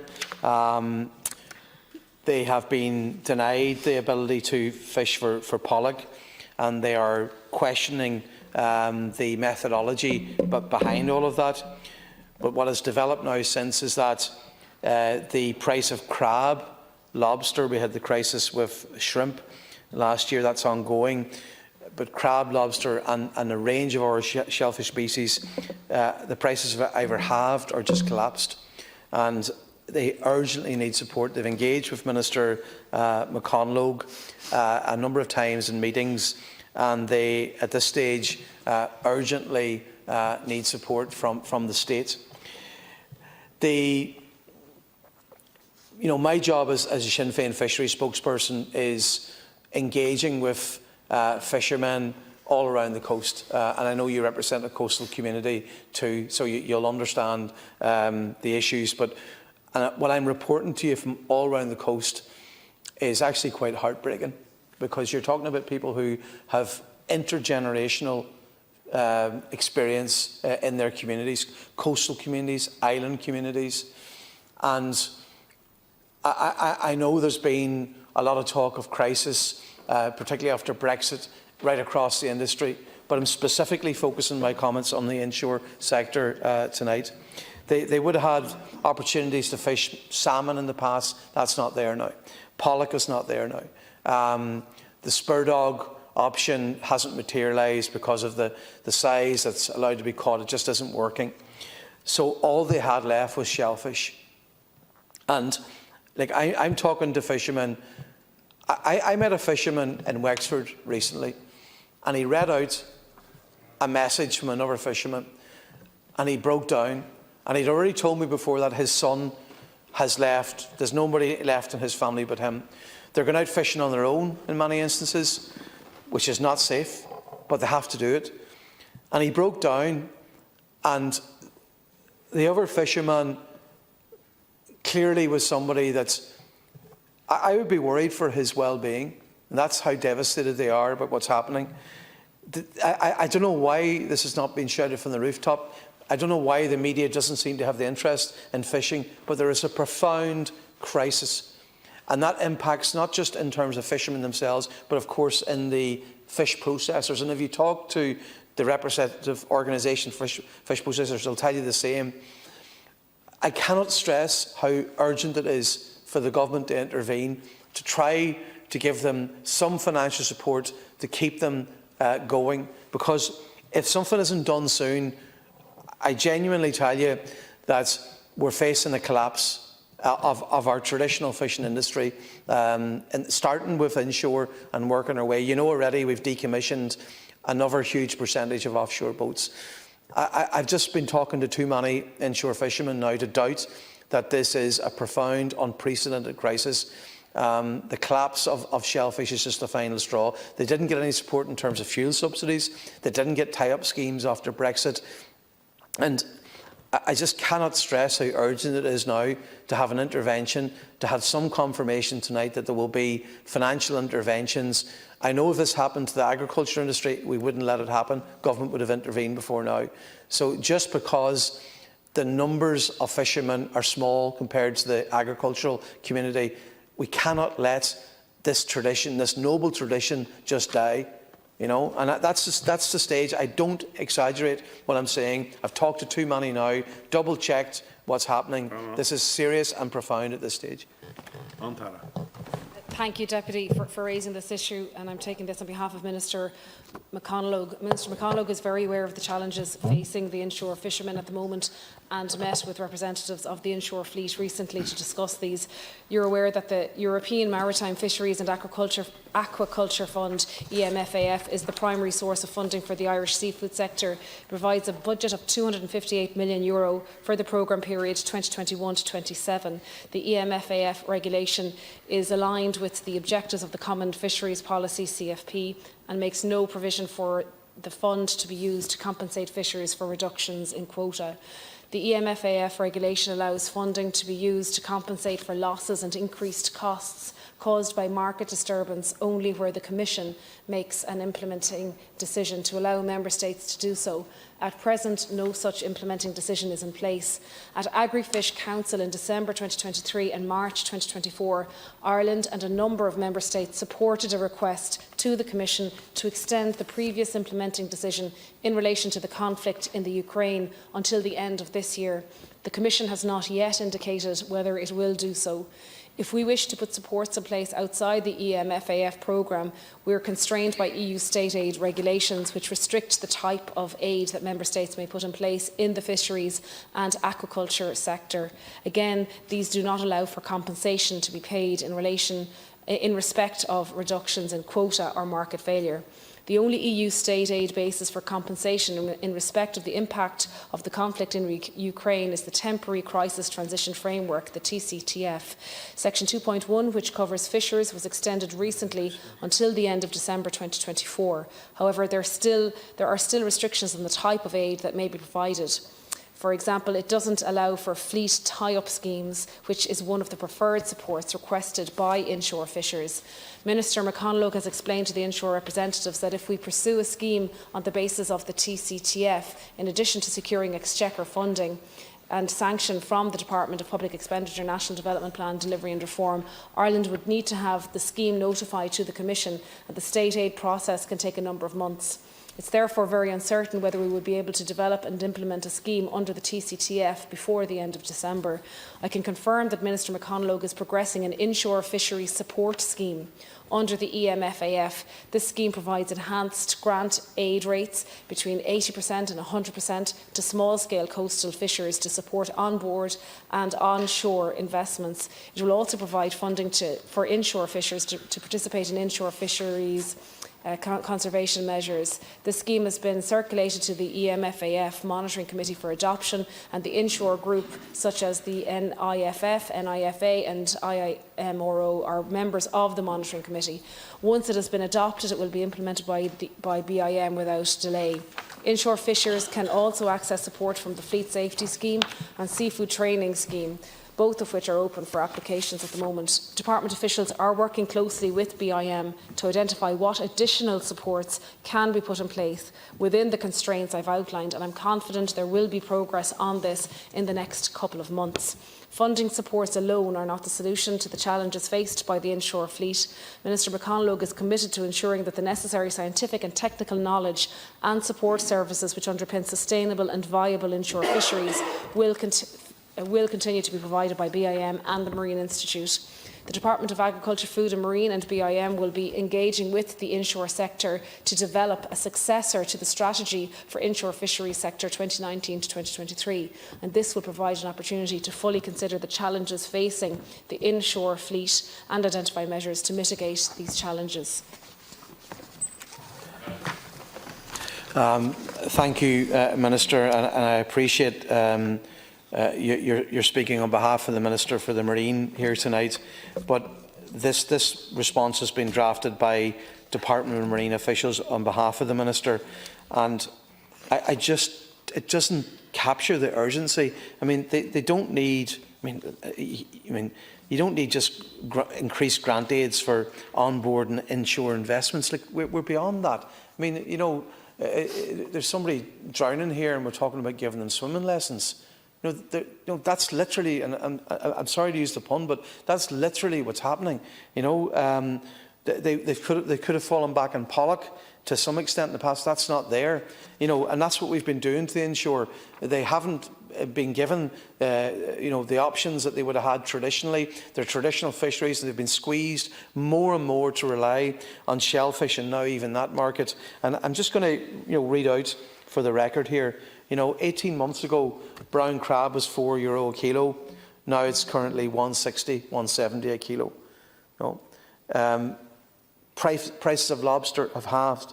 Same with oysters and mussels, but of particular concern, shrimp in the recent past. Now it's crab and lobster. They're disastrous numbers. One fisherman was quoted there recently in a media report, not enough media focus on this, talking about you couldn't give it away. It's just like we're going to see an industry die here, and that is an emergency. And I don't get a sense that our Minister and Department are conveying to the European Commission the scale of the crisis. And there are global issues happening here. I mean, people point to we never really got beyond what happened during COVID. We never really got beyond what happened after Brexit. You know, there's so many market disturbances, the war on Ukraine and so on. So I just want you to convey, I appreciate you're not the line minister, but please have it conveyed. I'm sure the officials will watch back on this. This is a profound crisis, and nothing in this response tells me that the department gets how serious this is. I'm speaking, it's my job as opposition spokesperson to speak to fishermen around the coast. I'm telling you and telling everybody who wants to hear, this is an unprecedented crisis and we need urgent intervention now. Thanks, Deputy. And I will raise this again with Minister McConalogue, but he has met with the representatives of the inshore fishers recently and he is very aware of the challenges they face. He is committed to ensuring that we identify and explore all avenues available to us in terms of funding supports that may be put in place for inshore fishers. In saying that, we as a Member State must be aware that while the EU Cohesion Fund provided to our seafood sector is of huge benefit to the sector, there are constraints as to how we may use that funding. And as I said already, funding supports alone are not going to resolve the challenges that the inshore fishers are experiencing. There are a range of factors at play in terms of impacts of the cost of living crisis and choices made by customers and the sustainability and availability of stocks. As regards stocks, pollock, following the International Council for Exploration of the Seas, ICES advice, which has meant a bycatch only fishery this year, Ireland is actively involved with the scientific research to improve the understanding of pollock. The Marine Institute is taking a lead role in the next ICES benchmark process for this stock, which will be completed in the spring of 2025.